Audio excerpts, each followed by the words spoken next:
Coming on the baseline, yeah, I go crazy. Yeah, I go crazy. Yeah, I go crazy. Yeah, I go crazy. Crazy, crazy, crazy, crazy, crazy, crazy, crazy.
All right, ladies and gentlemen, welcome back to the stream here. Of course, it is the So Strong's King of the Hill Asia, the first edition. We just got done with the first game between NXL and A very one-sided MVP. affair. My name is Blay, and alongside me is Pra. Say Hello. hi again, Pra. Hello. And yeah, a very one-sided affair coming out of the first map. NXL, MVP looked like it would be kind of a clash of ideologies, Yeah. like the very stable NXL setup compared to the more traditional play coming out from NXL compared to the more, aggressive Dynamic, play style. aggressive. I mean, the thing that surprised me about MVP was, right, if this is a aim-based team, they should be going for a lot more force buys, and they played really passive in the economy, and I think that's what hurt them the most, and why the games were as one-sided as they were. And well, right now though, Secret. So let's talk about these two teams now. NXL 16-4, 16-5, the final score lines on Dust 2 and on Inferno as well. MVP, they really got to start doing some homework if you ask me. But now, let's talk about these two teams. It's going to be Crazy Guy Secret, consisting of three members from the original lineup of Skyred, which is basically Crazy Guy. Crazy Guy being a stand-in for Skyred actually earlier on. Yeah, he was a replacement for Johnny P, like a No, backup. not John. I think he played for CLB. Okay. Initially, Crazy Guy was a member of Skyred. Then Yeah. they got Johnny P to replace Crazy Guy, and then when they had needed a stand-in for the DreamHack Major Open Yeah. in Europe, they got Crazy Guy on board, and he has single-handedly pretty much made a name of it for himself worldwide. Just by his insane, crazy hopping, I put it across that way. I mean, he started his performance, right? His solo performance. Yes, they did not win any games or really make that big an impact as a team, but he himself was a big factor in the CSGO to Asia movement. People want to see players like that coming up in Asia, and eventually even complete teams coming up in Asia, Indeed. to make the overall global scene that much more competitive and interesting. Indeed, and of course, apart from Crazy Guy, we do have Dark Lord, and we have Zach as well. Dark Lord, a very, very consistent clutcher. I've seen him clutch so many important rounds. It's not exactly the aim star for the X-Mate for Skyred, but Zach in particular, a great player indeed. He's a Before Crazy Guy brilliant- was there, he was kind of the superstar. He was the brilliant anti-fragger. I mean, his AK is devastating, and that's putting it lightly. Like, he's by far one of the most skilled riflers in Asia, if not the number one rifler in Asia. And the one thing about Dark Lord is kind of underrated is that he's a very good M4 player. On the CD side, he's very good at retakes. His movement and his understanding of how to do proper retakes is really, really smart. So those are two players to look out for. And here's a really interesting thing. They got two stand-ins playing today due to timing issues. One is Midas. I really don't have much information about him. And of course, Impression being the Singaporean player, the in-game leader, very young player as well. I think it's almost the same age as Crazy Guy. I think they're 18 or 19, both of them. And Impression being in-game leader for No Use Talking, the Singaporean team. So very surprising decision for Secret to take a Singaporean player because The language barrier. sorry. The language barrier is The there as language well. barrier and also the fact that there are so many like Vietnam as a country in Asia. It's a very surprising thing that they have, I think, a huge talent pool of raw crazy of aim Aimsters, yeah, of of aimsters. And the Aimsters, fact yeah. that took making impression, once again, a very good player. He's like he's in-game leader and also hard carries his teams against teams like NXL and whatnot. Taking an impression is going to be very interesting decision, considering it's a new team and they got a stand-in as well for the new team, a couple of stand-ins as well. So I wonder how Secret's gonna be playing. I'm assuming they're just gonna be relying on Zach and Crazy Guy going ham and Impression just getting some frags here and there. But for Puzzle, now this is an interesting thing. KU at one point very recently were perhaps the best team in Asia. They're the most complete. I mean, they beat Skyred consistently over a couple of tournaments. Indeed, they did, Yeah. and also they are the original end phase lineup. I think the greatest strength of KU was the fact that they stuck together pretty much the same lineup for almost 1.5 or 2 years. And at the end, like the middle of this year, they were pretty much like the early beginning of this year till the mid of this year. They're kind of dominant, like unstoppable force of That nature. stability culminated in dominance on the Asian scene, and but it's basically starting to disappear because the one thing that was going for KU is not there in Puzzle. Puzzle in I don't know how long did KU finally change their roster.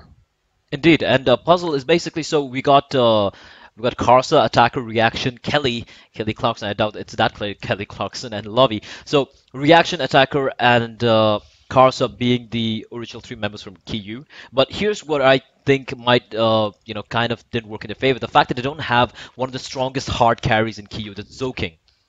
And Yeah, Zoking is an absolute beast, perhaps one of the best players in Asia, by far, in my opinion, the strongest hard carry on par in with China. Zach, I would say, when it comes to rifling. And here we Yeah. go, ladies and gentlemen. No time being wasted, as we will have both the captains have readied up, and we will be going with the map ban process here. And Overpass is being banned very often. And it's a map which most Asian teams aren't very comfortable with, as far as I know. I mean, it's a map which we really haven't fleshed out. They prefer the more standard maps, so to speak, like Mirage or Dust 2. And I personally feel Secret will be definitely opting for the more open maps like Cache, Mirage, and Dust 2, where they can really utilize Crazy Guys op. I mean, Inferno would be a typical ban for Puzzle, I would think. They're not having good results on Inferno right now, and Crazy Guy is a beast on Inferno.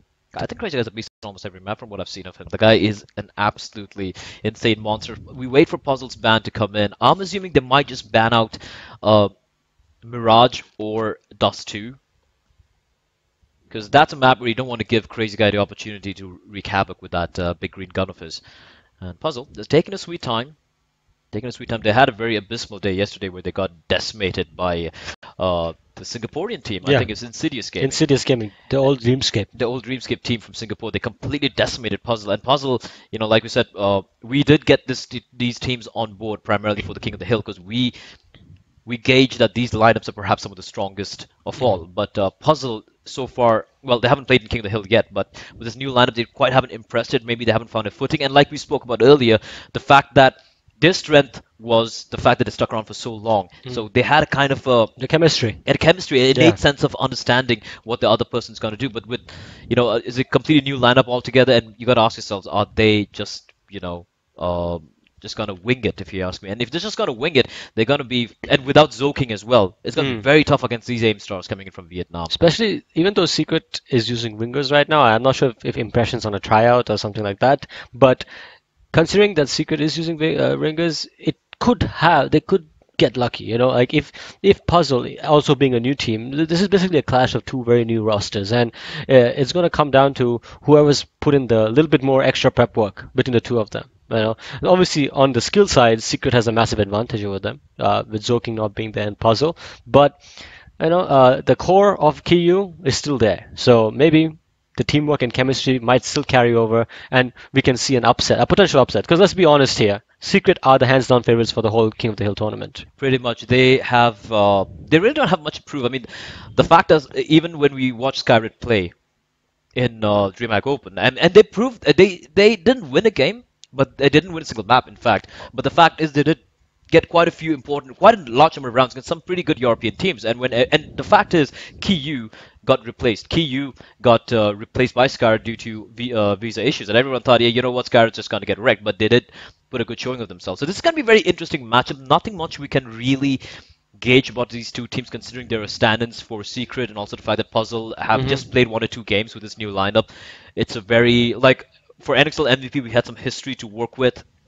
Some, we could understand and gauge what sort of game styles they had. But then NXL, they really surprised me today. They just look like they've done their homework. They're hitting the shots. They put in those deathmatch hours. And the dry run hours as well. The dry The run hours, pistol rounds for sure. pistol rounds were phenomenal. They didn't Yeah. drop a single pistol round Yeah. in both the maps. And now Puzzle, they haven't quite picked yet, and the time's running out for them because we have given just 5 minutes per veto and pick. And it's Puzzle taking a sweet time deciding which map to ban. Yeah, So, maybe they're slightly hesitant on. There's so many maps. The thing about Secret is, if you're trying to mitigate Crazy Guy and you're basing your vote ban system on where will Crazy Guy do the least amount of damage, then it doesn't really leave you with much choice. Because he can do a lot of damage on Dust 2. Right, on Dust 2, especially with his AWPed car. On Cash, Cash on the city side is one of the favorable maps because it allows an AWPer to float and get the early picks at B, get the early picks at mid, push into A halls and get the picks. So Cash and Dust 2 are already very dangerous maps if Crazy Guy's on fire. And then that leaves you, I think the smart choice for Puzzle would be try to force Cobble here because Cobble might be one of those maps with decent smokes that can mitigate Crazy Guy. and for Puzzle right now, they are running out of time. I'm not. If they do run out of time, it's going to be a random map ban coming in from the app itself. So, little surprised what's happening here for Puzzle. I don't think they'd want their ban to just be randomized. But let's see what's happening here. As we still wait for Karsa, that's a captain for Puzzle, to do something. And Puzzle's not going to ban, and it's going to be a random ban coming in. That is Train. Now, I don't know how Puzzle's going to be feeling about that.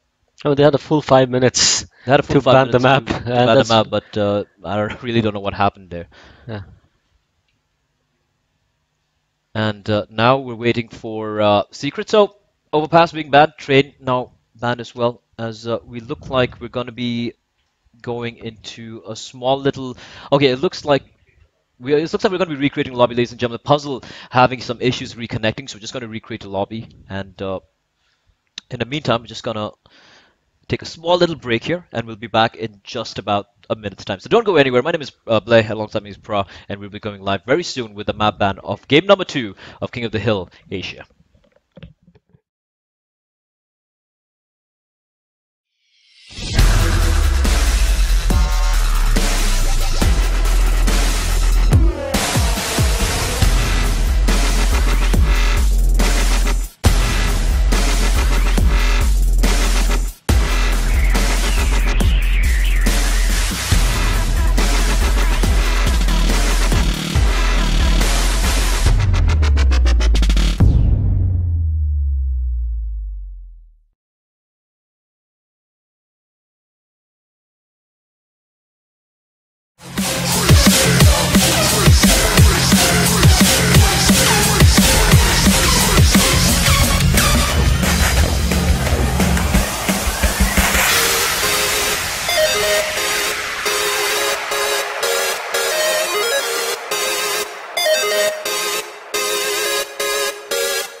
Let's rock.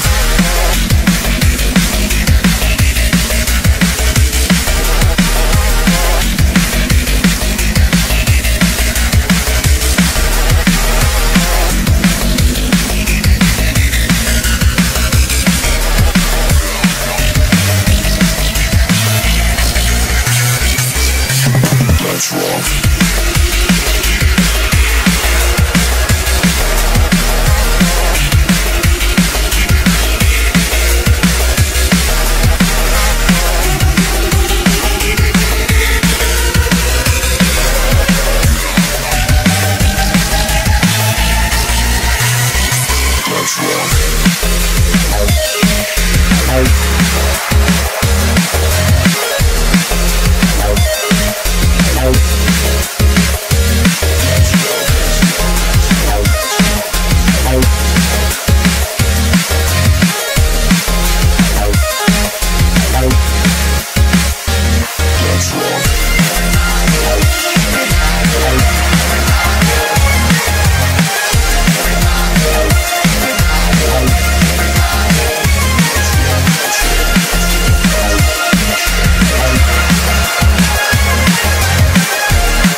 And we're back here, ladies and gentlemen. Everything seems to be fine. So, Secret, once again, banning Overpass and Puzzle. This time, they seem to have banned in time. So, they're going to be banning Mirage. It looked like there was some network issues for the Chinese team.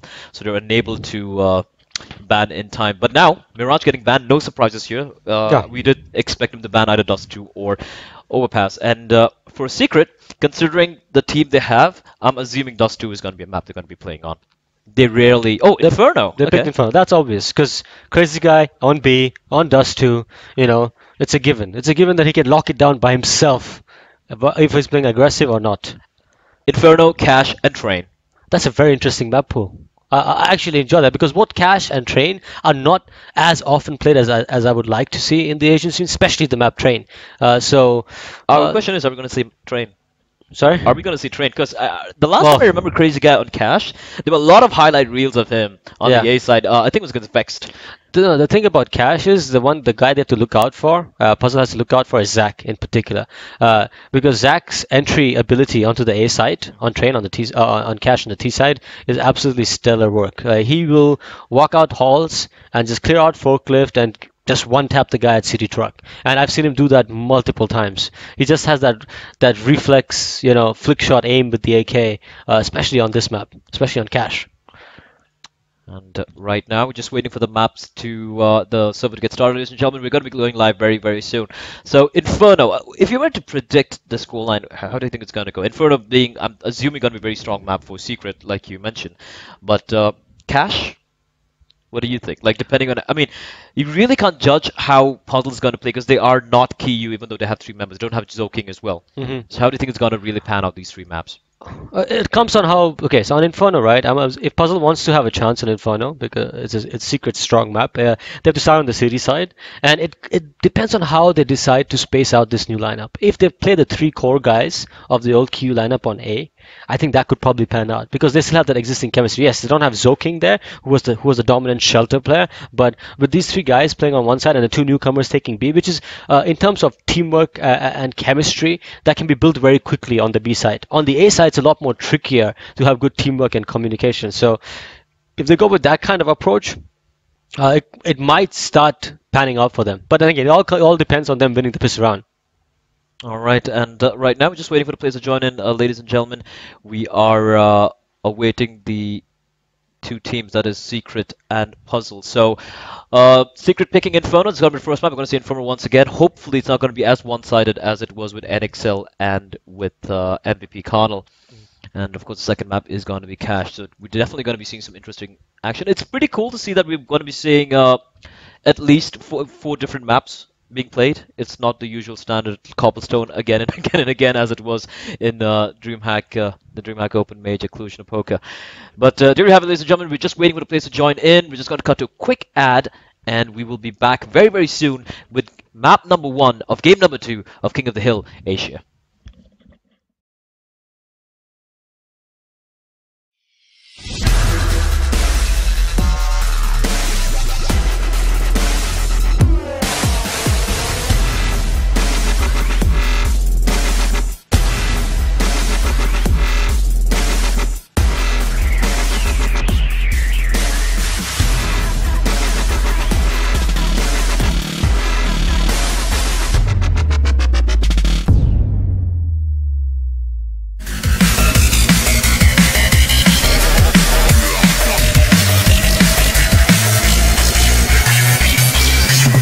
That's wrong.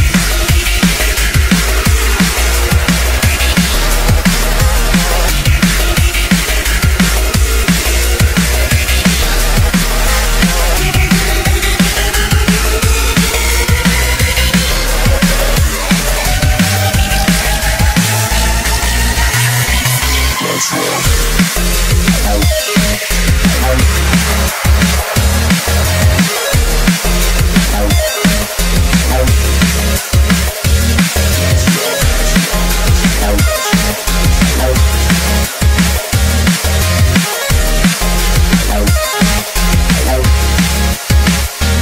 That's wrong.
Welcome back, ladies and gentlemen. My name is Blair. Alongside me is, of course, Pra.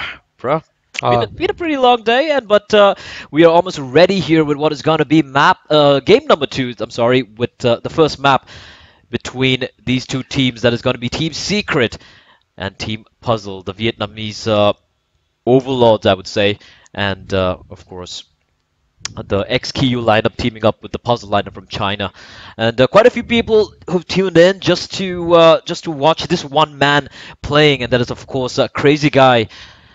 And right now we're all in warm-up, just waiting on one last player for Puzzle to join in, and we should be going live very, very soon. For Secret, bro, it's pretty much the entire Skyred lineup playing today.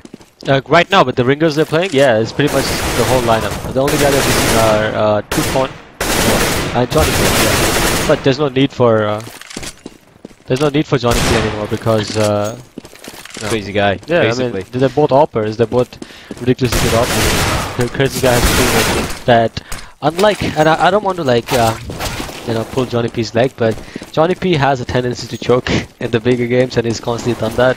And I feel like Crazy Guy is the complete opposite. Indeed, and right now, let's just talk a little bit about these teams for those who are just tuning in. So the main lineup for Secret is Dark Lord, the ex-lurker, I would say, for Skyred. We've got Zach, one of the main riflers for Skyred, and of course Crazy Guy, who was an original member of Skyred before he got replaced by Johnny P, and then he did ring. He was a replacement player when CLB play for Skyred for the DreamHack Open Kushna Poker qualifiers. No one really knows what really happened, but for a fact we know that the team has broken up. I mean, Skyred, I think, still out there with Johnny V and Tukon, but they're probably looking for a new lineup. But right now, pretty much the entire lineup of Skyred is here. Like, they have 2 ringers, however. So the main 3 guys from the Secret lineup are Dark Lord, Crazy Guy, and Zach. And which is a very solid core. Which is a very solid core lineup. Yeah. The other 2 guys are Not and I think it's Huyak, if I'm not mistaken. The 2 guys who are very old Vietnamese players. From what I've known about them, they are pretty solid players as well. Before, like, this is at least 2 great support players to make things work. But because of the fact that they will be playing with 2 stand-ins, they got instead another ex-Skyred member, CLB. That is Midas, as you guys can see on the screen there. Midas is CLB, and of course Impression, the surprise of this particular lineup, the stand-in from No Use Talking from Singapore. And he's not, yeah, he's from Singapore, exactly. So the language barrier is going to be a fascinating thing to observe, because it could, I mean, just imagine, right, Impressions and Zach on a 2v2 retake. But that's going to be a bit messy. It could very well be a bit messy. I mean, unless these guys just go on instinctual aim and manage to pull out everything, it's a big risk that Skyred is taking. I mean, Secret is taking. I think Skyred is that lineup. Well, on the other side though, Puzzles, right? Again, 3 core from the old KU, and they have brought in 2 new guys. I don't know much about the 2 new guys, to be very frank. And well, from your experience, one thing's for sure, Attacker is a beast. Yeah, I know that. This guy's been playing, I think, 1.6 as well for a long time. Then he played CS Online, which, I mean, I don't know why East Asian teams like CS Online, but Attacker is a beast. But the thing is, amongst all the players who transitioned from KU to Puzzle, they missed out on Zoking. I don't know why. I don't know why this lineup broke up, because they've been together for a long time. But the thing is, well, basically, I just feel they have a lack of firepower. Sure, it's a new team. They're facing against a new team as well. But the thing is, this Vietnamese team is just stacked with perhaps the best aimers in Vietnam right now. And, well, for Puzzle, they're missing a lot of good players from China, to be very frank. And the fact is, they got completely overwhelmed by Insidious Gaming from Singapore yesterday. Yeah. And they gotta be feeling the burn right now. I mean, they gotta be like, alright, we gotta prove something. And it must be a shock to them, you know. KU, while they were in KU, they were the dominant team in China and possibly Asia for quite a few months. And then after the lineup swap, they're not even the dominant team in China anymore. Tyloo has taken up that spot back, and it's always been a very tight rivalry between Tyloo and KU. So that's going to be, you know, a bit disheartening for them. And on top of that, after that, losing to Dreamscape, you know, which is a very solid team in Singapore, a top 3 team in Singapore, you know, but not typically of the caliber of KU. So let's see if that was a good wake-up call for them. You know, yesterday's game, if that was a good wake-up call for them, and then they can go ahead now and maybe learn from their mistakes yesterday and maybe surprise all of us and really give Secret a very good game. Because as we had mentioned, before, Secret are pretty much going the hands-on favorites for this whole tournament. A lot of us expect here an NXL versus Secret final, and even in that case, it's a long. Even in NXL's performance right now, we all expect it to be a very tough matchup for NXL. That's the kind of weight because of the pure raw firepower that Secret bring to the table. But also, like, I guess we're all in agreement that Secret are the favorites for the King of the Hill. Not taking sides, but just analyzing these players.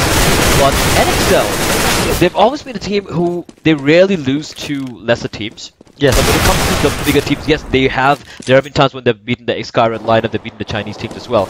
But it's very 50-50, 60-40, where they tend to lose the lesser ones as well. They're a team that really excel in lesser threes, starting slow, but from what we witnessed, that manhandling that is back on MVP, Yes. that was scary. That was all of them. I would say MVP is a top 5 team. I would definitely say they're top 5 team major. I mean, they've proven their worth on LAN as well. On LAN for sure, yeah. They didn't face off against the Australians from Immunity, but they looked just completely out of sorts. And it was pretty much the core 4 lineup played today as well. So MVP not quite having the best of days, as we are having all the players here, ladies and gentlemen. We're going to be going live with map number 1 between Puzzles and Secret. It's not the Inferno, the map pick coming in from Secret. And reaction ready up. My front will go live here, ladies and gentlemen, as we will be resuming with the game here. Secret, featuring everyone's favorite young Asian opera, Crazy Guy. I might sound a little fanboyish, but I know you are, because you yourself are an opera. So every time you see a good young opera coming up, yeah, you do get semi. and I would assume, like, it's a great thing to have these. I wouldn't call them a superstar yet, but these young, promising players. Countries need storylines. Regions need storylines to rise up. If you look at Navi back prior to 2010, they really didn't have. They really didn't have many like esport teams, so to speak. Like, they were a team who never really. Sorry, they were a region. Ukraine was a region where there were no real good esports team. In 2010, this team came about called Navi, and now Ukraine is one of the biggest esports countries in the world. In spite of being Eastern European and having certain, economical problems as such. Even not going that far back to 1.6, right? Just let's look at the very recent history. The team that won the latest major was the youngest average. NVS, I'm talking about NVS. They're the youngest team, at the major on average age. So, and if you look at the rise again of the Virtus Pro, the Golden Five, that happened when Snacks and Bialy joined. Again, Snacks was an established player, but Bialy, for fact, another young player coming back into the scene. So even for the Asian scene, it's important that 17, 18, 19-year-old AIM stars with a lot of, rough diamonds, so to say, they come up and help improve the existing scene. And that's exactly what you're looking for as well. For Asia right now, I can pretty much bet, if you go to asianteams.org, and which is mainly visited mostly by Europeans and most Americans. If you ask any one of them, like, name one Asian player, they'll say Crazy Guy. They'll probably just say Crazy Guy. So they don't know anyone else. Or they'll go really far back and say Solo or somebody from Project KR probably. Yeah. But like I'm saying, like, we need some of these big names, and obviously Crazy Guy single-handedly on his young shoulders kind of. I'd gotta say it might sound a little cheesy, but kind of the pride of Asia, so to speak. But it would be really cool to see some, teams really step up. You know, like NXL, they've been doing this thing for a long time now, and they're looking very promising at the moment. But if they're able to really step up the game and challenge some more established international teams. And the teams. thing is, the reason there's still hope is that, unlike I'm gonna drift off topic a bit. Unlike the MOBA games, the MOBA esports, where the Asians do dominate, the Chinese dominate until the last international Dota 2, and the Koreans very much dominate LoL. There was a time in 1.6 where the Asians were pretty damn good at Counter-Strike as well. I mean, I'm talking about Project Koreans, the Chinese, and WNV, and so it's not like it's never happened before. And there's always jokes that if the Asians actually start taking Counter-Strike seriously, it's going to become one of the esports. Everyone's going to stop playing Counter-Strike. Yeah, exactly. But then again, many cultural, socio-economic reasons why Counter-Strike never really took off in Asia. Primarily because all the other games, like if you look at the PC bangs in Korea, for example, most of the games there are. I was speaking to the manager of the Korean team, the My Revenge, or now known as Monster, and the guy has been playing since 1.3. And he mentioned how when many young kids when they come there, the PC banks have all these free games installed where the kids play over there. And when it comes to MOBAs like League of Legends and Dota, these are free to play. Yeah. So, and when it comes to the Asian context, most of the kids, so to speak, like most of them still stay at home. They don't start working till they're 21, 22 years of age. So they don't have the paying capacity. It's not about the price of the game. The game is pretty cheap. I mean, on sales you get it for like $5 or $3. The fact is, whether it's $100 or just 1 cent, the fact that they don't have a credit card or a PayPal to buy the game tends to really cut down on the And that's not the only reason why. I mean, it's a growing game. Don't get me wrong; it is growing pretty fast in Asia. But the reason it hasn't like taken over Asia just yet, that's one of the partial reasons, because it's not a free-to-play game. But the other reason would be that there are alternatives out there that are free-to-play. I don't want to name names, but they're very poor duplicates of Counter-Strike, you know. But they are free-to-play, and in China, quite a few of them are very, very popular. Indeed, and well, things are changing, however. Yeah. Like, more payment opportunities coming up. Kids can nowadays, like for example, this entire in-game economy with keys and whatnot in CSGO. Like, you don't really need to buy anything. You can use those drops and whatnot, farm those drops and trade or bet in some games And get your game, and get it gifted to you. and get the game itself and play directly. So, and that's the most interesting thing about the current Asian CSGO scene is Vietnam. Traditionally, we expect it's going to be China or the Koreans who step up, how it's been for the past 10 years in CS 1.6. But like we made Fox, we had WNV, we had Project KR, we had we made Fox as WMF, I'm sorry. We met Fox and one more team, Lunatic High, for example. These are really well-known ancient CS 1.6 teams. But Vietnam, we never heard much from them. But for such a small country, and compared to the rest of the other Asian countries like Korea, for example, South Korea, for example, or even Singapore, or Malaysia, more developed countries, so to speak, Vietnam is still catching up there. But if you look at just the pure player base, the number of good, like the depth of skill they have amongst the players, it's a very surprising thing. I think Skyred had a big hand in that, because they were one of the first. They were the in Counter-Strike Go, they came out of nowhere and for a while became the dominant Counter-Strike team. They did a very good job publicizing themselves in social media and streaming on their own platforms. And based on that, they basically built up a very big fan base. Skyride's fan base is quite rabid. It's a rabid fan base. It's a very rabid fan base indeed. So I think that helped a lot. I mean, if you have sporting idols, esporting idols to look up to, which a small country like Vietnam does have now in the form of these players that we're seeing in the server right now, it goes a long way in really, advancing a scene, taking it a few steps ahead of where it should be. Indeed, and well, right now though, still waiting on the Chinese team to connect. The Great Wall of China, the Great Barrier with the networks and whatnot. As of right now, we're still waiting for the last two players to join in. Karsa coming, it says. Oh, there we go. So Kelly is back. Having some lag issues here, but the ping's pretty stable. All the playing, I guess, on the Hong Kong server. So pretty balanced pings, if you ask me. Even for the earlier game, NXL did have a slight advantage, but I think NXL is just basically outplaying MVP pretty much. Just waiting on the last player to join in. That's a reaction, and we should be going live, ladies and gentlemen. Thank you for your patience. We are going to be going live very, very soon. For those of you just tuning in, we do have a small little giveaway planned for you guys. On hitting 1,000 followers, giving away an op Asimov. This is of course the first day of streaming for the So Strong TV. So if you guys like to stream, if you like the cast, if you like the the games and whatnot, just do follow us, drop us a like as well. We would highly appreciate it. And right now, the admin being really harsh about it. 4v5. That would be unfortunate.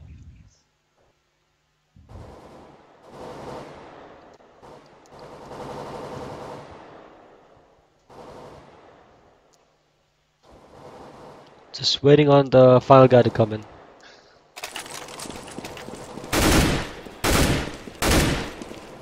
It seems like the one of them is having. I don't think it's a ping issue. I think he's having computer issues, but it seems to be sorted. The production's giving us the thumbs up. That means he should be in the server any second, and we should be able to play the game live.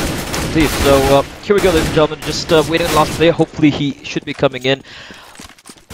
once again, I mean, reactions finally, and I mean, just getting back to the network issues. That's the problem with Asia. I think that's also one major issue why Asia hasn't really risen up due to internet connectivity issues. Yeah. MOBAs, you don't really need that much of great ping, so to speak. You can still play those games, but if you look at Europe, the countries are so much smaller and close by, and they've got a great infrastructure, network infrastructure. It's So better everyone than can play online infrastructure. games almost every year. Tournaments in Asia is just absolutely massive. As we're going to go live here, ladies and gentlemen, finally, knife round going live. It's going to be Secret versus Puzzle, and knife round's already concluded. Puzzle won the knife round, if I'm not mistaken.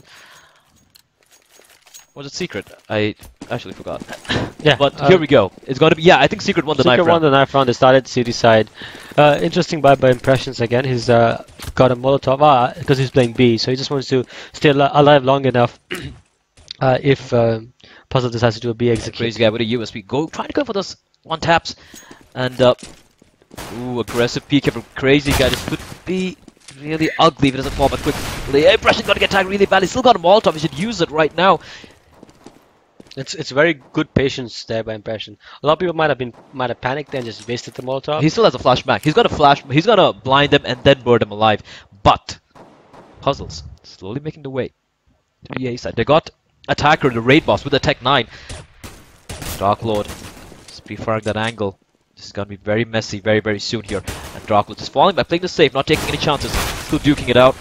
Here they come hunting in from him. Midas is going to get a kill. Midas picks up a double kill as well. Midas, where the hell is he? He's just going to come charging out to the library. He's finally going to fall. 3v2 scenario here. But now they got to contend with Zach. What a beast. He's going to pick the head off Reaction. And he's going to get a double quick headshot. And that is going to be the round once again. Oh, sorry. It's going to be the round for Secret there. Zach, what a beast. I mean, you fanboy over Crazy Guy, and I'll tell you, I'm a small fanboy for Zach because I honestly think he doesn't get. He's kind of like outshone by the bright star of Crazy Guy because And let's be honest, Yeah. op shots are like there's a flashy kills. People Yeah. love that. People love that sort of thing. But Zach, what a beast. And that is going to be it. He's going to go for the M4A1 early on. Interesting decision. While the rest of them going to come charging out here. And it's going to be Crazy Guy, the first man to fall. Molotov for Impression. Perfect timing. They're going to come charging into the flames. And Impression, 2 easy kills. It's still going to come in for the kills here. Impression doing the right thing, falling back, waiting for his teammate to rotate in from CD spawn. And that is going to be Dark Lord gets taken out though, so almost immediately. And Impression Impression is is to very stay low. alive. Oh, going to get another kill. Impressions finally going to fall to Casa. And this is a very good round already for the Chinese. Reaction with a Tech 9. One tap is all he needs to wreck heads. The bomb is going to go down. And Casa going to take massive damage. And Midas and CLB is going to pick up 2 quick kills. Pretty long distance as well with the MP7. And that is going to be round number 2 for Secret. Losing 3 men in the process, but just SMGs. Zach is going to survive, not taking any damage actually, with that M4 of his. So again, Puzzles should be happy there with that plant. They should be going for the eco next round, try to bum rush probably one of the sides, get another plant done, then go for the buy.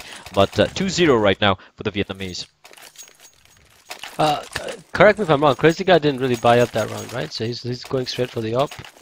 Oh no, he actually No, he did buy up with that round. He He did hasn't buy got up. a single kill yet, however. Very.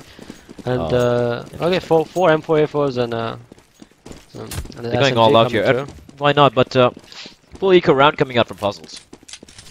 That's pretty. Ooh, the Molotov is gonna push out Attacker. Attacker. We've heard of him so many times from the past. Old 1.6 player from. Oh, what? Crazy Guy A gets shot his from Crazy revenge. Guy. He gets his revenge there. Attacker did the exact same thing to him with the CZ the last round. And this time, however, it's going to be Kelly Thompson going to come out. Dark Lord and Zach is going to spray him down. And Dark Lord just picking frags, easy peasy for him. Zach is going to finish things off, and that is going to be 3-0, a flawless round. They didn't take a sliver of damage, did the Vietnamese, and now Puzzle's going to go for the buy here. I don't think they're going to be going for the op. We did see in the previous game between MVP and NXL, both the teams always opted to go for the op whenever they had a chance, but it looks like we have a pause coming in. Reaction getting disconnected. No Steam log on. So Yeah. net issues for the Chinese, but it's going to be a buy round. Have you noticed that for the most part, and I don't want to jinx anything here, but the Vietnamese, as you're talking about, as a country for CSGO, they're going quite well. But even as a country in general, the infrastructure is quite decent. The internet infrastructure. In fact, they have pretty good connectivity to both our Singapore and Hong Kong servers. So That's interesting to see, as opposed to even some more better developed countries like Malaysia and even sometimes Singapore. They have slight issues. Yeah.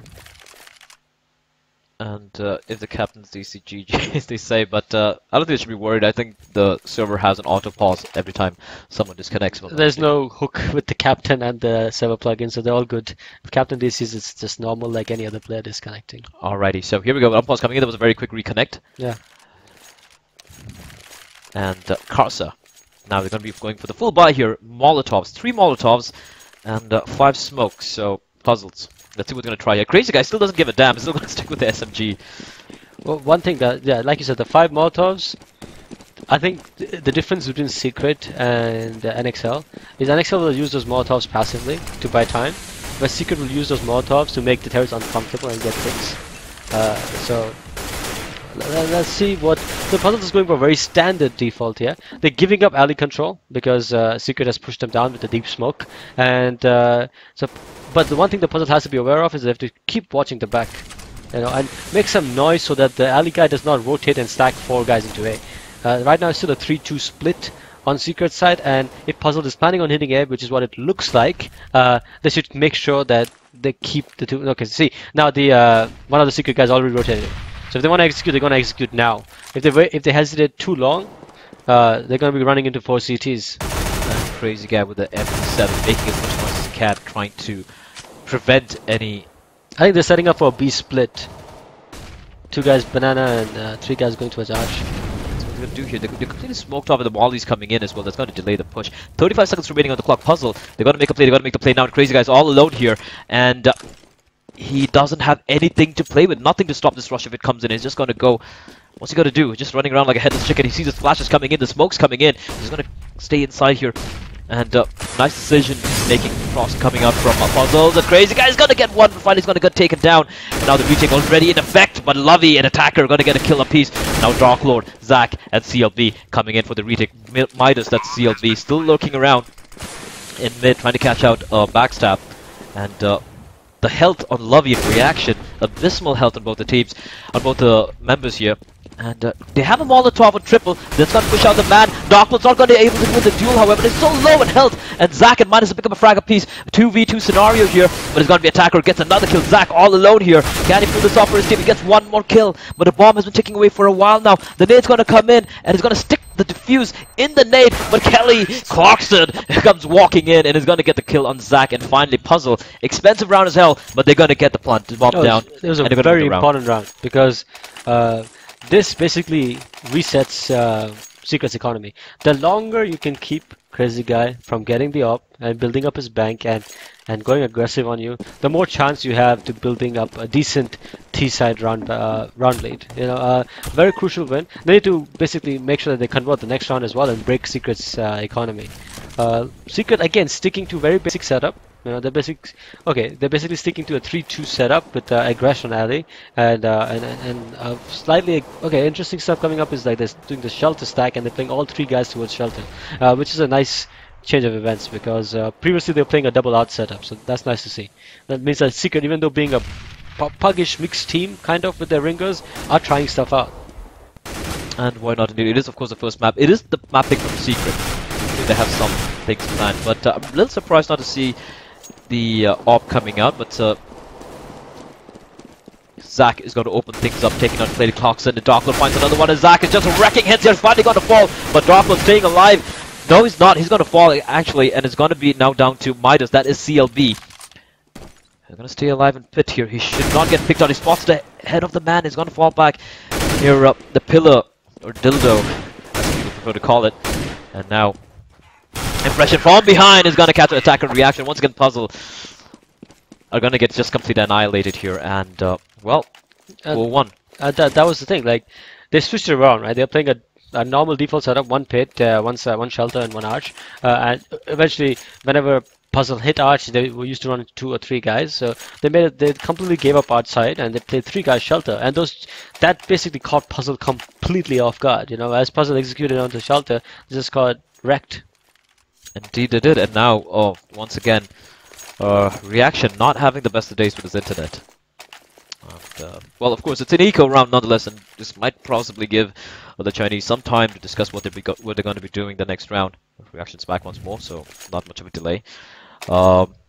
Eco round should be trying to at least get the bomb down here, but Secret, they're looking very comfortable. They did lose their one round, but it did come down to the wire 1v1, and so far the rounds they've won have been very, well, emphatic wins, so to speak, as once again, Impression and Crazy Guy. So they're not going for the spawn-based sort of setup on Inferno. They're just sticking with the Crazy Guy and Impression setup. And also, a very curious thought I just had. Crazy Guy is one of the, like, Vietnamese, one of the English isn't a main language in Vietnam.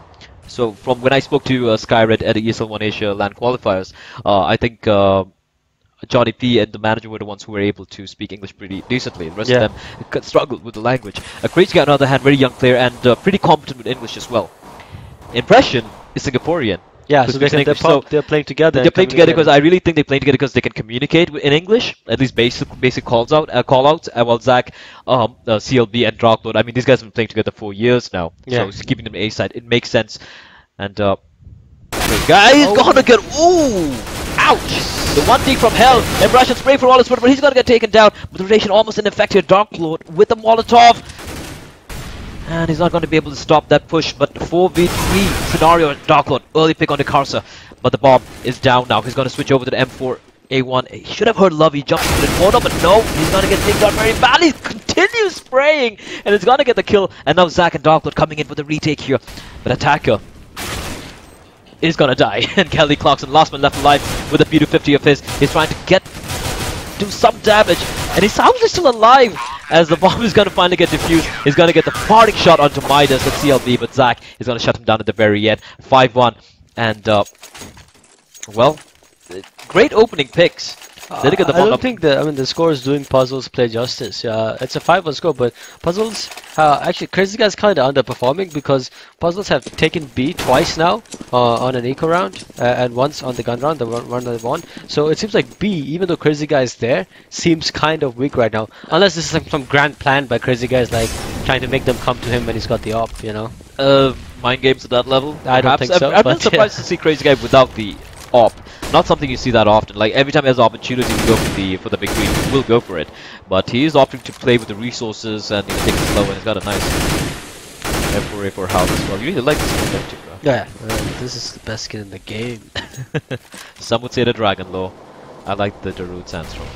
But the Sandstorm technically nice. But here we go.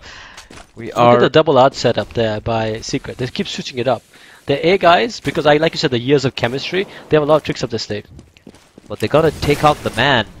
And Zach is still alive here, but now they have Crazy Guy who's rotated in as well. And Karsa, Lovey getting quick headshots coming in here. Zach is gonna fall as well. And it's all well done to Crazy Guy. This man is a monster, but this might be a little bit too much for him to do as well as Kenny Clarkson is gonna finish things off with a quick double kill.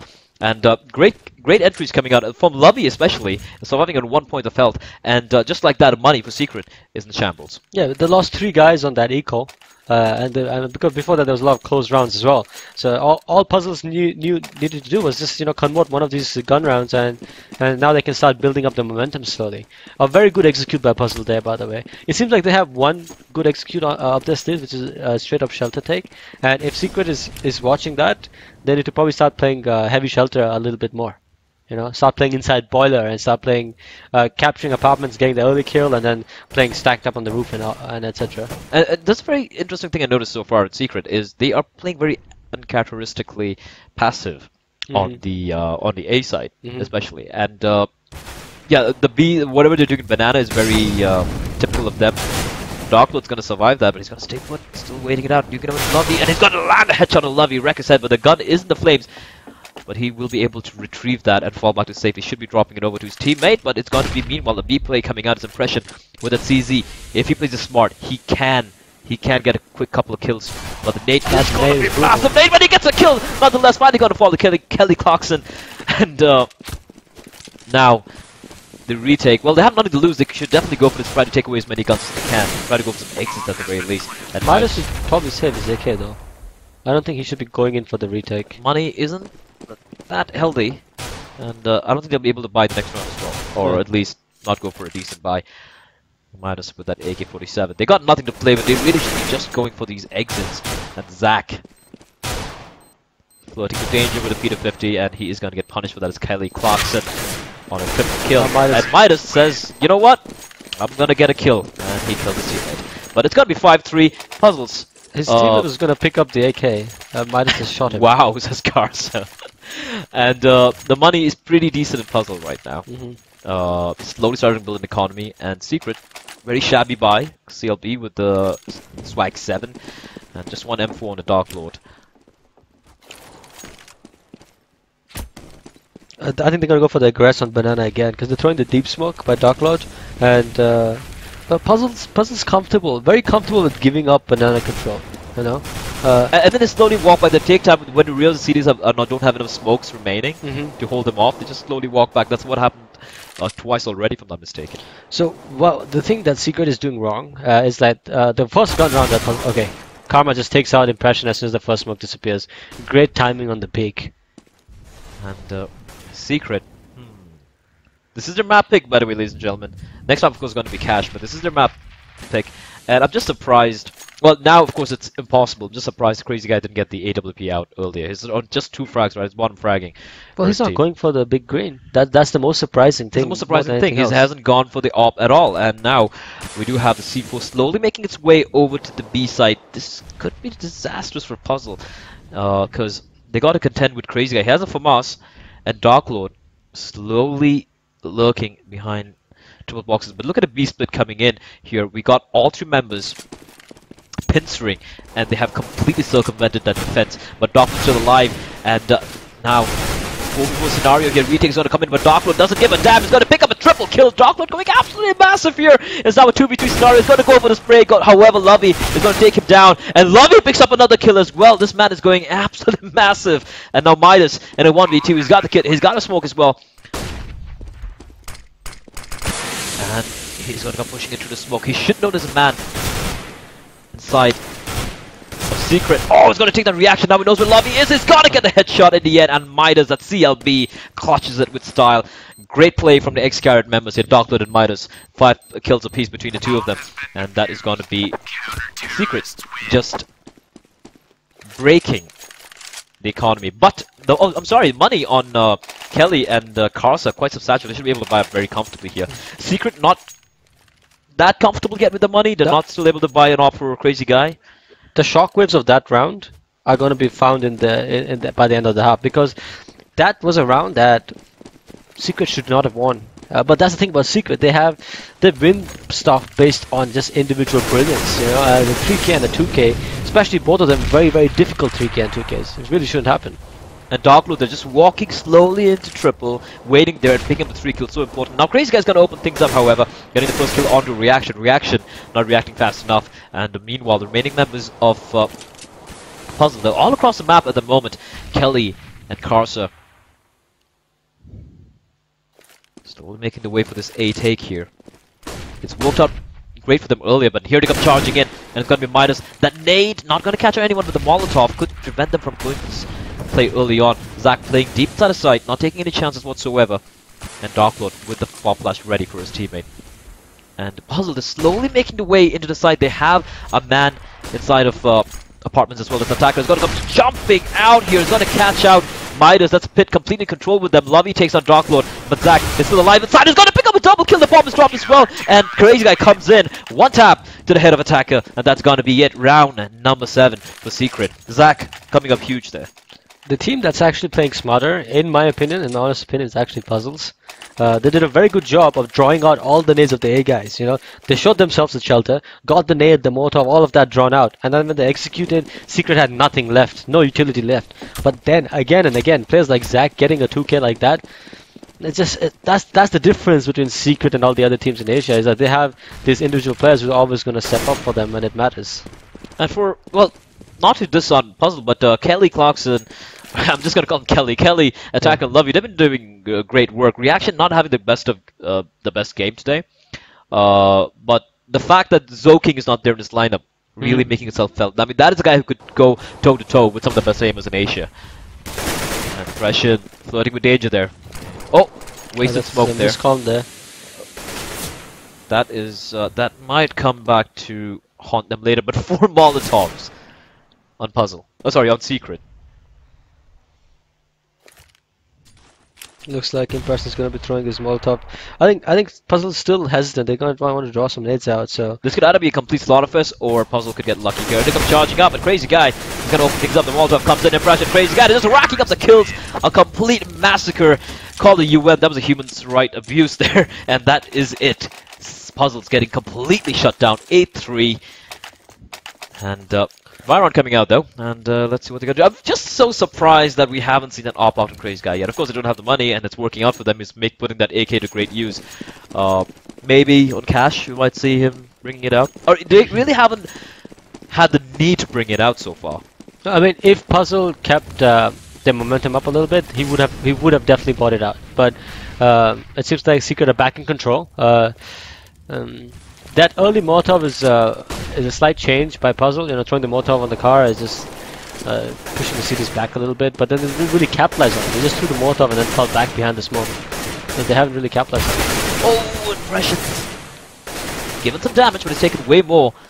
And the nade is gonna... How did he survive that nade? And Crazy Guy says, you know what, fall back, I'm gonna take over here. And he doesn't give a damn. That's what I really like about Vietnamese players. It's like how they don't get intimidated. How they really don't get intimidated by their opponents. Like, oh yeah, we're low in health, we should fall back. Like, nah.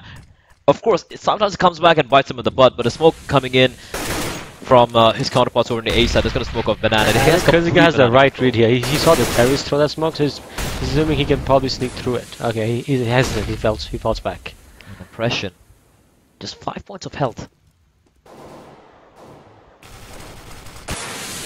Oh, they're gonna crossfire, and Darkwood just runs out of bullets at the last moment possible. He's gonna fall, but then they gotta contend with this man. That is Zach. Is gonna spray the man down. Midas is so low in health, but he's gonna pick up a double kill before he finally falls. And now Crazy Guy and Lovey, the 1v1. Lovey's getting some great kills at crucial times as well. This is his third 2K, I believe. Let's see what he's gonna do. He's gonna caught out looking the wrong way. Yes, he is a Crazy Guy. Just the timing just not working out for Lovey. A valiant effort from him, however. And it's going to be 9-3 here. And finally, we're seeing why this map was Secret's pick. Next one, of course, Cash, which is going to be what the Chinese team chose.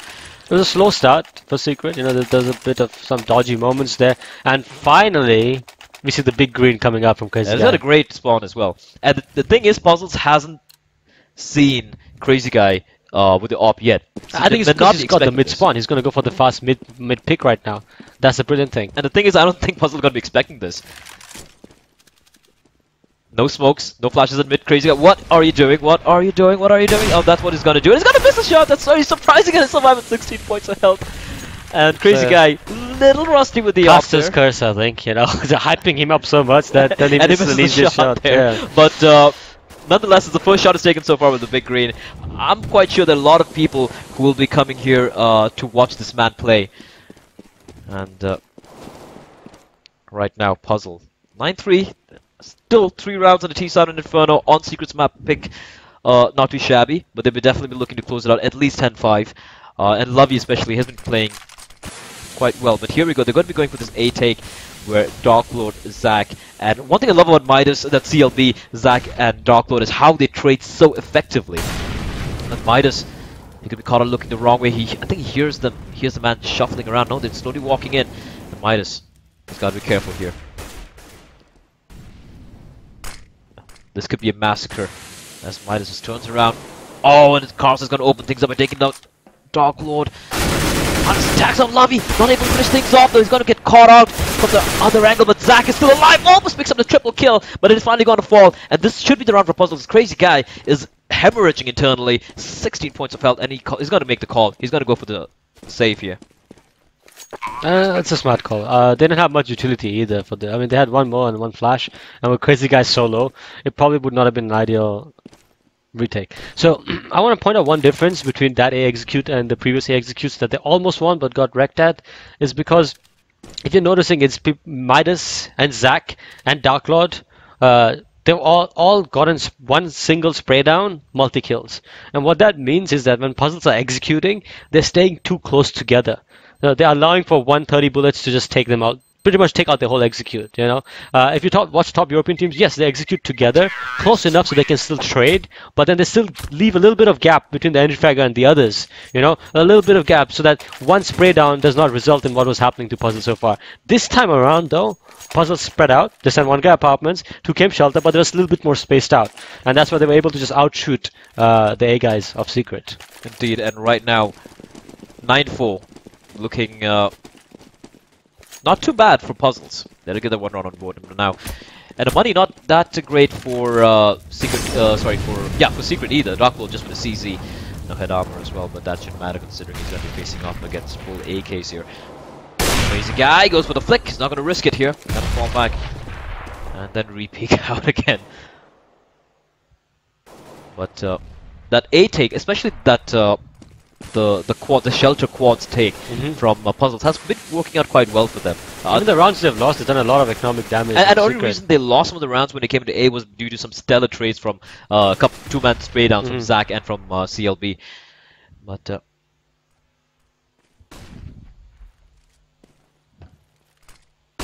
let's see what they're gonna try here.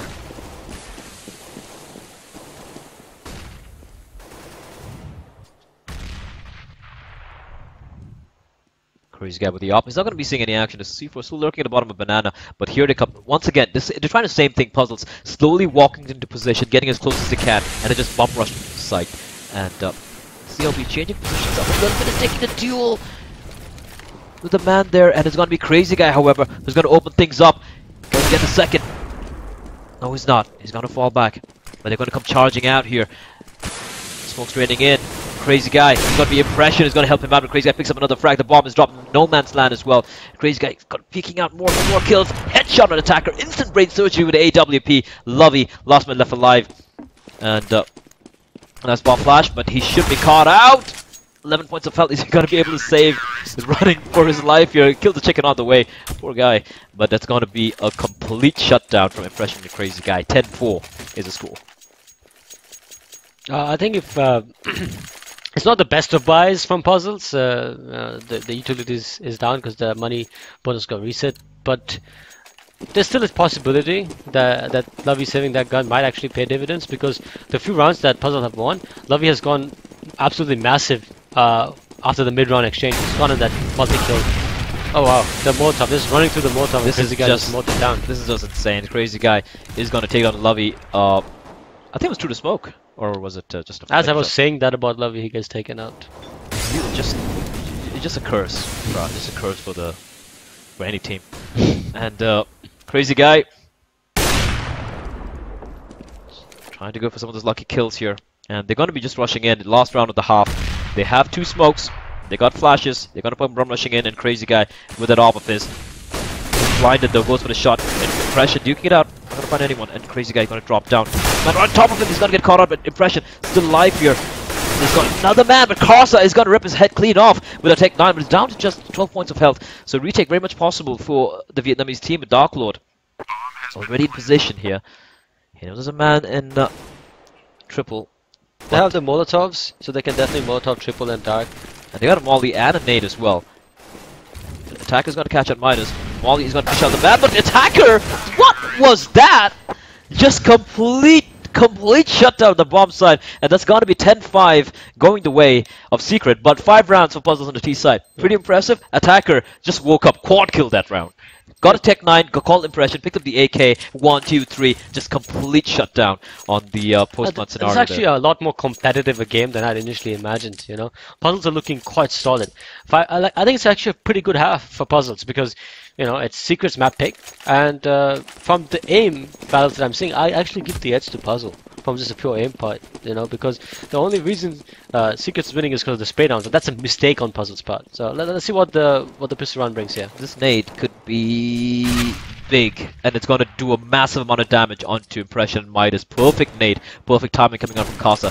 They got a CZ, and 3000 Carson is going to go aggressive. Kelly Clarkson there with a USB. How is he still alive? The Glock trade finally is going to come in, and it's going to be Karsa with a P2000. And Darklord, why would he run in with the C4? And that's going to be the C4 in complete control with a CT. And now Zach is going to come charging in, but Reaction is there to help him out. And it's going to be a complete slaughter fest here, but no Impression. And Miles is going to pick up a kill apiece, but finally Lovey is going to end Impression's misery. That's going to be the pistol round. Going the way of Puzzles. Huge misplay there from Secret. Really didn't have to do that. Yeah. Darklord didn't have to go do that. And that's rushing to the smoke so early on. I get what they're trying to do, but Puzzles, they're going to win that round. They're going to go for the rifle buys early on. 2 MP9s on Kelly and Reaction as well. And for Secret, are you surprised to see this buy? That's a lot of smokes. Is it going to be a banana Fnatic strat? No. I don't think this. It's still a puggish team, so I guess they can't really start thinking about that. But still a lot of smokes. I'm surprised. Are they going to try to fake somewhere? It's very hard to figure out why they have 4 smokes. And not like... They could go for a double fake. I mean, they're already comfortably winning right now. It's going to be 13-8, but they should really focus on one aspect of the execute is leaving one guy behind. Oh, Attacker just gets a 2K spray down with the CZ because they both line up for him. What is and happening triple here? kill. Finally going to die to the bomb, but that was an expensive round for Secret. They did win the round, but if you look at it, you just have enough money to buy. They weren't able to save those rifles. So great damage being inflicted by Attack in that round. So as I was saying before, right before this, before Attacker went ham, basically, is that Puzzles has a tendency to constantly push through smokes, and they've done it repeatedly. So while they're executing, Secret should just leave one guy behind, observe smokes that they've already thrown. You know, just wait for that push. It's going to give them that easy kill.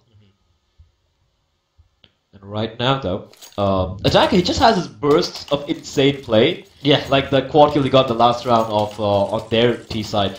But right now, Secret, they're looking very comfortable. Zach, like we expected, 24 kills at the man. This guy is always steps it up. Always single-handedly steps it up, no matter which team he's playing on. In my opinion, though, Midas's kills have been very much more impactful. Not just because of the clutch. The CLB, like... Yeah, CLB. Not just because of the clutch. I think he's just had a lot more impactful kills. Zach has also more done a few considerably easier kills. And now, this is it for Puzzle. I mean, they got to win this round. They want to stay alive in this game. The one thing I would say is Karsa, he went for a full M4 armor buy, and as the B player, that's probably not the smartest thing, because you want utility. You want utility at B, so I would have taken a Farmers with some more utility or a 5-7. It might actually haunt them. Nice try though, a nice ball flash coming out, but Secret reading it perfectly. There's still a man alive inside the site, that is Kelly Clarkson, and he does have his teammate rotating in. That's going to be Reaction. Reaction's going to go big though. He's completely blinded. He's going to make his way into construction. And Zach once again going to get a pick on Lovey over at mid. Zach is just beasting at the moment, and they're going to fall back. They're going to fall back. Are they going to go for the fake though? Impression making a lot of noise here. He's going to slowly come walking out. Pops out a man, and it's going to be Reaction getting the kill, and it's going to be one man. That's going to be Attacker. 19 points of health. He's got to delay this for as long as he can, but with Midas and Darklord, the ex-Current members coming in, I don't think he's going to be able to do anything. It's going to be the side completely in control with Secret, and it's going to be down to Reaction and Kelly Clarkson. They have some health to work with, but no resources whatsoever. They don't even have a kit, just have the 2 M4s. And they're just going to decide to save their guns. Yeah, it's the better call. It's the best call to save in that situation. I think it was a misbuy on Puzzle's part, to be honest. At this point in the game, they should have gone for more utility. You know, would have probably helped them a little bit more. But the save is a good call. It gives them a little bit of a hope for next round. It'll be a mixed bite, but one thing that I've not seen from Puzzles, and this is what you know, MVP was guilty of as well, was that they're just trying to stand stuff. They've not changed anything. At least Secret on the city side were changing stuff out. They played double arch, they played triple shelter, they played triple house. You know, the only thing I've seen from Puzzles is a half-assed triple aggressive banana. You know, and I think that's something they need to work on, is changing stuff up, taking more risks. You know, with aggression at least, like peeking balcony for example, or pushing down mid, something like that. And right now it's pretty much, well, I'd say Hail Mary buy coming out from Puzzle. They do have Castle with a 5-7. He's going to be camping side of sight. Laid out again. That should, oh, does some damage to Impression though. So helpful. But full AKs, lots of resources, lots of Molotovs, and for the CTs, they do have 2 smokes and 2 mollies, and quite a number of flashes. Just one kid and attacker. Attacker's all the way over the A side. So I like what Secret is doing. This is something which Puzzles should have done a long time back. Just feeling it out, and you know, the mind gaming Puzzles pretty much completely. And Puzzles just look lost right now. Zach is getting kills at will, and just making sure the CTs finish their resources. So all 55 seconds still remaining on the clock. Crazy Guy and his team have a lot of time to play with as well. And they just need 2 more rounds to take it to map number 3, which is going to be Cash. Of course, Cash being Puzzle's pick, so I'm very interested to see what the Chinese are going to try here. But this looks like it's going to be a pure B play here, as they're going to come charging in. The mollies, the flashes, the Molotov raining in. Impression completely blinded. He's getting burnt alive here, and he's going to get barbecued. And now the charge comes in for the Vietnamese. But look at them, they are so low. Just going to come charging into the flames, and the dual Molotovs from the CTs just wreaking havoc. You can smell the burning flesh in Banana, and it's going to be... They haven't taken a sliver of damage at Puzzles. And that was a pretty big misplay from Secret. They had all the time in the world. That was a misplay from Secret, but at the same time, that's the difference between having utility on the city side and not having it. That's pretty much them decimating that rush. Not with weapons. Yeah. They won that round just with the mollies and the flashes. Exactly. Perfect mollies and flashes for Puzzles, and that's going to be 14-9.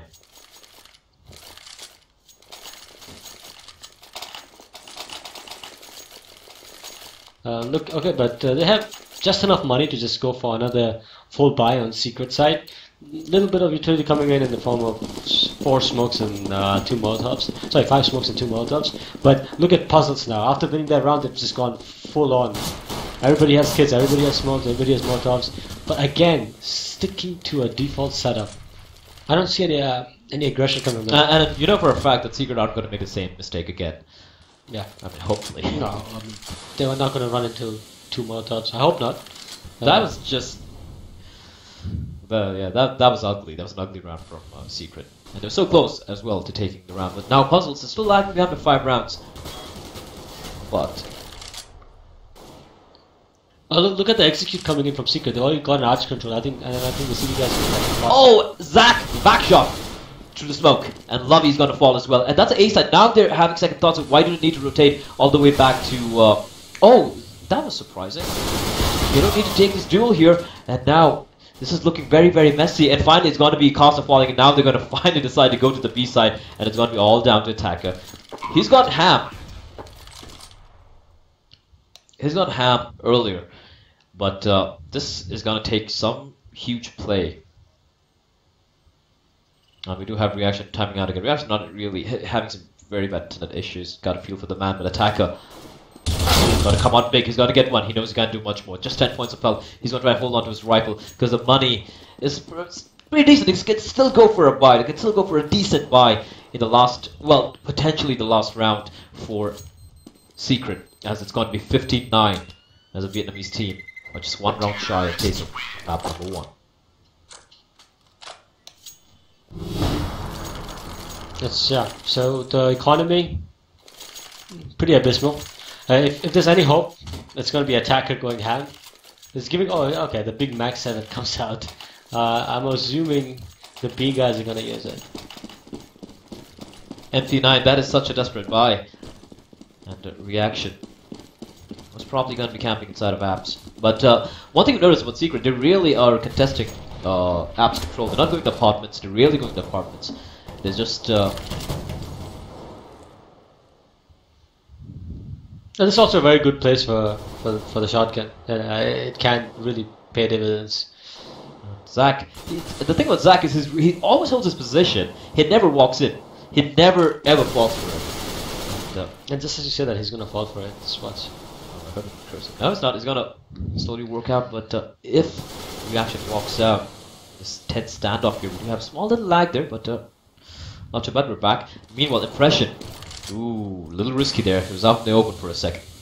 But now, Lovey, he hadn't spotted out anyone. Impression's gonna get a kill. Zach's gonna get a kill as well. Zach's gonna win the duel, in fact, as Lovey. He knows where Zach's pushing out. He knows where they're all pushing out. They don't have any clue. No one's checking Boiler. But this is just stupid from Secret, and Lovey is going absolutely ham. He's going to punish them for this. Is he going to get the ace? No, he's not. Zack says sit down, and he's going to get shut down, but it's going to be Attacker now in the 2v1. Very possible. They have no clue where Attacker is, but the smart play coming out from Secret as they have a C4 rotating all the way from Banana into the B side and Attacker. He realizes what they're doing, what's up, but it's all down to him. But Lovey there, slight misplay, and that's how you get punished. That's how you get punished.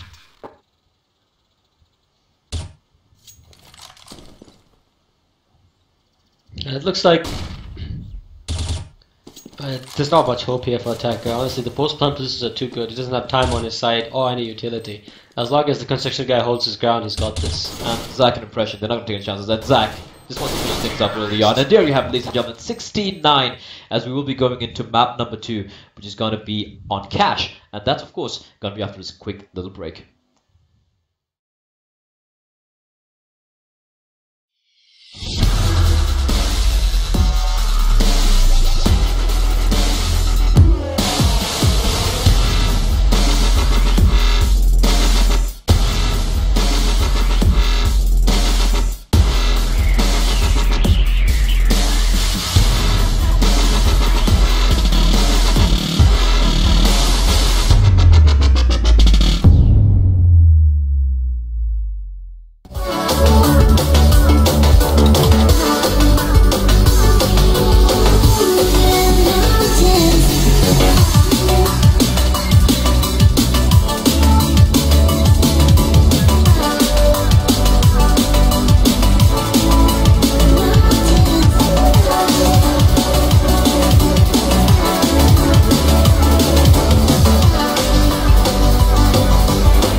what's to come.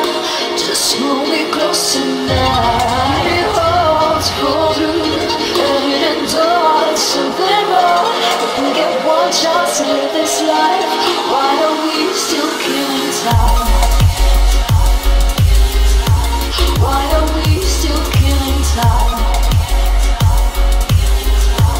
Why are we still killing time? Why are we, why are we, why are we,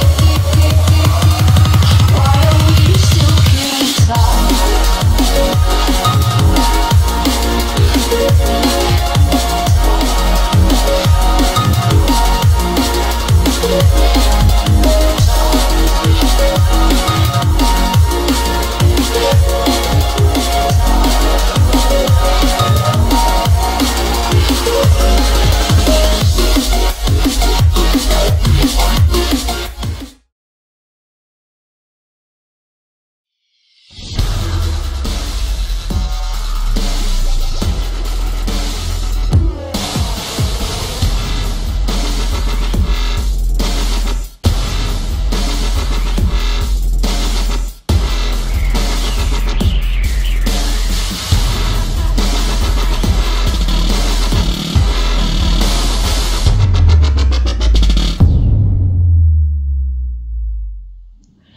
And we're back, ladies and gentlemen. What a game it was in Inferno. 16-10, if I'm not mistaken. 69. 16-9, I'm sorry, in which Secret, showing why they are regarded one of the best right now in Asia.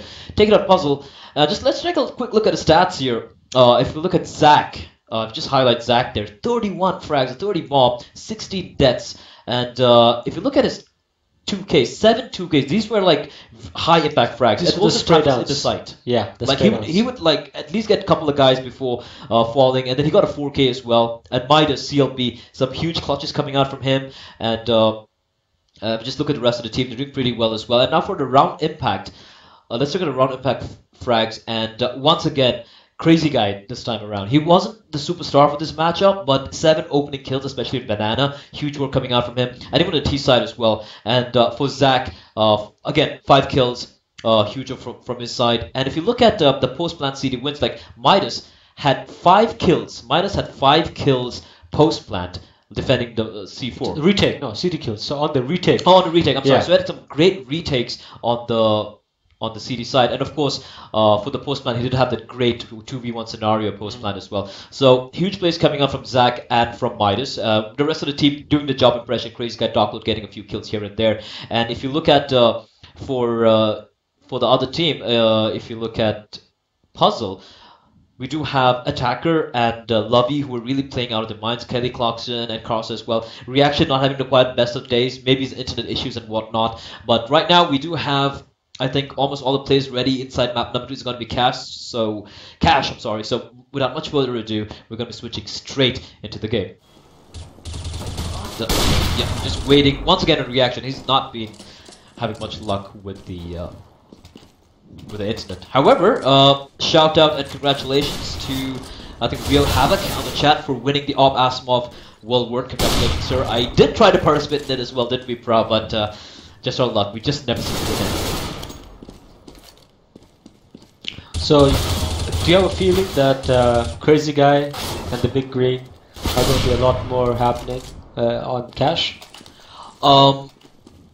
Crazy Guy's gonna be very interesting on the A side, especially. Like he shuts down, at least gets 2 or 3 kills before falling down all the time, especially on the A side of Cash. But then again, we're really looking to see who's gonna be wielding the big green gun on the Chinese team. I haven't seen them really bring it out so far.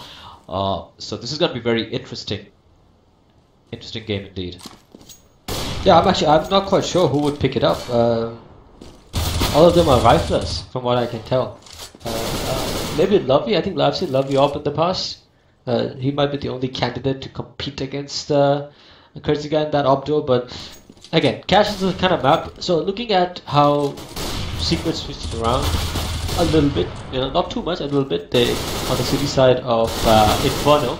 Then assuming that same policy applies going forward on the city side of Cash, that would mean Crazy Guy will be used as a floating opera.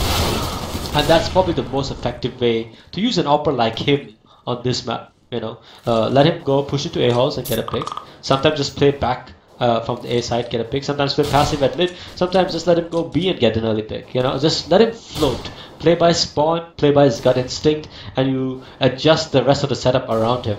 But let's see if Secret has been together long enough to even pull off something like that, because you need some good communication and some good teamwork to constantly modify your setup around one good opper on the fly. Right now, we're just waiting on the last man. Reaction to the last man. So it's going to be map number 2, ladies and gentlemen. Thank you for tuning in. My name is Bleh Vitas, as I like to call him Pra. Much more simple name, if you ask me. And we will be going live with the second map of map number 2. The first game between NXL and MVP being a very one-sided affair, 16-4, 16-5 for the Indonesian team. That is NXL, completely manhandling MVP Colonel. And this time, Secret still looking much more impressive than Puzzles at the moment. But of course, it was the map pick from Secret. So Puzzle, they picked Cash. It's going to be very interesting to see what they have planned for the Vietnamese lineup here. So it's not done and dusted yet. And for those of you tuning in, ladies and gentlemen, thank you for tuning in. We will be continuing after this game with day 2. That's going to be tomorrow, same time, where we will be having the winners bracket finals and the loser bracket finals. The all best of 3s. The entire tournament is best of 3. It's $4,000. Winner takes all for the King of the Hill, to be crowned King of the Hill Asia by Soulscape. Assuming this map, if I'm not mistaken, Puzzles picked Cash, right? So Puzzle has indeed picked Cash. Yeah, so that means they have something up their sleeves then, because of picking Cash against his dominant upper like Crazy Guy, it doesn't make logical sense. So, but let's see if logic prevails, right, and the favorites win, which doesn't really happen all the time. And right now we do have all the teammates in, so we're just gonna cut to a very, very quick ad here, and we shall be starting off with the game.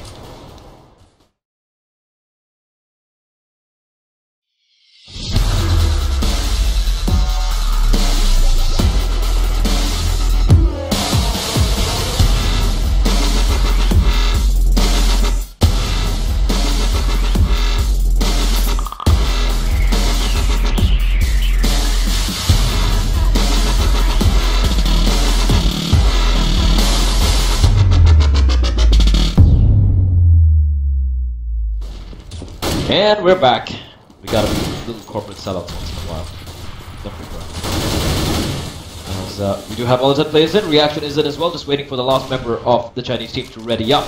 And we shall be starting off with map number 2, which is gonna be Cash. Third map is gonna be, I really hope I love this game. Train's the kind of map that we saw quite a decent amount of during the major.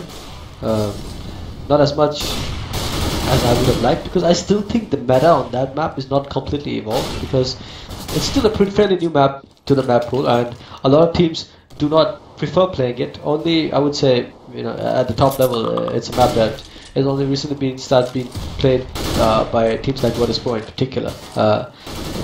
But if you were to ask me what the meta on Train is, as a color caster, I would not be able to tell you, because it changes pretty much every month. Yeah, it's changing very rapidly right now.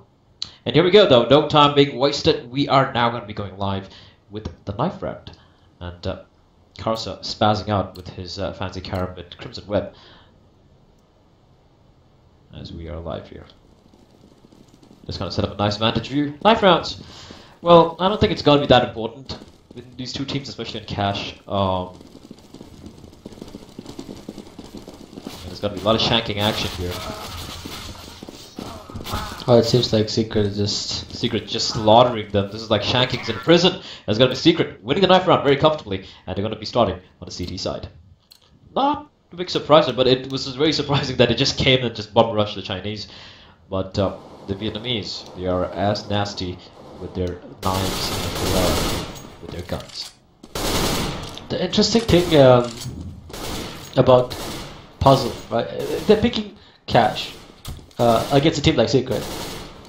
They better have some good smoke strats to mitigate the off-ability. They did try a few sets of strats, but they're not really smoke plays, so to speak. Yeah. But they try to go for this very slow pushing style of play. Where I remember in Inferno, the Chinese team, they kind of walked into quads, walking all the way as deep as possible, utilizing the fact that Secret are playing quite Passively, yeah. I don't know if that's going to be the case here, because this is going to be a comparatively more open map for Zach and Dark Lord and everyone, especially Crazy Guy running around with a big green of his. So here we go. Good luck, have fun being called, ladies and gentlemen, as we are going to go live here with map number 2, Secret versus Puzzle.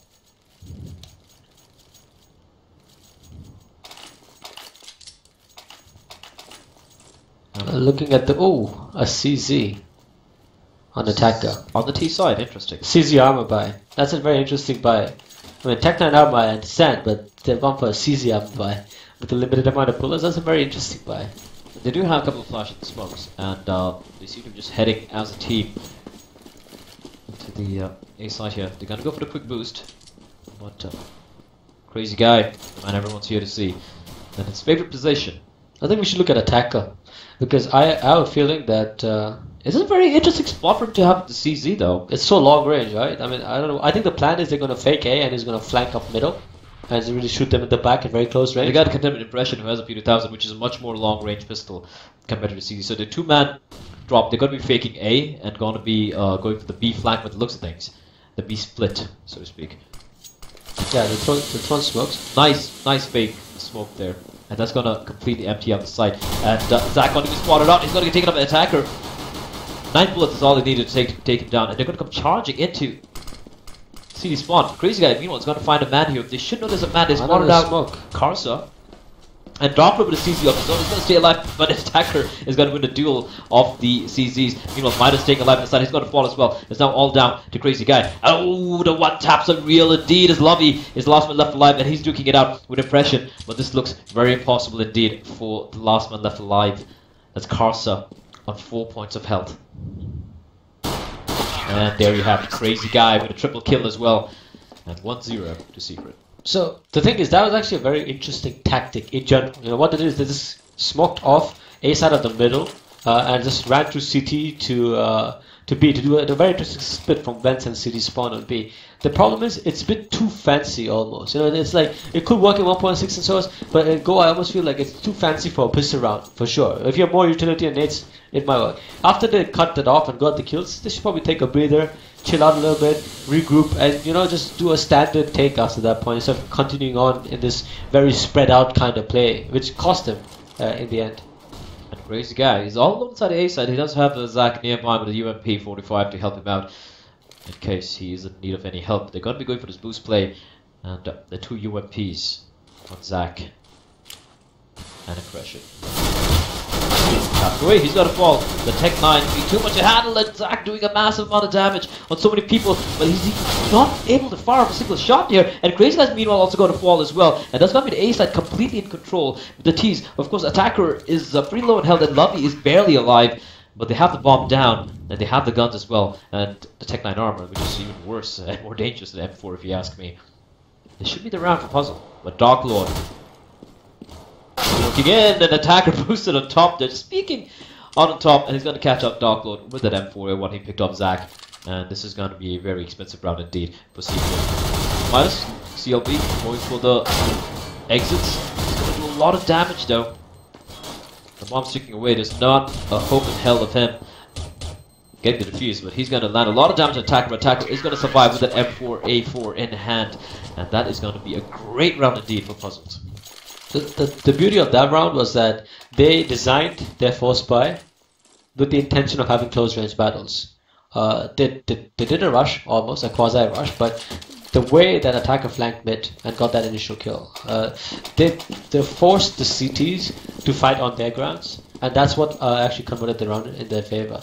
And now looking at it, it's going to be a bit troublesome for Secret, because they're going for a full buy as well. They want to reverse break the money on Puzzles. Let's see what they're going to try here, as Attacker is going to get the opening kill onto Impression. They're going for this mid flank. Sorry, this mid split if I'm not mistaken.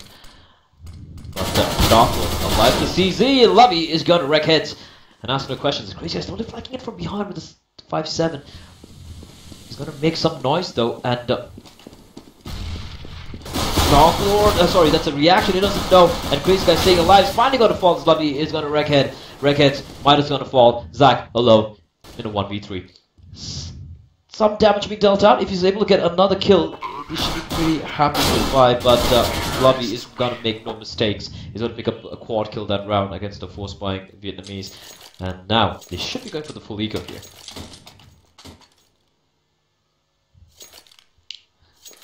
To be honest, that was a misbuy by Secret. I know the urgency that they had to like not let Puzzle build up an economy, but they kind of fully committed to it. I mean, I think I might have spot full utility. That's if you're planning on doing that, you probably should have a tactic up your sleeve with intention of that utility. They kind of just bought and played a standard setup against superior gunpower. And the reaction is just gonna be wrecking heads over in the A side, and they're just picking apart the econ Vietnamese, and it's all down to Midas now with a Peter 50. He can't do much here. Looking up Carsa. No, almost gets a kill, but Carsa's gonna survive. And it's gonna be the round. Just losing attacker in the process, and Puzzle should be very happy with the start. 3-1 up as we now move on to the bye round, the first proper bye round, in fact, for Secret. The fact that they bought up right after losing the eco means that Crazy Guy doesn't have the op, and that's why I was pointing out the mistake there, because having an op on the city side of Cash early on is very important, especially if you can use him in multiple parts of the map as a floater. And Lovey gets the first pick again. Lovey has just been stepping up like a beast. And the Molotov's gonna enable him to go in more aggressively in mid. They're duking it up with Zach. Lovey already in some frags early on. The impression slowly gonna be walking in, is gonna lose a duel to attacker. And things not quite going the way of Secret at the moment. They're actually losing the duels to Puzzle. It's the actions. It's all down to Midas right now. He has to hold this as long as possible and get as many kills. Nice flashbang. He's gonna go for the double flash. As he's gonna get on the swamp. He spots a man going on CD spawn. It's gonna be Zach. He's gonna get wild, and Kelly Clarkson comes charging back out from CD spawn. He's gonna take out Midas. And now it's gonna be a 2v1. Zach, just 10 points of health. So he's got a double kill though. And Crazy Guy, yep, they just got to fall back and hold on to the rifles here. Puzzles 4-1. They did great work here. They're just making Secret second guess themselves, not able to. I don't think Secret still realized exactly what Puzzles are doing, because I don't think even we realize what Puzzles are doing at the moment. They're just like feeling it out, and Lovey's getting these really important opening kills, and then doing these not really late round, but kind of mid to late round executions to the site where Secret are not stacking. They're all split up, and you know, name it Midas, Doctor Impression. They're not able to take these duels, and there are not enough trades happening, if you ask me. That's the main thing. That you got the nail right on bang on there. Is that the trade game is lacking of Secret. Secret is taking a chance by not smoking down mid or molotoving the stack.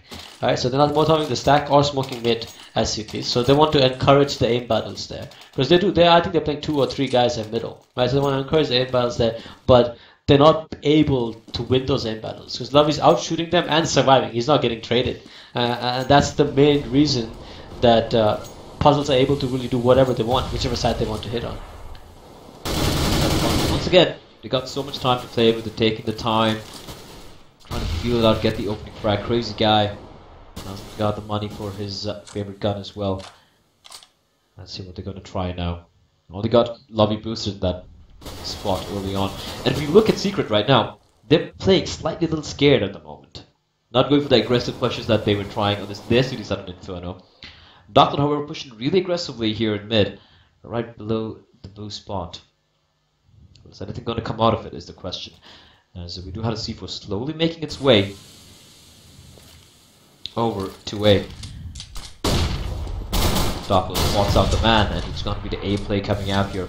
And Crazy Guy is going to be seeing a lot of action real quick, real fast. Got his teammate Zach as well. He's going to be completely grinded out. Okay, Attacker's going to pick up Zach with Crazy Guy. He gets one, but then he's going to fall real quickly. Impression's still alive. He trades very quickly as well, but it's 3v2 scenario. Drop is very close by. He could go in for this flank. They haven't spotted him out yet. He's going to get one. There should be another man lurking around, but Midas trying to spot out the man. He's going to, almost catches out Kelly. And Karsa is going to catch a Dark Lord, and Midas, he has no clue. The man is so low, he doesn't know where to aim at, and Karsa is going to pick up a double kill. And a great post plant there. by Puzzles, considering there's so many. Some great trades coming out of Puzzles. Puzzles are doing what Secret should be doing, getting some good trades when entering the site. And the difference is, I think Puzzles were on par with Secret in the last map as well in terms of aim. The only problem was, while they were executing, they were too close together, and they're not making that mistake here. Puzzles are actually doing a very good job of spreading out just enough to enable that trade, but not to get mowed down. And it looks like Secret's getting desperate now. They've gone for a full farmer's buy with no utility. An attacker is just wrecking them apart here with his AK-47. Peeking out the angle. Oh, not gonna check. Sandbags that from that deep. And that's gonna give Dark Lord a small little lifeline here. But 4 men alive for the Chinese team. They're gonna make their way to the B side, which is completely wide open. Dark Lord's gonna come out. He's gonna spot an attacker. He's not expecting that angle. And Dark Lord gonna try his luck and switch over to the AK, but he's gonna get double peeked, and it's all down to Crazy Guy. He's kind of desperate here. He should be trying to hold on to his resources and his gun. But 6-1 Puzzles. This is looking very dicey. It's looking dire because I believe they'll be eco again. It's time for Secret to bring out the big 5.7s and the CZs and pull out something out of a hat, because at the current rate it's going, Puzzles doesn't look like they're planning on stopping it anytime soon. It looks like the momentum's really on their side, and they might just run away with this map at this rate. Crazy Guy trying to do a smart thing. And he is going to be able to survive that round, but now they should be definitely going for the eagle. Maybe a few 5.7s coming out, perhaps. But apart from that, they should just be trying to inflict as much monetary damage as they can on Puzzles, with Puzzles look very good at the moment. Massive bank as well on Casa, and the rest of the teammates as well, about $7,000. Right now, the CZs. Okay, so one thing that I would recommend Secret to do is a pop flash into A halls and just go for that early kill. You know, go for some kind of extra map control, some aggression, either there or a quick stack into vents early on in B to surprise them close range. Because right now Puzzle is really manhandling them at middle, so they have to negate some part of the map. Right now, by just playing in the sites, it's not working for them. They don't have enough utility, and they don't have the range either. And Crazy Guy, what sort of a nade was that? In this nade, he's going to be able to do some damage on the lobby, however. But the door is open now, and Puzzles, they are not panicking at all. They know they have so many rounds on board. It takes the time. Crazy Guy has been spotted out. He's going to try and pop flash the T's here. The T's, they know they got all the time in the world. They're going to be making their way over to the B side where they have Dark Lord. Dark Lord is going to survive that. How the hell did he not get taken down is the question, but now he's got his hands on the AK. He's got armor as well. He could potentially do some massive damage. He's got to get into the headshot of the attacker. The bomb is down as well. Rotation coming in. Dark Lord go for the peek once more. Zach meanwhile finds Lovey as well, and then finally Impression comes in to save his teammate out. Last man left alive, Kelly Clarkson, 1v5. He finds ahead of Impression, but there's going to be 15 seconds remaining on the clock, and somehow Dark Lord there. Little lucky, but great play from him after picking up the AK. I don't know how he picked up the AK, Manchu. Without getting traded? Yeah, I know, that's surprising, but it's exactly what the doctor ordered for Secret, because they really desperately needed that CZs and 5.7s to hit by Zack and Dark Lord. Okay, and the other thing about winning an eco like that is when all the terrorists died so close together, they can just basically pick up their guns. You know, they don't have to buy again till next round. So 4 cities survived. They all got guns from the terrorists, and it's almost like a double round win in terms of economy, at least. So they're basically back on par economy-wise with Puzzles, and let's see if they can maybe get some momentum now and make some take risky plays. And now we do have Crazy Guy with his favorite gun. Meanwhile, it's going to be Zack, though, who's doing a massive amount of work here. Zack and Darkblood just shut it down completely. Sorry, I missed that action. I just fanboyed so hard for Crazy Guy when he had the op out, and I missed everything else. It's going to be Casa now in a 1v4 situation. Bomb dropped in no man's land, and it's getting hunted slowly but surely by every member of CT. Midas going to slowly walk in. And for those of you just tuning in, Midas is, of course, CLB. He's going to get caught out. Darkblood not taking the peek. He knows it's very low in health. Nade comes in, just going to do massive amount of damage. Molotov comes in as well. Crosser is going to get caught out. And great play for Impression. They're just chasing on Crosser with a little angle and Secret. Finally stringing a couple of rounds together. 6-3. Still in favor of the Chinese team, and they have enough money to go for another The difference there was Secret finally said, okay, the aim duels are not working for us at middle, so they finally Molotov the stack and they smoked out the mid. And they're already playing 2 or 3 guys there, so they just ended up mowing down puzzles. Because puzzles actually had to run through smokes and run across Molotovs.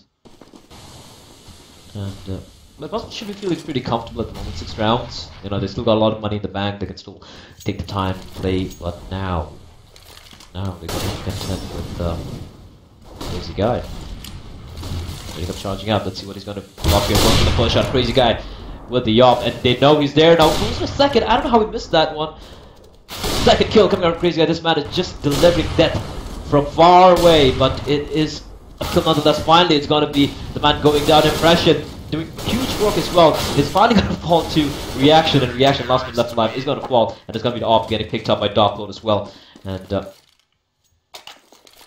now it's a crossroads for Puzzle. I mean, they have just about enough money to go for a force buy of Tech 9 or sorts, or they, or they can just go for the AKs. So let's see. Okay, so they're going for the AK buy and not the Tech 9 utility buy. they do have 3 smokes. And No, but they're hitting good shots with the AK. They are.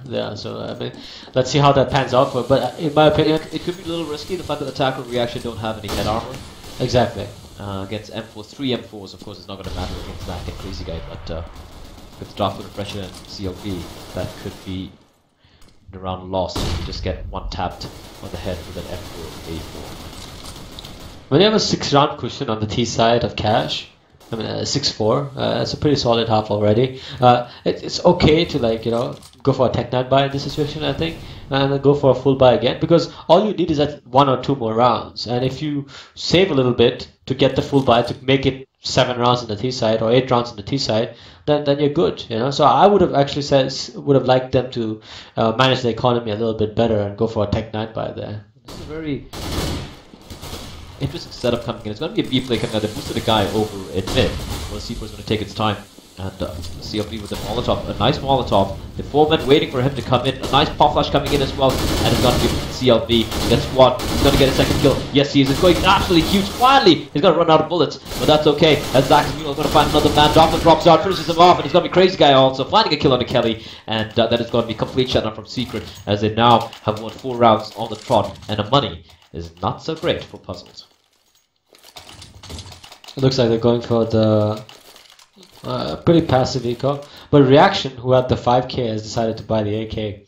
I don't know if that was a missed call or they're actually generally going to try to do the old school Titan Kenny strat where they just one guy takes the gun and then everybody else revolves the around money's it. not so bad. I mean, yeah, it makes sense. This is surprising that they're actually taking the AK though. He had 5k. Yeah, trying to Maybe equalize they're trying to the money, normalize the money. That's probably why they did it. perhaps. Yeah. But they're going to be going for this A play here. Impression has been doing some pretty good work, to be very honest. But now he's completely blinded. He's going to react really quickly here, and it's going to be Crazy Guy actually gets a kill. But Impression staying alive so important, and he's going to finally fall, however. But then he got to contend with this guy, and it's going to be Reaction. Holy Christ! He's going to rip the head of Crazy Guy, and it's going to be Darkload. He's going to come charging in. He'll come try and flank it through forklifts. And the nade doing a massive amount of damage onto Kelly Clarkson. As Midas with the Molotov should be pushing out the man. Darkload going to get the kill. Kelly replies back. Now it's 1v1 here. Both of them pretty low, more than 40 points of health. And Midas pretending to stick it, and it's going to be Kelly winning the duel there just by the seat of its pants. And what a shot from Reaction there. Surprised Crazy Guy didn't fire in time. Yeah, I mean, actually, that was the crucial kill of the round. That's taking him out, enabled them to get the bomb down and have the numbers advantage. Or equalize the numbers at the very least. Have you noticed that every time Puzzle has hit A, they've done a lot of damage? Now, I know Crazy Guy is playing there, and an Impression as well, the team that can communicate in English, but it's like they're not really gelling, to be honest. They get a few kills, but for the most part, I think the terrorists come out with the advantage every time they've hit A. And it's probably the first time they're playing together in a tournament as a team. Yeah. I mean, the fact that Impression and this guy are Crazy Guy playing together. Crazy Zach is just tapping away, and is tapping away. He's got a double kill already. Attacker is going to get his head ripped clean off, and Zach is going to go a little bit more aggressive here. Oh, Impression's going to fall, but Zach picks up a triple kill. Team kill coming out.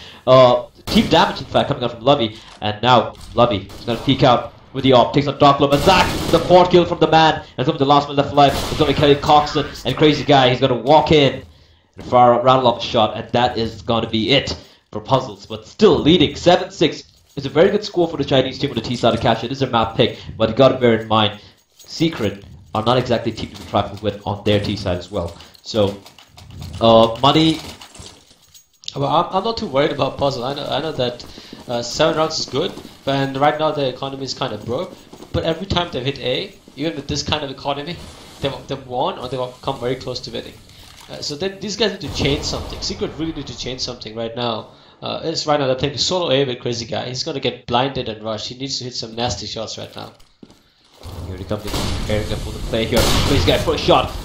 Goes for the second flick, not going to be able to land it, however, but then they have to contend with this man, Zach. The bomb is dropped as well. Lovely plasma going to frag of his own depression. 3v3 scenario. C4 is still down, not planted yet, and it's going to be Dark Lord who's going to get the kill. They still can't get the bomb down. Zach is going to spray for all it's worth, gets the final man. An attacker with the off, gets one. He doesn't know where the second guy is completely blinded, and is now falling back to mains. But the bomb is dropped. Oh, just spots out the man. Not able to spot out the man. That's Midas, CLB. CLB spots him out. CLB just waiting for the kill. Like a shark. Smells blood. An attacker. 40 seconds to play with. He's gonna get taken down here. Midas is going to land an easy headshot. And 7-7. Once again, they're getting this triple kill, 3 kills, but not able to close it out. And now the money as well. It's pretty. To be very honest, there Zach played brilliantly there. He's got some really crazy good spray control there on the M4A4. If you bring up the scoreboard, I think he's probably top ranking yet again. Oh, almost close. They're pretty even at the top. Crazy Guy, Dark Lord. I think Zach had stepped up much later in the half. Yeah. But Puzzles should be very comfortable, but at the same time, considering they're facing up the Secret, they should be trying to get as many rounds as they can. And you got to ask yourself, some of these half buys, are they really satisfied just with 7 rounds? They shut out Secret completely and get as many rounds. So there was 5-1 up. Yeah. When they're 5-1 up, they had an opportunity to probably make it 10-5. In fact, but I feel Puzzle seem satisfied with the 7 rounds they have on board and just going for this half-ass buys, which aren't quite paying out for them. But here we go. Impression is going to open things up. Lovey, the danger man's going to be taken out of the equation, but he should be able to pick up that AK. Karsa is blinded, but he has no clue where Impression is. Meanwhile, Zach is going to go all the way back to the A side to help his teammate out. Impression blinded. Karsa going to go for the duel. Impression running out of bullets. He's so blind here. It's going to be Karsa winning the duel, and the rest of the teams are going for this A play, but they have this man waiting for that Crazy Guy. Goes on the flick, managed to leg a guy, and Zach is going to get an easy kill as Crazy Guy has one more kill to his tally. Big shot, goes for a flick shot. He's not landing the flick shots here, but doesn't matter because CLB and Dark Lord are going to shut it down. 8-7 Secret, just ahead by 1 round. But what are you going to do on the T side, and do Puzzle have something planned on the CD side is the question. I'm already very impressed by this new Puzzle lineup because considering how new they are, they still have some of the signs of the old KU. You know, they're quite creative in the team playstyle. You saw that on Inferno to a little bit with their shelter executes, and you're definitely seeing it here on Cash. The fact that they got 7 rounds, and they're willing to take some risks, which is nice to see, at least on the T side. Now let's see how good they are on the CD side. The pistol round has just started, and basically it's a pretty unique buy yet again by Puzzles with the CZ smoke armors. Okay, the 2 CZs. Okay, they're playing very close. I think they're gonna go for a pop flash on Kelly Clarkson. Here we go. The CZ is gonna work out indeed, but Zach, the raid boss, comes in charging out. 2 quick headshots, Holy. and the A side is completely controlled. Zach is just an absolute monster, and it's gonna be the retake time now for Puzzles. They just have the CZ as well to play with. It's so long, it's such a close range weapon, and Reaction is going to be having a tough time. He's going to come in close, gets the kill onto CLB. CLB could have taken the duel a little bit more further away, but now here they come charging in. But Zach with the Tech 9 still alive here, but Karsa gets a shot, and Zach gets another kill. Is he going to go for the ace? No, he's not, but it's all on Crazy Guy. Crazy Guy playing this to perfection, and he's going to stick it. Yes, he is, but Crazy Guy's going to peek at the right moment, rips ahead of Karsa, and Zach there. What a beast. No, that was all Zach. That was all Zach. Like a 4K on the Tech 9, and the second shot while he was rushing into the. Oh, I don't want to be the guy on the other side of that bullet. That's not fun. And perfect play from Zach. I mean, that is a man who has to be the Rainbow. It's like if I had a Tech 9 Yeah. AK, I mean, you know what? Just take my guns. Let me just plant the bomb. You do your work, and he's gonna be going for the AK buy early on, while Puzzle is gonna go for the force buy. I'm kind of surprised to see that they have 4 CZs and just 157. Something which you don't see that often nowadays. Most people opting to play with the 5.7, considering that the money bonus from CZ is also still abysmal. Just look at Apex in the major run. Like, That's Apex. Let's not talk about the French right now. I don't think. if you guys don't know, Blade loves the French teams. Absolutely adores them. Yeah, absolutely. But anyways, getting into the game here, crazy guy, Dark Lord, the 2 SMGs, should be looking for this easy SMG kills, trying to build up a small little bank here. They're taking the time, not taking any chances whatsoever. Impression leading the way into the A side, but very spread out on the T's. And are they going to walk into this 3-man stack in the B side is the question. They got reaction. Midas is just down to 1 point of health. Oh, my Reaction's just surviving. And this could be huge. This could be huge here. But Zach has taken out a man, and crazy guy, he's just going completely nuts. He picks up one, picks up his teammate. Karsa picks up one more, and they're out hunting him, just chasing him. Look at this, 3 men just hunting him down. They're like, get him, and they're gonna get crazy guy. It's all about Zach now, and he's gonna get taken down. And oh my word, just tough luck for Secret walking into the triple man That's side. twice they've lost the second round after pistol, Indeed. right? That's twice now, and that's gonna hurt them like crazy. And I guess there's some method to the madness of puzzles and the obsession with the CZs, because it's actually paying off a lot. These guys just prefer the CZ, and they're saying, hey, we can't make it work. We don't need the 5.7s. And they are definitely making it work. And for Secret though, they're gonna try and give puzzles a taste of their own medicine. Slightly less potent because they'll be using P250s, but P250s and 4 smokes and a flash. They're going to be going for this A take. It's again, I think Kelly Clarkson's playing in the same spot again. He should probably change spots and go to the other side and completely cast him by surprise, especially because they saw the nade coming in from this side. Comes out. 1 kill. That's Again, all he's instantly gonna be able to traded. get. But there's a man side to side, and there's going to be an attacker with the AK-47. Break all this one, not able to get a second kill though, and this is looking very good already for Secret. If they're able to get the bomb down, but look at the rotation coming in. Lobby just come charging in. He's got to get the kill, and the bomb is not going to be planted as well, and it's all down to Midas. Actually, the bomb gets down, so a great round for Secret. But then at the same time, it was of course a pistol armor buy.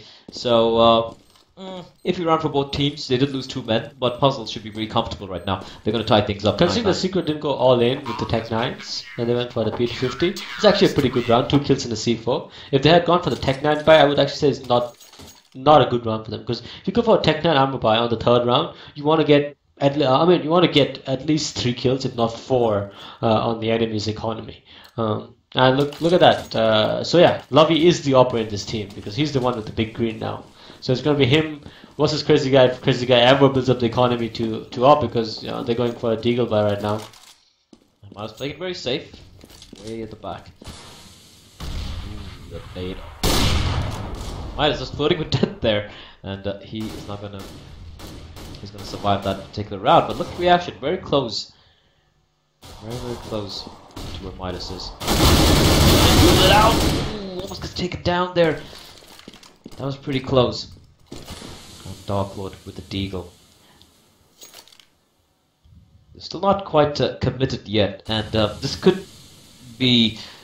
Well, I don't think it's a very smart idea of Secret. Like they have some deagles, they have some P250s. They should really be trying to at least get the bomb down. But Kelly Clarkson waiting on top. He hasn't spotted out. Hasn't taken any damage whatsoever. The smoke's gonna help him as well. As Lovey with that AWP gonna hit a lovely shot. And it's going to be the last one left alive. It's going to be Impression. And I don't think he's going to be able to do anything much here. He's got a C4 though.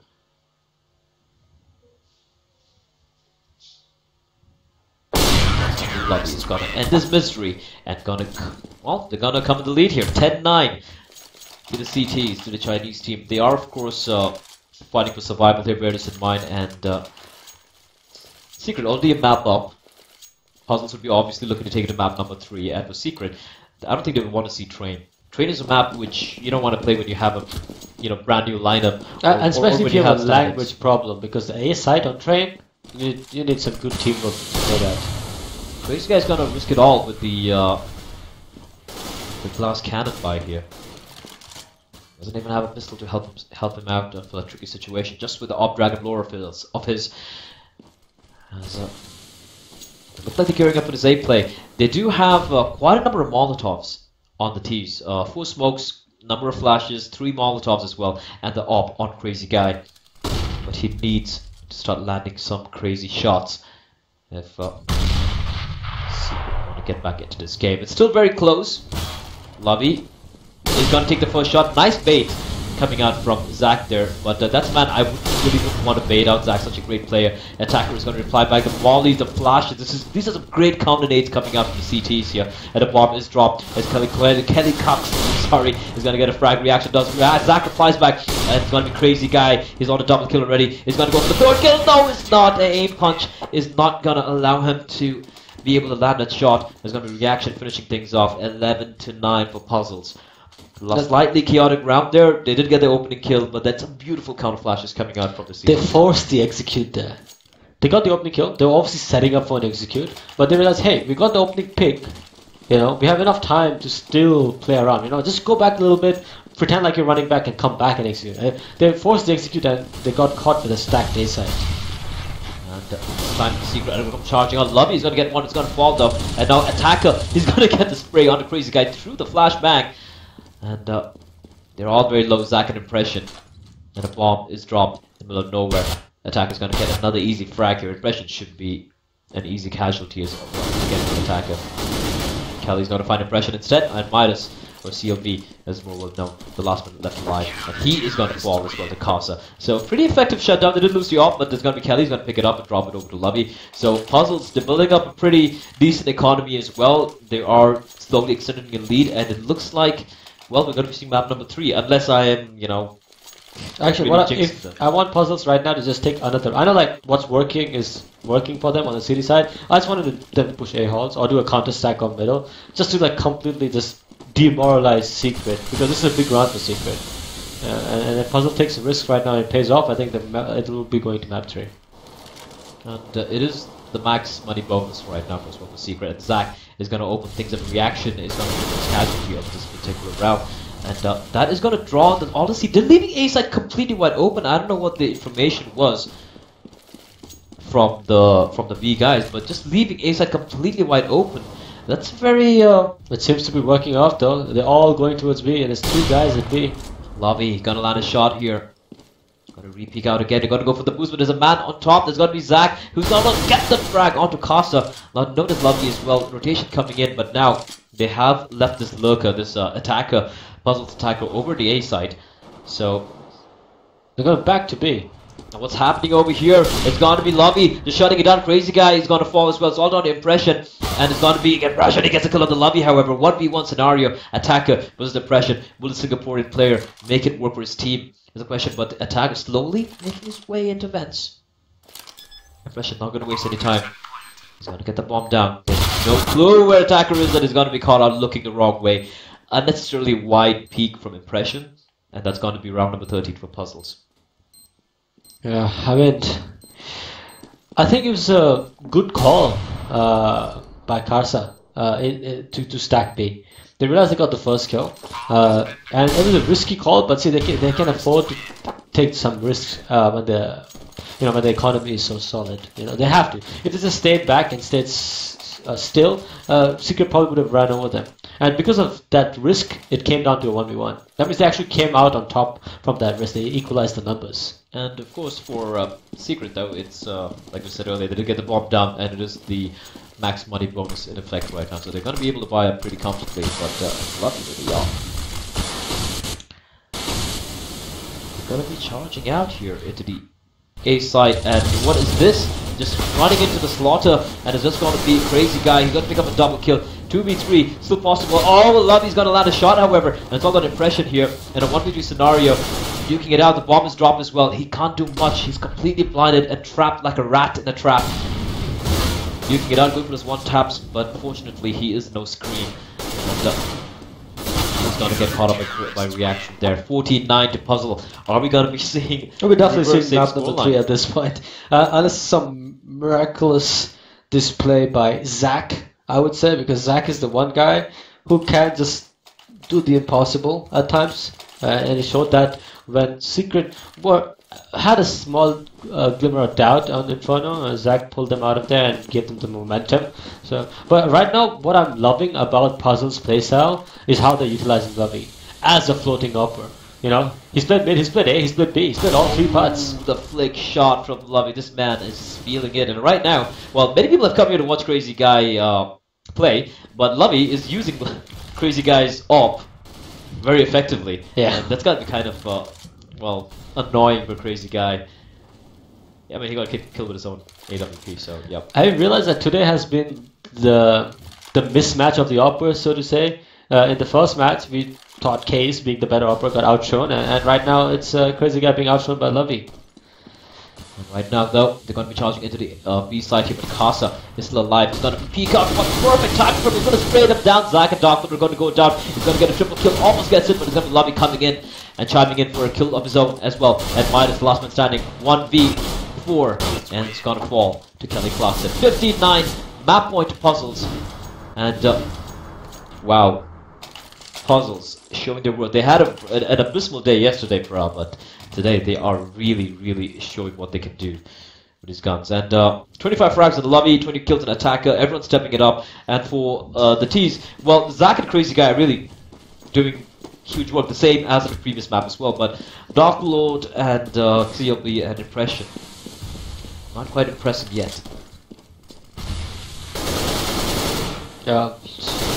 I think Secret have run out of ideas, to be very honest. They've not done anything. The one time they've tried many things, but even their bomb rushes to the A side have been one by one. They Exactly. haven't tried going in as a complete unit. And they've not used really any see smokes from T-Spawn, you know, to give them some cover, and they're getting sprayed down. Although, to be fair, at that one round, he was on top of the boxes, so it was not going to matter, because he had the elevation. Pick off the first man here. Reaction playing very passively from behind Z. And now man is pushed in. Levin's gonna get into the kill as well. Doctor trying to spray for all his word, but he's gonna fall. And it's gonna be Impression. Finally gets a reply though. And Crazy Guy is gonna walk into Lovey's op. And Lovey is gonna get the quad kill. Maybe. And yes, he is the one tap from the CZ. 16-9. GG. Well played, big call. Ladies and gentlemen, we have a game in our hands here as we are gonna move on to map number 3, which is gonna be on Train. I'll just head over straight to the stats here. Let's take a look at the frags. If you look at the second team, that's for Lovey, for Puzzles. 30 frags on the man, a 30 bomb. He's replicating what Zack did on Inferno and just dealing out the damage here. And the thing is, he got 2 4Ks and 2 3Ks. Lovey got 2 4Ks and 2 3Ks. Like, he literally went ham on that map, especially with the op as well. And if you look at even Attacker, just right behind with 20 kills, and Kelly Reaction Casa doing pretty decent work, 14, 15, 16 frags. And for if you look at for Secret, Zack on 24 kills, Crazy Guy 22, they're doing great work. It's not like anyone was not really performing, but it was just that Lovey was just wrecking. Lovey was above, and I think Attack on the whole, if you look at round impact, you'll notice that most likely the type of kills were way more favoring on Puzzle side. Indeed, like if you look at opening frags, yes, Zack did have quite a few numbers. Bear in mind it was 16-9, so it wasn't like a very one-sided affair. Yeah. But Zack did get some few kills, Crazy Guy as well, but Lovey, 6 kills with that op especially, always opening things up. Crazy Guy, I don't think he's feeling it with the op right now, Pra. It doesn't look like the Crazy Guy we know. Yeah. Like you said, it's been very mismatched. Like we saw Case from MVP, we thought would be the dominant opper that matched with NXL, but it was Soifong, who just stepped it up like insane. Like here, Lovey, he was very quiet on Inferno because he really didn't have that much money to play with to give him the big green, but on Cash, now we know why they chose this map. 69-69 looking very equal right now in Train. This is going to be the map to watch, and we'll be right back, ladies and gentlemen. Thank you for tuning in. This is, of course, King of the Hill Asia by So Strong, and we are on match number 2, and we're going to be going to map number 3. It's been extremely tightly contested between these two teams. That is, of course, Puzzle from China and Secret from Vietnam, and we will be back very soon with map number 3 on Train right after the break.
I want to spend it right.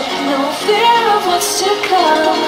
Just hold me close tonight. It holds pull through evident thoughts, something more. If we get one chance to live this life, why are we still killing time? Why are we still killing time? Why are we still killing time? Why are we, why are we, why are we, why are we still killing time?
we're back here, ladies and gentlemen, with map number 3 of what has been a very tightly contested game between the Vietnamese and the Chinese team, Secret and Puzzled. And there seems to be a little bit of doubt amongst people that this might be the Secret lineup from Dota 2. I don't think so. I think it's just another random name. That's just a mix coming in. And for those who are just tuning in, of course, it's the Secret team, the Vietnamese team, made up of quite a number of famous Vietnamese players.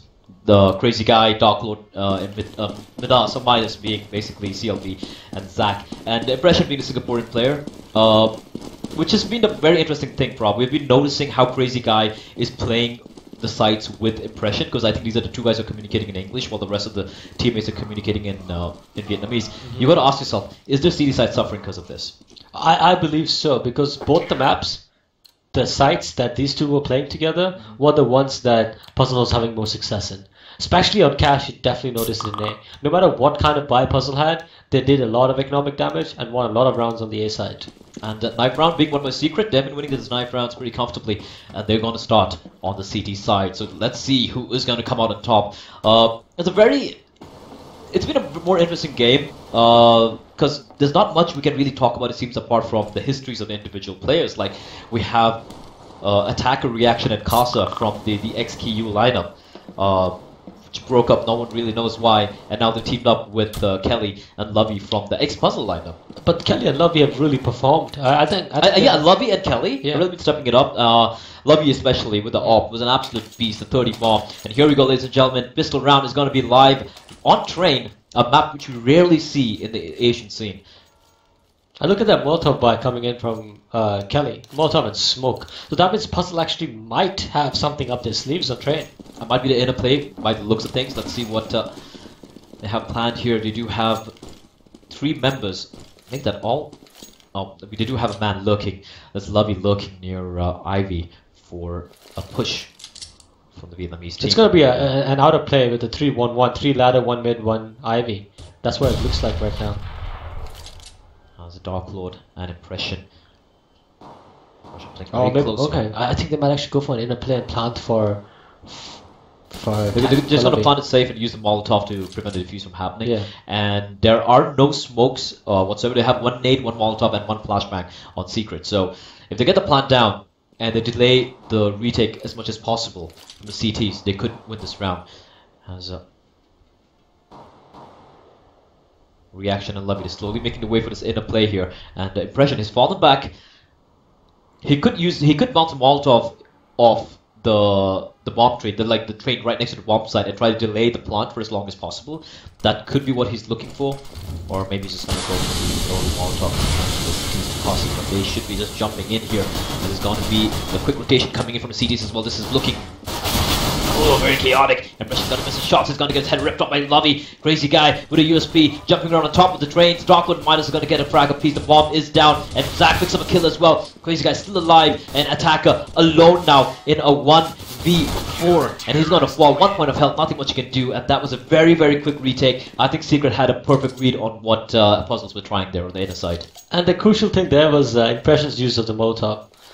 He used his Molotov perfectly. He isolated the lower train, did not allow Puzzle to get in quickly and spread out and get the plant down. They were kind of funneled down lower, right into the rotating crosshairs of the A guys from Secret. No time being wasted. They made the CZs work the previous round. This time they got Deagles. And Lovey, the 1 Deags are real indeed. He's gonna get the opening kill onto Zach. His face gonna get ripped clean off, and the C4 is making its way over to Ivy, where they have CLB to contend with. CLB making some noise here.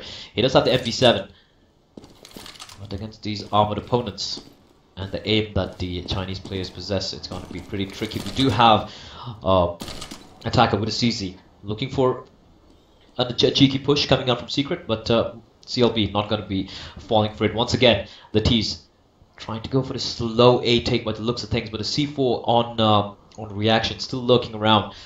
I think they're being indecisive right now. That he's walking back and forth between A and B. Crazy Guy gonna open things up with a frag outside. Midas gonna get a kill onto Ivy as well. If they're gonna make a play, they're gonna make a play right now. And Impression, he has a man on top. He hasn't been spotted out yet. But Doctor's gonna get the C4, and it's gonna be Casa duking it out. Impression going for the spray here. He's gonna catch out Casa, and it's gonna be the last man alive again. Reaction. He's got a C4 though. He could be able to get the plant if he gets his kill onto CLB. But he is gonna get taken down, and that's gonna be round number 2. This time, the Vietnamese not falling for the force buy, and Puzzle didn't get a plant either both the rounds, and they really have no money to play with. Should be an easy eco slaughterfest this round for a Secret. Yeah, this round is just going to be a straightforward win from Secret. I doubt Puzzle's going to invest any money in this. They're probably just going to go for a straight plant. They're not even buying any smokes. So they're not even going for a plant strat. You know, just throw 1 or 2 smokes to get a plant out of ladder. Just going to run into. I'm assuming they're just going to run into ladder and just get mowed down because the M4's out on Secret side. And let's see what they're going to try here. They're going to just try bomb rushing into the site once more, where Impression's waiting. This time with the M4. Pretty close range here. They do have 1 P250 on the reaction, but this should be another easy round. Darkwood is going to try and do as much damage as he can. There's going to be Impression. Picks up 1, picks up 2. Not even get the third kill as well, but Darkwood just comes in with a USP and picks up an easy double kill as well. So 3-0. 3-0 to Secret. And Puzzle. This is going to be the crucial round. This round will let us know just how much Puzzle knows about T-side training, just how much prep work they put in. Let's look at how well they use their smokes, if they have some tricks up the sleeve with regards to getting picks on B and on Ivy. If they do not, if they're just going to play straightforward Counter-Strike without... so far, their default has been 3 or 4 guys' house, and just 1 guy hovering around Ivy and Ali. So far I have my doubts about their understanding of terrain because they're not really playing with any map control on the default. And the fact that they didn't get a bomb down either is going to deny Lovey from the AWP, which he played spectacular. He was wielding it so well earlier in on Cash. Now Zach is going to be on CD Heaven. Crazy guy. Playing a little passively in Z, but the C4 is slowly rotating over to the inner side once again. That nade though, right through the gap, 2 guys just like Kelly lost half his health. That was a really nasty nade. I like what I'm seeing from Impression. He really knows how to play this side. A very hard working player, Impression. He's going to get the not going to get the first kill actually, but it's going to be his Molotov though. He's going to get the kill from beyond the grave now, and he's going to be getting picked off as well. Darklord still running around, almost gets the kill, but now it's off the CLB. 3v1, he gets 1 kill. He's going to bring it down to 2v1 scenario here. Attacker and Carlson, they're very low on health. The Midas couldn't possibly clutches, and the C4 is still far away. And CLB, can he read this? This is a smart play from Attacker though.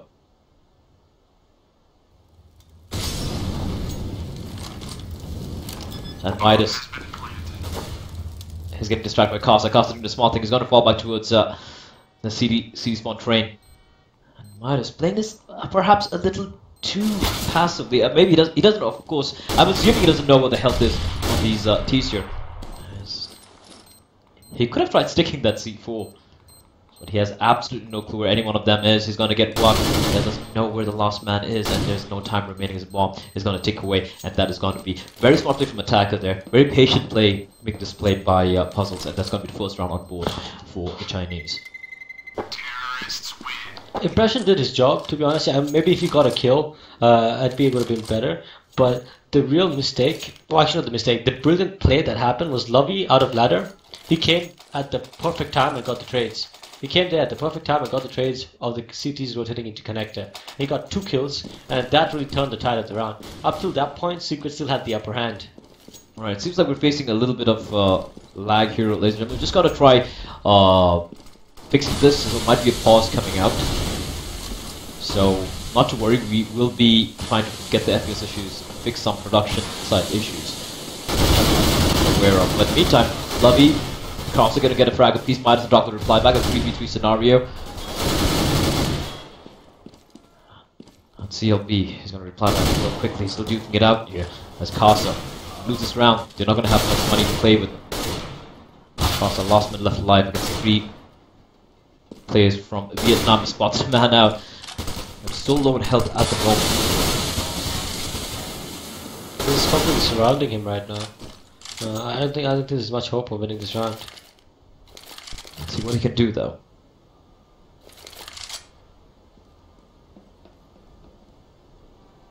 It looks like Karsa is still quite adamant. Instead of just saving the gun, he's And he's kind- gonna announce his presence there. And Darko just waiting to get this kill. he's trying to make a play. Oh. And just free firing around the corner. And we should be having a small little pause, I guess. Or maybe not. We're not going to be having a pause. Looks like the lag has been fixed. So we're going to be continuing with the game here. Slight technical issues. Nothing much we can do about it, ladies and gentlemen. I hope you can bear with us with that. These are just teething issues for us. It's the first time of us doing a production and a tournament of this scale. Hopefully, as the tournament, day 2, day 3 of the tournament goes on, we'll have most of these things fixed and figured out. Indeed. It looks like puzzles are completely broke, and every time they just keep going for the B side, for the inner side, and it's so easy to get slaughtered when coming out of B. Especially Impression, he's looked a little iffy, but he's been doing his job, getting 1 or 2 kills, doing a ton of damage. Doc would really be stepping up, especially here in early smoke. And they have absolutely nothing to play with, just 1 smoke on Lovey and Impression with the FAMAS. He's going to be seeing a lot of action real quickly here. 4 members coming out. He's going for the first shots, the Molotov right below the ladder, but they're going to be jumping over it. And it's going to be Crazy Guy who's going to pick up the double kill. He's going to give a double kill there. And Dark Lord is going to finish things up. Just complete decimation, but they did the job. They got the bomb down, and they should be happy with that. Of course, Secret should be pretty happy as well. They didn't lose a single man that round. And it's going to be 4-1 now. 2 puzzles. So, 5-1, sorry, to Secret. And, looking at puzzles placed out so far, the mistake they're making is the default is not really imposing map control. So every time they hit A, they run into 4 guys, and every time they hit B, they do not cause the rotation, so they run into 2 guys. And 2 guys in B is already a pretty difficult task as it is, because it's 2 narrow choke points that you're coming through, right? So what Secret needs to do, is what puzzle needs to do is throw some smokes, while you're doing an execute, throw a few smokes, mask your default, at lower B, so that it keeps 2 cities busy, so you don't have to deal with 3 guys, and you can create a numbers advantage and move forward. And right now, okay, it looks like they're trying to fix the lag issues, but it looks like everything is fine now, hopefully. Of course, it is the last map of the evening, game number 2, the first one being NXL defeating MVP very comfortably, 16-4 and 16-5 on Dust 2 and Inferno respectively. And now, it's been a pretty tightly contested affair here. And now Impression. First time we're seeing him going so aggressive into Highway. But he's not going to go much more beyond that, playing very passively. He's going to use his smoke to try and spot a man out. And the C4 is with reaction. And it's not going to do a little risky here if he gets picked off. Of course, he's not going to get picked off here. There's no one close by. If he gets picked off, the C4's drop. And that could be the round once again being lost for puzzles. But if you notice how the CTs are playing right now, it's such a far cry from watching some of the Europeans play. Like how, if you watch Fnatic or even TSM, the aggression the CTs showcase on Outer Yard, getting complete control of Pop Dog, and even trying to push prod, poke the T's, figure out what's happening. But right now, Secret just playing very standard, very basic setup, and it's working for them. Because Puzzle's not really testing the setup. Puzzle's not really making them rotate, throw some fakes in there, use some smoke walls. They're not doing any of that. And right now, Puzzle are doing what they do best, that is slowly walking out into the site and trying to make something happen here. But Attacker is going to get a kill. He's going to be replied back with Karsa. Just trades all around, and he's got an Impression all alone here. He's going to be able to walk up to Pop Dog. They did the same thing they tried Inferno on quads, just walking in, trying to get as much map control as they can or side control, and then finally pushing in and then going for those trades. And they're going to win this one as well, 5-2 to Puzzle, changing things up a bit and working out for them.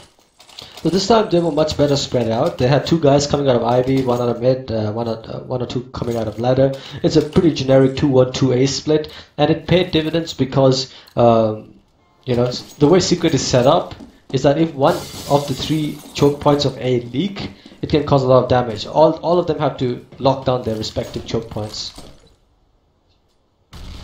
Alright, and right now though, we do have another full buy coming out from from Secret, but let's see what they're gonna try here. They got two men pushing out into Ivy. I think they're gonna try the same thing again. Slowly walk onto Ivy, push back the CTs, try and pincer them, try and surround them, so to speak. And Lovey again with 2 opening picks. What is this man made of? He is gonna make things work for his team, and Midas replies back with a frag of his own onto Kelly, but the bomb is far away. Darkwood replies back 3v3 scenario here.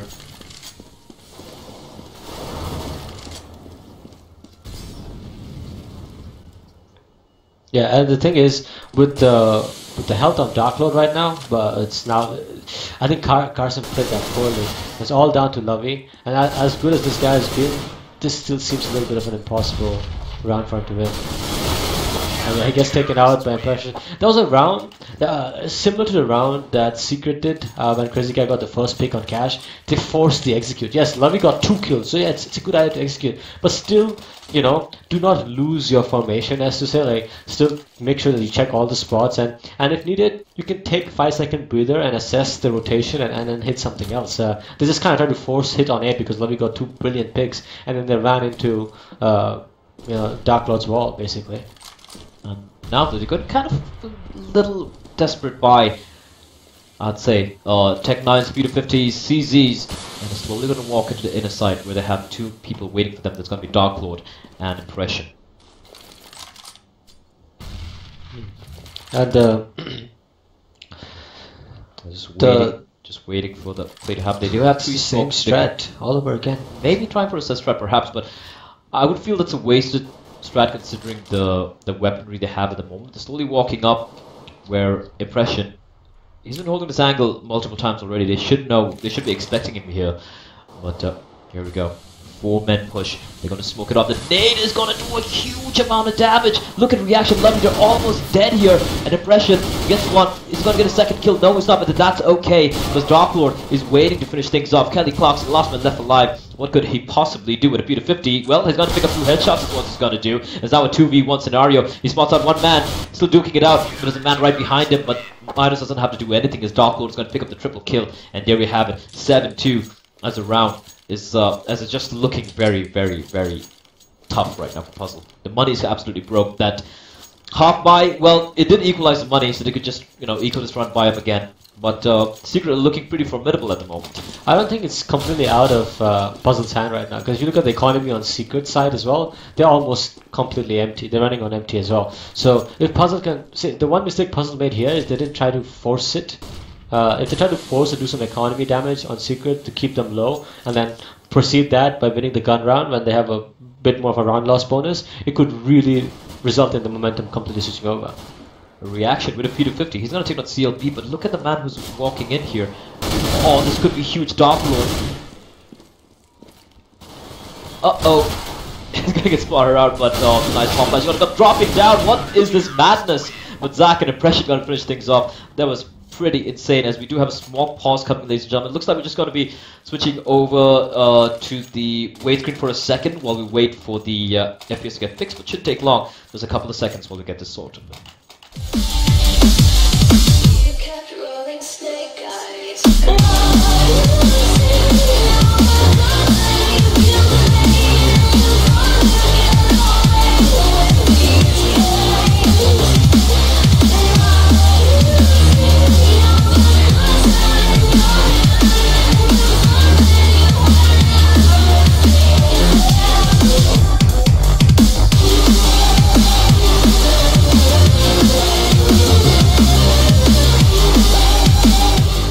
And we're back there. Looked like there was some delay, sound delays and FPS issues with the production. Just wanted to reboot, but now that's been taken care of. Hopefully, no more delays, as we're just waiting for the admin to unpause. But right now, A2. Money is still kind of dicey at both the teams. Secret really haven't built up much of a bank. Zach, the only guy with some money to speak of. Yeah, the game is still up for grabs. You know, it looks like Secret's running away with it, but looking at how close some of the rounds have been, and knowing how, also looking at the fact that Puzzle has been very unimaginative on the T side, and they're still in the running. That means Secret is also not that particularly strong on trade. Yeah, I mean, it's not like they're doing some crazy good plays on the CT side either. So Puzzle can easily, if they win one round and they keep up the economy damage, they can easily switch the momentum around. They can close it off with a 10-5 half. That's still a possibility. 8-2, the score. Let's see what they're going to do. Lovey, finally, with AWP. Let's see what's going to do with this. He's going to spot the man there. No, he's not. That was close. That was very close indeed. And there's a man on top of the next to bomb train. But I don't know if Lovey's going to spot. Lovey's just trying to get that guy looking near Ivy. Meanwhile, though, we do have CLB just trying to duke it out over at Ivy with the guy that is Casa. And Lovey still with the hop, is still trying to get lucky. He's not going to catch out anyone. Crazy guy. Oh, I thought he saw his head there, but nope. Lovey is going to fall back. Not going to find any luck with the AWP as Casa. He's making a lot of noise over an Ivy, ensuring that CLB is not able to rotate. But look at the rest of the T's here. They're slowly making their way again, once again, to the inner side, where Dark Lord and Impression have just been shutting it down time and time again.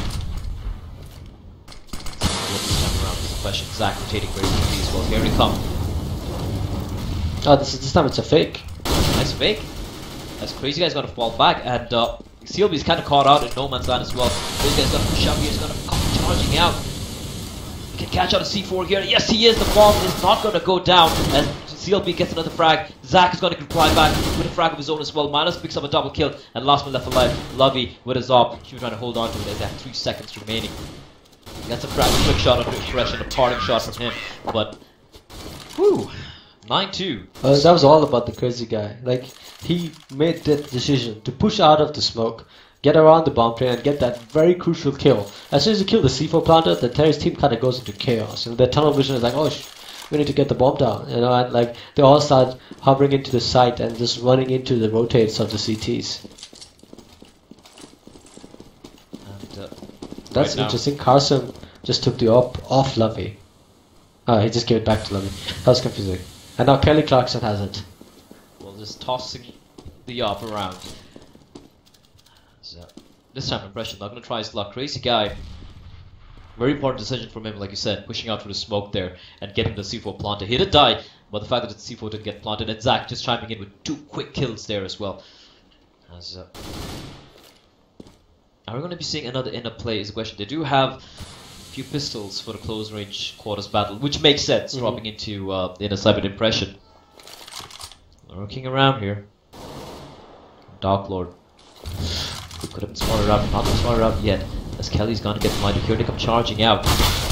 Dark Lord is gonna take a massive amount of damage. Crazy Guy has his hands on the op. He's gonna duke it up with Lovey. Goes for the flick shot. He's gonna land it. Easy one for him. And it's gonna be Impression getting the 4th kill for his team. Last man left alive is gonna be Attacker with the op. He's gonna pick it up. And Crazy Guy, I don't know if you saw the barrel of the gun. An Attacker. Lone man gonna peek out. And Crazy Guy, he doesn't miss those shots. Triple kill from him. And that. Well, it was pretty much an equal round coming out for Puzzles. So now 10-2, looking very, very dire, extremely dire for Puzzles. And the money's starting to build up now on Secret's side, especially after that Crazy Guy round previously. I think Secret's a bit too hell-bent on hitting B. Every time they've gone there, they've pretty much been mowed down. And the few times they've actually won the rounds, yes, one of them and it's primarily this guy, Dark Lord. 19 kills and 4 deaths. Exactly. They're just feeding him. They're just feeding him. He's getting back on the kills.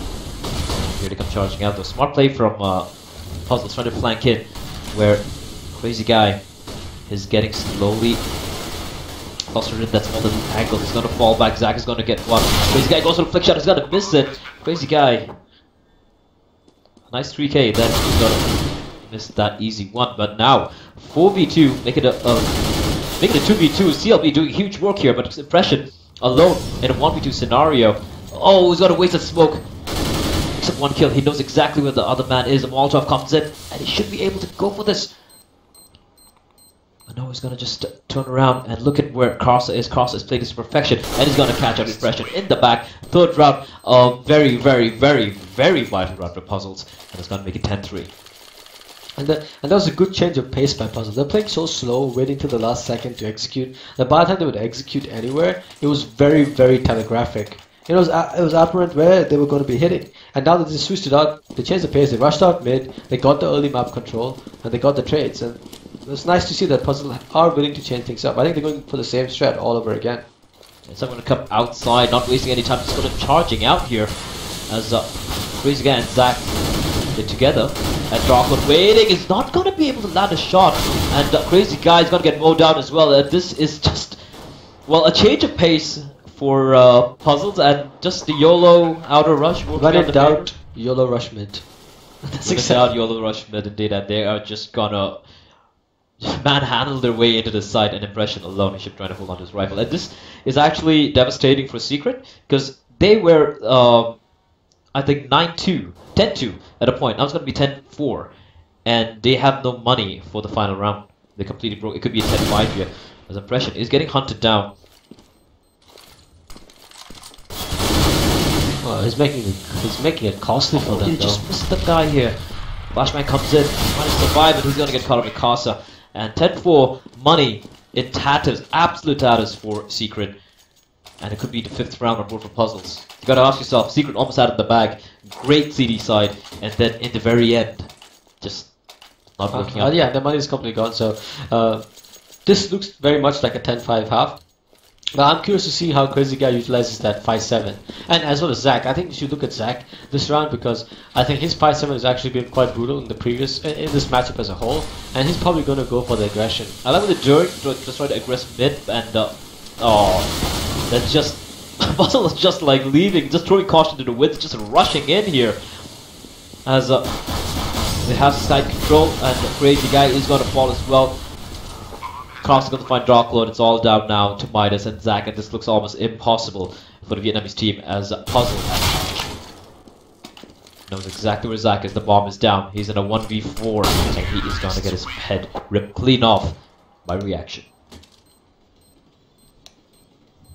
And the funny thing about Puzzle is that while they were trying to be like all slow and tactical and trying to, like, you know, make Secret double guess themselves by playing it so slow, nothing was panning out because it was really and then they're just like, let's just rush stuff. It's Asia after all. Let's let's go with a tried and tested rush mid non-stop. Exactly. Go, and that's gonna work out for them. And now for Secret, they do have the 5-round lead, but bear in mind they will lead like, you know, it could still go either way is what I'm trying to say here.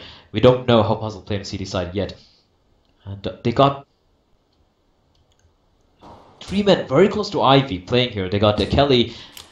They're gonna do a fake at B and do a late execute at Ivy. The B guys just wants man out. Darwin's gonna find a reaction though, so fair trades. But now they gotta rotate inner.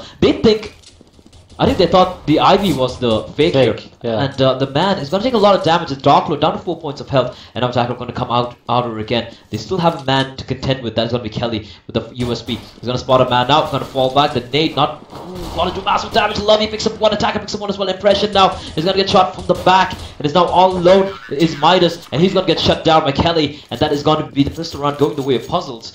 And Secret had a plan in mind, but I think it's like, I guess the plan was a double fake, like basically throw something. I don't know if it was intentional. Throw something at B, you know. At the same time, Zach also makes some noise at A. The C4 stays hit it, which did cause the rotation. But the smart thing was Kelly didn't fall for it. Because like, okay, I have 4 teammates at B. I trust them. Let me just stay at A, and that's what really played for them, because he got the early information when the actual C4 was spotted. And Impression and his teammates, they're going to be trying to go for the smoke play here. Let's see what's going to happen. They're going to come charging out, smoked on the site, and they don't see this nearby. Their baby. They spot out a man on top of this lobby. He's very down on health here. They are going to get the bomb down. So Secret did have at least a few smokes in the repertoire when playing Train. And that is going to be Crazy Guy. Picks up Lobby as well. Casa is going to find Impression. Attacker replies back as well, but it's a forced fire here. Crazy Guy, you could have got that kill. As Zach is going to get one, but it's going to finally fall. And now it's going to be Darklord, and Casa is going to come jumping around the corner and going to take him down. 10-7 to Puzzle. They did get the bomb down though, but Secret should be going for a full eco here. The fact that they have those smokes though, is a positive thing, because going forward, if they do a similar, they can use those smokes for multiple things. You can use those smokes and actually execute on A with guns and get the bomb down. Because see, they had the bomb down with almost 5 people alive, so they can do the same thing with guns. They'll probably win, or throw those smokes as a fake and hit B. So they have options because they know the smokes. And puzzle actually is pretty, hard to think that a team at this level does not know the wall of smokes on train. But it's the reality of playing in Asia. Train is not really a popular map here, and I think Secret might be able to utilize that in a future round. Looks like they're going for a stand with B take again, just focusing on the plant. Karsa just going to spray him down through the smoke. Reaction is going to fall though, but Karsa, he's got his teammates backing up at any moment right now. He's just going to come charging. He's going to try to flash himself through the smoke, but he's going to think the better of it. He's going to try for it again. And this time he's going to catch out the man in Zach. He's going to get his head ripped off almost immediately. Attacker replies back with a frag was under pressure. But the bomb is down, and even though they just lose one man in the process, Puzzles might be a little slightly irritated that they didn't get the bomb down, because this is going to enable Secret to go for the buy, and yep, they should be able to go for very comfortable. And no AWP, however, just going to go for the AKs. I think they're probably going to go for the smoke strat again. 5 smokes, 5 flashes, 5 nades, and 5 molotovs. What did they have in mind? It looks like okay, the utility actually is slightly inferior on Puzzle side, so I guess the bomb plants are definitely helping out with Secret. So yeah, they could be going for the smoke execute, and if they get the bomb down this time with all 5, and they have the guns, and the molotovs as exactly. Yeah, they'll probably win the round. So what Puzzle needs to do is play a little bit more aggressive at mid and ladder and get some early kills before the bomb goes down. Just waiting here while Midas making sure no CT is gonna peek in. Here we go, the smokes are gonna rain in, but there's a man on top of the train, the main train Lovey. He's completely flashed, but he still stays alive, and that is a very important thing for the Chinese team. And Lovey, he's gonna get one, but he's gonna get traded almost immediately here as Crazy Guy. Attacker gets a frag, however, and it's a man advantage for the CTs. The bomb hasn't been taken down, but Crazy Guy gets a frag, and the bomb is gonna go down. The Molotov comes in as well, and Crazy Guy stays alive while Impression is going to fall. Crazy Guy gets another kill as well. Dark Lord spraying for all his worth. The last man left alive is going to be Karsa. He can still clutches for his team. The Molotov is going to burn Dark Lord alive here, and it's going to be the round. Is he going to peek out? Dark can't do anything. He's going to peek out. He's going to get burnt alive by Karsa. What clutch play coming out from Karsa there, as Puzzle a 1 round shy of tying things up at Secret at 10-10 apiece. That was brilliant clutch play at the end by Karsa, and on top of it, as I had mentioned earlier, is that Lovey playing there aggressively and getting that 1 kill, even though he got traded before the bomb went down, really helped, because at the end it made it a 1v1, and that's where Karsa was able to win it. Okay, and now looking forward, it's like the full AK buy, but it's going to be a bit tricky for Secret to do anything about it. Well, let's see what Lovey's going to try. He has his hands on the op.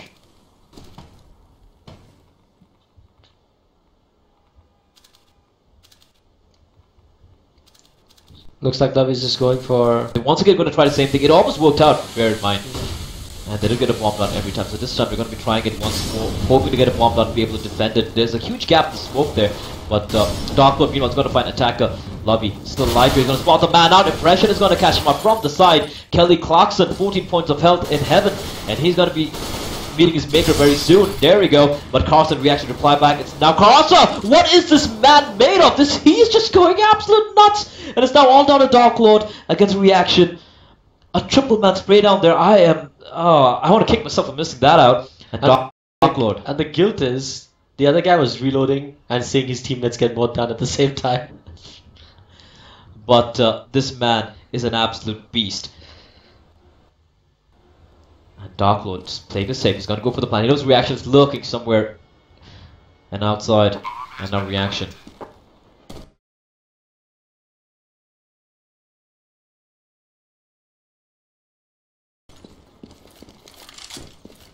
He knows this is another Dark Lord's play. playing this well. He's pushed in.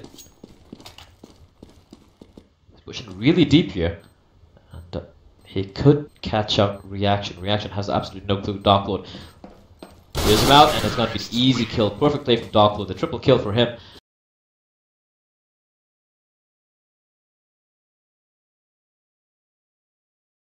Oh, neither team wants to quit on the money game. Puzzle and Secret, they're just trading rounds one by one, and they're forcing or trying to buy as to the best of their ability with what little money they have. And it makes for an interesting game. They can pretty much break Secret's economy as well if they manage to do it. And in the long run, but the thing is, in the long run, Secret's going to come out on top if they keep trading rounds, because A, they have a round advantage, and B, they're on the T side. It's not as expensive. Kelly does pushing really deep. Their teammates. I'm gonna spot any man out. Slowly crouch walking out. Let's see what he's gonna try. He's got himself in a pretty advantageous position, and he's got Lovey as well near E-box, just waiting to set up a crossfire if required. And the T's are going to be going for this outplay.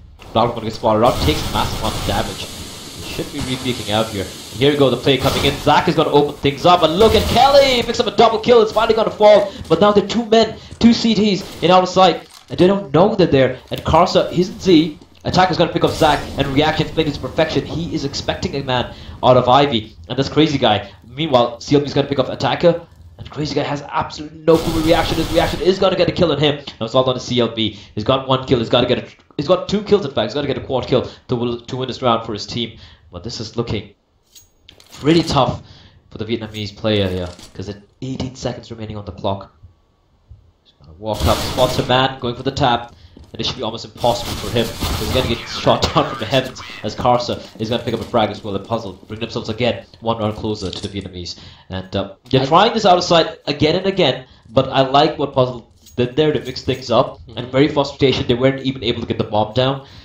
In Secret, I think they're just putting all their eggs in just one basket, just relying on outside again and again and again and again and again, and it's not really working out. I think one thing they're missing out on is not masking their strategy. If they just have one guy to fake inner, and sometimes they can use that fake to actually be an execute, and sometimes they can fake it and hit A. It'll keep the guys busy, It'll keep Puzzle guessing. And that's keep them on their feet, and that's what's important about masking your defaults.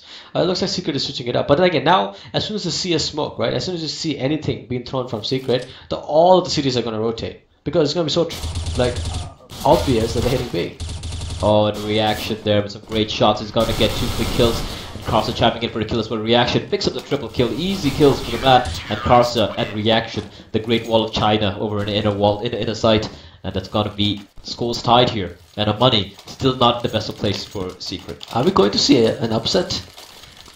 Well, the looks of things, it looks like, because Puzzles are looking very comfortable here on the CD side. They have won each and every round on the CD side, except for the one round which Secret managed to pull off. And Darkroad's doing his job. The 25 kills on him, but Karsa as well for Puzzles. Very close game, very tight game, and kind of a quasi-Tech 9 armor, smoke by, pistol armor by coming out from Secret. They're going to try the same thing again. They're going to try smoking out the outer smoke wall and try to get the bomb down. Darklo lurking at Pop Dog. I mean, expected this. He is the designated lurker for the team, and he doesn't do this most of the times looking at Pop Dog. But Secret's playing this pretty decent. Oh, down! How did he even get out of there without taking any damage? Up charging and tapping away, making his way into bomb train, and now the charge of the Vietnamese brigade. And Zach is gonna get a kill through the smoke. Okay, Reaction replies back. The bomb should be getting planted. Attacker trying to prevent the plant from happening, and finally they're gonna get the kill, but the bomb is down. And Crazy Guy is still alive. He's gonna get one, not gonna get the second kill. As Karsa is gonna shut him down there. The bomb is down, but Puzzles will now come out on top. 12-11 is the score, and this is looking pretty. And the thing is, the funny thing is about that round was that if Darklo didn't have auto switch on pickup on the F4A4, he would have probably got the kill on connector and be in a very good position to do more damage. He immediately picked up the M4 and he switched to it, and because of that he was not able to do the damage. He was actually quite in a good position hiding in that smoke on the bomb train. And it's very surprising to see Zach at the bottom of the scoreboard. 8 kills, 17 deaths. It's something we rarely see out of this player. Exactly. It's extremely surprising to see Zach not of Counter-Strike, but Darklord this time around, he's got to win the duel with Lovey. and there's going to be a Danger Man taking out the equation early on, and Dark Lord has just been beasting this entire game, but it's going to be the refrag coming out from Attacker. Impression replies back, the bomb is going to go down. This is a great opportunity indeed for the T's to win this round. Clearly Clarkson, last man left alive.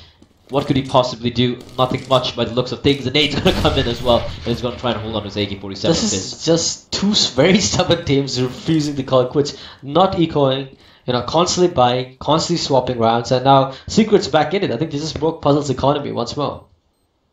Puzzle still has quite a lot of money though. Okay. 5,000 on Casa and Reaction, Kelly at 7,200.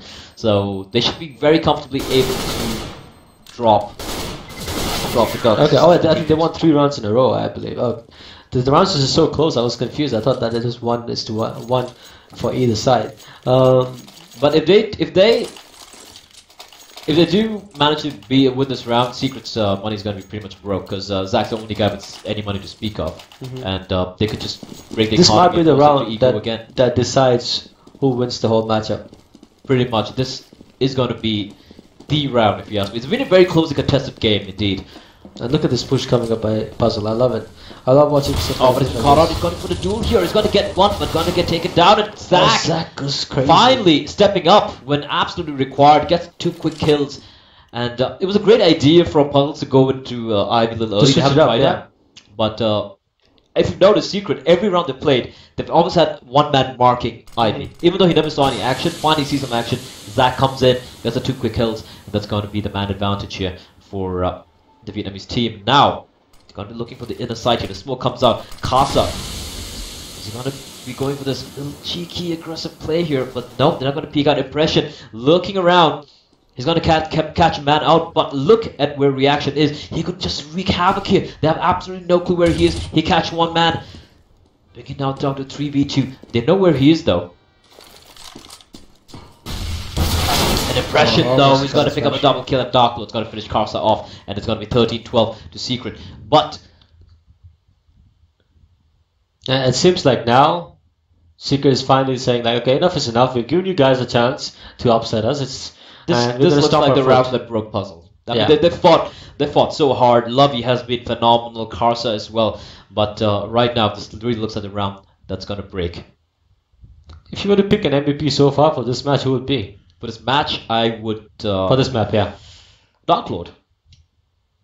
I mean, the guy single-handedly been able to like get some huge kills, especially on the inner side. He was shutting it down with Impression. And look at Reaction, though.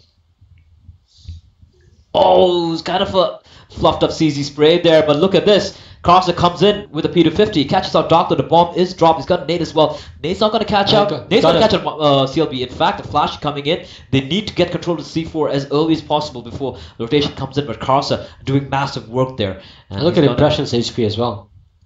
On 7 points of felt Impression, and that is probably a play they should have tried when they had guns. Yeah. They've tried the alley push, it didn't pay off, but the inner push seems to have. The thing is, with the fact that they might lose this whole thing because of a silly eco like that, I mean, fantastic play coming in from Puzzles, but the game was pretty much secured within Secret's grasp. Like, they could see the finish line, and they just got... Oh, and Crazy Guy, he has no clue. There's a man right there. Attacker is going to peek out. Oh, he's going to miss a shot. The Crazy Guy turns around. The 180-degree headshot coming in from Crazy Guy, and Attacker really needed to land that shot. But Nakasa, he has the AK to play with it. This guy is an absolute beast. He's been beasting this entire map.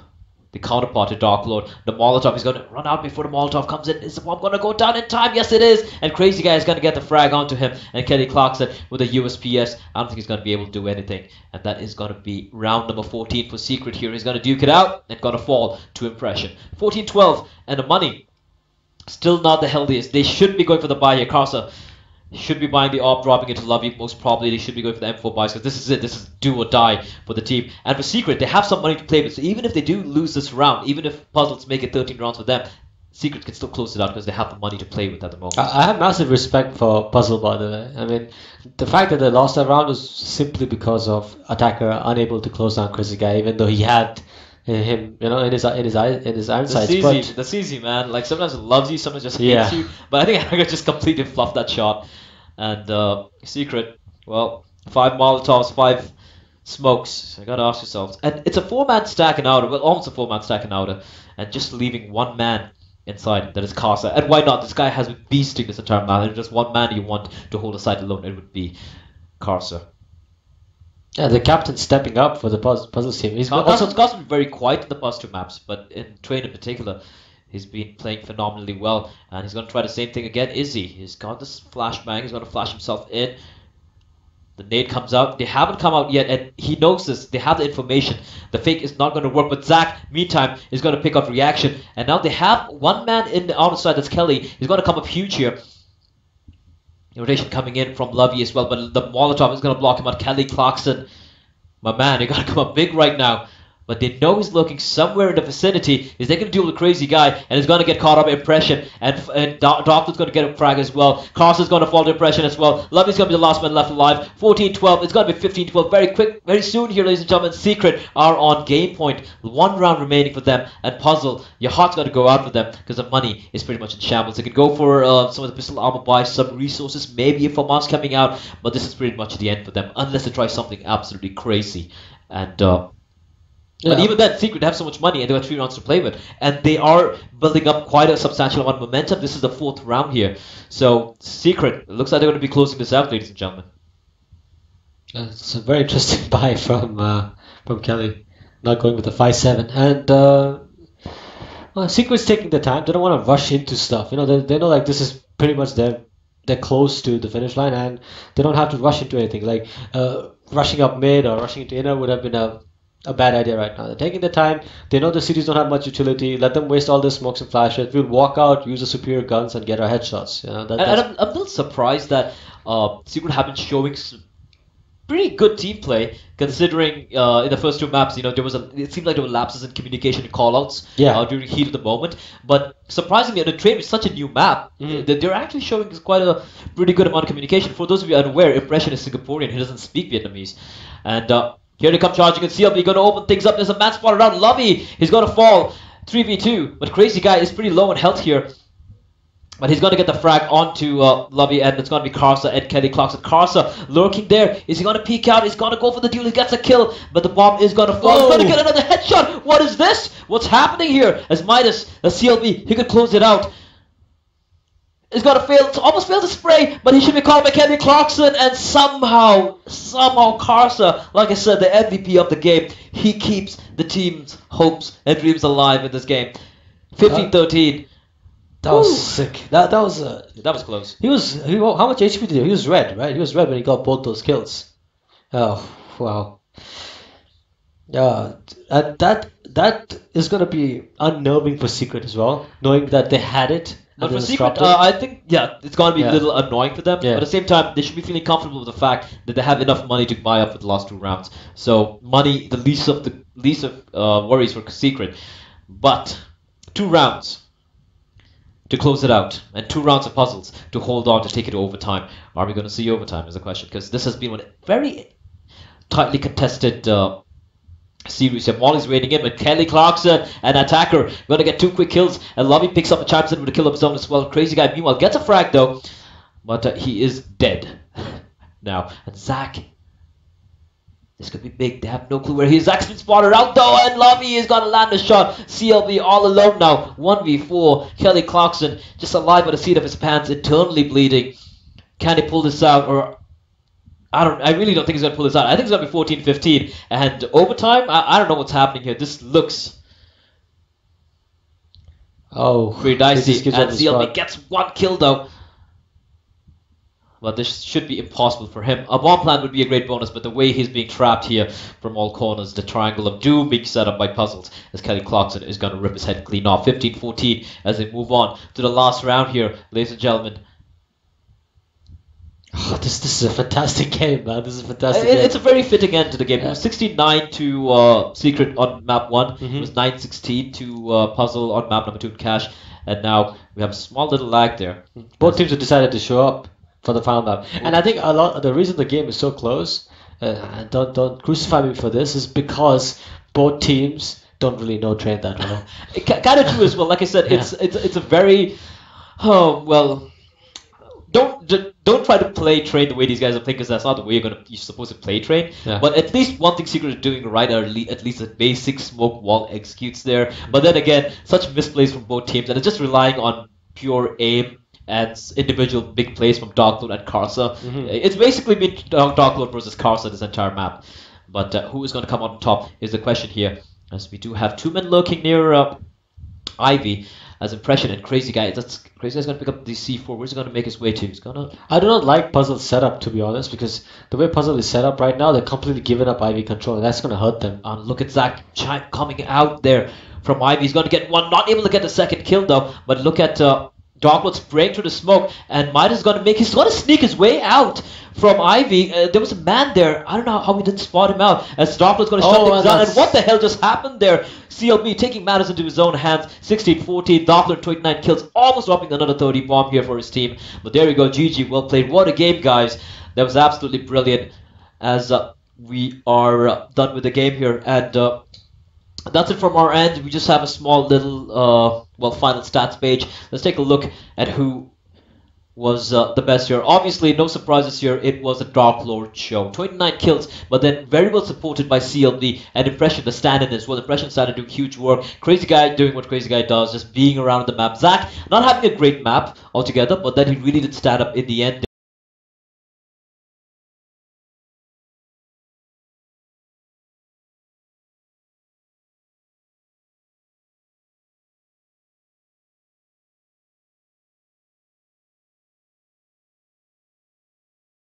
Robson's going to come up from behind, takes down Biggie, and will go down to Scream. So now it's a 2-on-2. Felix should be able to come in here and help out. That flash not going to connect, and Dennis is very low on health. That's a nice running headshot. Yeah, right through the edge of the wall, too. That certainly didn't help things there for Epsilon, or rather for Penta. Now it's going to be a question of Felix, who's working his way in through C.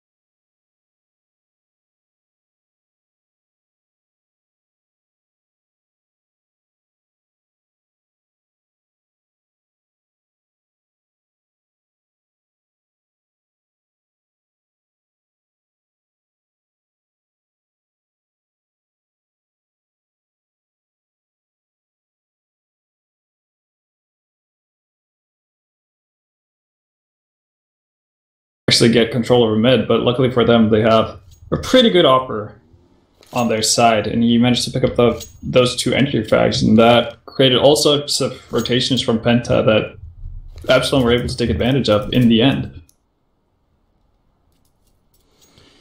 Oh man. Yeah, apparently they are having some DDoSing issues still, so we're trying to work around that, see if we can't come up with a good solution for it, but currently... Yes? Okay, my mic hasn't been working for the past couple minutes. Nice, dude. Nice. Good times, good times. No, I mean, the big point here is that Scream is indestructible.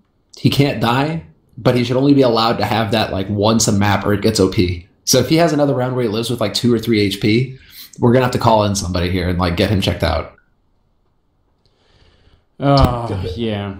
I don't know what to say. I think the deciding moment in this first half so far, Mirage, is still that one round where Crystal missed all those shots, and I think Dennis or Spitty or whoever it was who was in the A-bomb side also missed a big opportunity. Dennis. Yeah, I think for them to recover from that situation is going to be so immensely difficult. It could definitely come back to haunt them, for sure. Epsilon being on 6 rounds already, and, well, looking at the money for Penta, it's not the best. Epsilon are in a prime position to put immense pressure on the Germans. I don't really see a way they can come back to it unless Epsilon keep making some slow mistakes. I mean, I'm assuming they're gonna be able to adjust and actually land that smoke eventually in mid, and be able to take over mid control and keep working on what's been going well for them so far. And that's gonna make it all the worse for Penta, especially when they're not hitting easy shots that they should be hitting. Yeah, just a quick service announcement as well, in case you are just joining us and wondering what's going on. We're just having a bit of a pausing issue here at the beginning of the third map, but after this we do also have Navi playing ESC in a second best of 3 of the evening, which actually could be a very interesting game. ESC have been playing better and better, it feels like, so we'll follow up on that as well. Don't panic. I think that's going to be a fun map. I'm assuming they haven't done the veto, etc. yet, so we don't know the maps. No, I don't think we do just yet. I think they're still waiting. Yeah, it'll happen right Alright. before the match starts. All right. Well, in any case, it should be a good match. ESC was also one of the teams that attended DreamHack Winter, and even though they didn't get that far, they definitely had a good showing.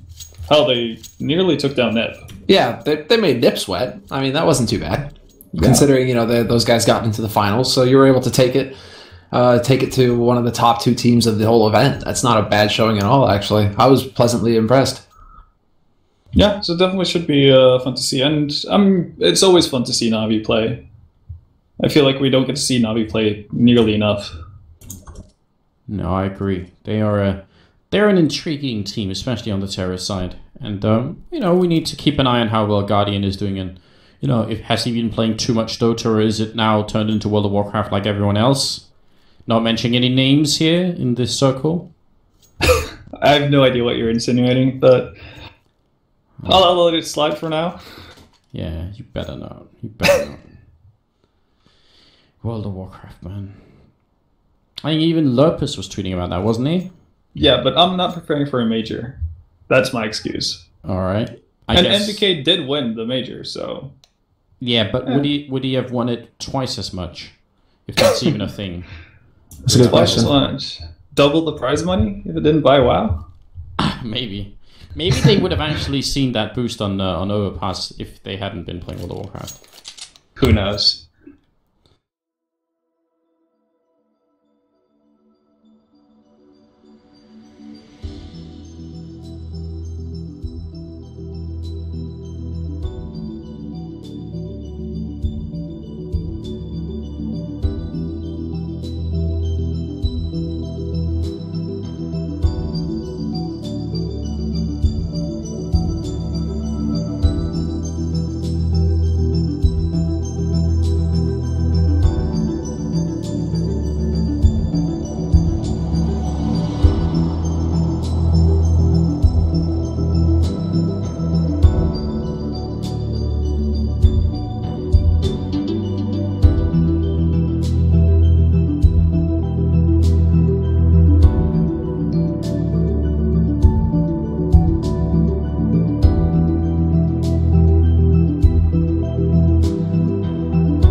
There's a chance. Well, Epsilon are keeping it cool. They're being gentlemen and saying that they are sorry that Penta is going to have to wait. We're sorry as well, but it's hard really, I think Epsilon did say they had a VPN solution going on, and apparently that didn't work, so they at least tried to protect themselves. It just hasn't been successful just yet. We shall see. We shall see. Yeah. For the time being, I guess, we can try to figure out what Penta could potentially do to get back into this, because they're most likely, unless they do something they've done actually on the 2 first maps, which is, in a situation like this, they would get an off on Crystal, and then get whatever rifles or pistols they can get on the rest of them, and go from there. It's going to be interesting to see whether or not they opt for a play like that, because that could either bring them back into the match or just lose them the first half outright. So I'm curious to see what Penta decides to do, and they need to do something differently because they've clearly not had a good grasp of what Epsilon are doing. I would really like to see Crystal upping middle, but very defensively. I don't want to see him like taking too long fights with Fuck Joe. Just like try and see if you can pick up someone at the corner when they come out. If not, then forget about it. Yeah, you know, just take it slow. Then I'd love to see some pretty aggressive movement, either in the middle with Crystal upping in the background, where you know you have Crystal upping and then a couple of people push out and try and see if they can get closer and maybe even grenade or flash someone in, or they do something similar over at A apartments maybe. Yeah, I was thinking in the same line of thought as you. The one round we saw Dennis pushing aggressively into EAPs, that worked out splendidly for them. You know, managed to pick up GMX and more or less gave away the entire game plan that Epsilon had for that round. So maybe aggression is the answer, although on other parts of the map than mid, because Crystal has been doing a good job of getting the initial picks in mid whenever Epsilon opt to challenge. So if you can just leave it at that, be happy with the fact that you got the entry frag, then leave the aggression to everyone else on the map. Yeah, and then the one thing I'd really love it is if they prepared every round on the B-bomb side as if though it was going to be rushed down by Epsilon. Because I think that they can't afford to lose. Like that's such an easy way to lose a round. If you just for a single round think, oh, I'm just gonna be alone over here and I'm gonna put up a smoke and jump out on the truck, and then by the time you realize, oh wait, they're coming through the smoke, you're already on the truck and you're definitely going to be dead no matter what happens. So yeah, gotta prepare a little bit more. Just pretend they're always doing it and line up accordingly. Yeah. How about you, Sam? Do you see any way that, or do you see any solutions to the current Penta problems? New mouse? DDoS Epsilon? No, man. You know, get a new mouse maybe. Maybe the mouse mat's feeling a little sticky. You know. At first, I thought it was maybe it was a cheeky reference. Ben, come on. Could have been. I mean, German, right? I'm not even gonna start that. Neither am I. I'm gonna stay as far as away as possible. Neither am I. So now Penta, I mean, we've seen. Okay, well, it feels like it's just been a couple of really rough runs. The one round, Crystal unfortunately misses 4 shots, so that can't happen, right? You need to land your shots if you're going to do anything at all in the game. And then another crucial round, the last one, Scream lives with 3 HP. So, man, you know, it feels like these are coming down to such close rounds, and Penta, there's no go-to thing. It's really just like, land your damn shots. Come on. There you go, Dennis. You take out Foxio at least. Does some damage as well. Unfortunately, Crystal with the AWP is pretty far away from the action. Finally going to shot, maybe 1 second too late. He can't connect with it, and things are not looking good for Penta. They did invest into a crazy AWP solution, and they are now going to have to instead be damn sure this AWP survives. They cannot let go of it. Foxio finally realizing that something has been changed. Glad to see that. Oh man. Yeah, it's still just as good, right? I think the new gun that everyone's going to be raving about is the Tech 9. Really? Probably. Yeah, that's going to be the new horror story of CTs. Is it the fact that it does 1 billion damage and that there's 32 bullets in the mag? And they actually buffed it? Like once more? It's going to be fun to see how that plays out, but it's a really strong pistol from the get-go. And then, well, I'm wondering how long it's going to take for teams to start picking up that pistol. You can see Uzi and GMX already using it. GMX with great success so far in this game. Yeah, it has a lot of potential. Crystal in the middle, no smoke being put up, and as a result, he's going to be feeling brave, and there's 4 people waiting for him. He needs some backup if this is going to work out. He's going to go and look for underpass. He definitely needs more people here in the middle. Look at Robson. This is scary. They're coming up behind him. Crystal, he hits 1 shot and gets the kills home. Oh my god, that's a way to start. Okay, I was about to say, you know, Robson has total faith in Crystal right now to keep him alive with how he was playing, just looking into underpass. It's all on Crystal to keep Epsilon from rushing him down. And then Crystal just like one-ups all of us and gets two guys with 1 shot. Okay then, Crystal. I know we've been knocking you a little bit for that one round where you missed a bunch. Okay, you made up for it there. It's kind of like, well, if you're not hitting all, that many shots, you make sure that the ones you hit are as effective as possible. Right? German efficiency. Damn right. Smoke goes off, a classic smoke to try and get into the B bomb site, make sure no one can easily pick you off as you run up to the balcony and just jump in. But Penta have so many people here and waiting. This is not going to be easy for Epsilon. Uzi does pick up the good opening kill, but Speedy is not quite flashed and he's waiting in a strong position. Scream will get a kill. Oh, and Speedy almost picks up 2, but somehow Epsilon are in the site at even numbers and are getting the bomb down. I have no idea how this happened because Penta once again should have had such a big opportunity to do this and they might lose this round. Well, let's not count them out quite yet. We're into a one-on-one now. Scream and Crystal going toe-to-toe.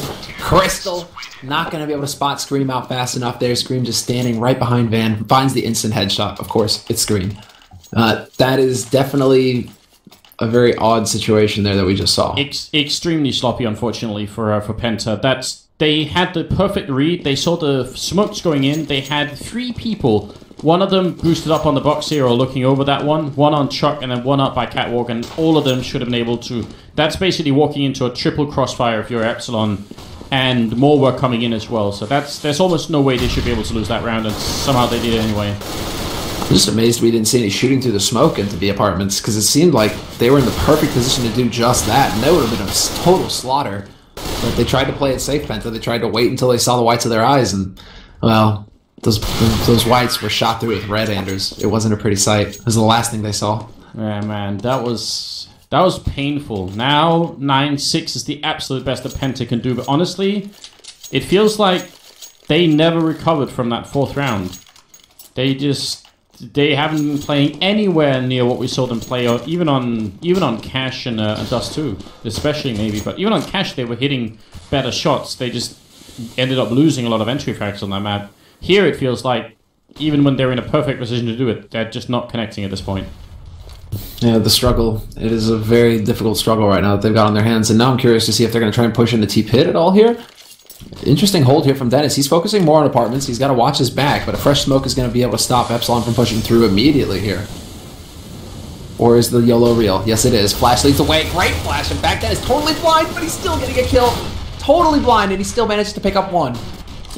And another situation here that they should not be able to lose. This is was a 2-on-3, now it's a 2-on-2. Are they going to challenge once more? They gotta wait and just see if they can't group up properly here. Fox, you up in the apartments. Bomb has gone down and Biggie's holding inside here. Fox is going to miss the shot and they're going to try and re-peek him here. He misses, or he fakes it out once and actually forces the shot. Biggie goes down. Fox up here. They don't have a grenade to try and force him out. But there's one in sight and there's one just trying to cover the entrance here. Crystal takes a quick peek. Foxy gets the shot home. Now it's a triple. He needs one more for the quad, and he's going to get it. And Epsilon win the round, in spite of Penta being on a pretty big advantage once again. Everything Penta is doing, they're setting themselves up really nice mid-round, or midway through the round, because these are pretty quick rounds. And everything is just slipping through their hands right now. They can't do a single thing right, unfortunately, for them. See, this is that moment when I wish there were like sprays in the game, because that is definitely a spray moment where Fox should have been like jumping down on their corpses, getting a spray tag down, like maybe a French baguette or something. Well, he's definitely keeping up with bringing the heat to the Germans right about now. 3 kills already in this round, and this is going to be so hard for Penta to actually retake. Now they're actually in an unfavorable position for once. So maybe that's what they need to actually bring it back. They're certainly feeling like it's a good idea to try and go for this. Not so sure, but nice shot from Felix. Right at the edge of the smoke here. Biggie's got to be careful he doesn't stand up into that shot. But either way, they're running out of time, and I don't think they can actually win this round any longer. They can try, but they don't have a defuse kit, so too much time has already passed on the bomb. They do a better job than they did previously when they had the men advantage, so I guess that is something. Yeah. And from the looks of it, Epsilon are gonna have to pause again. So it seems like I think it's Uzi who's having issues here with his connection. But it doesn't seem to affect them that much, though, seeing how they're up 11-3 on the less favored side. Man, I am curious. Now all I have an image of is like a baguette with the scope on it, you know? Like, that would be perfect for all the French operas. Like Smiths, Foxio. It's always pretty hard. I mean, Penta isn't the first team that we've seen this happen to, and it's obviously going to happen again and again and again. But it's so hard emotionally even to watch a team like this where you know that they've just been playing so well, and you can kind of even track the one moment in time when it all falls apart for them, and then they just can't get up again. They've just been tumbling ever since, basically, Penta, and Epsilon are really feeling it. They're just rushing into the B bomb site through Catwalk, and they have a great opportunity at their hands here. Bit of the YOLO play coming out here, but GMX is going to be able to get into kitchen fairly quickly there, flank Dennis, and now it is going to come down to Robson. He does take out GMX, so they do have a chance. Biggie coming in close, though, finds the right angle, and hits it perfectly. 12-3 finish here at the end of the first half. Penta, they've got to be reeling now going into the second. This is going to be brutal. Are we seeing cash all over again here? No, this is It's very, like a very reverse. different. It's a reverse cash. No, in my mind, this is very, very, very different. Cash was in large part won by Epsilon getting some really good entry frags and then making some good mid-round calls that left Epsilon in a position where it was hard for them to win it. And then Epsilon also just won some very key rounds. This really feels like that one round where all those missed shots on the A-bomb site, they've had way too many of those where they get into a great position. And it's not even that Epsilon are doing anything sort of super insane to bring it back. Penta just are not connecting with the shots. And at a very basic level, it doesn't matter how good a position you're in. If you can't kill the people coming into you, then that's pretty much it. Now, charging through Uzi in a perfect position. See, that's very cool. Double kill like that, and GMX is going to take down Spiddy as well.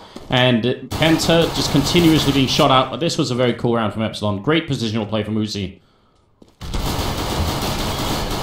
Well, it's going to come down to Robson, basically. Fully committing to the murder hole. Not even going to pick up a frag. Scream somehow lives through that. So Epsilon, there we go. Perfect setup now for them to take this map, take this series. This is the third map of this best of three. So Epsilon now, perfect position for them. 3 rounds away. And what do Penta do? They go for the Force. They go for the Force. Why not? I mean... I guess if you can manage it. What are you going to do at this point? Even if you save, are you going to fight your way back? You go for an early buy, an early Galil buy? I think it gives yourself a better chance to win it if you actually wait one more round, but something tells me that the mindset of Penta is not where it should be as of right now. Yeah. I can't help but agree here. They are pretty feeling a little bit overpowered though. Good shot from Felix, Tech 9 power all the way. And Dennis is going to defeat Scream over at the A ramp as well, but overall, it is going to be a 14th round here for Epsilon. 1-on-3 situation for Dennis. He's going to fall on top of the toll booth as well. It's a nice place to sit and rest for a while. Will be now 14-3 in a very powerful display from Epsilon. Just given the opportunity, they did not let it go. No, they took the advantage and just ran with it. They haven't looked back since the pistol round, pretty much. Should we say Fox ran with it? Fox has definitely been the leading man for them, especially on the T side, obviously. Getting entry frags left and right, and especially opening up the middle when Epsilon weren't able to set up the way they wanted to. They do get a bit of a charge on through here. Robson, CSET 75 is waiting, and GMX, last man standing, he gets a blind shot onto Dennis, but Penta will at least win the round. Now they just have another 10 to go before they equalize the score. Of course it could be done. Of course Epsilon can be brought to the same state of mind as Penta was in the first half, but it is going to take a bit of a miracle, and even then some. It's going to be a pretty mind-blowing performance if Penta can do the same. Well, let's see. I mean, not much of a buy here from Epsilon. I like this. They don't rush things. They don't feel like they need to go for it. They've got so many rounds to play with, so they're willing to give Penta a little bit of a lead on the rope. The question is, can Penta actually get through this round unscathed? And it's looking like they have a bit of the same thing in mind here, just going straight up through connector towards this A site now. They have to realize that Foxio is holding close. They're trying to bait, and Fox up close is going to take out Spitty. Not going to hit the second, but he stays alive, and that's the important part. And the rush from Underpass didn't actually kill anyone, but they did a lot of damage to Robson and Felix, so it was kind of successful anyway. Now the bombs dropped here, and Penta, after just giving themselves a bit of a chance. They actually get surprised by Epsilon. So I love the fact that Epsilon did that. That sandwich from A-bomb side and underpass was really, really cool. Now it's just down to Scream though, and they have the bomb and they should be, and they are running away indeed. Yeah, nicely done there. He's going to be able to back off, Felix. He's got that bomb. He's got 4 HP, so I hope that he is careful when he comes jumping out of B apartments, but it'd be a real shame if something were to happen to him. There we go. Nice, clean. I don't think you can actually die jumping from B apartments, but if you were to try and jump down into underpass from short, that would be pretty funny. Well, I guess it would be the topping on the kick, right? For Penta with how things have gone. Oh, Crystal. Spot Scream, and that is going to be the kill. So they hold on to the round, only just barely. Could have definitely gone Epsilon's way. Now the Frenchmen are back on rifles once more here. Biggie could probably drop an AWP for somebody if he wanted to, but he's gonna stay alive for a little bit, and he wants the armor as well, so that's fair enough. He is at the bottom of the scoreboard, so I guess if someone had to not have body armor, don't want it to be Biggie. Well, it could be the sacrificial lamb, right? Yeah, they could go for it. Just say that's it, you're out. We'll send We don't you trust you scouting. anymore. GMX boosted up on the box there towards Catwalk. He's going to take down Felix for a nice entry frag for Epsilon. And Foxio, who's darting around down in the smoke, just looking for other pass, not spotting anyone. Dennis gets the shot, and the follow-up with the Tech 9 as well. So they at least returned the kill, which is good news for Penta. More of that, and a lot more of it. But right now, Penta are in a very promising position to actually take that A-bomb site. Biggie, though, bit of a ballsy play here, actually. This could work out either really well for him or really poorly, depending on what Robson and Crystal decide to do here. It's just that they wanted to boost up, but thought better of it. That's kind of awkward.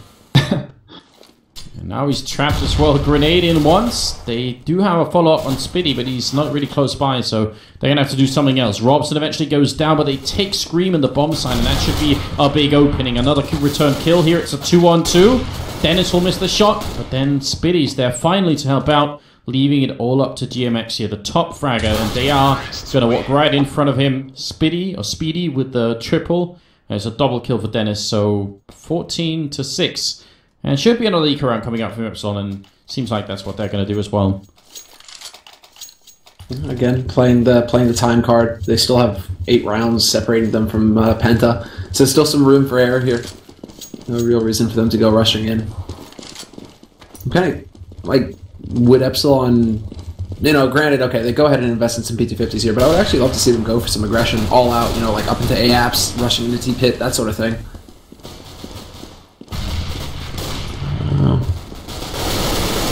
Right now, the push is on towards the A-bomb site, and almost losing a couple of players too many then. The AWP's been picked up as well on Foxshow, and that's always bad news whenever that happens. But he is fighting against 3 people, and they are just going to overpower him at the end. Felix with the triple this time around, and it's 14-7.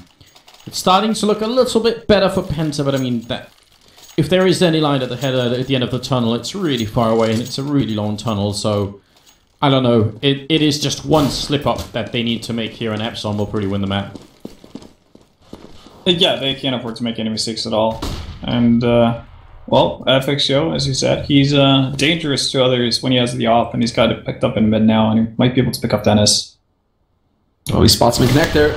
Foxio still lands the shot first. Dennis not going to be able to return, so that's a bit awkward, and then he gets baited out into the middle. GMX was holding on short, looking towards top mid. So Fox was the bait, GMX was the hammer, and he just dropped it right down. Pick up the following kill as well, and Scream with the double. It's just Speedy left. He gets a great kill through the smoke onto Biggie, but it's probably not going to be anywhere near enough. A follow-up grenade as well, but Fox will take him down eventually. And that's a match and map point right here for Epsilon. 15-7, so now it's 8 straight rounds in a row for Penta to force overtime. That's what's on their plate right now. That's more than the amount of rounds that Epsilon managed to put together. Their longest streak on the first half was 7 rounds. So they're going to have to do even better than that. It's going to be really tough to do with the weaponry they have as well. I think Crystal needs to come up big with that off for them. Oh no, it's happening again. The smoke is actually keeping my camera locked in for no reason at all. Alright, So, well, Fox picked up Spitty from Connector. 2 guys pushing in towards Connector again. Penta just going for the tried and true, straight up mid, and they're actually going to find Fox Yo. But Scream does manage to return from Shadow, and now all of a sudden it's going to spin out of control. Robson and Crystal, last 2 guys alive here, try to force their way onto this A site. Crystal turns it into a 1v2. He's standing on Electric. He's just right next to the bomb, so he can't pick it up, but he's looking to win this game. He wants to find that frag and turn this into a 1v1. Yeah, camera's back in action again, so that's good news. Crystal now, with the bomb down, is going to be peeking over towards Jungle, and he misses the shot on Uzi. He's being stabbed in the back as well. He realizes in time, he gets the shot, turns around for a second. Now Uzi knows. Crystal goes down anyway. And that is the game. Oh, what a crazy 1-on-2 situation there from Crystal. That could have almost been won. What a shot! That was sick! Well, that is it, ladies and gentlemen. It will be Epsilon picking it up in a 2-1 fashion. They end up winning the last 2 maps here on Cash and on Mirage. So if we just go over and take a look at the actual heat map to see what's going on. Of course, we do have another best of 3 coming up for everyone. So it isn't over for tonight. There's still more, and it's Navi and ESC playing in the next one. So should still be pretty exciting. Scream still rocking the highest headshot percentage at the end of the game. And yeah, second half wasn't as long, so it's kind of hard to look at the heat map for that one. But certainly on the first half, Epsilon ended up being pretty much all over the map. Not many places they didn't go on that first half. So impressive performance from them. That's going to bring them to a victory. And it is also going to bring us to a break. So I'm not sure how long. I think it's actually supposed to start 5 minutes ago. So we'll just have a 5-minute break, guys, to get into the new server, and then we will be good to go. So stay with us, and we will be right back. Yeah, but against who? That was and when? Dignitas and DreamHack. Exactly, bro. But that was a bit of a yeah. I don't really know what to call that match, but touch and go. Dignitas making a pretty big judgment in their own judgment. Yeah, yes, definitely. Well, we're gonna find out. Now, we're definitely the favorite team, but we have seen upsets before. We've also seen what happens to some teams when they end up playing Cobblestone and have never really done it much before. 3D Max being the obvious choice here against my XMG. That was definitely a hard match for them. And we'll see if Navi are well prepared, or just if they can just rely on like pure aim skills here to bring them through. Either way, this is the ESL Pro League, and you're here at the ESL channel. I'm Anders Whitney, Assembler, and of course Vendetta, and normally we comprise the Room on Fire crew as it is so far. So I hope you guys are enjoying the show, and don't forget to tell your friends, invite them in to watch this game, and remember that we will be back here again next week with the same days and same time slots as well. That's Wednesday and Thursday, so definitely tune in for that as well. It's down to a 1-on-1 knife fight. Probably does make a difference on this map, because it should be a fairly CT-sided map. So Purdy Guardian's going to be excited to win at the end. Sorry, I was just laughing. I'm not sorry, but I was just laughing there because that was actually pretty slick by Guardian. But there you have it, Navi on the CT side. Perfect start for them. I mean, you want to get Guardian with that AWP pretty much as quickly as possible. I'm curious to see if Starks is going to pick it up as well. That could actually be pretty fun, because Navi are going to want to aim to have 2 ops. I think Cobble is definitely a map that lends itself to having 2 ops, for sure. And I don't even think your retakes are that hampered by having a lot of snipers either. I would probably be more leaning towards seeing. Or I think we're going to see them with 1 op on Guardian and perhaps an auto sniper on someone else. Yeah, okay. Instead of 2 ops. Yeah, something like that. Yeah, I prefer that as well. I don't know why, but it feels to me like the double up setup is... It is good, but it's not as good as the map architecture would leave you to believe that maybe it would be. I do like this move from Edward pushing up this aggressively just to get some information. I mean, he's going to be able to walk out here and he will actually end up spotting a whole bunch of people, but even if he hadn't, this would still be good information for him to work off of. And he does a little bit of damage to Minis, and then is going to fall back in towards the A-bomb side. Got to be careful he doesn't get picked off. He's so close to getting caught here. Minis just chasing him down, and Edward trying to get back around the corner. And he actually makes it out of there in 1 piece. Down to half HP, but still, he's alive. That was important there by Edward. And now all of a sudden, well, Zeus is going to try and box them in, and it's not going to happen at all. Oh, A lot of backstep stuff happening there. things are looking really good right here. Guardian dropping very low. He's finally going to come in with a shot, but it might have been too late. Starix has got one HE grenade. That's not enough to kill all the people in this bomb site. He's going to have to go for a couple of shots first, and Schwerer will take him down. So it's down to Starix, who was the last man standing. He died, and now ESC are off to a really good start here. That's it's a lot of junctions at which they could have lost that round, I think, but they managed to gun their way out. Yeah, the Sue's backstab, I guess, or the Sue's attempted boxing them in was probably Navi's best shot, especially with Rolling being able to drop down into, I guess, the gauntlet room or the drop down room or drop zone, whatever you want to call it, unnoticed. That was actually a bit surprising that Navi actually left that completely unguarded. I mean, drop down room it's a bit long, right? You know, but you could just call it tension. It's tension, man. Because hey, it's on the wall. We already have a name for it. Can't go up making new names. That'll be really confusing.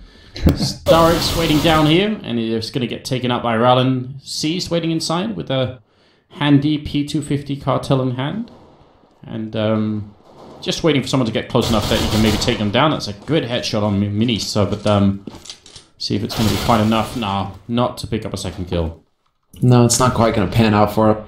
Guardian still has his scout, but he's actually pretty far away from the action right now. He's heading back into T-spawn of all places. So right now it seems like he's going to be in position to try and hold on to this gun more than anything. He's actually going up to the sniper spot. Okay then, if they try and hunt him here, this is going to be fun. Guardian's definitely played public on Grobble before. It's that one guy that you realize at one point, oh, there's no bomb. He's never going to move.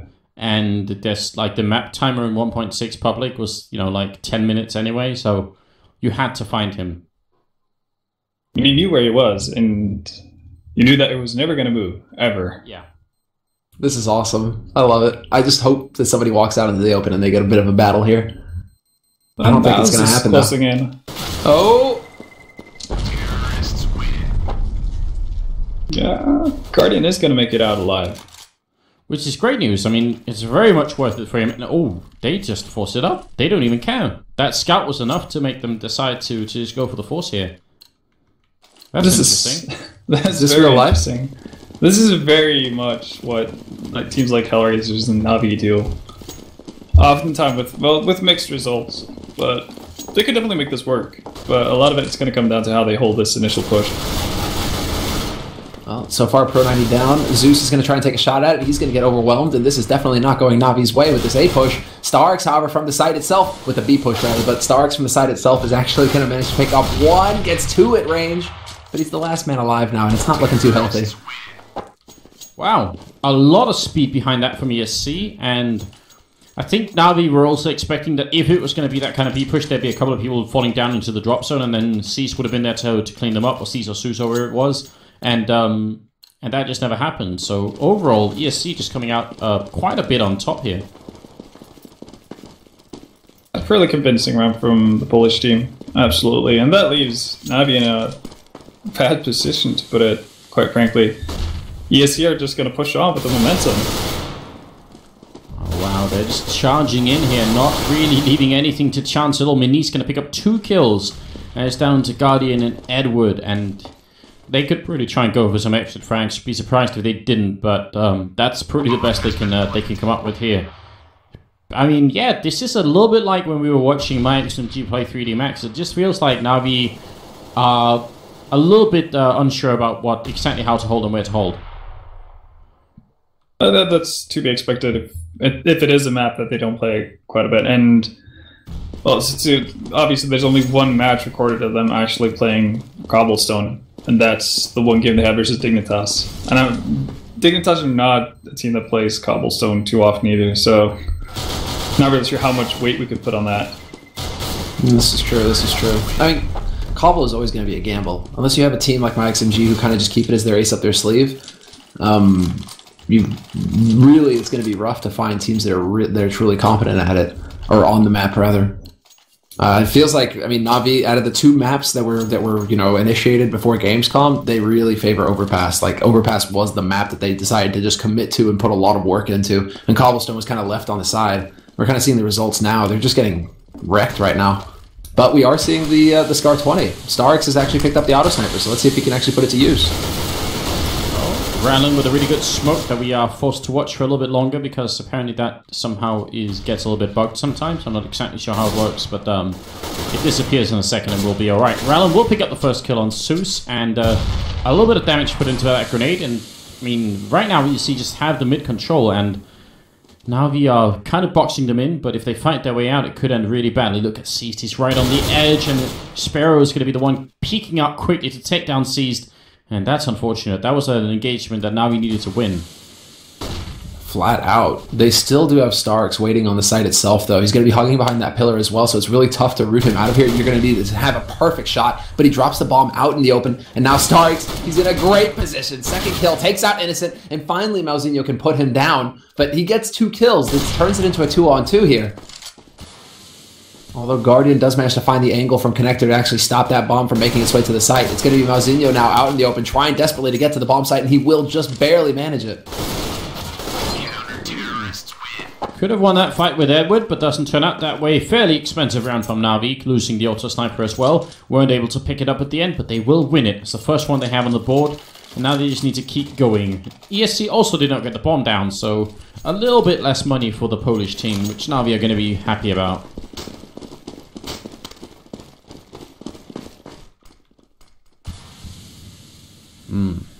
Looks like it is going to be another fairly fast round coming out here for the ESC team. Grenade rains in right at the feet, and that's going to be a lot of damage done on to Innocent. Stark picks up 2 kills before Innocent finally takes him down. This is not looking good right now for ESC. They need a lot of counter frags here to actually get into the bomb site.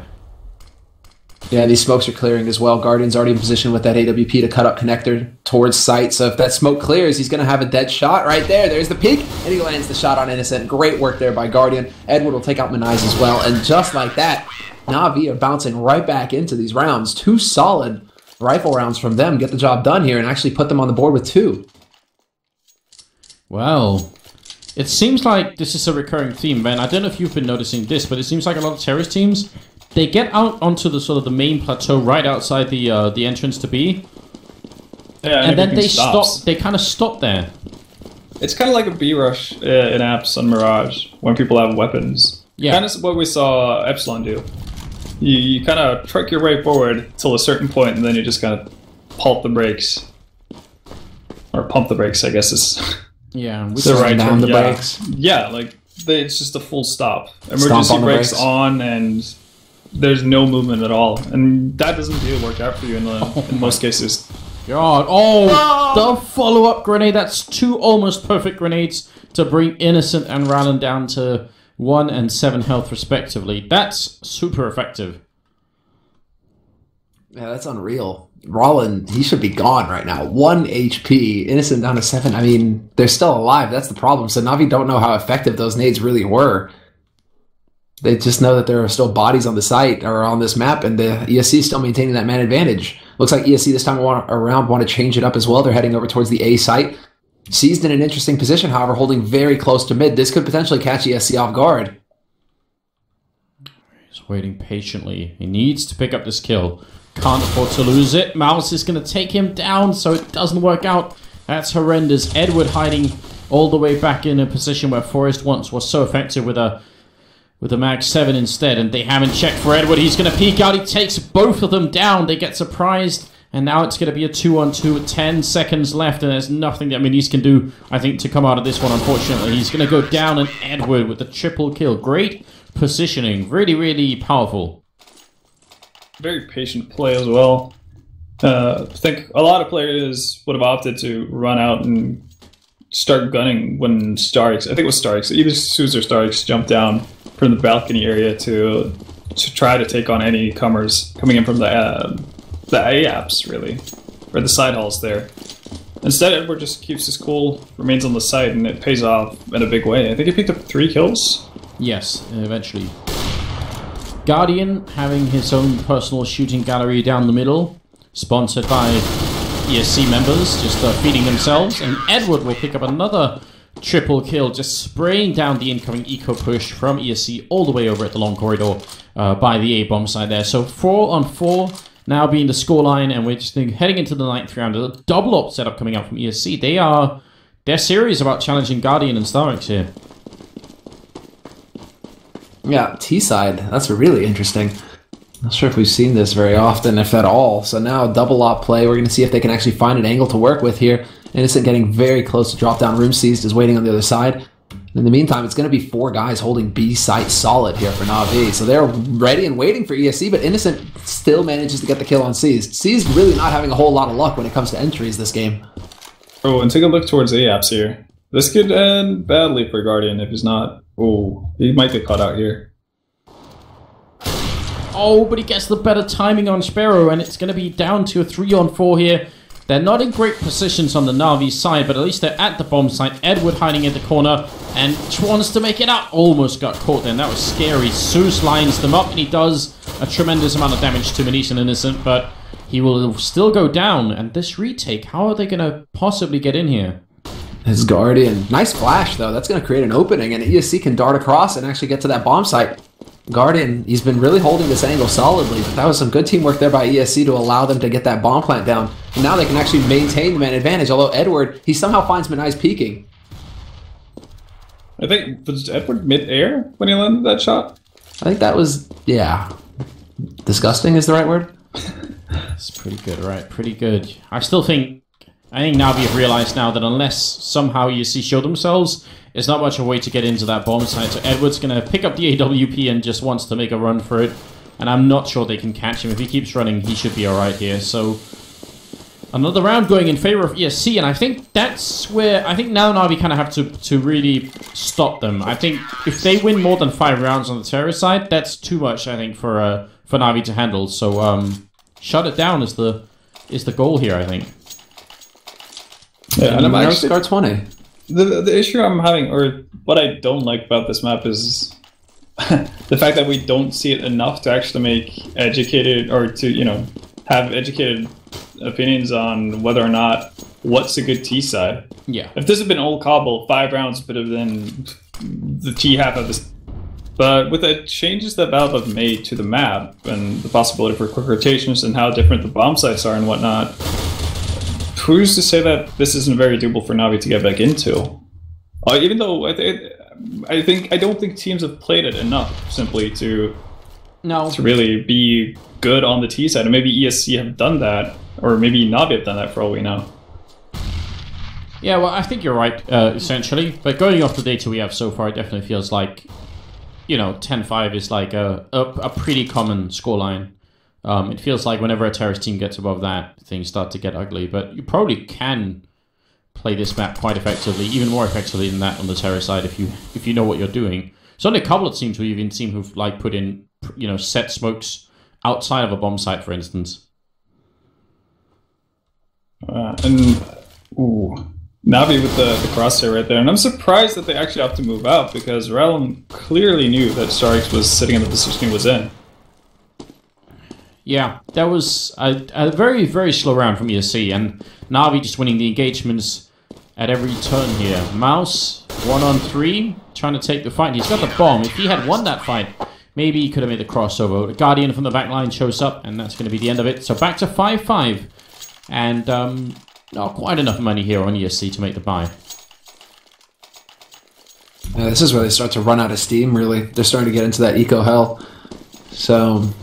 But then, at the same time, you know, they've got to be feeling pretty good about themselves, you know. I think it's pretty much like baseline. If you can get 5 rounds on T side, this is definitely going to be a pretty... they should be pretty pleased with how things have progressed so far. So now they're going to have a couple more buy rounds left in this half. If they can get a 6th round on the board, this is it. You know, ESC could really give Na'Vi a run for their money here. Na'Vi, however, they cannot get overwhelmed, and Zeus is right on the edge. He manages to dart back through the smoke just in time to stay alive, and Seized will drop the bomb carrier here. So ESC now in a bit of a tight spot. Oh, Seized did go down, but I think you're right. They are still in a pretty bad spot. They lost a lot of health as well, and Mouse and Sparrow, I'm not sure they can easily make it out of here. Oh, Mouse. Trying, and he's going to get Starix. Runs out of bullets, though. He had the right idea, however. Edward is barely dodging death there. He was about to run into some sick pre-fire. P250 is enough to take down Edward, so at least some good economic damage is being put out here from ESC, but winning the round is a different matter, and they're not going to be able to do that. So 6-5 as Na'Vi finally take the round lead, as they definitely should be able to here. Lots of AKs all around on ESC. They did not want to go for another save to try and get up to AWPs or anything like that. They feel confident that the AKs are going to be enough, and they have had some success with some fast B rounds, although this one is not going to be one of them. As you can kind of tell, Rallen with a smoke here. Where is it going to land? All the way. So that's actually pretending to be a B rush. This is cool from ESC. Guardian spots them out early though, and in the middle, Ceased goes down. Guardian falls next. Edward flashes his way into middle to pick off Rallen. Can he get a little bit more? He misses that first shot. Could have taken down Innocent. And now the situation is somewhat stabilized. Somewhat, until Sparrow manages to find Zeus, and then it just goes south again. He's going to be able to spot out Edward as well, but Edward is indomitable this map. He picks up another frag. 2 for him this round. Minai's and Innocent are fairly low as well, but problem is, Na'Vi, they're nowhere to be found on the B site. ESC, they've sniffed this out, and they're heading to the perfect bomb site for the plant. Yeah, this is looking so good here for the Polish team.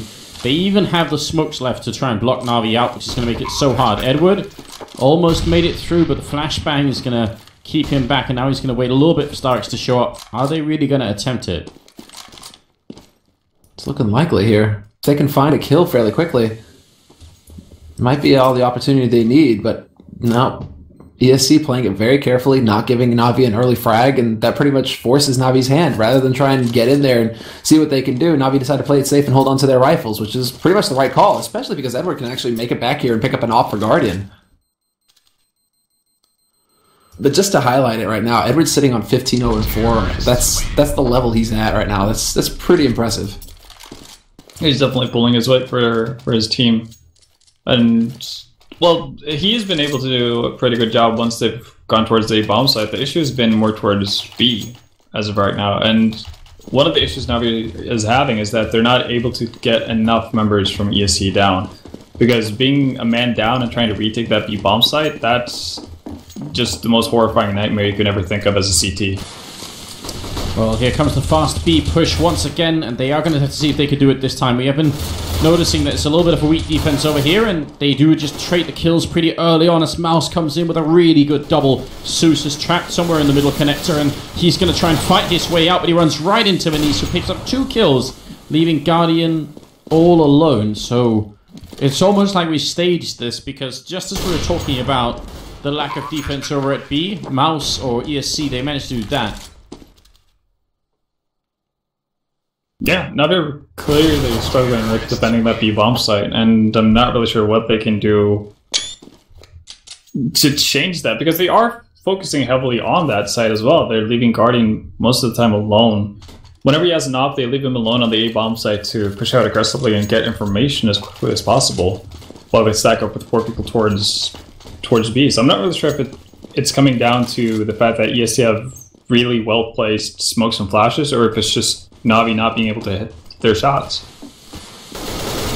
Oh, Mouse through the smoke, he just pre-fires it, and Zeus walks right into it. So this is a force-up round essentially for Na'Vi, and if they lose it, not going to be fun at all. Guardian with a good flick expected there onto Manice. That should be a kill that he should land every time, basically. Sphero is going to take him down. Guardian falls. Seized will take down Sparrow right afterwards, and then he's going to leave them in a 3-on-3. So they do still have Starix over here, and he might be the one guy keeping them alive if ESC go for the B-bomb site. This is on a bit of a timer as well, because Edward's working his way back through into the apartments here, so he's going to be flanking ESC eventually.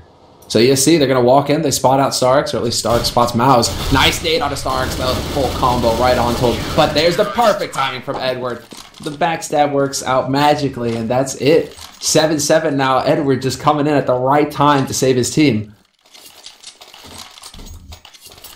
A very important round, obviously. Double up being picked up by ESC currently, but how much money do they have for the rest of the team?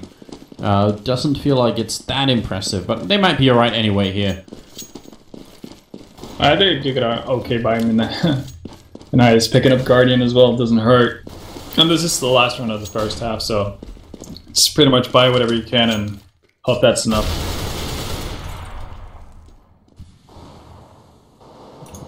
Over on long. Edward trying to take a bit of a fight, but not really connecting all too much. And currently is the man advantage for ESC. They've got plenty of time. They're waiting, and their patience is repaid as Zeus wanted to take a peek in there, and Rallen is going to be able to take him down. And now they might swing back around to A if they can keep this up. Rallen might be about to eat a grenade. Oh, right in his face, but it doesn't kill him. It flies right past. That must have been a scary moment. That's that. I hope that he threw that from up close, otherwise I'm screwed moment. Damn, perfect timing for Rollin, and now potentially could get the drop on Starix here. Starix, he spots him out though, gets a good angle, manages to find the frag, but they lose these at the main set at the same time here, so now Na'Vi down a man. Look at Edward though, he's still alive on this site once again. This time around, however, they try and be thorough, they try and check the angle, but Edward gets the kill just the same. Yeah, but now that buys time for Starix. Edward is playing this smartly, he's just waiting. He knows they kind of have to go for this bomb site. There's not enough time for them to run anywhere else. Starix going to jump down, kills the bomb carrier, and that's the round one right there. Starix with a great triple kill. Edward ending up with 18 kills in just 15 rounds. Pretty impressive. That's going to take us into the second half, and now at least towards the end, they managed to stabilize somewhat. Could have been much worse. Are we seeing basically a lack of experience from Na'Vi on the map? I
think that's got to be the main difference maker here.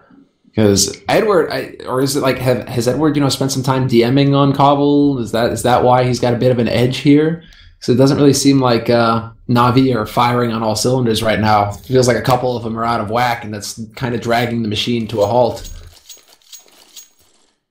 Maybe it's Edward somehow coming back and remembering his 1.6 career and Cobblestone and all that stuff, or not Cobblestone back then, but just Cobble, and maybe he's having flashbacks, like moments where he's taken back to that extreme level that he had in 1.6, and sometimes still finds in Global Offensive. Maybe that's the sort of thing going on.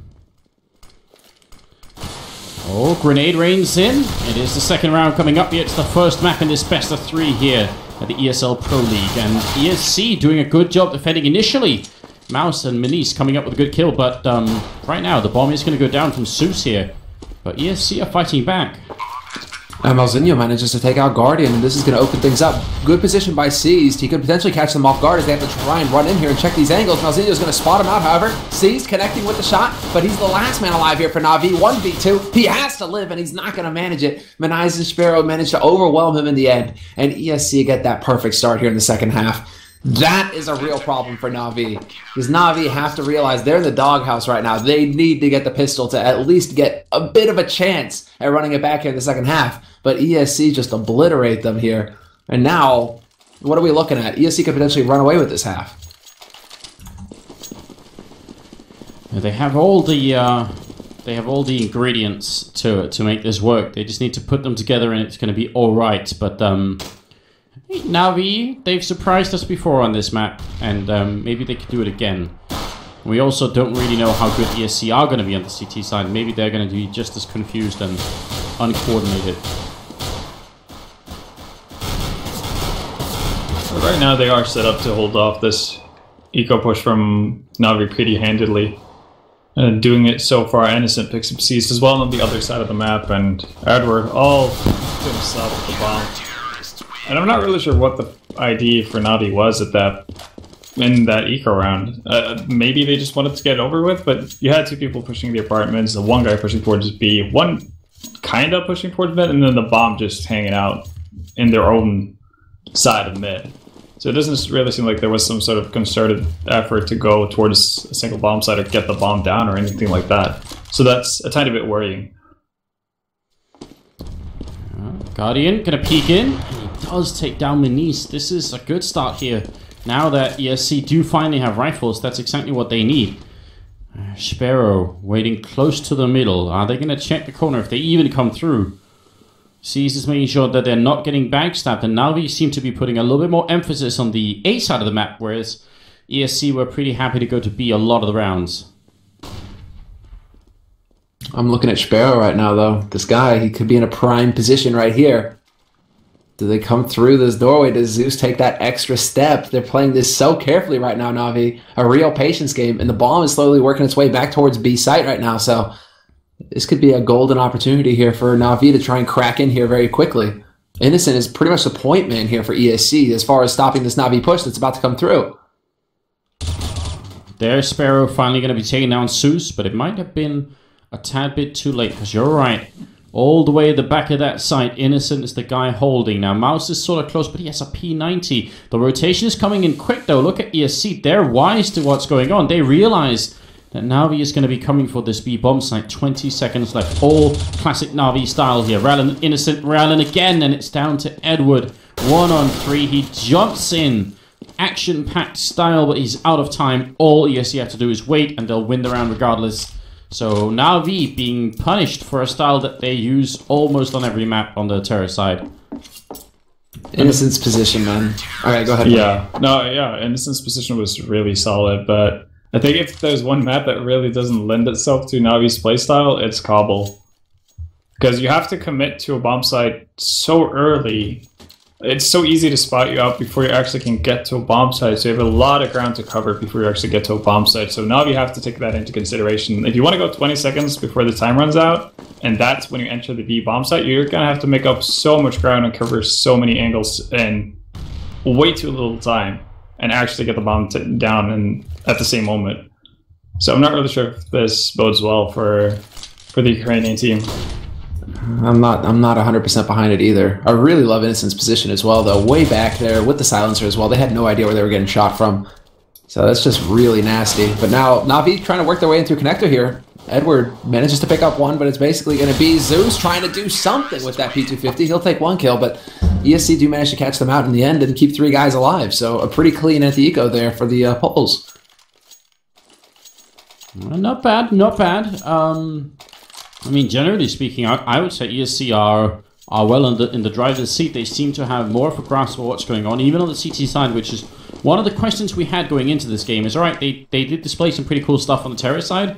Was their CT side going to be as good? And it feels like, yeah, they have some good rotations. They have a good read of what Na'Vi are doing, and that's going to put them in a good position. Although, saying that, maybe I've cursed them, because Innocent got the 1 kill, then he went down, and Na'Vi did what we were talking about earlier right here. They get out onto the main plateau, and then they stop. and that's going to buy so much time. Now, ESC are coming in here. Headshot straight onto Guardian, seized with a good return. Next in line, Rallen falls, and it's down to Minis and Sparrow. Sparrow going to go down, and Minis now, they are going to put the bomb down. And retaking this site is going to be so tough. Yeah, we were talking about how little time Navi have to act. Now just imagine you're in Menai's position, he doesn't have a kit, and then Starks just casually shoots you in the face. No time for him to react. The job was done. It's when you get down to it, there you go. Navi managed to get through. Wow. I don't know what happened then. That wow moment, right? Even though they did get the round and they managed to get onto the side, I don't think that's something they can bank on doing every single round.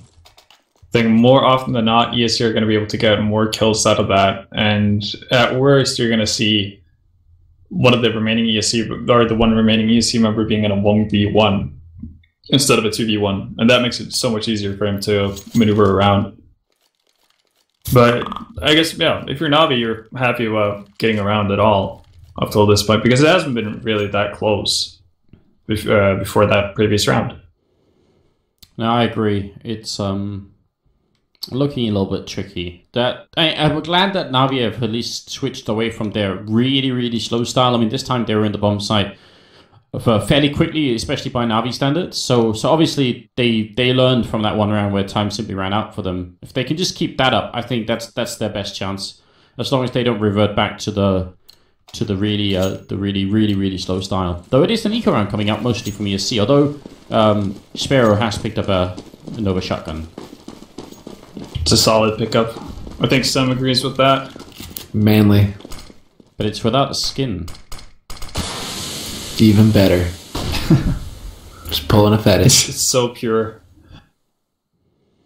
Question is, I mean, where does he actually play this from? Really close. This could be nasty. It's a nice idea. Unfortunately for them, though, Navi, as they have done previously, they have seemed to favor the A site more than the B site. Look at Rallen. Please knife. Please knife. He's going for it. He stabs, seized, and steals the AK. Beautiful stuff there from Rallen. That couldn't have gone any better. And even more importantly, they now realize there's nobody else on that side of the map. So now we have kind of been found out. Now there's an AK and a Nova shotgun. And also Innocent waiting inside the bomb site. This could get interesting. Yeah, I kind of wish that Innocent had the Nova, though. Just because Sparrow has to get up so close to make that weapon effective. So, I mean, he's hoping, crossing his fingers, somebody's going to try and walk in front of Connector. That's just not going to happen. It's all going to be down to Innocent now. PQ-50 in hand. And Innocent and Mauzinho do big damage here. Innocent's now got an AK. He can lock down this site. Waiting in the corner. Edward very low on health there. Trying to bang through that tiny wood panel that's currently covering him, which is not that great. Sparrow is going to take him down, and now it's all on Guardian here. 1-on-3, and they all peek him at the same time. Innocent comes up with a double. Great play from ESC. What a round. That was beautiful. Anytime you get to knife someone from Navi, you know you're doing a pretty good job. Yeah, and Raul must have had the timing of the year. He's asking where did you come from? Yeah, Poland. Oh, that's so good. That was good. It's a perfect answer. It's like a dad joke right there. That really is. Oh, well, Minis is going to be taking down both Guardian and Sousa in the middle. It's an eco round from Navi. And ESC doing a wonderful job at the moment. I just suddenly developed like a slightly bigger appreciation for Rallen here. That's a really good answer. Straight. Deadpan as well. Perfect timing, perfect execution. 5-5. Yeah. Oh, what is that? 8-8. Yeah. Yeah, wood rate 8-8. 8 out of 8. All right. Well, go ahead. Just picking up those 2 kills in the drop zone, no problem at all. So yeah, 9-13. It's a 4-round lead. Can probably be closed by Navi if they can force an eco, which is not impossible. It's a good bank on Rallen and Innocent, but yeah, this is a winnable situation for Navi probably, but they don't seem to have much of a plan as to how to win it, and that's obviously going to be an issue. Right now, it seems like the plan has to be Edward. Edward do stuff, and after that, I mean, he's sitting on 25 frags. So he's clearly doing a lot for Navi, even though they haven't gotten that many rounds here on the T side. So yeah, their slow push towards A has not been working out. They've just been picked apart one by one. And but if one of the 2 quick rounds they've had towards B has worked out, but again, I don't think that's something they can bank on working. Okay, do they have any idea that Manize is up here in the house? I don't think so. What I actually realized is that when Manize goes up there really quickly, you can actually hear what's going on in the connector that's right next to him. So he heard them sort of running about. That's something you got to be careful about if you're on the terrorist side. That's a nice pickup from Manize there to take that instant kill. And now Rollin. Now Rollin. Oh, this could be a great one too. Goes for it, they line up, and he takes all 3 kills just like that. He didn't even need the flashbang. That's what I thought as well, Semler, that he was going to get flashed in by Manize and then go for the instant peak, but he just did it all on his lonesome. 14-9. Convincing stuff coming out right now for the Polish team. They are playing really well, and they've been playing really well for a long time. This is not just like a one-time freak occurrence that ESC is fighting Na'Vi. No, ESC are definitely playing really well. And seems like Na'Vi are going back to the one thing that previously worked, but they don't really have the guns for it. Oh, that's a perfect timing for that Molotov as well. That's a really sad time for Na'Vi. Just as they start to make their way in, Molotov goes down, stops them cold. Scar 20 is there to shred them to bits, and ESC now sitting on map point here in this best of 3. This is looking very good for the Poles. I mean, clearly their map, it's just going their way. This is the perfect start here for this.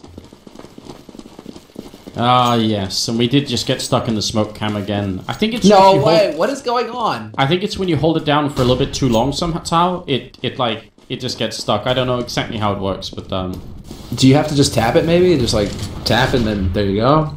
It'll just launch on on the keyboard. Always Works. I've tried a couple of different things to make it work, but I think it currently there's no solution for it. I do love Mini's position over here, but there's a lot of people waiting for him.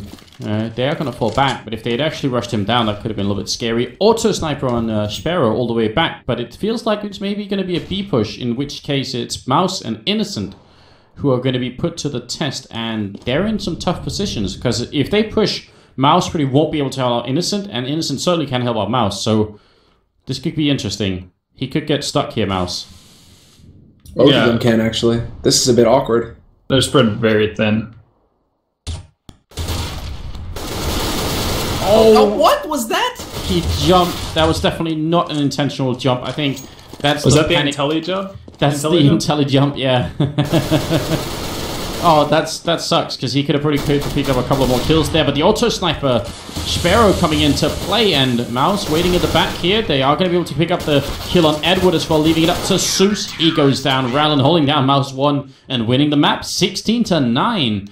Edward ended up top ranking at 26, but close by is Mouse as well, and an interesting scenario here. Very very exciting thing, in fact, that they managed to do so well on this map. And apparently, Innocent is using the Steel Series rival, I was which wondering. has a similar thing with a weird mouse wheel. Well, that's how it goes, ladies and gentlemen. So leading into the second map is going to be is in fact going to be onto Mirage. No, Mirage. Yeah. Yeah, Mirage is the second map, and that's interesting because it's actually both teams are pretty much really, really good on this map. Na'Vi probably a little bit better, but ESC, it is one of their strongest maps, so don't underestimate them. We will go to a quick break before we get into it. It will be about... Actually, before we do that, we should definitely just take a look at this. Since we do have it, there's no reason for us not to do it. Just to try and get an idea of what's going on here. Edward, not really the headshots that were the most impressive, but he just was very effective. It's 26 to 13. That's a kill death ratio of 2. That's really unlikely that you can get up that high. That's really cool. Not sure about the heat map. ESC seemed to have a little bit more action towards the B side of the map, but then we didn't play exactly the same round of rounds either, so who knows how that really works out. Going into the break, guys, it's going to be about 5 minutes, so don't go anywhere. We will be back in just a few minutes. Win this map, but we'll see. Yeah, I'm kind of curious to see whether or not ESC are feeling really hyped about the Cobblestone win and are able to bring that into Mirage as well. If they get off to a hot start, winning the pistol and the first buy round, then they could get on the roll. Innocent does open up with a really sexy shot on Starix there. Now they are charging into the bomb site. Rallen lands a very good long distance shot there. and is ready as well, but not for Edward being boosted up here. Sphero trying to do what he could do. Grenade bounces in, but it just hits that box. Minis down in the middle here. Looking for Edward as well, and their headshot is not going to be successful. The grenade, again, goes too far. 2 grenades from ESC that could have made a big difference. Now the bomb is down. Minis walking in, looking for Edward. In CT spawn, Sparrow goes down, so now it's a very, very bad 1-on-2 here for Minis. And won't make it out either. Well, it looked pretty promising with Innocent picking up that entry frag, and I think I was pretty confident that Round would be able to pick up another frag. Once he got the guy coming out from apps, I was sure he was going to get the second guy coming in towards him from the connector. I think if he actually had managed to get that frag, that would have made it so much harder for Navi. It's pretty much Edward saving the day. Yeah. Look at Navi though. They're not going to take a slow fight against these scouts. They're going to go full man mode into this bomb site, and I kind of like that. Minis waiting in the background here. Sparrow with the Deagle in hand. Innocent will take down one, and actually ESC is doing some really good damage here. Body shot onto Starix as well. This could be a little bit scary for Navi. You can be sure about that. They're dropping very low here. Starix down to 4 HP, Guardian down to 16. They're not looking too healthy. 2 scouts though. So I mean, with them so low, Bowser came so close to tagging that shot onto Starix through the smoke. What? And he gets him through the box. So now 2-on-2. They don't have a kit though. That's the problem here. ESC, they need to get the kills fast, and it goes the other way around. Seized in Guardian will find the frags. That was expensive. Terrific. Expensive anti-eco for Navi for sure. But with the way that it started out, I think we can be okay with having 2 members survive. And it's not like ESC didn't invest anything at all to that round. It's weird to see Navi moving up that fast though, because we're used to seeing them just sitting around waiting till there's 10 seconds left before they actually move. And once again here, we're witnessing around where they are actually being, pretty quick getting into the bomb site here, leaving the rest of ESC in the middle. Grenades gonna fly in as well, do a little bit of damage on Minis, and the mouse is gonna go down. So, oh, nice shot from Innocent there through the smoke. Just catching Zeus, but it won't be enough. This time, they're only going to get the 1 kill in Guardian, currently at 8-0-0, so pretty decent start for him. Now, what I'm curious about is whether Navi are going to maintain this kind of pressure going into a buy round here for ESC. Because, okay, you're throwing your weight around, it's eco rounds for ESC, right? You're only having to worry about the pistol, and maybe they're not that worried about the CZ anymore, right?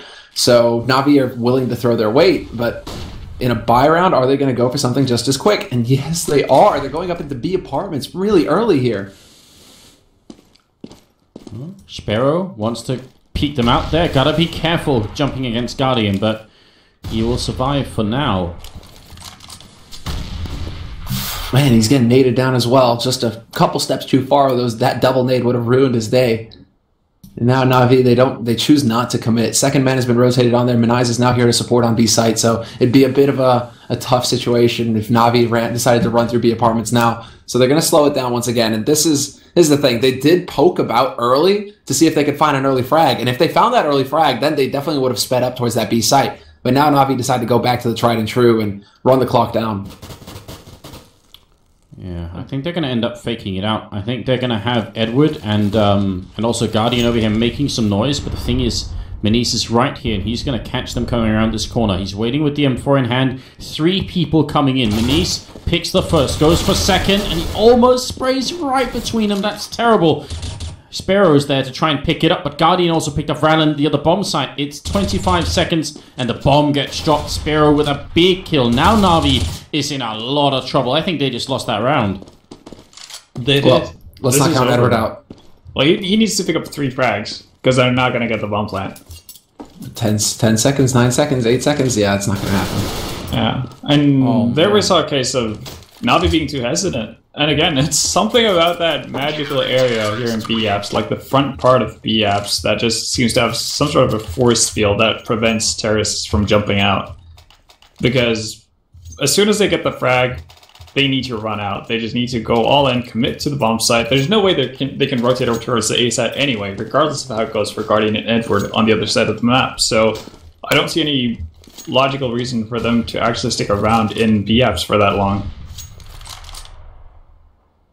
It doesn't feel like it, but it's become something that we just started noticing a lot, and maybe we'll get a good explanation for it one day. Right now, though, ESC, they announced their way back into the game early on, and Mandetta, you were talking about momentum and how it might carry over from Cobblestone. Well, they lost the pistol, so that's obviously a little bit of a downer. But then, you pick it up as soon as you get rifles. You actually kind of shut Navi out of the map pretty quickly, so that's good. Now they just need to keep on going where they left off in the last round. Mouse holding up by the A balcony and just waiting a little bit. He's got Rylan closed down by Shadows as well, and pretty far away is Innocent, but they do actually have 3 people here. This can work out really well for ESC. Yeah, the question is, well, there's the answer. Zeus, could he take out Mouse right there to create an opening? He will not. Rollin will shut down C's, who's trying to push through, and that's the bomb out in the open now. Na'Vi are committed to this A site with 35 seconds left on the clock. They have to find a kill, but they're getting picked apart one after another. Starks finally replies, takes Rollin out, but he's going to get caught and turned by Innocent. And just like that, it's down to Edward for Na'Vi with 25 seconds left, no time at all. And Edward, yeah, there's not much he could do. 12 health here, picks up the AWP and makes a run for it. Vendetta, in Na'Vi's mind, how was that round going to work out for them? Yeah, I mean, if you're asking me, I'm asking you. It's kind of hard to say what they were thinking right there. And again, I feel like they're not committing heavily enough to whatever they try to do. They just kind of get stuck at a certain point, and a sort of a bottleneck, and it makes it so much easier for ESC to anti-flash and get good nades in and be able to get proper crossfires and trade efficiently with each other. So yeah, Na'Vi just needs to step on the gas and move forward at all times when they finally decide for what bomb set they're going to go for. Did Edward really hand that rifle away? Yeah, it was an op for Guardian. Yeah, but how does he not have an AK then? He's just going to go into this with the USPS. Okay, then. Well, yeah.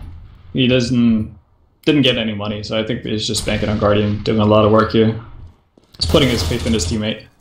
Seized, who did get an AK, goes down to Manice, who's just been doing pretty solidly so far. Going to re-peek against Starix, and it does some fair damage. The grenade's going to miss again, and he will be going down in the end. Now all the way in the back, Sparrow comes out with a good kill early on, but he goes down to Starix. It's 2-on-2.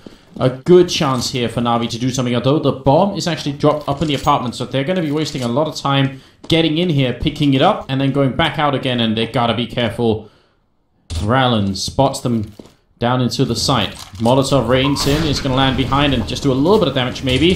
Zeus with a good kill. Rallen now 1-on-2. And he knows where one is. He pretty knows where the other one is too. He's going to spot out Starix. A good kill through the box. He sees Zeus as well and has a kit. He's going to go straight for the defuse here. Just holding it down, and Zeus is not aware. Rallen, he picks up the kill as well as the defuse. A great 1-on-2 situation here for the Polish player. And again, that's a triple kill in total here. And making it 3-3, that's a big upset for Na'Vi. They had that round. Yeah, them losing the bomb back in apps there kind of hurt them. So they weren't able to get into really good positions. You saw, I can't remember if it was Starks or Zeus who actually planted the bomb, but the guy who planted the bomb for Na'Vi was more or less stuck there for the worst. Yeah, Starks was more or less stuck, and he had no real way of actually getting out of that sticky situation. And Starix, man, he's really having a rough couple rounds here. Gets pinned down in the apartments and torn to shreds. Rollin will find him. Guardian does manage to find Manice, however, waiting on short. So that could be an opening here for Na'Vi to try and pounce and get control of a site. They are trying to put pressure into mid, but is it going to be down to Guardian here to actually try and create an opening? He's starting to scope up towards this B site now. Not going to be easy, is it? Yeah, ESC are doing a really good job of playing this patiently, and I think they're doing it. Well, partly because Rallen is pushing aggressively from apps here. Oh, but he gets caught by Zeus. The timing not working out. Sparrow going to go down as well. Innocent and Mouse are left. That if Rallen had got the right timing at Zeus, then if he just got himself into position, that would have been a round-winning move right there. Good pickup for Mouse, and the follow-up Molotov is actually going to keep him back a little bit here. Zeus going to have to wait. He has the bomb. He can't wait. He actually has to get in here. Now Innocent has shown up as well. If they lose because of the time again, that's too much to handle. Innocent picks up 1 kill here. Zeus on 32 has eventually tried to... He has to get down the bomb at some point. He's going to fake it once. 16 seconds. The bomb is dropped. Na'Vi, they may have just done it again. That was from a 2-on-4 into a 1-on-2 now. Edward fakes it once. He's going to go down. It's Mouse picking up 3 kills in the round. Solid defense right now from ESC. They're really coming out of these situations ahead of Na'Vi, even though they probably shouldn't. In that scenario, I think Na'Vi made quite a big mistake, or Zeus made quite a big mistake. I'm perfectly fine with him trying to do the fake plan. It could obviously work, but I don't see the reasoning for him being the aggressor in that situation and trying to search for a pick, because the fake plan is, I guess, the thought behind it is that he's, Raul is just going ham on the Na'Vi team right now, picking up 2 frags, but the idea is that you're going to draw people out to you. Yeah. So why would you go search for them if you're trying to draw them out? It's kind of counterintuitive. Just a little bit. Nice kill from Seized on Sparrow.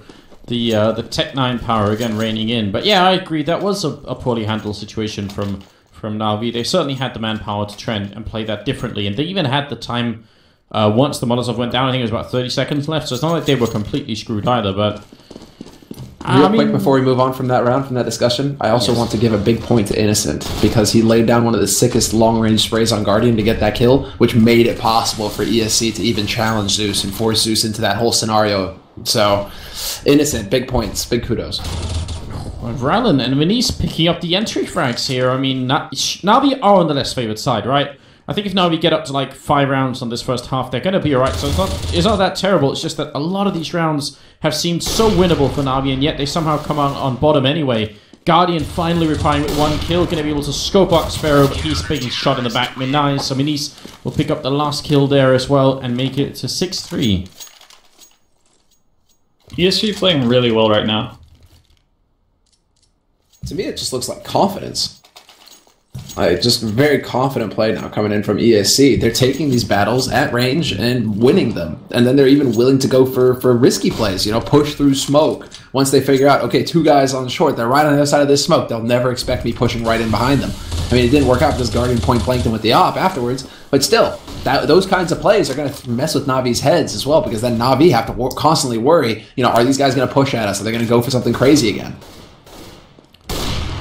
Sparrow gets the first kill, can't find the follow-up. They were just too close, and they also managed to lose Minis up in the B apartments, who was pushed up aggressively, so that gives the entrance, but Innocent Estate catches Sue's leg, and that's going to be the bomb drop. That gives a lot of time now for the rotation coming in here. 2-on-3, Rallen gets the kill on Starix, and Seized is going to fall as well. ESC is functioning at a pretty high level. Now it's not even like close, now you're just getting shut out before they get into the bomb sites. Yeah, and ESC actually gave Na'Vi a pretty golden opportunity to get onto the side. I think Menes actually pushing that aggressively into B apps was a tad too risky, especially with his team getting picked off on short. So they got both people down who were holding B down pretty quickly. So they definitely had the opportunity to get onto the side, but ESC are so on point with their rotations right now. Yeah, I think it was Innocent dropping Zeus, basically, dropping that bomb out in the open. It was really just perfect timing for him to take a peek and actually land that shot. Oh, Mouse. Is he disconnected?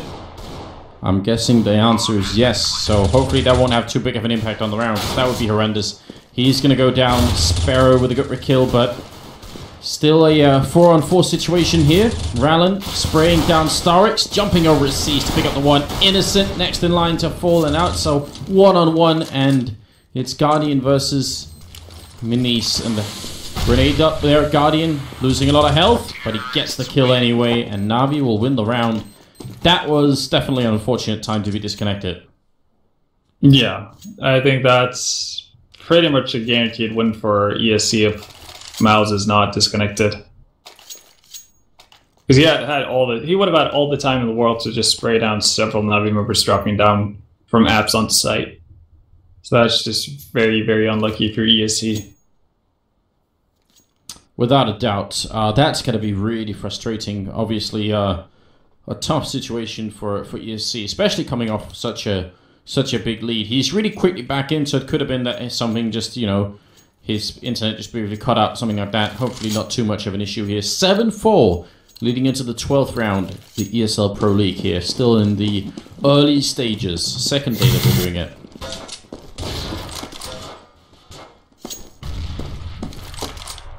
hopefully ESC are not too rattled by what just happened, because I think they also feel like that's a round they should have had. With how well they've been playing versus Navi, when they have weapons, they definitely would feel confident about winning an eco round, or versus an eco round. Look at the state of their money now as well. Like this is now danger zone territory here for ESC. If they were to lose this, they're going to be on eco. So that one round was a very big one there for Navi to win an eco, and now put ESC in a very tough position. Innocent having a bit of a rough start already, getting dropped down to half as well. That's not going to help things here for ESC. No, well, but he might be in a position to pick off Edward. I think they just want to get in here. Nice flashbang coming in there from Na'Vi. Innocent going to get shot in the back, and this is where Na'Vi really starts to get back into the game. Rallen is going to fall, and it will be a 2-on-5. Sparrow and Minis left, and some really, really nice spray through the smoke there from Minis, but not enough, I think, to actually pick up the kills. And in the end, Sparrow, he's going to take the one with him. I don't think he can get in here and actually win the round, and he's going to get shut down as well. So now 5 rounds for Na'Vi, and Eco coming up from ESC as well. And apparently, Mouse's issues are continuing. Oh man, that one disconnect could have potentially just cost them 2 rounds. So instead of it being 9-3, it's now 7-5. Yeah, and in addition to that, they probably could have held Na'Vi from getting a bomb plant, so they could have basically held Na'Vi to an offless existence, which is obviously something you aim for when you're playing versus a guy like Guardian. If you can keep him away from the op for as many rounds as possible, because at a certain point Na'Vi are going to feel like they need rounds, so they need to buy up, even if Guardian can afford an up or not. So that could have very well been the situation with ESC up 9-3, Na'Vi not being able to afford an op on Guardian, but still being forced to kind of buy up every single round because they need to get more rounds on the board before the second half starts. And right now, this connection issue with Miles is just... It's more... Yeah, it seems... I guess it sounds weird, but it's the connection issues that are kind of breaking ESC, not as much Na'Vi. Yeah, I think that's it. Like, you couldn't ask for a better time to have a problem with your internet. Because those 2 rounds were crucial.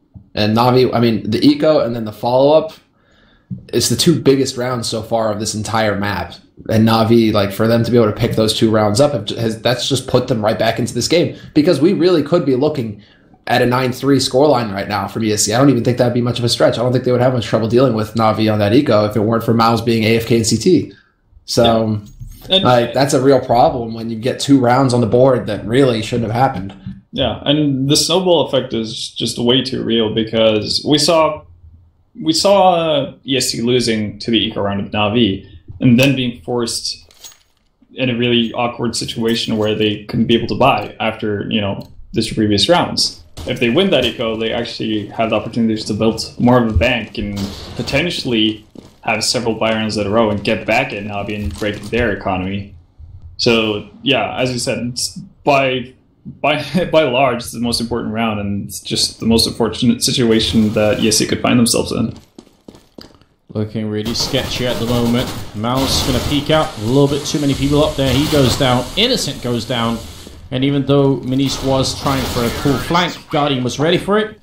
And the anti-eco is just a completely flawless one, cleaning up all of ESC. Now the Polish team can finally buy again, and they've got to make this 9-6. But even then, that is a lot of rounds for Na'Vi in this first half here. It's looking all of a sudden very good for the CIS team. Yeah, essentially, this is all going to ride now in the pistol round for the second half. No matter the score at this point, ESC are going to need a strong start on their T side if they want to have a chance of fighting back versus Na'Vi here. And Na'Vi not really going for the all-out aggression either this time. Really changing up the pace of their game, taking their time with this setup, and just canvassing this map, making sure that ESC can't really push at them anywhere. Rallen has taken up a pretty aggressive position though in the A pit, so you might be able to catch someone off guard. He needed a flash in. That's unfortunate. Guardian was waiting. Yeah, and instead of Na'Vi being in this awkward situation money-wise, now it's ESC find themselves at looking at the eco every time they lose a buy round. So this is a really big round. This could easily end up at 8-7 in favor of Na'Vi, because the port spy that ESC potentially might have to do is going to be pretty bad. Yeah, they are walking. You can see Mouse standing in the corner like this. Innocent, trying to fight it out, but it's going to come down to Mouse, and he gets dropped. Guardian just jumping up on the box with the AWP, leaving Manice 1-on-4 here. He goes down as well. Guardian triple kill in the round, dropping a total of 20 kills in the first 14 rounds. That is completely absurd and really quite outrageous, but not really too surprising with Guardian. He sometimes does just get into this mode of playing. So now they are obviously going to force it up in the last round here, but it's not going to be that impressive. This is taking it from being just a very sad first half for ESC all of a sudden. Yeah, it was looking really good. It was actually looking like they might be able to trounce Na'Vi on Navi's map, because they could have gotten off to an exceptional start, or they did get off to a really good start on Mirage, and who's to say that they wouldn't be able to close out the remaining rounds, because they were definitely looking like they were winning rounds without too many problems. Yeah, I mean, what's weird is that initially it was really close. It was down to 2-on-2s, and ESC just managed to pull through. Just, by the skin of their teeth, they managed to get those rounds. And then afterwards, it started getting into, after the first couple of rounds, there was actually ESC sort of denying Na'Vi even a chance to get into the bomb sites. And it just kept looking more and more convincing right up until that one round, and that's it. Can't believe it. Hopefully the ESC members, or Mouse, is able to sort this out so he can play, because right now he's standing more AFK than actually moving around.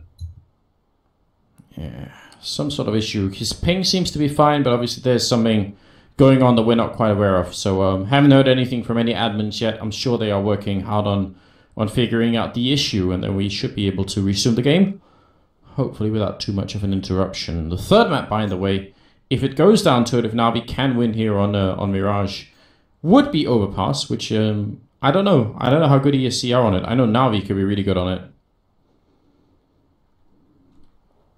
Now, on Overpass? Yeah. Oh, yeah, definitely. Na'Vi, going into DreamHack Winter, Overpass was pretty much their strongest map, according to them. They were just like, yep, we want to play everybody we can on this map, because that's how, we feel very confident on it.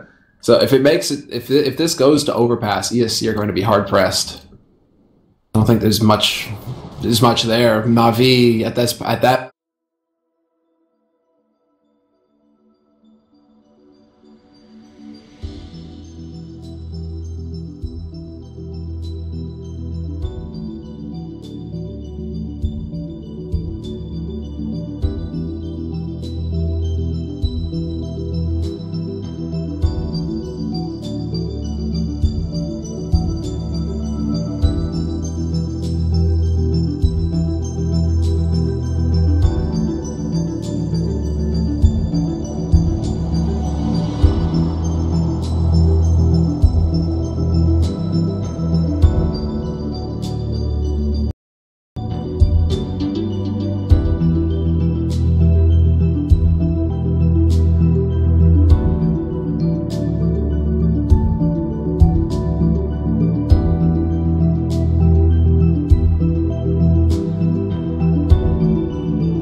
at that point, I think we'll just eventually crush right through them. Now, so that ESC can recover some kind of composure here, like recover their composure here, because they need to find something to get back into this game mentally.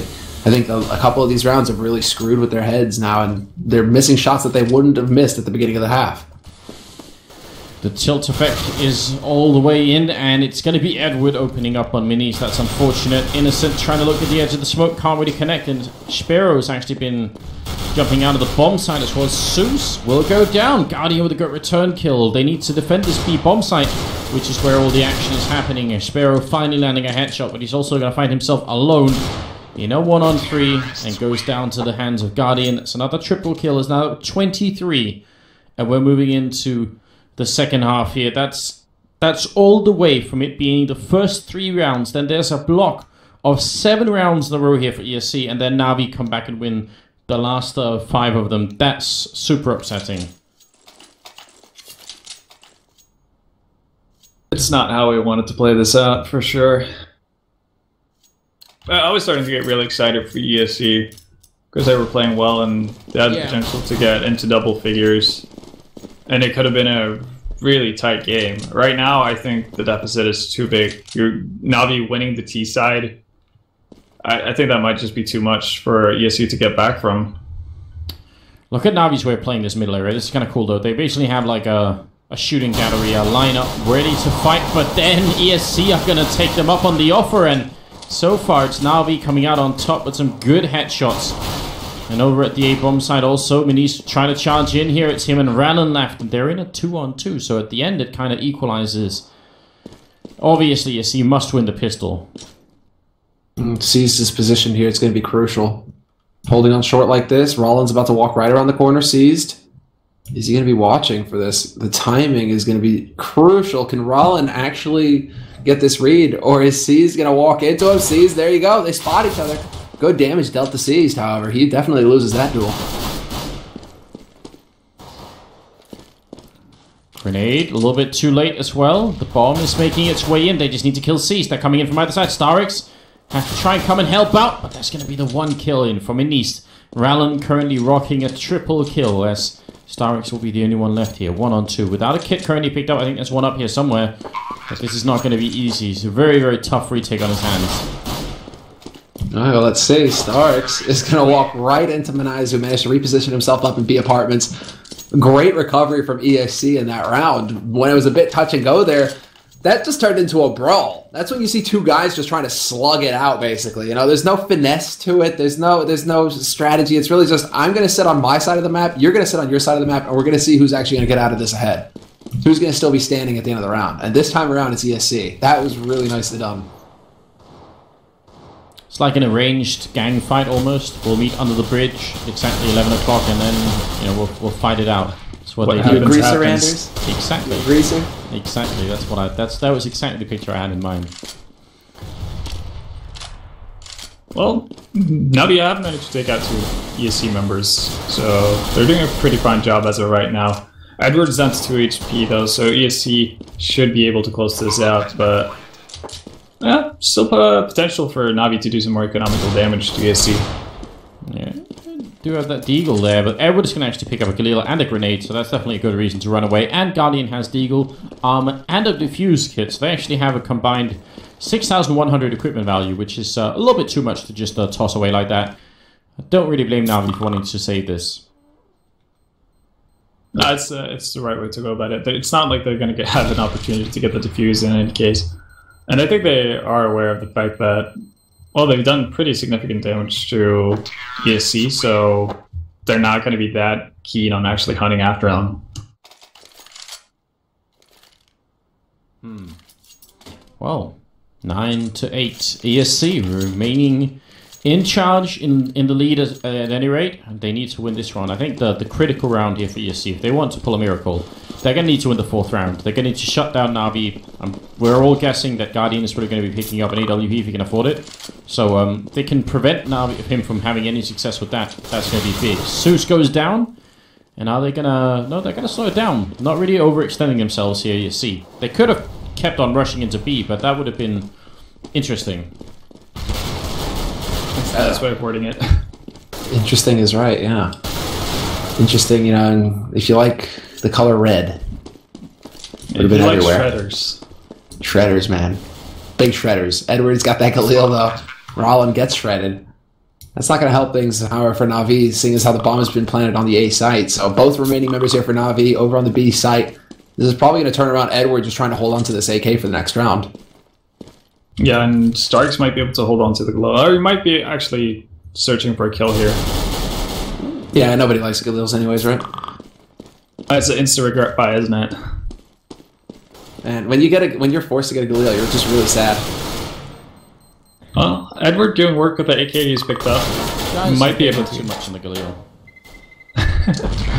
I don't like the weapon. That's just how it is. The FAMAS is the one that we really need to hit on. Get out of here. I'll take a FAMAS over a Galil any day. Oh, Yeah, same. oh no. I don't like the burst fire on the FAMAS though.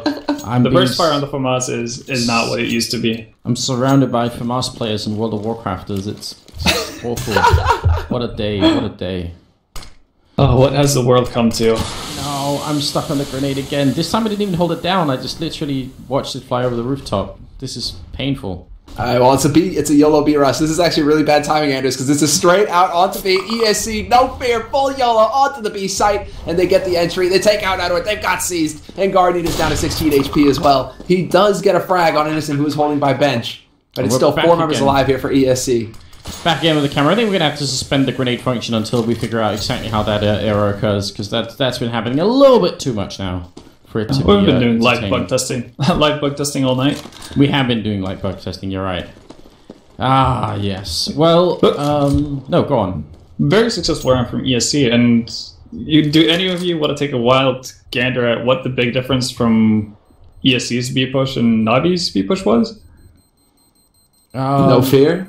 Yeah, they actually went for it. They actually dropped out of apartments. They actually got onto the bomb site, and Navi's rotations, because of that, didn't get to the B bomb site in time. That's pretty much what you need to do. You need to go in with no fear and actually drop down and have faith that your teammates are going to throw the right flashes and nades and cover you. Can I just put forward a story here? It's the story of the hard carry. And on Cobble, I guess Edward felt inspired by the castles and the beautiful countryside around him, and he decided to step up for Na'Vi. He decided to wreck house, basically, and just bring that castle down. On Mirage, however, Guardian's got a thing against deserts, right? He gets sand in his eyes. It just pisses him off. And right now, he is doing ridiculous work for Na'Vi, 26-0-8. Like, runner-up on Na'Vi is Edward with 12. Like, what is up with Na'Vi? It's like one guy who just goes completely ape, and then everybody else kind of just lags behind in the single digits. Yeah, it also kind of goes a long way to explaining why Navis often struggle in tournaments the later it kind of gets, because the chances that you will always have that one person just dropping 30, 40 kills in a game, it is a little bit slim. It's a little bit better having, 3 people who all drop, 20 each. That's just like, in the long run, that's usually going to be a little bit better. So It's more sustainable. yeah, a little bit more sustainable. But you're right. Definitely a really powerful thing. And actually, since you mentioned Shredder earlier, I've come to realize that if you add the word industrial strength to almost anything, it just sounds more powerful. So maybe we'll just call it like an industrial strength carry from Guardian here. Edward picking up a good kill, and that's going to be a double as well. Seized will help out, and ESC, they tried for the man mode push again, and this time they kind of got shut down quite heavily. Okay, hold on. I can put my finger on this one, guys. Ready? Yes. I believe the entire ESC team was team flashed. The first flash nade bounced off the top of the door frame right back into everybody else, and that nade is supposed to go ahead and like ease the way in for ESC. Instead, I think it flashed all of them. Yep. Oops. Tiny misstep. Well, you win some and you lose some, right? Industrial strength team flash. Hate You the can just it's think super about it. You effective. can add it to anything, and it just makes sense. Instantly, people know what you're talking about. I don't know how it's come to be. But What are some fun things you can put industrial strength in front of? they do it in commercials all the time. They say like, in industrial strength cleaning chemicals, and everyone just assumes, oh, cool, there's probably such You're a not thing. supposed to. Yeah, you're not supposed to breathe that in. Yeah, exactly. But if you were to advertise something as industrial strength perfume, what does that mean? Is it like dangerous? to be near it, or do you just smell really, really good? Yeah, I just think it means no matter what else, if let's say you work You in like overpower everything else? let's say you work in a sewer, you're like you're cleaning out a sewer as your part of your day job, but you still want to smell fresh. You need industrial strength perfume, so your colleagues won't think any less of you. Working on a fishing boat. Yeah. Yeah, imagine. Yeah, so the entire area just gets surrounded with nice smells or nice scent. The chat is coming up with interesting proposals as well. We have industrial strength dildo coming up as one of them. Yeah, That sounds I feel dangerous. I feel like I've got like the mind of a 12-year-old, because the first thing that came to my mind was industrial strength lube, guys. Oh, wow. Whenever I think of that type of thing, I immediately think of glue. You get glue too, but So that's I when get that's when you're horrible saying images huffing. in my head. Well, I Yeah. think if you wanted to sell something, if you were a salesman and you wanted to sell glue, putting the words industrial strength in front of it probably would be like that would be a good tactic. People would read that and they'd think, oh, yeah, this is what I need. This is the one to buy. Yeah. Does it happen to be crazy? Oh, that's hard. That could be an even better one. Just put in more words in front of it and it'll be really good. Crazy. The one thing Or- that might bother me is like industrial strength makeup. It's like you're look like snogging clown? this Is girl, that and what then it you is? hear like a crack, and then it's another crack, and you're like, what's that? What's that? And then all of a sudden it's like the face shatters, and it's like an ogre you're kissing or something like that. I don't know. It does. I mean, if you buy someone industrial strength makeup, you are kind of saying they're really ugly. You're saying, But you need this. That's you why really you need need. this. That's why the girl who's using industrial strength makeup has bought you industrial strength beer. Oh, Oh, see. okay then. Damn. Well, we're heading into the 21st round. Unfortunately, we have to focus on the game instead. This talk was much more interesting. Maybe that's going to be the topic of the next podcast that we're going to be doing. But it will be the 21st round. It's 9-11 here. ESC still with a 2-round lead, and they're going to go for a classic A push, running into Starix and sustaining a lot of damage, but coming up with the kill. Grenade rains in, and it's going a little bit too far, so actually ESC still have the main advantage, although Edward's pushing in. He only gets the 1 kill and then is sat down on the bench. Next in line is going to be Susie. Almost lines up with Edward. Now they kind of look like they've been out on a little bit of a crazy night and have fallen asleep next to the sidewalk, and it's just going to be C's left here. 1 on 3 now as he takes down that first kill. Bomb gets planted. He's got a chance here because they are kind of low on health, but one misstep and he's going to walk into a bit of a dangerous crossfire. Yeah, and Rollin coming Yeah, on the exactly, backstab as Rollin. well. This is all about Rollin here. It's the story of the backstab. And that was actually... Did you get that too, Anders? That was like a bit of the Olympics there. Bit of a medal winner there. But did you Just a happen little to bit. catch what Mouse did? Because he actually, I think he nailed Zeus. I think it was Zeus who was jumping on top of the boxes in CT spawn. And like even before he had gotten on top of the box, he just died outright because Mouse just had thrown a random spray in towards the smoke. I gave ESC a lot of breathing room, but here, Navi going aggressive and it's working out pretty well for them. I'm not sure if he was able to spot, if Rollin was able to spot that there were 2 guys up in apartments. That might actually wreck ESC here. They're waiting for the first man out, but they may turn away, and that's exactly what happens. Oh, Guardian. That shot that he hit with the kill, that hit Mouse as well in the background. It legged both, killed one, it legged the other all the way in the back here. You see the blood on the ground. So, complete shutdown. The aggressive push followed up with everything else is going to make it 12-10. And now ESC are going to be ecoing. So this is a tough position for the Polish team to be in. Navi could well get control of the game once again.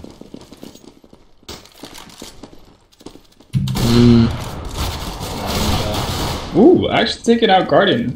Looked like Guardian didn't have head armor there. Yeah. That's a bit of a blunder. Innocent actually picking up 2 frags there. So a lot of damage being done to Navi right now. I'm pretty sure he couldn't have had head armor then, because he just took way too Yeah. much damage. Yeah, actually, I can just follow it on stream, and yeah, he didn't have head armor, so that aim punch. Yeah, it really messed him up good.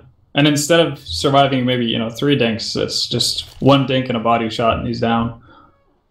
And unfortunately for ESC, whenever they get into a good groove, Mouse seems to have connection issues. Yep. What a weird Shocker. coincidence. So Shocker. so it seems like ESC are going to play with the stand-in here for the remainder of the game. At least that's what they were saying in chat. Already. Who are they going to get? Are they going to get the biceps? No, Is- it's just, yeah. or is it gonna be one of the the VP? devil? Well, isn't VP already playing in EPL? Oh. So I'm assuming that's not going to go over well. And I guess the player pool kind of Return of the Lord. Yeah, well, yeah, maybe. Who knows? I'm not really sure who they could bring in. Why not Michu? Oh yeah, Michu. That's Oh, right. that would be sick. Yeah, if Yeah. you could bring in Michu. If Michu's around, that would Who definitely be a actually nice. is not called Michu, he's called Mihu, I think. If I'm not Mihu. mistaken. Yeah. Again, like I said, I've been trying to catch up on my Polish pronunciation, so slowly but steadily improving. Taz has been rubbing off on you, huh? I'm actually kind of torn whether or not you should use the national pronunciation for people's nicknames or not. Well, I mean, we've all been sticking our mouths in our foots, our foots in our mouths, rather, whatever. When it comes Perfect when it example. comes to Freiburg, right? Exactly, It's supposed to be Freiburg, No, but free bye. Freiburg, Freiburg, And that doesn't then roll off the tongue. exactly, it's Freiburg. God damn it! Like we're gonna get like an official name change for him. Like, Until people start complaining too much. It's just that I know the Polish community have been really vocal about this. They've been sort of getting in touch with me at least a couple of times and saying, look, it's not Minis, it's Minis, and it's not Ciro or Spero or whatever. It's Spero. So fair enough. We'll do our best. Yeah, with Sparrow, I could definitely see it. That's kind of how I don't know. That feels right to say it that way in a sense. Sparrow. It's kind of like but like with Pasha, it's not difficult to pronounce, right? No. Yeah. Like that's the thing. Sparrow, you can do. Minis, yeah, you can do as well. But like Mihu and Freiberg. Yeah. Freebird. Yeah. I don't know. Friedberg. That's what they call Freebird. him sometimes, isn't it? Yeah. So yeah, no, I guess it's like a tricky thing. I just feel, and some guy went through all the trouble to actually record himself saying the names of the Polish players. So I thought, Oh, alright, that's cool. I'm Actually, gonna that's cool. I'm gonna listen up and see what's up. Yeah. Oh, Mihu could work. Oh, wait, it's not Innocent who's timed out? It's Rowland? It's Rollin is gone. I'm Does that mean they imagining have two Mouse. people having issues? Might be the whole team now. Might be the whole team now. Crossing fingers here. Yeah, crossing fingers. I mean, regardless, it's rough because they're gonna have to play with the stand-in versus Navi. When they had momentum, they really had a shot. Yeah. Yeah, Rowland's back though, so I mean, I don't know. They're gonna have to get basically industrial strength strength PPMs. stand-in. Oh yeah, that too. Yeah. Exactly, industrial strength stand-in. That was going to be the thing, or just Rowland, which is all right. This can be Industrial this can- strength courage, dude. That's what they need. It can work for anything. That's what I'm saying. Absolutely anything. I guess the makeup did have a few faults with it. There were I some could see unpleasant issues. implications. Yeah, you're right. Some of that didn't quite We'll work have to out. tweak it, I suppose. Ah. We'll think. Yeah. We'll think of something. We'll find a way. Yeah. Well, actually, that's something this chat can do while we wait. Find the worst things you can put industrial strength in front of. And obviously not the most obvious ones. Okay. Yeah. Try to be creative. How good would it be? The glasses that I was wearing. Why can't the terrorists be wearing them? They're all wearing glasses. Because it's not New Year's, Anders. And it wouldn't be fair because they're so shiny, seeing how they're made of pure gold, that the reflection from the sun would just blind everyone on the CT side. Well, you'd have That to- or it would really stand out for Oppers. Like Guardian, he just spots you like that. Yeah, every you see like time. a sun ray just moving towards mid. You'd have to buy them in the game. Like, do I want a pistol, or it could be like $2,000. Like that's what I paid for mine. Anders, So Are you really Not advocating give them hats in ideas. CS? Not Are give- you do not actually give them going there? ideas. I mean, it worked out great for Team Fortress. So I don't see why not. He's gone off the deep end, ladies and gents. That's it.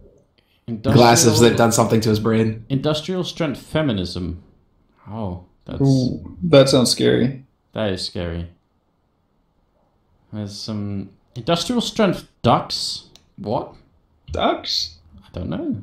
Would they be the Duck- kind of ducks that like take over the world, or I guess, And- are they just like I really guess vicious? industrial strength DDoS is pretty good as well. Anders, Yes. come back, check Skype. Don't worry, brother. I've got your back. I'm with you. All right. Let me see if I can figure out how to do this properly. Oh. I love Ben. Ah. This is actually the Muslim's hat. He left it here at the office. Really? I think we might be able to actually Bring them again. Just Well, you got the glasses. I mean, that's the thing, Ben. Now it's on you. We got to get a cam on you, and you got to come up with something because, you know, if Anders is going to raise the bar with the glasses, you know what you know what I mentioned last night, so I think I've got all of that pretty set up with the props and whatnot. Okay, then. well, I mean, remember the guy that's currently being challenged here, and as far as I know, he sort of picked up the challenge as well as James over from the Face It stream.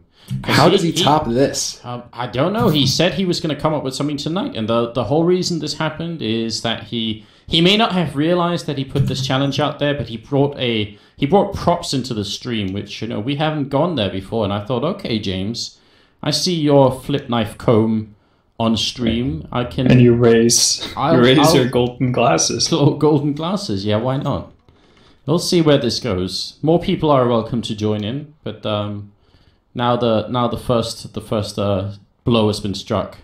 The question is, how far is it going to go? Are we going to have you guys at the next major sitting in like a one piece with like, I don't even know. Well, I think we used industrial makeup in DreamHack Winter already, so Okay. I mean, we all look like vampires. So this is definitely, we're going down that right road, right, mate? Like we're getting there. In the right direction. Mm-hmm. That could be. It could well be.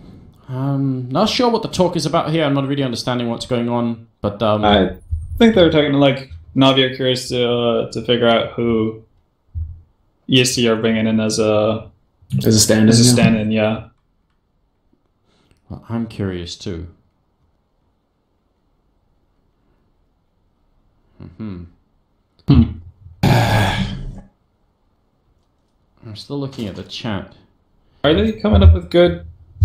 Are they coming up with good suggestions here? There's been some interesting ones. A lot that we can't actually say on stream. You know, Yeah. we're gonna get in trouble with ESL and all that stuff. Yeah, I think I saw one that it was one of the ones I thought of that should never be uttered out loud.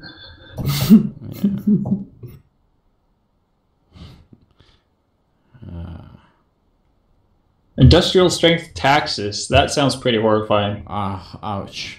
Don't mention it. I mean, especially... Well, that's kind of Denmark, isn't it? Yeah, it basically is. I'll tell you how it works in Denmark. My current tax rate is 39%. Then you have to add 8% and actually 1% on top of that. So... You have to add 9%?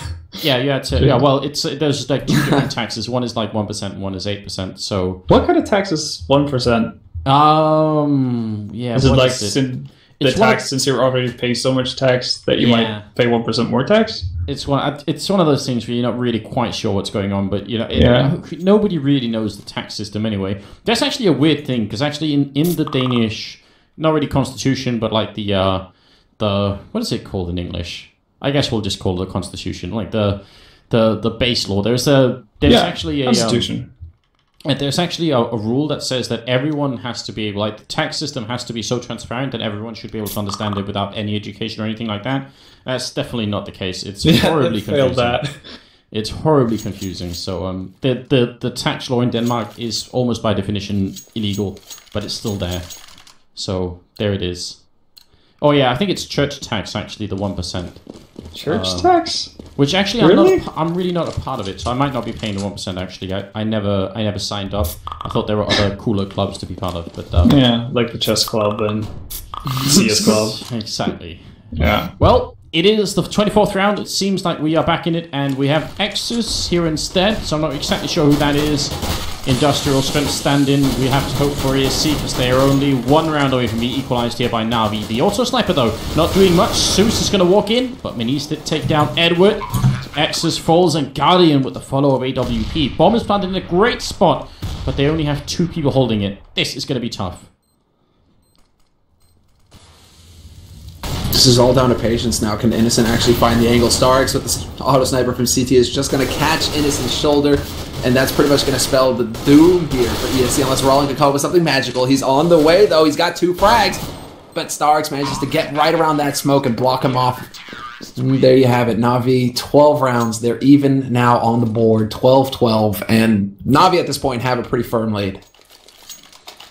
That's where we're at this point. 25th round coming up. Eco round here for ESC. Even with the bomb plant, it's not enough. They've lost 3 rounds in a row, so the round loss bonus is not going to save them. They're going to go... Are they going to go for a rush? actually be super cool if they did it right now. Then Stark should be all alone. Yeah, Please, what kind of a ESC. setup is Navi bringing up? I've seen This this is- before, but they're doing it in the wrong round, basically. They're going to get smoked out here. Auto Sniper picks off one, but there should be a bomb plant. And that in itself would be a bit of a win. Exus, no, he goes down, and C shows up in time. So what Navi do this round is they anticipate a B-rush, so they put 4 people here. When they don't hear anyone, and you kind of know when they're running out so short, you can hear people if they're rushing. So when they don't hear anyone, they go back down the middle, 2 people. One of them goes into the whorehouse and ends up in the window room. The other one is sort of just covering middle, and eventually they can, you know, switch around even more if they want to. But it's actually kind of a cool idea. Just that if ESC had been a little bit faster that round, that could have been crazy. Yeah, I get the idea behind this setup, but I'm just curious as to why they wanted to do it versus an eco. Because surely they had the overview of what kind of economy ESC were at. So yeah, bolstering up that heavily for defending an eco, that seems a bit weird. But they did the same this round, which makes more sense. Edward going to pick off Rallen as well, and seized with a good shot there onto Manise. It's down to Exus and Innocent. Yeah, and I think C saw the bomb as well.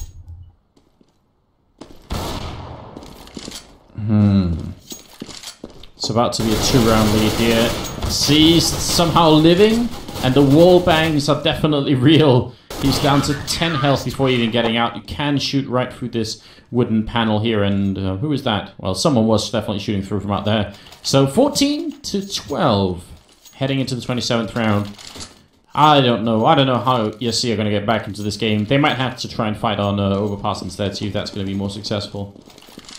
Yeah, that seems like the most realistic thing to hope for at this point. But again, now you stack it up heavily towards the B bomb side, so there is an opportunity for ESC to take advantage of this as long as they're quick. But it seems like the smoke's thrown out by Starks is going to hold them back long enough for now to make the proper rotations. But now they're holding really defensively. It seems like they're very comfortable with actually doing retakes towards the A bomb site, which is something we've seen from them quite a bit actually on this map. Well, HE out right at the feet, and Starks with a follow-up double with the auto sniper. Could not have been more perfect. Now's the triple, now's the quad, and it's going to be down to Rallen all alone. Finally, they take him down, but that grenade and the auto sniper combo just way too deadly. Guardian at 31 kills, still doing pretty well here in the second half, and it's currently map point for Na'Vi, which would bring us into a third map. It is ESC winning the first one, and my god, they came close to winning the second one as well. Yeah, they came very close. Couple rounds, that was all the difference. And We were now talking Na'Vi. about that swing, right? Yeah, it's just those ESC 2 could have been up rounds. 14 rounds, potentially, and even more, obviously, if that CT side hadn't gone the way it did. Yeah, it's just 2 rounds basically that decided everything. But Manise is going to pick up the first entry here, but Zeus is actually going to return on him. So back into a 4-on-4 here. This still favors ESC despite the fact that Sparrow has taken quite a bit of damage. They did Rallen. He's manage to walking take out already. Starks. This is perfect. Taking down Guardian. This really works for them now. Zeus is going to drop as well. If they bring this overtime, that'd be very interesting here. But Edward is going to take down Rallen, and it's not quite over yet. Yeah, it's looking like it is going to be this A play after all. Edward catching on as well. Nades are sailing in, so now he has to know. And that bomb plant is certainly going to give it away. So now the question is, can he actually find that headshot that he's looking for right now? X is standing in the back corner. And C's now rotated over from the B site, but he's going to get caught by Sparrow. This is all down to Edward. Now 1v3. Good spray on the first, but he's not going to live through the second. And Sparrow will hunt him down. No hope there for Na'Vi towards the end. But mountains of cash. Yeah, that is the downside for ESC. Obviously, they would have loved to be in a situation where they would have forced Na'Vi to have an eco now and fight for the overtime. So they're going to have to somehow figure out a way to get through that auto sniper defense that they have on A, because they really seem to be going a lot towards A as of late. So they need to handle Starks quickly if they want to get to another round. Like if they want to bring this to overtime, they need to deal with Starks. Sparrow taking down Guardian. Some nice jump up from underpass there to take him out. Minis going to be walking out right into Zeus, and Zeus does win that battle, so a quick 1-for-1 trade as Still feels like ESC are eventually going to end up at the A bomb site, but it might take them a little while, because I think if they can get Rallen to pick up someone over here before they go, that would be such a big deal. But how is he going to guess that Caesar's here? If he does guess it, it's going to be a whole bunch of people spamming back in the chat, without a doubt. And look at the rotation Navi are making. They're actually, as I say that, okay, a bit of an indecision from Navi, but they're rotating 2 people over towards that B bomb site, and this is a big opening for ESC. This is golden right now. They can get out onto this site. They've got Innocent pushing towards CT as well. It's going to be dancing right on the edge, and he picks off Zeus before Zeus can get in position. Edward now has to worry about getting flanked, but Rollin has worked his way out to short. Easy frag there for Edward. But he's far too far to really have an impact here throughout the rest of this half. He's just not going to be able to close the gap. Wow, and he gets potted as well. He gets spotted as well from Connector. So this is it. Edward has to back off. Best case scenario, he holds onto his gun. But not even that. No, great work from Rallen. Actually, he was no-scoping one of the kills up there, so that was good fun with the auto-sniper as well. 15-14. Now we have enough money to make this buy happen, and this is the closest it's even possible to playing in normal time. If Na'Vi just wins 16-14 here, given the disconnect that was happening earlier, it's almost like it's going to be the ultimate insult to ESC, considering that they would have very, very likely won the game, if not that. Oh my. This is upsetting. Actually, this is the one scenario I can think of where the one Polish word that I know actually is fitting, is valid. Yeah, exactly. It makes sense now. I'm pretty sure they're saying it a lot over there. Or they have, at least. Yeah, unfortunate here. Starix using that smoke as a plain wall, just ignoring Innocent on the other side so he can look up into apartments. In the middle, Exodus is waiting. He takes out Guardian. Good shot there. Sush with the return on to Maniz. And Innocent is waiting right at the edge. A follow-up smoke, but not quick enough. Starix goes down. We might still see overtime. It's not really in effect yet, but it could happen. It's down to whether or not Zeus and especially Edward as well can do really well. That's a good headshot on Innocent. Edward in the middle. He's going to find Sparrow, and now it's down to X's and Rallen. Rallen going to roll right in and take out Zeus. So 2-on-2. This is a crazy situation. Oh, hell, he actually takes that fight versus Edward as well on short. Does good damage. Drops Edward down to 34, but they've got the bomb plant and control of A site now. ESC, they're 2 frags away. They got lots of nades too. Be big. Nice flash there to open things up for Seized, however, and he's going to pin Rollin down and catch him behind the box. Now it's all down to Exus, 1v2. Can he actually hold here? Bomb is planted for him, so he can do it. He just needs to land the shots. There's the one. Seized, diffusing. He's still diffusing. Oh, no. No. That's going to be the most... This is the most painful way to lose a game like that. 16-14. Na'Vi are going to be able to take it. And that's going to put us onto a third map, ladies and gentlemen. It's been entertaining so far, so that's not the issue.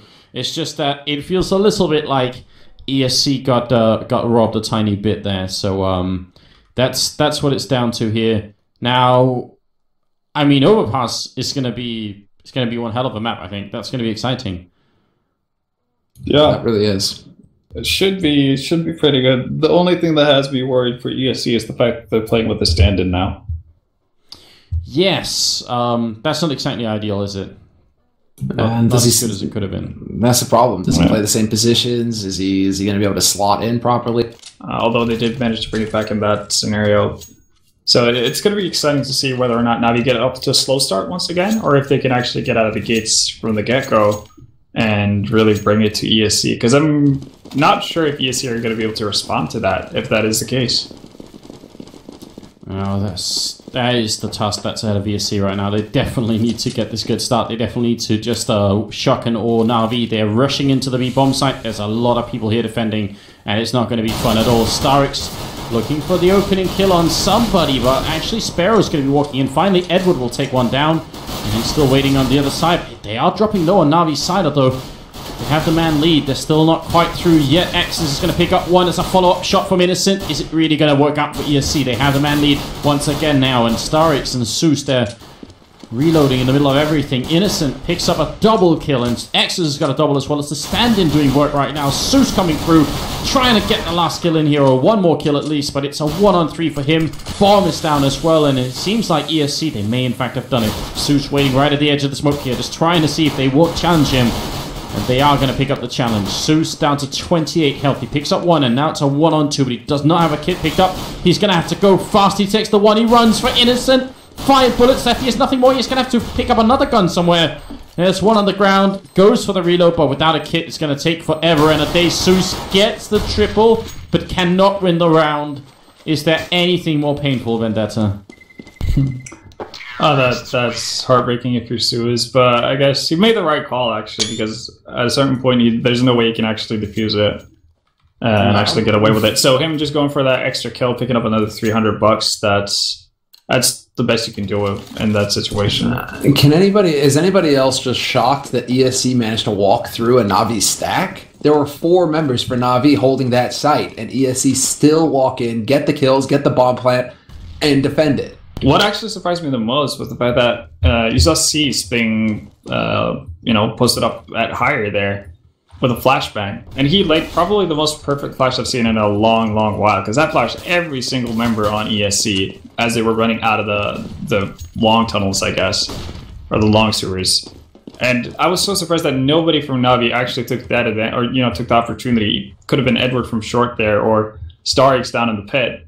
Any of them could actually have just aggressively pushed out and probably picked up 1 or 2 kills just right off the bat, but it didn't really happen. So instead, ESC got the time to live down the flashes and grenades and actually just work their way onto the site slowly. Yeah. No, I think you're right. That played a sort of big deal. Guardian, you can really shoot through this glass, can you? He jumps up and shoots at Maniz once. Follow-up shot as well. Doing a lot of work right now. It'll be a painful round for them to lose here. Seized will pick up a kill, and finally they manage to take one down, but this is still not a very good start, obviously, coming out here from ESC, though they are doing a lot of damage.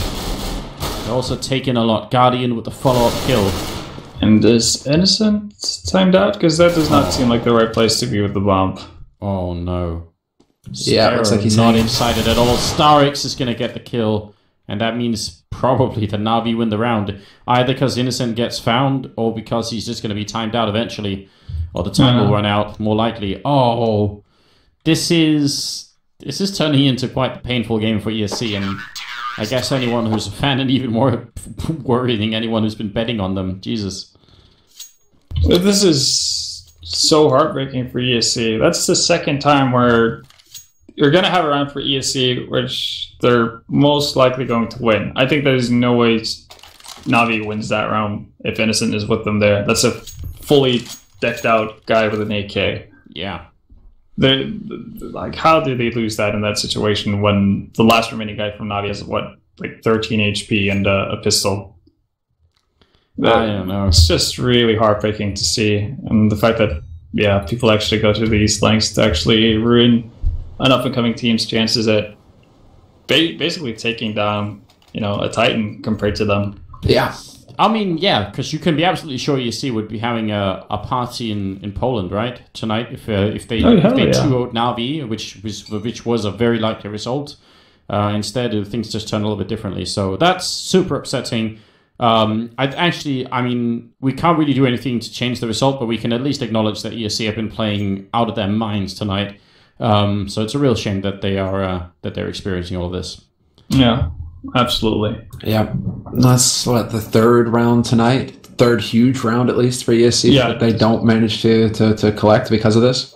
That's a real problem. I mean, Mirage could have been theirs, and now crucial second round. Second round here, ESC don't manage to make it, so that's a real problem here for ESC. Yeah. And it's like the most impactful rounds. The timing is impeccable. Yeah, it's unreal. Industrial strength timing? Yeah. Absolutely. Because imagine, obviously, this is, in its current state, Overpass is a CT favored map. Yeah. So getting off to a good start, strong start, getting 3 rounds right off the bat if you're starting on the T side. Hell, if you just pick up the first buy round, so I guess after the pistol round, the first challenging round, just pick up one of those, and you're off to a 5-0 start. And you've nearly done all you have to do for the remainder of the half. So you've got the biggest cushion in the world. You can, relax, put your shoulders down, and just play your game. And the way ESC has been playing right now, there's no reason to think that they wouldn't be able to just add on to that and potentially even win the T side, right? It's just really disheartening to see. Yes, it's troubling without a doubt. I don't know what could be done to really make up for it. You were suggesting alcohol earlier, Vendetta. Yeah, as I a think that's as the a- only solution at this point. Yeah, I mean all the bottles here at the birthday party are gone. There are a few teddy bears. I don't know if they'll make up for it. You know, Industrial strength teddy bears maybe might do the trick. This elephant actually, it looks about as sad as I think ESC would in this current situation. It has that going for it. Very, very depressing. I don't know about the giraffe. Is this the giraffe? I think it is. Oh, very sad times. We're still waiting, of course, for Innocent to get back in. And the problem is, if someone disconnects from the match, then you need to call the pause in the beginning, which means somebody gets paused, sort of get disconnected in the middle of a match, in the middle of a round. There's not much you can do about it because Nope. if The round plays out. yeah, the problem is if you put in a rule that says, oh, well, then we sort of replay that round, then how easy would it be for teams to just, disconnect themselves as they were losing the round and say, oh, I got disconnected. Obviously, that's not what's happened to Innocent, not even close. But you see where the problem is if you wanted to try and make a rule for it. It'd be really hard. So It's hard to battle these kind of issues. yeah. So tough situation, of course, here. I do like the fact that they put up these Christmas lights, different places in the maps, haven't they? I haven't seen anyone yet. Like where? If you go to the B bomb site, the entrance right coming out of the Oh, there we go. There's like a No, yeah. That was subtle. Nothing too That's crazy. nice. Gotta see Inferno. I'm sure Inferno's all Oh decked god, out. yeah. There was Assuming the chickens have hats already. Yeah. do they? I'm just assuming. Okay, Alright, we have seems like we're unpaused, unpausing. and Innocent is back in the game again. Let's see if the Shrek 9 actually is sort of a wide variety of pistols coming out right here. It's C-Set 75, only the one, and then 2 Tech 9s, 1 Glock, and something that isn't a pistol, but it's an AK instead on Rallen. Well, I guess that's probably the AK that fell down from Innocent when he timed out. Makes Because sense. it didn't time out until he was, until the new round had started. So I guess that's something going the way of ESC. Maybe a saving grace if it's going to make the difference. That would be impressive. Seized and Seuss and Guardian, all of them inside the bomb site, waiting right at the edge here. As Seized goes down, the Tech 9 just a little bit too strong. Guardian waiting on the other side. They're going to jump in and try and get the bomb plant down right in front of him, and Guardian flicks right on there, but couldn't get the kill. Didn't have enough bullets. Now they're going to be out of the bomb site, looking really good. And oh, I hope Minais is going to run around. Dominis is going to run around. No, he's going to wait here, and his teammates are kind of falling down. The bomb is ticking away, and there is no kit picked up on Navi's side. Yeah, they're limited on time here. Roland gets a double as well. Headshot on Zeus and the wallbang onto Guardian. This is a real problem. And look at Manais. He's got the Tech 9 and he just runs onto the site. Clears out both remaining members for Navi. And that's how you bounce back into a match. ESC. There you go. A perfect A plant and the follow-up hold. And that's actually something we didn't talk about because Overpass has been updated since Yes. DreamHack Winter. And one of the changes is that they've expanded the bomb site, so you can plant at a bigger field, basically, a bigger area than what you could previously, which even the overlay for this map hasn't been updated to. And I think what we're going to see is more teams going towards A and never actually take the site. So do pretty much exactly what ESC do. So you're never going to see anyone actually commit to it, the A bomb site, because you could just smoke it off, plant inside the smoke, and then just run out. And it's going to be so hard for CTs to actually do anything about it. It's what we saw 3D Max do yesterday, wasn't it? They had quite a bit of success doing that, I believe. Am I misremembering? Where were we seeing 3D Max on this map? Someone confirm? Yes, Deny? yes. I 3D think Max so. were on this map. They were the ones taking care of it. They had a very clever play. They just weren't able to really win. Yeah, he couldn't get How that did kill. Zeus not get that kill? Nice little detail. Just saw that out of the corner of my eye, but actually the terrorist did throw a smoke from over here by the birthday area that sort of goes over the hedge and then down in towards the B bomb site, because there are no skyboxes. We keep bringing this up, but that means actually maybe if someone from Navi's down here, they might think, oh, it might be B after all, if they didn't see where the smoke comes from. So that's a nice little idea there. And that's going to be 3-1. ESC, even losing the follow-up anti-eco round after winning the pistol, they're still doing really well. They might actually come out pretty far ahead, all things considered. They should be able to pick up a fourth round here. already rushing onto this site. It's going to be Zeus holding solo on B. He's going to get overwhelmed. 4 members there for ESC, and they're going to get the bomb plant as well. So this is looking fantastic. Navi, in the meantime, was pushing up mid, and Manias is waiting. He's here to cut off this rotation. He's got to be careful, though. He could get overwhelmed. Guardian, not going to get the job done. Now the question is, can he find Edward? He spots him already, and Edward is going to get the drop on him, though, pick up the AK and try and run away. But still, very impressive round coming out here from ESC once again. And they're hunting Edward. They really don't want him to get away with this AK. Oh. And they're going to find him as well. Exus gets the job done, and there you go. ESC, very expensive round, though, for them. That's a bit much.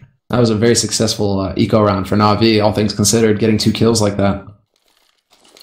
And I guess, ultimately, Vendetta, we have to take into account that because of that bomb plant change, it also means it changes the map balance a little bit from what we're used to. Because normally I think we'd be saying ESC is going to be like in a great position. They've already won enough rounds. They can really, like, they can actually win the map just having 4 rounds on the Terry side. Like, it's not, you know, absolutely perfect, but it should be enough. But that could have changed a lot now. So maybe we're going to expect them to get a little bit more in the future. Though Minis will pick up a good cut shit there and shot on Edward, and Sparrow's gone down on the other side of the map. So just kills happening left and right, and I think maybe Exus could be picking up one here. No, they actually stop. Instead, it's going to be Rallen to take down Zeus. Yeah, nicely done there by Rallen.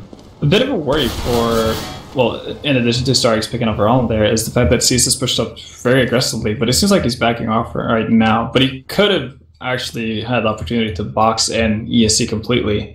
And I think Starks might be too brave for his own good. Or Exus is timed out. Oh, don't do it, Starks. Don't do it. Oh, Guardian stops him. Good man, Guardian. Good guy, Guardian. Yeah, knifing people is not a good idea, because if you do knife people, you get the $1,500 bonus, and at that point, you know, you're just gonna get way too much money, more than you should have got anyway.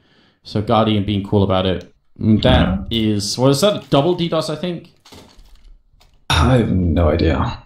No idea. But yeah, that Starks would have died there 100% of the time if Exus is not timed out.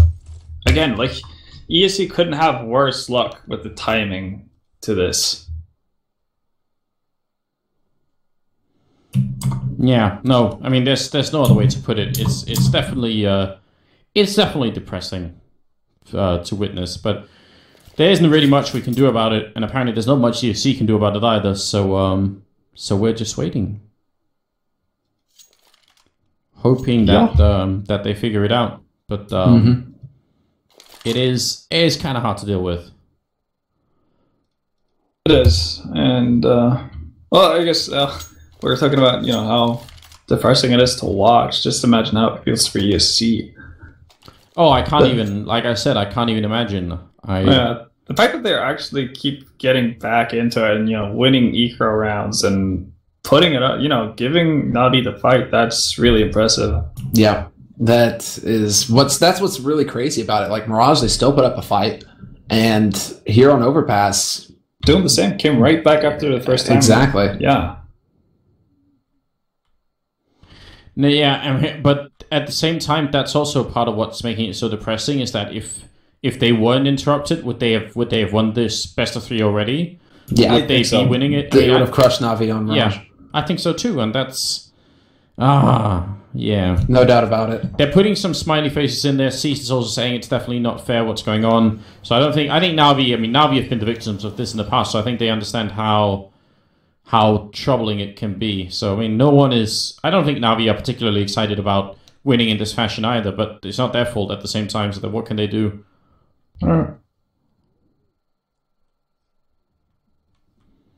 Well, crossing fingers that the rest of the game is going to go out without a hitch. We shall see. Yeah. Well, I guess we got more time to kill, so... what's up? What have you guys been up to today? What have I been doing? Apart from coming up with different objects in which you could put industrial strength in front of. What have I been Not doing? that much. I took my dogs for a walk, even though it is cold and rainy in Denmark, and they don't really like walking in the rain at all. They don't really like walking much at all anyway. But I did that, and it was actually kind of refreshing, even with the rain and the cold. I kind of liked it. So Do you have industrial strength leash?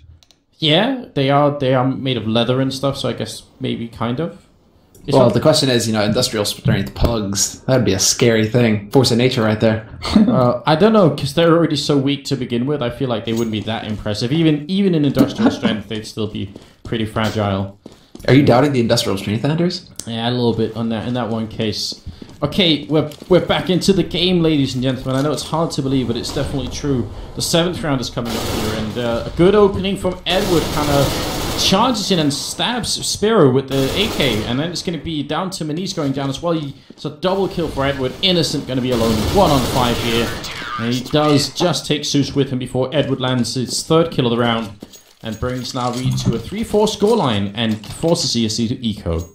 Yeah, and I guess to continue on the topic that we were talking about before all the pauses, with the map changes, obviously you mentioned that this might change the balance of the map in terms of how CT-sided it is, Yes. or it was compared to now.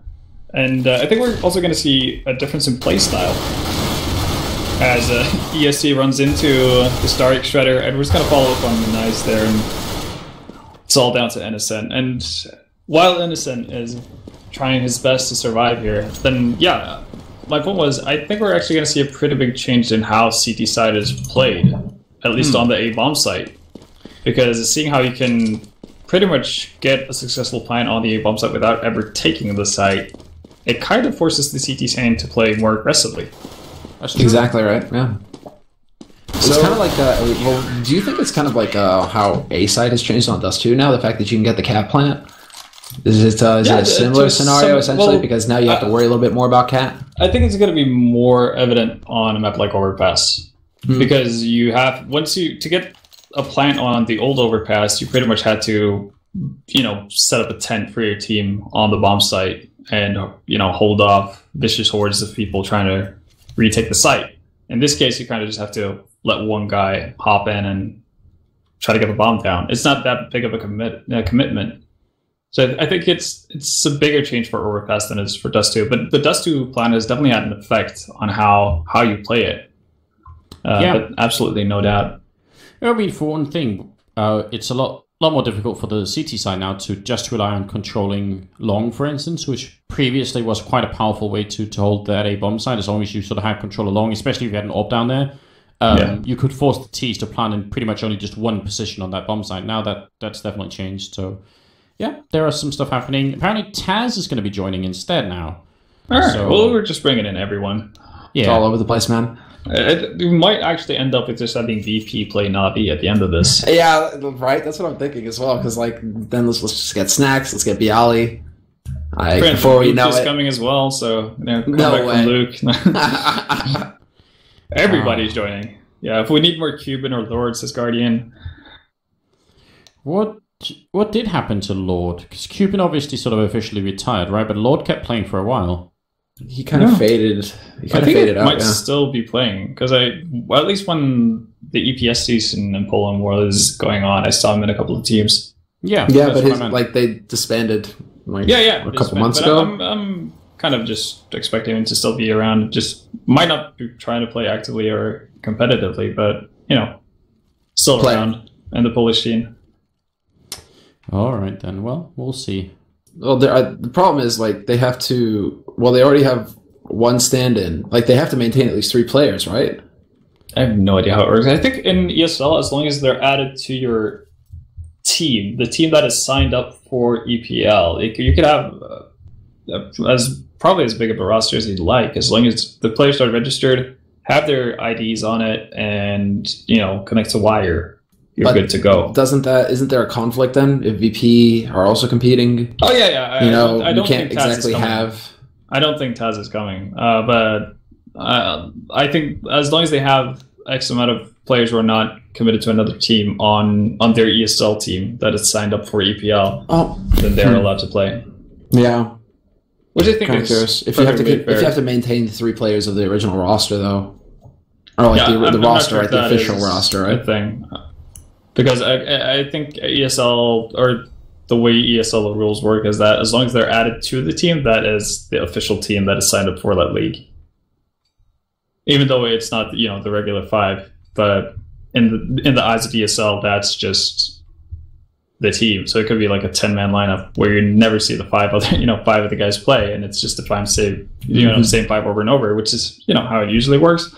And then you have the opportunity to bring in stand-ins, which I'm actually okay with, seeing how if you run into issues like this where it's multiple people having issues with their connection, then, you know, you don't want to forfeit the game, especially when you're, you know, doing so well. You want to play it out and see how far you can take it. Of course. So, yeah, I'm all for that. But I guess the rules could have changed since I last played EPS, but that's at least how it was when I did it. Yeah, well, we'll try and brush up on that and see if we can figure out exactly what the rules state. Either way, yeah, there's definitely a lot of real frustration going on. I think that it sounds like ESC is saying we'll give it one more shot, see how it goes, and then we'll figure out how to proceed from there if it doesn't. But obviously we hope that won't be too much of an issue for the polls, as they have been through a lot this evening already. Huh.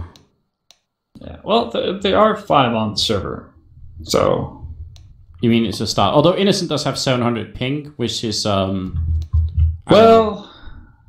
it's a minor bit much. inconvenience. Yeah, I guess he can carry grenades with him, you know, Yeah. He dies, they can pick them up. He has a function to play still, but... Well, we'll see how this plays out. So, Sam, what have you been up to today? Andrew's been on a walk with his pugs. What have you been doing? Excuse me. Let's see. Helped a student out with his report. He's doing esports stuff, so I got to spend a bit of time in the afternoon talking esports, regular, like general stuff, free to play, Twitch, that sort of thing. Oh, cool. And then there was a certain podcast that I was working on a little bit in the afternoon. Oh. And then kind of messed around with the Fragbite guys, you know, industrial strength party. And then, yeah, here. So it's been a fun day. Wow, sounds like good times all around. Yeah, it was fun to talk, actually, like take a step back and talk again about like what at least, you know, feels like had the most impact on esports, or at least within the last several years, what really just rocketed us up to where we are now, you know, with Dota, LoL, CS now, StarCraft, all that stuff, right? It's fun to take a stroll down memory lane and try and go through everything again. All right, so for all the purists, I guess, who only follow CS, what was your brief summary to the guy who was writing the report? What was the biggest impact? Biggest impact was Twitch, hands down. The advent of streaming and being able to watch like we're doing now, right? Yeah. Being able to watch games live, that changed the game completely. That made it possible to market to bigger sponsors, to get more money behind, to be able to run bigger events, to be able to sponsor teams. I mean, it just started the ball rolling when you had thousands of people tuning in all of a sudden, instead of just the few thousand people who may be tuning in, right? You know, still on the stream, but not that big. And then really, you know, all the sponsorship was around like people who were at the physical event. Now that totally shifted over to now we're, you know, talking about streams with hundreds of thousands of people tuning in. It's a totally different ballgame. Yeah. So it's got to be Twitch that was the biggest thing to really have an impact. And it kind of closed the gap between the casual follower and the pro players of various games as well, in a really good way. You know, you get live, interaction with your favorite player, get to follow him, see what he does. There was a really cool analogy. It was somebody, I can't remember which article. It was just like somewhere on Daily Dot or something like that. But whatever. They compared it to basically like strapping a webcam onto LeBron James's chest. And he'd have like an in-ear with the mic as well. And you could ask questions as he practices, you know, or plays a script. There's nothing like that. Like that's the kind of access you have now with like video games, at least. You know, these pro players are streaming left and right. They talk to the chat. This kind of back and forth is unheard of anywhere else. So just that alone is sick. It's really sick. Yeah, it's a really unique thing for to have that kind of connection between spectator and player, which is a really good thing in my opinion. Because you also have the correct amount of distance as well. Because I can see it being annoying for LeBron James, for instance, to, you know, get out of the dressing room after a game and then, you know, talking to the 15,000 people outside. That could be a bit of a hassle. But, you know, you got that perfect distance with the streaming and whatnot. There's That's fun. streaming and I think the free to play model for games as well. Yeah. Like that combination. Just funnily enough, went completely out of CSGO control. is not following. No, but that's what's really interesting as well, right? CSGO is a hybrid. CSGO has the box sale and it has free to play mechanics and skins, stickers.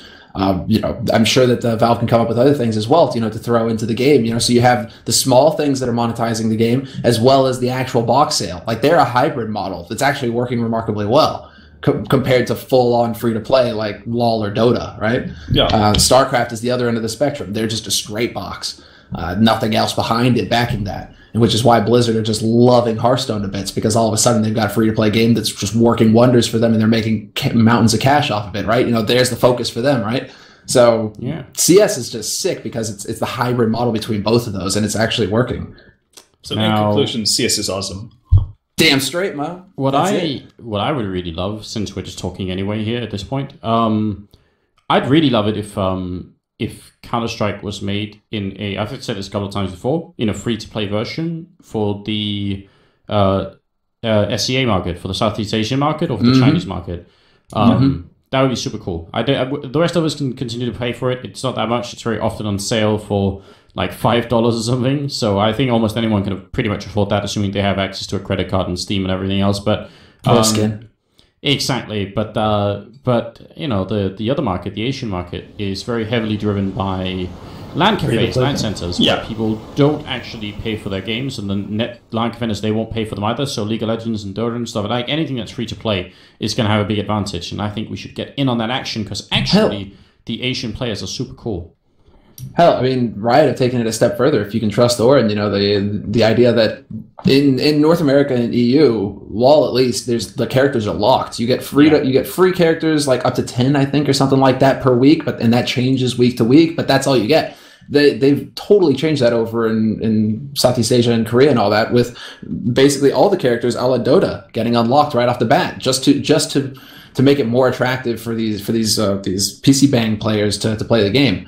So, like, Riot have actually just adapted to the market, and it'd be sick to see CS, follow suit and try and make that jump, because watching POW play at ESWC was definitely some of the most fun I've had at that tournament. Like, flat out, they were so much fun to watch, but we never get to see them. And I want to see more teams like POW, right? More teams out of South Korea, more teams out of Japan. Like, it'd be sick.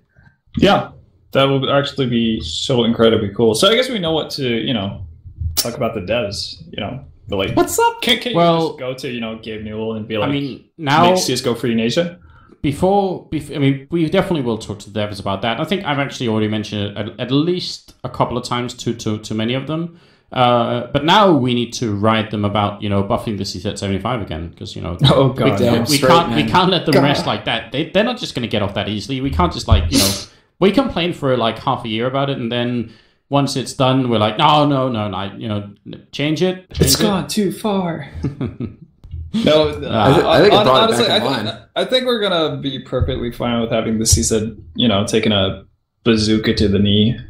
Yeah. I think that's perfectly fine, because we're gonna have a new gun to really hate, and that's gonna be the Tech 9. It's gonna be glorious. And it's going to be interesting to see how long that lasts. Are you saying we don't have enough hate in our hearts for two different things all at once? Oh, but you need to keep in mind that we're also hating on the fact that the Silence Colt is now 3,100. Oh, yeah. And we also have to save... And Train is completely different, right? So you need to have some energy to hit on that too. But all of the petitions we signed for the Save the 1D campaign, they went through, guys. They were effective. The Deagle is $100 cheaper. Thank you very much, Valve. Game changer. We're out to save the world. Saving all the Deagles. We also have to expend an enormous amount of energy trying to figure out who the next cheater is, which by Twitch TV chat standard is actually everybody who's ever shooting anyone. So that's good. That does take out a lot of time as well. But yeah. Twitch is super effective when it comes to that thing. Yeah, here it is. I love it. I think we actually Twitch has been, or Twitch chat to be more specific, has been so effective with it that we actually don't have to worry about it, because they've got it covered. Dude, Twitch chat is so effective. They've finished Pokemon. That's true. What's up? That's true. That is a threshold right there How that we long have did now that take? passed. How long know, did that man, take? It was like days, 27 weeks. weeks or something. I don't know, but they finished it, man. I They did tried it. to watch that and it was so painful. I just couldn't. I don't know how people watch for more than 5 I minutes. just remember tuning into that stream, and they were at a certain place, where because obviously we play Pokemon ourselves, so see that they're that place in the map. Okay, it's going to be a while before they get to anywhere, and then don't even think about it until the next day. Pop in, they're the exact same place, like 18 hours later. They haven't moved. They're still dropping down that cliff again. Everyone just spamming, left, and there's one guy just like right. It's really just messing up for everyone. And then you have the anarchy vote, and it was glorious to watch for a few minutes. And Ben, you sound like you know a whole lot more about this thing than I do, man. I'm just chat is complaining. Are you crazy? You might as well give him control of a nuke. This is going to be the end of the world. Like, you do not give chat control. Although straw polls, think about how crazy that would be, though. You got a straw poll, and the chat gets to fill out the straw poll, and then eventually they get to vote for the straw poll, and whatever gets voted to the top happens in game. Oh no. That can't be good. I don't approve at all. I would love it. Oh, Innocent is back. Wow. Woo. There is progress. I was beginning to wonder if we would actually, just die at the stream here. Yeah, I was about we were in Narnia, but that's not the right. We were in purgatory, I guess is the right word. Purgatory. Narnia, limbo. not the right. Limbo. Yeah, limbo. Exactly. Yeah, we're not in Narnia, but it's You know what's going to late. happen, guys? For the second night running, I'm going to miss my train home. Oh yeah. This is going to be a long walk. GG. Actually, I watched the second Narnia and it did feel a little bit like Limbo. I'm not gonna lie. Jesus. It wasn't what you expected. What? Watching Narnia, dude? Really? That was so painful. The second Narnia, It's like watching Hunger Games. It's just why. Go. No. It Just made no. absolutely no sense. It's the most senseless movie I've ever seen. I'll expand on that later on. Because now we do have the game going back into it. It's the 9th round. It's the first half of the 3rd map here to decide who's going to be winning. Guardian with the opening kill on Sparrow, and over by the restrooms, it's Seized. Just listening in, and he's going to get a lot of targets. Underhand flash, throw out, he's going to peek, and he gets nothing for it. Manise is going to take him down. That looked like it should have been great. Dude, Manise has the reactions of a god. He pulled a 180, he pulled a 360 there, and shot Seized in the face somehow. That is sick. And now he gets a second kill, takes out Guardian. Innocent speeds up into L-bend, takes out Edward, and just like that, ESC are going to get to walk out onto this A site and get the plant. Oh, but look at Zeus. If Rel actually goes for this new plant, he might be able to stop it. Although it's going to take a lot of work from him being 1-on-4. And he doesn't. He's planning all the way back here, so... Ooh! He came close. Gets it. Grenade. No, it hits the truck instead. They don't know where he is. They're still really confused. Now I think they finally realized, wait a minute. He's coming up from behind instead, and Zeus wanting to make sure he doesn't get backstabbed while he's doing the backstabbing, which is obviously a really reasonable idea, but he's actually just going to probably walk out of this bomb site, steal the AWP. So ESC making it to 5-4. This time it's Manise just opening up and doing extremely well. I'm really surprised Manise actually managed to get 2 frags there. The first one versus Seized was ungodly. Exactly, and after that it was solo 1 HP that you kind of imagine that any one of you ran into would be able to get him down, but him picking up a second frag opened up a lot for ESC. I think it works perfectly that he walked into Guardian, because Guardian probably took the shot with the AWP, missed it, and that's like the one scenario where Manise can get that second frag, and Guardian misses that one shot. Anymore. Yeah, man. He just couldn't get the pistol out fast enough. It happened. Yeah. But it never happens to Guardian. He just doesn't know how that happened. He doesn't know what was going on. Oh, man. Gonna do as a follow-up here. Guardian has the ult, but he's actually gonna miss the shot. Zeus is waiting really close by, and this time Manise not gonna get the kill, so a bit of a better start here for Na'Vi, which they definitely need. If they lose this round, 3 of them won't be able to buy. The last 2 will, so it's gonna be super awkward. If that happens, and then ESC might actually be in a really good spot anyway. A bit of a battle over on the B site. That's going to force Edward back. But basically, Na'Vi are just consolidating their defense right now. ESC don't really have a clear way onto a site quite yet, unless Rawlin can deliver one here. If he can catch somebody peeking, and he does, he finds the shot on Edward, catches Zeus out in the open, but Zeus is too fast for him and takes him out in turn. Stark's still lurking behind the barrels, but that's not going to help him. Sparrow takes him out, and all of a sudden, ESC have got this into a 3-on-3. Yeah, controlling the site a little bit here. Flashbang's raining. Can they get the bomb down? Innocent's going to be the one making the jump over, and he is on point. So he's going to be able to get that bomb down. And look at Sparrow. He's got such a great position. It easily takes down Zeus with the first kill. Guardian dropping low as well. Seized will drop after just the one kill. And Guardian is making his way out. He's not feeling it any longer. And that's going to be a 6th round. And do you think they're going to force up? I mean, they pretty will, won't they? It's Navi. And Edward and Cease do have considerable amount of cash. I wouldn't be too surprised if we actually saw a Guardian drop. Maybe no, I guess. Guardian's not going to be able to afford a FAMAS, so I think Starks and Suze are on their own. But yeah, I think it's going to be a force buy here. Yeah, it's just Starks who will be low, so normally he would have had a C set, but I'm kind of wondering what he's going to get instead. I'd be very surprised actually if Navi don't force this time around. 5-7 maybe? No, they do actually manage to split the cash here. Skipping on grenades for Seized, I think, and buying the one from us there. So yeah, they managed to equip themselves. Guardian charging down in towards, and he's going to get that kill on Sparrow as well. Goes for the repeat, follow-up kill. They got to not stand still. They got to push here, otherwise they're going to get shut down one at a time, which is pretty much exactly what happened. Guardian just raining down hell from up at the B-bomb site. Very hard to deal with. Muniz, however, does manage to find the flank on one. There is still some good damage dealt to the Na'Vi members here. 3 of them are fairly low from one pretty sick nade. They pretty much beamed them in the face. And now Guardian not going to get his 4th frag. The 9 strikes first. He gets a 2nd one. What is happening? ESC, they're back into this. Oh, but I spoke too soon. Edward cuts Rolling off before he can get onto that site. Oh man, yeah, that was looking good. I mean, he's really just carrying his team to a bit of a victory here. He's got 14 kills.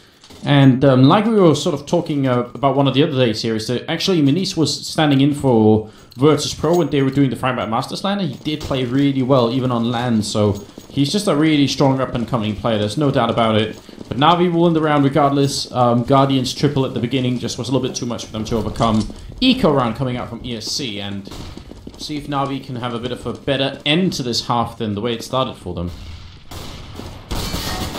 That nade. Oh, this brutal just slaughter.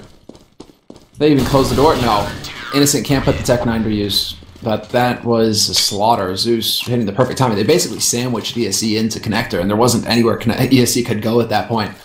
No backing up. They just had to take that fight, and it did not work for him, especially once the bomb got dropped in sewer. So, a bit of a rough round there for ESC, but that was still an eco. So now we go into a buy round, and we have to see exactly what they can do here with AKs. Ah, yes. AKs all around? Go on. Seized on long. They're pushing around. I like this. Well, Edward is kind of going to get sandwiched in here. Tries to get the spray, and he almost takes down Rallen, but Muniz is there to back it up again. Zeus comes in, but again, Starix has already fallen, so this is a 2-for-1 trade in favor of the ESC team. They're pushing hard, and Seized might be coming up from behind, but he's got to be a lot quicker than this. Zeus doing a good job holding. And as ESC slowed down, they sort of almost ensure their own deaths. Seized, very nearly getting that kill. HE grenade follow-up to explode Innocent. Oh my god. Muniz. Look at where he's at. Wow. He's going to be able to catch every rotation if he's just smart about how he plays this. You gotta be kidding me. He did not see Zeus down there. He was in the smoke. That is the most incredible timing. That may have just saved this round from now. I actually like it though, because this is gonna Guardian's never gonna expect somebody to come in through here. This is actually that actually may work ESC's way. Now Guardian has no idea. Oh wow. This could open up the A site. Guardian, he's never gonna see it coming. Total surprise for Guardian there. That is sick. Lady Luck actually gave the hugest wink there. Hiding Zeus in the smoke. But now look at Seized. He's going to take down Muniz next in line. Rallen coming in, and Rallen wins the battle. This is an incredible round. There is no way to predict who would have come out on this one, but maybe ESC will. The bomb is planted for them. Zeus, he's going to have to go hard here. He's got no grenades left. Rallen raiding right at the edge. Zeus faking it once. Rallen gets the headshot, and it's a double kill. Unreal play coming out here. ESC winning the round, making it 7-6. This is really intense. Oh, it really is. And that could have gone so badly for ESC on so many occasions, and the same thing for Na'Vi. I was really surprised that Muniz actually let Guardian rotate at all. because you had Rollin walking around with the bomb around the restroom area way before Guardian actually got onto site. So with a quick pick off, they could have done that even faster. But right now, Navi out for redemption here. They want to get a round back. Yeah, but they're going to really take fine it back. fashion. They're not even going to ask for it. They're just going to take it. That was a series of unfortunate events there for ESC as far as timing is concerned, really. Navi managing to just land the shots when they had the opportunities. Guardian catches Innocent lurking around Picnic. And that's, or Birthday Party, rather, I guess. And that's pretty much going to be it. Yeah, Sparrow waiting by the fountain, and they're just going to double peek him. Also, he was being backstabbed, so even if he hadn't gone down, Starrich would have come up from behind. Seuss with a triple, making it 7-7, tying up the scoreline here, moving into the 15th round. Man, the pistol round of the second half is going to be so critical either way. Yeah, it's going to be monstrous for both teams. But again, we haven't seen not all that much of the A takes really that we were talking about previously. So for ESC to actually get this many rounds on the T side, I think that's fairly impressive. It really is actually a solid score. I mean, 7 rounds on T side when we were talking just a month ago, where it's like, oh man, if they get 4 rounds on T side of Overpass, that's when it gets really rough for the other team. This is really solid here from ESC, and they're still putting up a fight. Shapiro does manage to find Seized. He's got a gun to work with now, and he's going to get plucked out of the sky by Guardian. So Navi coming out ahead in the end, 8-7, but that is still far too close for comfort here for the Ukrainian team. What an absolutely crazy game this has been for a whole wide variety of different reasons. But I mean, I don't know. I'm super impressed with ESC either way. They have really shown some resilience tonight. They've been through a lot, and even though they've had to be disconnected almost one person at a time, sometimes 2 at a time, and they still somehow find the strength to fight back. That's pretty cool. So 8-7 here, 16th round is coming up, and if they can win a pistol, they have a real chance. And look at, they're just rushing down the connector. They're going to try and see if they can greet Starrix and Seuss down here, and they're just firing them down. Starrix gets the return kill, but he's very low on health. Oh, and then Edward and Guardian come in from the other side to take them out as they actually try and rotate back. That's going to leave Innocent and Sparrow in a very tricky position. It's really unfortunate how that played out, that push into underpass there for ESC. They ended up actually blocking each other quite badly. I think it was Innocent who tried to get down while one of the other members tried to get up. And it ended up with Innocent not being able to shoot at anyone. But look at Innocent. He's walking up behind. He must have seen... Did he not see anyone? I'm not sure. He's walking up right behind them.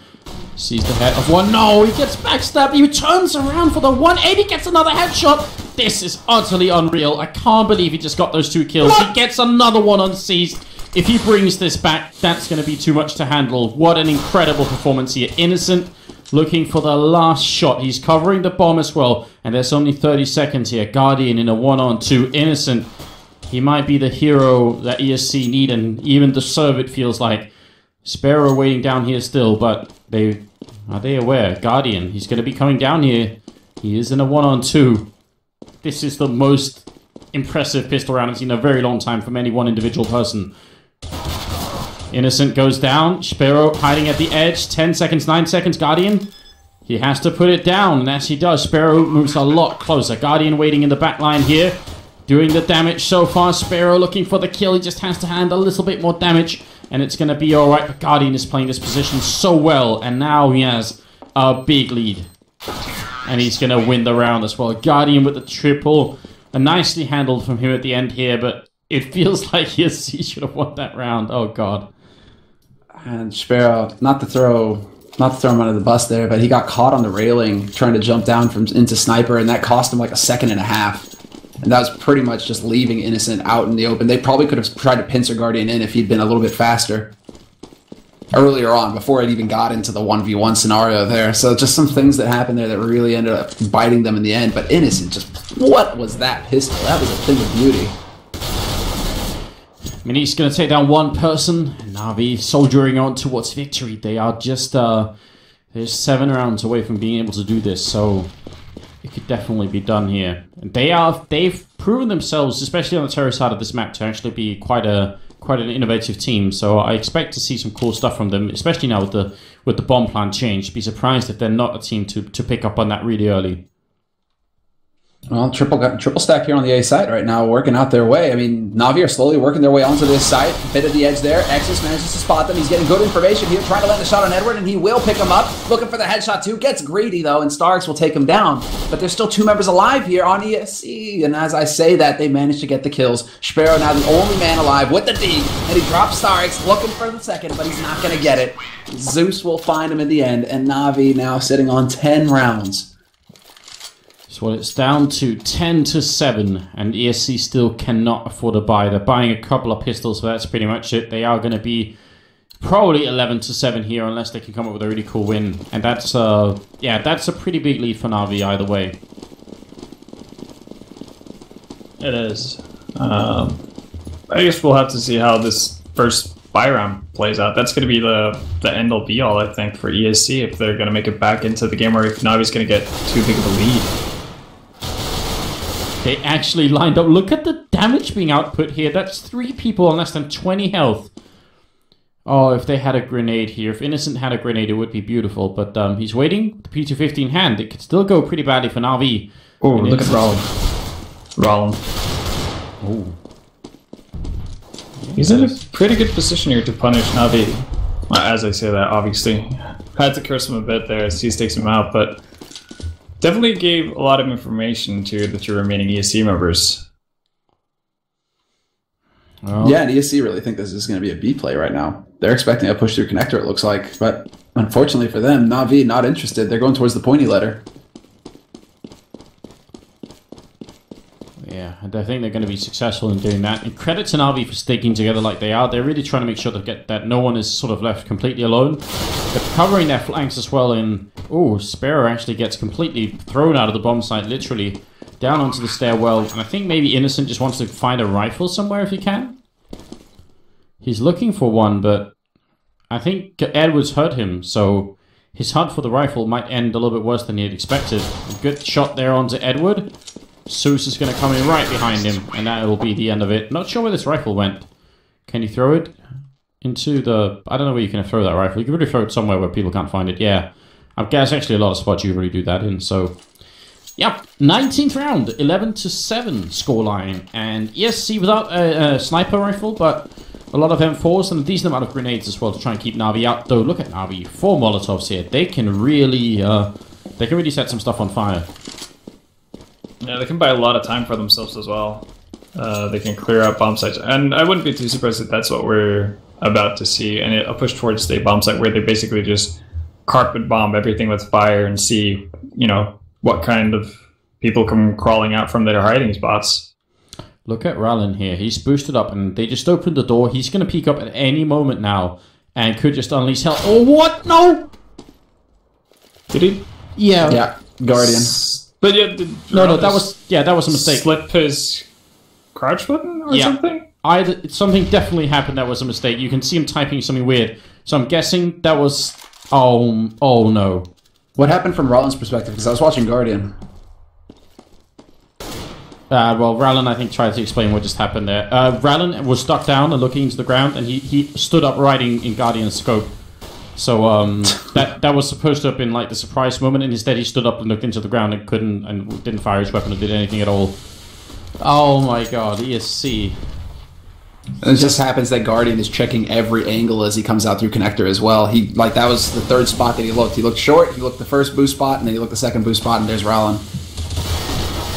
Muniz waiting inside. Edward actually is the one to take down Zeus. A bit of a team kill there, but the rest of ESC almost are all at the bomb site. Oh, Edward goes down actually.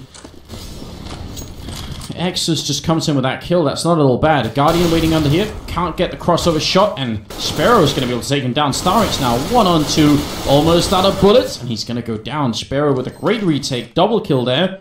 And there will be defuse happening for ESC. They have the time for it, so they're going to win the round regardless. But this is a madness match. I don't know. Yeah, and I think we're going to get It's just going to be weird. It's going to be long because I think we're in for another pause here because Edison is rocking 800 ping. Wonderful. I was kind of needing a pause as well. I felt like, we'd been going on for a while, so It was getting on a No, bit we late. started what? Started this game at 9:30, roughly. Yeah, I think that's about right. Yeah. And I guess the good thing about it is that the game has actually been interesting because after every unpause, we've had an unexpected twist. Let's say ESC loses a member, and you think, oh, this is doom. This is certain doom. The nail in the coffin, all that good stuff. And they come back every single time. After every pause, they just bring it back and make Navi pay. And that's really fun. So I've actually had even though it's been a really prolonged match, it's been a pretty fun match to watch. It definitely has. And I just noticed on Twitter as well, Toby is actually watching with us from Joinder, of course. So hey Toby, what's up? We'll try and see if we can get you in some sort of matchmaking game later on. But yeah, I mean, I'm glad you guys are all still tuning in, all of you out there. I know it's been a bit of a strange evening for everyone involved, but you're right. In between the pauses, the Counter-Strike is actually of a really cool quality. We're getting to see all sorts of new stuff that we didn't even know about. So 11-8, 20th round coming up. And let's see if ESC can stay in the game for a little bit longer. Guardian winning the battle against Manise over there. And ESC now actually going to maybe lose control of this bomb site. There's a lot of people coming, and they only have 2 people defending. So they're doing a good job. Sparrow is going to be able to take down Zeus, and Rallen grenading out a little bit too far, but still just trying to stay alive inside here. Sparrow may be able to hit the perfect timing here with this flank. He just needs to be careful. Guardian is still lurking around this corner. Edward's going to get taken out. And there's 3 kills near instantly. Just laying the pain down on Na'Vi. They get obliterated in the end. Sparrow and Mauzinho just coming in big for ESC when it mattered most. Excellent. No bomb plant either for Na'Vi, and ESC actually in a pretty good position. I don't know. It feels like ESC might win this game anyway. That would be justice. Yeah, that would actually be just. It feels, I feel kind of bad for selling Navi shirt in that sense. Kind of just not deeming them worthy of victory if they do win. But holy hell, the adversity that ESC has had to live with up till this point. And they're still, they're still fighting, bouncing back. That's the crazy thing, right? Some teams would just crumble under this, right? And you just see them fade, and there you go. But ESC, they just come back swinging every single time. Well, I'm guessing they've probably aged a couple of years during this match. Things like grown grey hairs and their backs are hurting and stuff like that. Definitely been a taxing game for everyone involved so far. Trying to get into the bomb side is Na'Vi, and this eco round. Grenades are going to rain out as well and soften them up a little bit more. Oh, Sparrow could have almost got a double shot with that last one, but in the end, it's Edward and his trusty Deagle outside. Not going to get the shot on through. It's a flawless round for ESC. So starting to build up a little bit of money on the Polish side as well. 10-11. One more round for the equalizer if you're ESC, and Na'Vi, they're only 5 rounds away from the victory. I'm thinking Navi are starting to sweat a little bit here. This because even when they got that strong start, right, Navi, this is still Overpass we're talking about. This is still ESC on the CT side, and they were only within a few rounds. So ESC, now that they've got rifles on their side, they're starting to really put the pressure on Navi. Navi, this round, if they lose this round, they're into ego territory, so they have to step up now. Oh.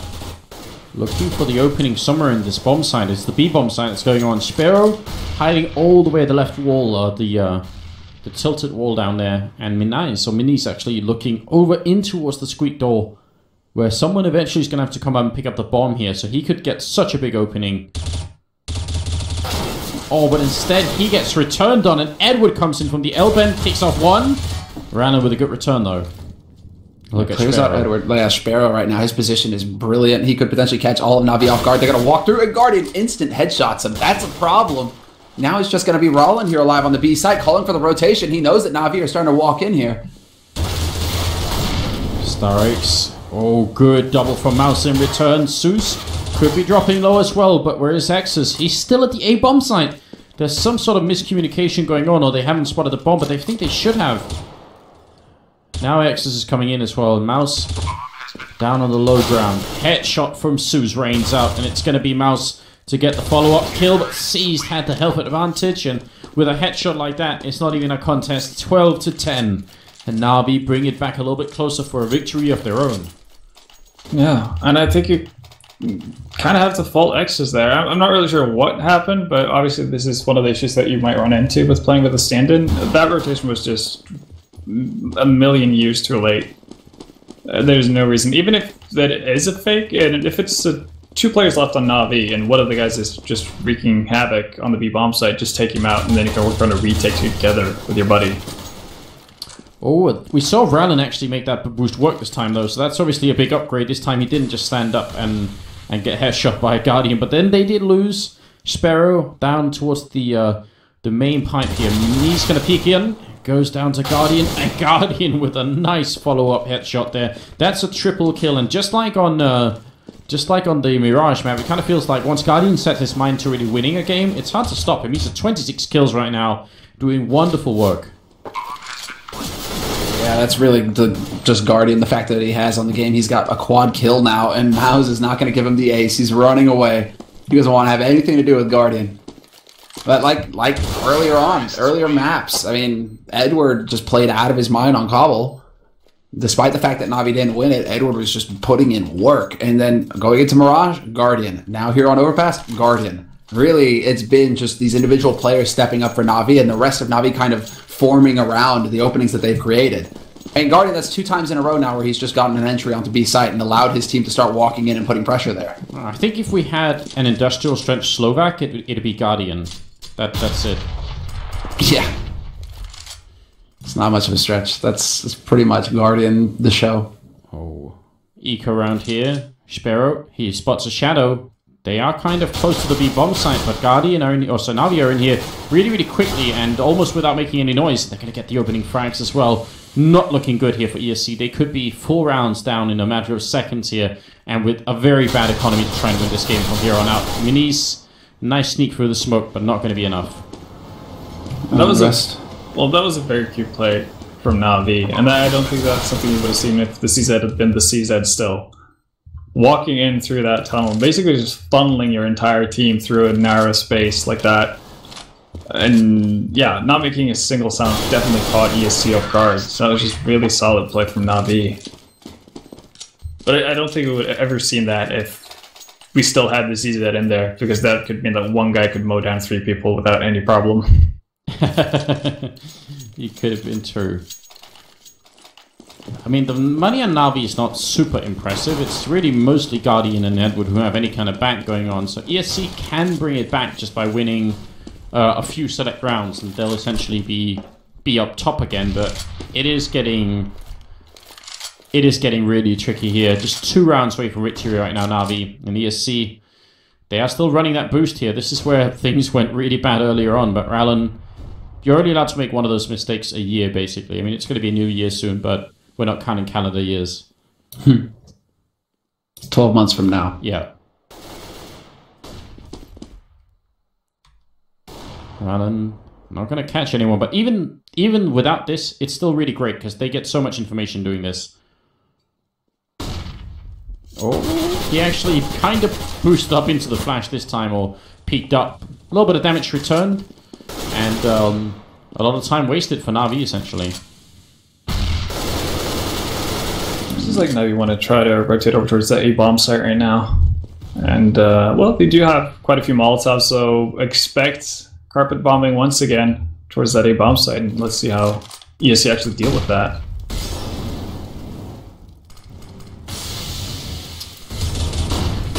They're really worried about the bomb going down right in front. You can see Mouse playing so close, but the bomb actually does go down. The bomb side extending a little bit further, I think, than maybe ESC were expecting. So is he going to go for the straight defuse? He has the kit. I'm not sure they're realizing they're not shooting at him. Mouse is the ninja defuse. Oh, last second, and it doesn't go through. Oh, that's so painfully close. And now ESC have a tough retake on their hands. They're trying their very best here. Na'Vi very low on health, but they're coming out on top anyway with Guardian and another triple kill. 31 kills in just 25 rounds is what he's rocking here, the Slovakian AWPer. Its match and map point is 15-10 right now for Na'Vi. I don't think you can get any more bad luck when it comes to timings than ESCR right now. The smoke just fades when he's got 1 second left on his defuse, so Guardian sees him. Like, it's like you could have scripted this better. It's unreal. Yeah, really now we go is. into a force. That's the Yeah. problem now. ESC, they have to just force up with whatever they can. Navi, once again, they bum rush long. So this time around, however, ESC not putting up any defense over there early on. They're going to let Navi get a lot of control, actually. Long, mid, no attention given here by ESC. So Navi have a lot of room now to set up for their play. They definitely do. And what's defending this bomb site is Mouse with a pistol, I believe, and then X is with a FAMAS. So it's really not that impressive. And here we go. Putting out some few shots. Minis wanted to come in from behind. Maybe this grenade could do some damage. It's raining on over. Does catch a little bit of damage, but really not that much. And again, Navi, Susu's carrying the bomb. They just want to get in here, get the bomb down, and then defend it. Not actually take the whole bomb site. Guardian kneeling roasted to death there. Well, they tried. They did force out X's, but I think they were expecting to be able to pick him up. Starix actually dropping the ball a little bit here. Seized, putting some damage through, almost gets the kill, running around the box, and it's down to just Seized. He goes down, and ESC will be able to live up the round. 15-11. The Poles, they stay alive a little bit longer. And again, not that much money in Navi. Overtime is definitely still a possibility.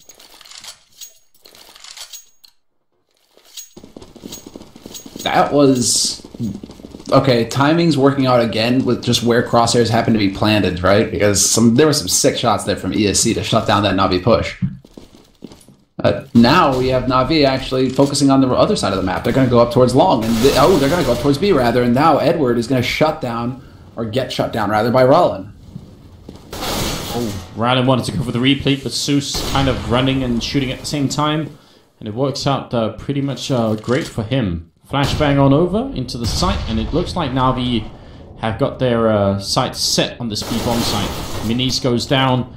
Not a great start right here. It's going to be down to Exus and Zero to really pick up some excellent kills. Spots Guardian and puts a tiny bit of damage through. Yeah, and Seized is aware. Guardian's actually working his way around here as well, so Shapiro happens to peek now. He could be in for a bit of a rough time. 2 angles being covered right now by Navi. There's still 45 seconds left on this clock as well. Navi, as far as they're concerned, this is a lifetime to work with. They've got all the time in the world. There is no pressure. And the time wasted has actually forced Mouse back and Exus to leaving poor Shapiro all alone. And that's going to make it so rough. A little bit of fake going out upstairs from Seuss just throwing grenades into the bomb site. But any second now, ESC is going to realize they've made potentially a game-losing mistake here. As Shapiro covering by the barrels. He's going to have to come up with more than just a double here. And he gets instantly shot down, and I think that might have been the final kill to make the difference here. 2-on-4 retake coming in from ESC. Mao's last man alive here, 1v3, but that is it. The GG is called, and Navi will be taking this best of 3. We do have a bit of a post-match result here, although some of the stuff is missing, but we do have the overall scoreboard and the kill-death ratios and all that stuff for you guys. That is the final map of the day for everyone watching. We are, of course, sorry for all the technical issues, but it's something that we really can't control ourselves, unfortunately. If we could, we definitely would. So, yeah, what else can we say except that we'll be back next week, so you guys should stay tuned to the social media. Make sure you don't miss any other matches. That's On Fire Semler, On Fire Anders, and also at Vendetta CSGO now. So go and follow all of us on Twitter if you want to help us out, and you can also keep up with what we're doing in general. So I hope you guys have a really good weekend that's coming up as well. And I hope you guys are going to go and play some Counter-Strike. Enjoy yourselves and have a good time. Semler and Vendetta, any last words? Thanks for sticking through it. Yeah. Yeah, exactly. Thanks for running the long run with us, guys. And we'll see you next Wednesday for our next set of groups. Exactly. Actually, another reason you should stay tuned to the social media is that we might be releasing a podcast fairly soon. So as soon as we can get that up and running, then... go and check that out, and we'll be talking about all sorts of topics. So definitely do that as well. But now, a bit of a break, and we will be back as soon as we can. So have a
Good evening, ladies and gentlemen, to the ESL ESEA Pro League. I am Lee D-Man Smith, and I'm joined by Alex Machine. I'll take Machine. Machine I can take Richardson that, tonight. For tonight's 3 matches that we have. But first, let's talk about yesterday, because we had some fantastic matches. We have an awesome recap for you guys. Good evening, ladies and gentlemen, and welcome back to the ESL ESEA Pro League. Starting off, it's going to be a double header straight away. Hellraisers up against TSM.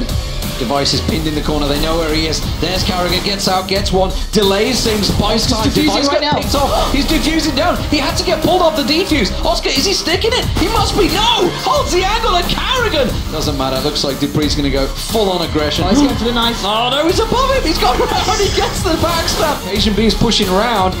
Goes for the peak, catches out, could get the double spray down, and will. This is down to 2, Zimix and Carrigan. What they do here, Zimix buying time, he gets out 1, he gets down 2. The next match coming up will be Hellraisers versus TSM, once again on cash. As you can see the pressure starting to mount here. They are peaking every single time and they're trying to close in, but Carrigan.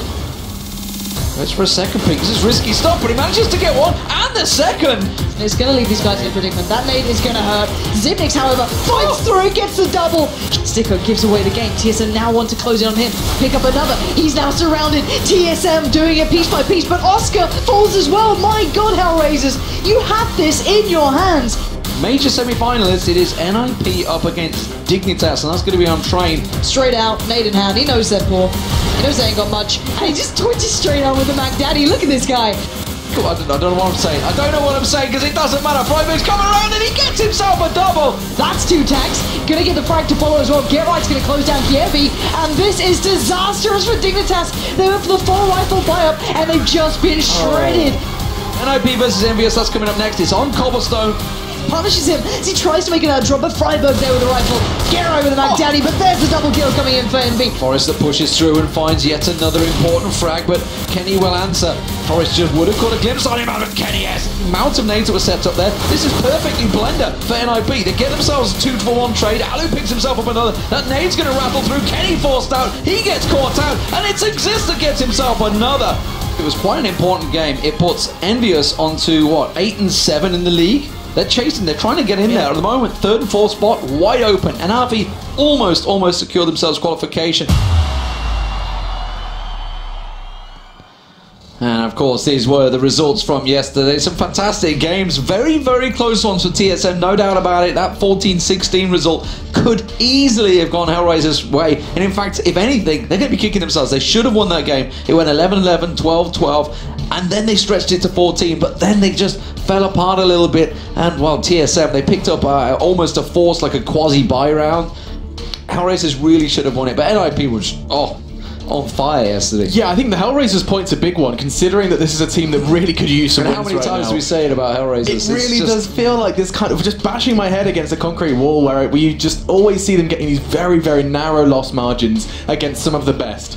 And yet they never seem to be able to close it out. Even with these couple of changes, of course, the addition of Oscar, people are actually claiming he's a very, very huge kind of force to be reckoned with. Lots of fragging on that man. Some questioning his team play, but, you know, at this point, I think an influx of frags is just what the Doctor ordered for Hellraisers. Yeah, and of course, you had your Vulcan pick on Exist yesterday. Yeah. 25, I think it was, kills against Envious. 32 for Forrest. Massive step up, but fantastic matches. That takes us into the league table, of course. Fantastic results, and it really opens things up. TSM and Fnatic clearly run away at the top of there. Navi, you would think they'd be safe. They've only got a couple more matches to go, 4 more games to go. But look at this. Look how close everybody is. Dignitas, Titan, Envious, NIP. They're all in there with 7 to 8 losses. It is wide open for that 4th spot. Just think, what, 2-3 weeks ago we were talking about, oh, they've got 8 losses, they're done. Virtus Pro down in the lower half of the table now actually have a chance, a legitimate chance. They've got 9 losses, but everybody else is getting close to that bubble right now. This actually is doable for something for them. Meanwhile, of course, the relegation zone. This is the real battle. Obviously, the Penta, the Hellraisers, the SK. You assume that SK are almost done and dusted. Hellraisers, Penta, and Mouse. They're the ones that are slugging it out right now. Virtus Pro are going to be careful they don't get dragged into it. Yeah, I think we can straight and very clearly say that we've lost SK just because they've lost their roster. Their roster's dissolved, and it's just a bit of a shambles at this point. So yeah, forgetting SK and instead looking at those kind of relegation matches, you've got a couple of teams that are really kind of going to be in a whole lot of trouble very fast unless they can start finding some wins. And I mean, Hellraisers had 2 fantastic opportunities yesterday. They get another one today, and it's going to be really intriguing to see if that roster can finally find just catch their breath somewhat. You can see the games coming up here. We're going to be starting with a bit of a challenge. You know, we were saying yesterday they went up against TSM. This one an equally as tough challenge, if not a bigger one, of course, off the back of their victory at the major. They're all Smurfs now as well. Envy. They've got their blue hair. They all do it. Oh, Yeah. well, MBK, I'm pretty sure he said Amy was going to get everybody to do it. But anyway, Yeah. you may have seen the pictures of MBK with his beautiful blue hair. I'm not too sure. Whatever, you know what? They won Honestly. a major. They can do what they want. But Yeah. double games for NIP again tonight. It is going to be obviously versus Hellraisers on Overpass. That's not an easy game for NIP. No. They've actually only played 10 games on Overpass in 2015. Yeah. We're in November. They've played 10 games on Overpass. That's Yeah. definitely a map they avoid. I mean, everyone knows it's a map that they try and avoid with their bans, and I think it's going to be really intriguing. Whether that's going to influence my Vulcan picks, I'm not too sure. Well, we'll see. I still like what NIP have got. Go for it. We'll get those picks in there right now. Okay. Let's see what you're going to go with. Okay, so if you are new to this one, the little segment where sometimes I just pop up in the different corner. This time I'm going to be rocking it live, and let's go You ahead. didn't say hello to us yesterday. I was disappointed. Did I not say hello No. to Lee and Lauren, like in the future? Future No, Lee and you were Lauren. live. You were sat there and you just didn't say anything to okay, us. He's doing that dank meme. Okay, let's go ahead and jump onto my screen then, and I'm going to start putting some picks, putting some thoughts onto paper. I'm going to be honest, Oscar, just because I would like to see him get crazy frags. And look at this, you know, from 45 average to 76, pretty crazy from him. And That's not your screen. That's not the my other screen. screen. What That's are you the screen looking over at? there. That's the wrong screen. I was looking at the top. I was thinking, you got 9 gig open. Okay, you got a Wrong- few things wrong open. And I was computer. looking at your screen and going, that's not what you got going Hello. on. There you are. There we go. Somebody's been browsing on the internets over there. Yeah, who's that? Either way, we are back, and I can tell you that I have gone for Oscar as a first pick, just because I'd like to give Hellraisers a little bit of benefit of the doubt, especially on Overpass, as you were They got saying. 2 games, Two yeah, it's games doable. today. It's worth doing. NIP as well have 2 games, so I think I'm going to probably put a bit of faith in them, especially considering they're going up against Penta. So let's go to the bottom half and look for some NIP members. Freiburg, are you kidding me? For 1,000, going to grab him. I always go for Kia because I can't understand why he's so cheap. Envy, of course, going up against Hellraisers today. Worth picking him up as well. We're not going to be seeing VP because, of course... What's Forrest at? Because he was massive Forrest is yesterday. very expensive. I think he's up here, yeah. So I he's mean- about, 1,500. Probably worthwhile. But look at the points yesterday. Oh, my lord. Okay. Yeah, go on. Let's treat myself. So we've got 4 more, and we've got, about 4,000. We are going to have to go a little lower down for this. Maybe pick up a couple more Hellraisers players. Exist is cheap as well. Yeah, okay, let's go for another NIP. Where are we at? 3,500. I'm not going to be able to... Maybe I have to go for another Hellraisers, I think. Angel. Unless I go at Penta, man. Angel's got some good points down the bottom here. Look It at this. does. Well, you know what I'm going to do? I'm going to get Crystal as well. Crystal and Angel. And that leaves me with, 1,300, so I can go a little higher up. Decent player. Yeah, I can go for, not Dignitas, not Player and Sticko, no.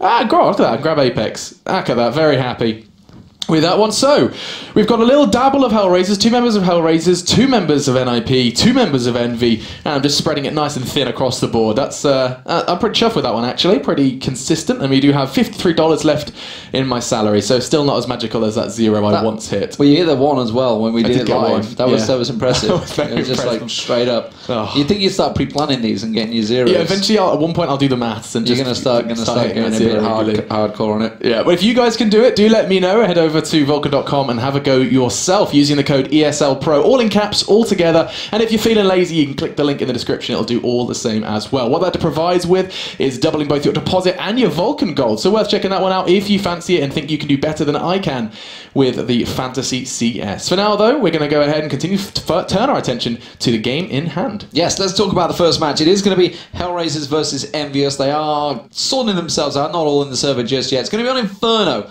Tricky map for Hellraisers, no doubt about it. They came very close, but we got to talk about Envious. Envious, the major champions, and they also single-handedly just picked Fnatic apart on Inferno. This might not be a good move for them. If we look at the recent results, okay, 16-13 win for Hellraisers over LDLC. Not bad, not bad. Then they lost 16-4 to NIP.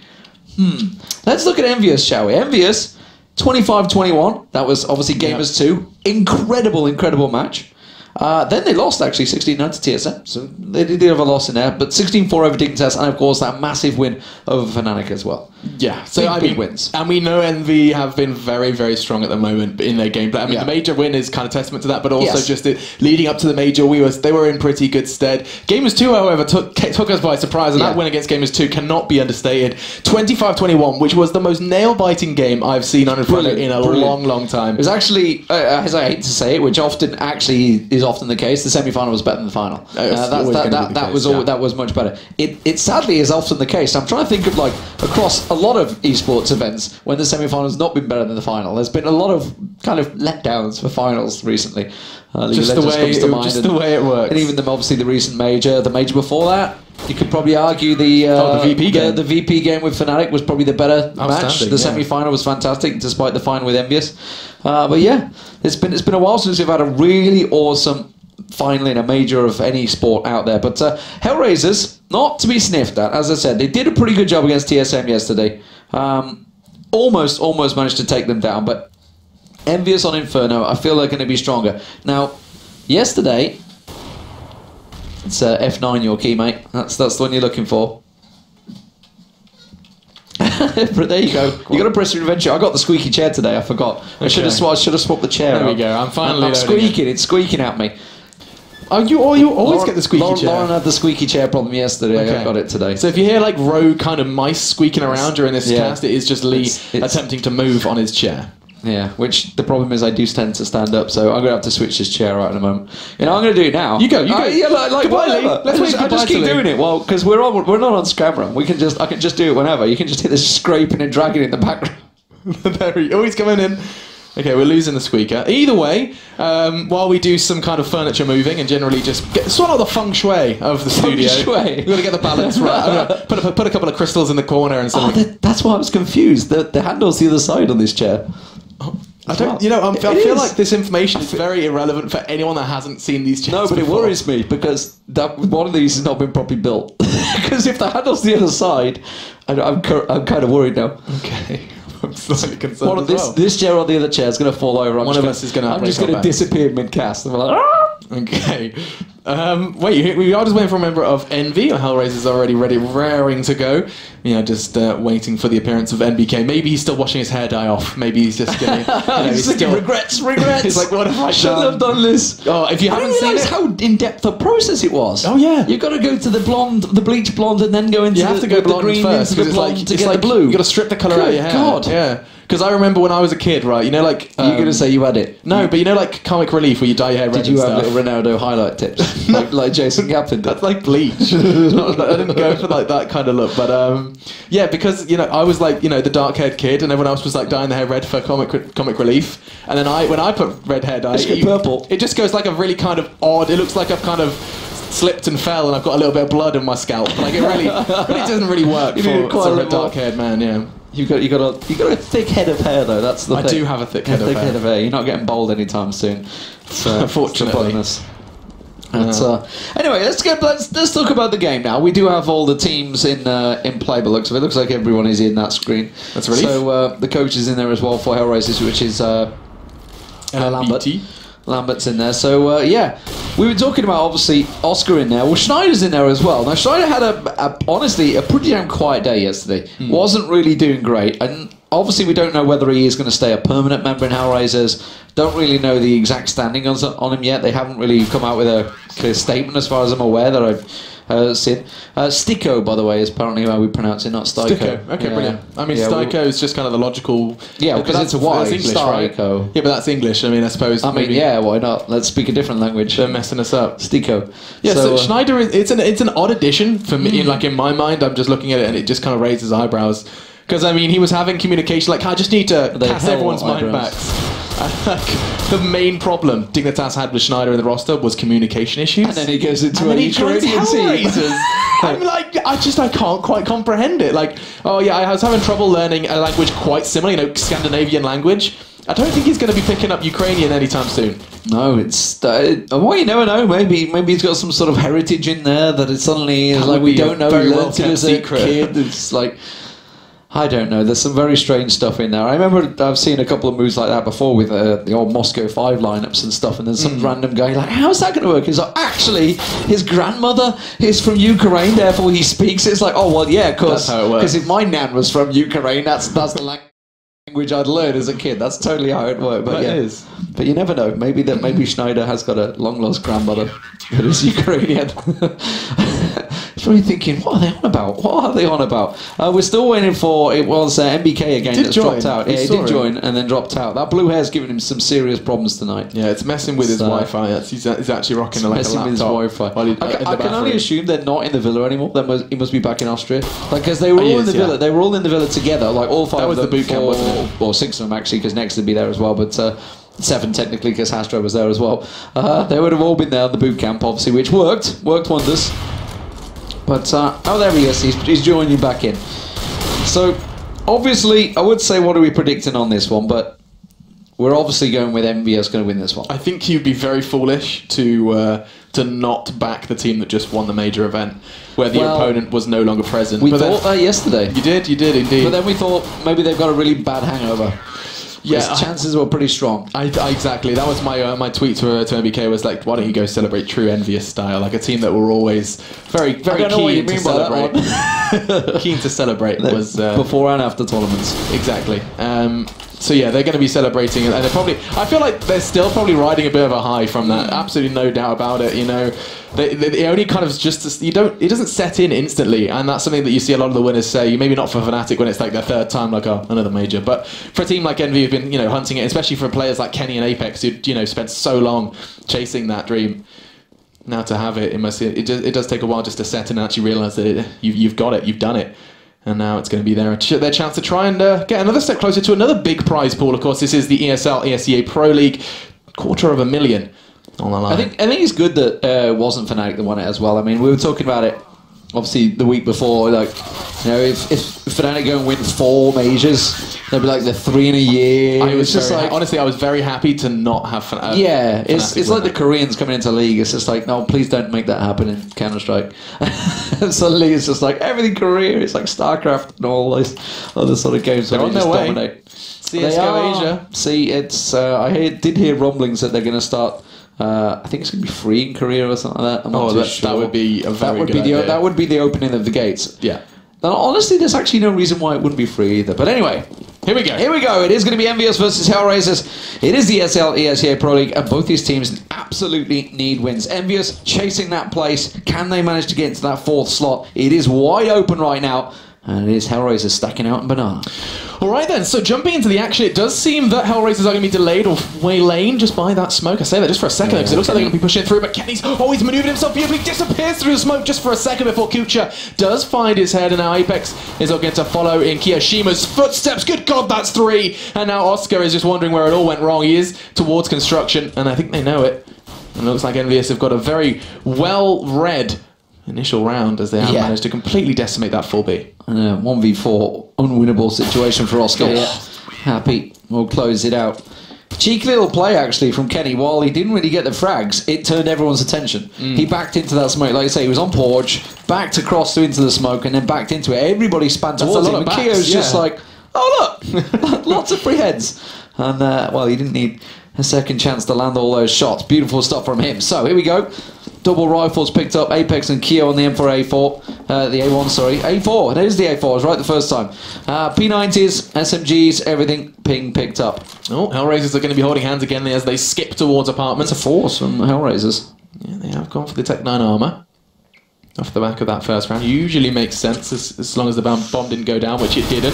And here they come. It does mean they're walking straight into a P90. They have to worry for Kenny. He does go down, but Apex teaches him a lesson or two. He's going to get just the 2 before Sticko, as I've been corrected. And Keo's just going to go ahead and pick up another 2. He's picked up 5 frags in just 2 rounds, as now it is just Sticko left. They have made a huge impact into this round. Happy is going to shut it down before it gets out of hand, but still, 3 big frags off the back of their Tech 9 armor. Nothing too sad on the side of Hellraisers. They're going to be happy to have taken those frags. A bomb plant would have sweetened the deal, but no complaints. Costly round, but they can just pass off some of those guns, so they should be fine coming into this round. I assume Apex is going to get past the gun. He's maybe just going to They did manage to recover the no, other actually, rifle. they're not going to pass the gun. All right, fine, happy. Don't give them your P90. Sit on your 4K. Why don't you? Just let 2 of your team members have pistols. I mean, they know that everybody else is on pistols, so they got obviously head armor, pistols, nades, everything in there. And more importantly, there's defuse kits, which we saw a couple of times. People were missing through the major, but Kucha's going to be the one that creeps up into apartments. Keo is there ready and waiting, and that is the one and only rifle that Envious have. Hoping that he comes there. Happy went pretty deep down Banana on Angel. Indeed, he did. Now Keo is going to catch a glimpse of one. Instead of looking to face, he just makes the call. Apex is going to be pushing aggressive, then maybe with a mind to go aggressive towards apps. Instead, though, he is going to catch one. It's going to be Sticker. They come in a wave, and it's 5 seconds. Just going to mow them down. That's 3. What on earth? The unarmored Hellraisers just hit a brick wall, and it's Apex who mounts it and picks up the frags. The original guy he was aiming at, he missed, and then they just come through the door, and he just like flicked across. Just a wave of them. Yeah. And It's like skipping stones. Yeah, It's just like just throwing out the stones out there, just flicking those shots. Look, he's aiming at it's a Sticko. He aimed at Sticko. He still didn't actually kill Sticko. Sticko killed him in the end, but he got 3 anyway. So it's like, well, Magic of the 5.7. Almost, you almost need to have like a spray pattern with the 5.7. If you know the exact spray, you can just kind of hold down and go crazy. As now it does look like we're going to be seeing how just slow things down as they finally manage to put some AKs into their hands. Yeah, that nade didn't really land. It was MBK that tossed it down. He's the MBK's all alone. Actually, they're expecting a 4-man stack, possibly some heavy fast push. I like Happy's aggression. Yeah, they've got 2 in apartments, haven't they? Happy's going in with that orb, which obviously we see JW doing so often. Apex though got took down by Schneider, and that's apartments lost now. And Happy's actually in a real tricky situation now with this orb. He could do with rotating. It's him. More importantly, notice Happy on it though over in Kenny S. It's something we saw a lot of before the major. They do tend to trade quite happily. MBK still left alone, but Kenny's actually heading over there. Did he just go for the resmoke? I think he just went to resmoke it. That was all it was. So they are keeping still 3 members on A side. Yeah, and I mean, it's the fact that Happy did take the up aggressive apps and leave Kenny with the M4 is intriguing to me. We'll see what Kenny can do with his M4. I think he's considering a push through smoke. Oh, that's gorgeous. Connects through and backs away completely unharmed. He is going to get hunted down, though. He's going to get caught. Angel, smart aggression from him. He's going to potentially be caught out by Happy, though. That's his orb. He's going to catch a glimpse of just one. Doesn't quite connect, and now this could be causing problems. But no, Keo and Happy starting to bring it under control, and now it's just going to be Sticko and Angel to forge something with 20 seconds left. Keo was immovable in that pit during the major. Let's see if he can hold the position again, because he might get tested. But MBK at the moment sitting here in the archway. Angel's pushing his position, but he's just playing it so well. Angel does manage to catch him down. Now we're into a 1-on-1, but there's only 5 seconds remaining. Angel will not have time to plant that bomb. He will survive with that weapon though, and it's just Keo remaining for Envious. He stole the AWP away though. That was damn close, and Angel getting an AWP out of that one it's actually a real kind of necessity is the word I'm looking for Hellraisers. It does manage to kind of bring something into this round which would otherwise be a very, very minor. And Vido are going to be... they're basically having their money tested, but never entirely. Like, they've been constantly kept kind of respectful. If you have a look, you can see their economy still kind of dampened. They do manage to bring rifles into this one, though. Angel's sticking with the AWP. He hasn't passed it off to Oscar or Kucha. He's just going to like, no, I got the weapon. I recovered it. It's mine. Yeah, I mean, I was going to say Kevlar, but you are seeing Sticko and Schneider both with it as well. Yeah, you would have thought, I mean, with Oscar hitting shot after shot after shot with that AWP, you think that it maybe just gifted it him to start with. He could have gone for the peaks and then pick it up afterwards, go for the recovery. But they're happy to let Angel. I mean, Angel is the in-game leader. He just got a glimpse of Kenny S there, but Kenny backs away, straight back to Arch. Not going to go for a second repeat. He did see that big AWP, his own AWP, being used against him. Smoke's raining out across the map from Envy. That's going to be 3 nades in a very short space of time. Just trying to lock this T-side down. Not enabling him to group too fast, but Sticko, huge frag. That CT Arch could be vulnerable. I say could be, because Happy and Apex are right there in the wings waiting for their chance to keep this T-side under control. 5 members from Hellraisers are about to swarm the site, though. Yeah, Sticko with that Deagle was landing shot after shot yesterday. Can he continue it? Oh, Keo manages to find Angel. That was the one AWP, but there's Schneider. Managed to pick up that M4 off the floor. Gets himself one. Apex quickly with the backstab on Oscar. And he's quickly going to get smoked off as well. That flash will help him out. Schneider's tucked himself up aggressively, but Apex catches him. And he's not missing his shots until that last moment when Kucha does come out. That's a beautiful little flash to pop himself around the corner. Should be able to catch out Kucha. Stutters around the corner a little bit. There's a lot of damage, but Kucha somehow comes out on top. But MBK with the shotgun, up close and personal. will take his face clean off. Yeah, that's just like the Nova Dream is a 3 HP enemy walking towards you. You've got such massive margin for error, just that beautiful shell as it does finally bring Hellraisers down again. 5-0 then is going to be the score as the T side yet to really find too much of a way in. And yet it does feel like these rounds are close. Every single time Hellraisers are hitting a site, it's coming down to 1 versus 2, a couple of 2v2s. They're keeping NV respectful, and that's important in this one, but they are going to have to put a number on the board soon. Well, it's going to be a Kenny S that goes for the peak, doesn't land the shot. I think he was egged on towards Angel, but look at the aggression. Apex is down the bottom of mid already. The rest of the team going to join him. Happy's pushing out of apartments as well. That's where Kuja and Schneider are waiting. I think Happy's going to catch him in the back. He will. And this is all happening all across the map. Schneider's going to try and creep through tunnels. Kenny S should be watching. The second his head peeks up, Kenny is going to find it. There he is. Oh, he misses a flick. Schneider manages to land it. Okay, chaos now, because it's a 2-on-4, and Happy's actually behind enemy lines. Yeah, Happy, I think he must have spotted the bomb on his travels. He's probably going to catch a glimpse of Schneider here, but he's expecting it. He is going to take the head off, and now this is getting exciting because Envy, they're not too sure where they want to move. Apex and NBK were on B, but one's pushing Banana. NBK's on the rotate to A, and Hellraisers, they've got 50 seconds to make a very important decision. We've got an AWP and an AK in play with 40 seconds up against 3. What is the plan here? And I think it's going to be a case of just begging for a player to push down Banana. That's exactly what they're waiting for. Schneider is just trained, lying in wait for Apex to push. I don't think he's going to be foolish enough to do that, though. Well, Apex will get the one. Can he get the second? Yes, he can. Beautiful spray onto Oscar. And they close things out. Getting a little costly for them, but it is 6-0. But they haven't really had a great moment where they can build that bank up. You can see it's still not great. Only, what, 3k max across most of the players, despite the fact they've got 6 rounds running. Yeah, and some really, you can see these close rounds coming in. Look at this. This is exactly what I was talking about, where every single time the CT side is being kept down, and you can see again, every single time they do go for that buy, no one's breaching the 3k mark left in their wallet. Still, Hellraiser still desperately trying to find a round, this time opting for the Galil's limited nades. You can see even Sticko not even bringing anything into the fray this time. 4 members of Hellraisers are again heading up through second mid, looking to try and seize control of both middle and apps. And it's actually going to be quite a fast one. Kenny does catch the leg onto Sticko yet again. It's going to be a repeat! Not again! That's 2 rounds in a row, rather. He got hit by the AWP and then taken down by the nade. In the meantime, we did find Schneider, and the bodies, they're going to keep dropping. Yeah, it's going to be Happy pushing now, switching position with Kenny. Apex has joined him, and now Kucha suddenly left alone. This round has also gone very wayward for Hellraisers. Envious backed up into default positions, and Kucha in a nigh on impossible situation here. Apex and Keo both going to be in there. Keo the king at pit, but Apex has been hitting shot after shot. He must be high on the frags. Yeah, 12 kills already. He's definitely been hitting a lot of frags so far. 7-0, going the way we expected here. I mean, if Envious could do this against Fnatic, we definitely think they can do it against Hellraisers. Yeah, absolutely. This does look like a very much French inferno at this point.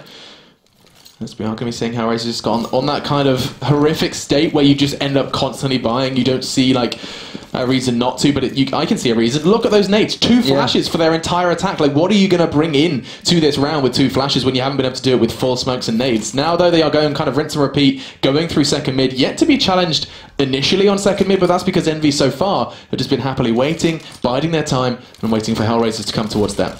Sticker could have got a flash in there as well. It's a smoke, sorry. They could have done with 1 smoke or another flash or something. There's one of the flashes being thrown out. It's going to go straight to apartments, but look at Keo. He's just mowing them down. Oh my god, no. Picks up the AK, could have carried on going. Just could have held that mouse button back down again. Apex catches Schneider as he comes out of boiler. The second man will be Kucha that will peek out of there. But again, with little to no utility, they're just running blindly around these corners, straight into the wanting arms of Envious.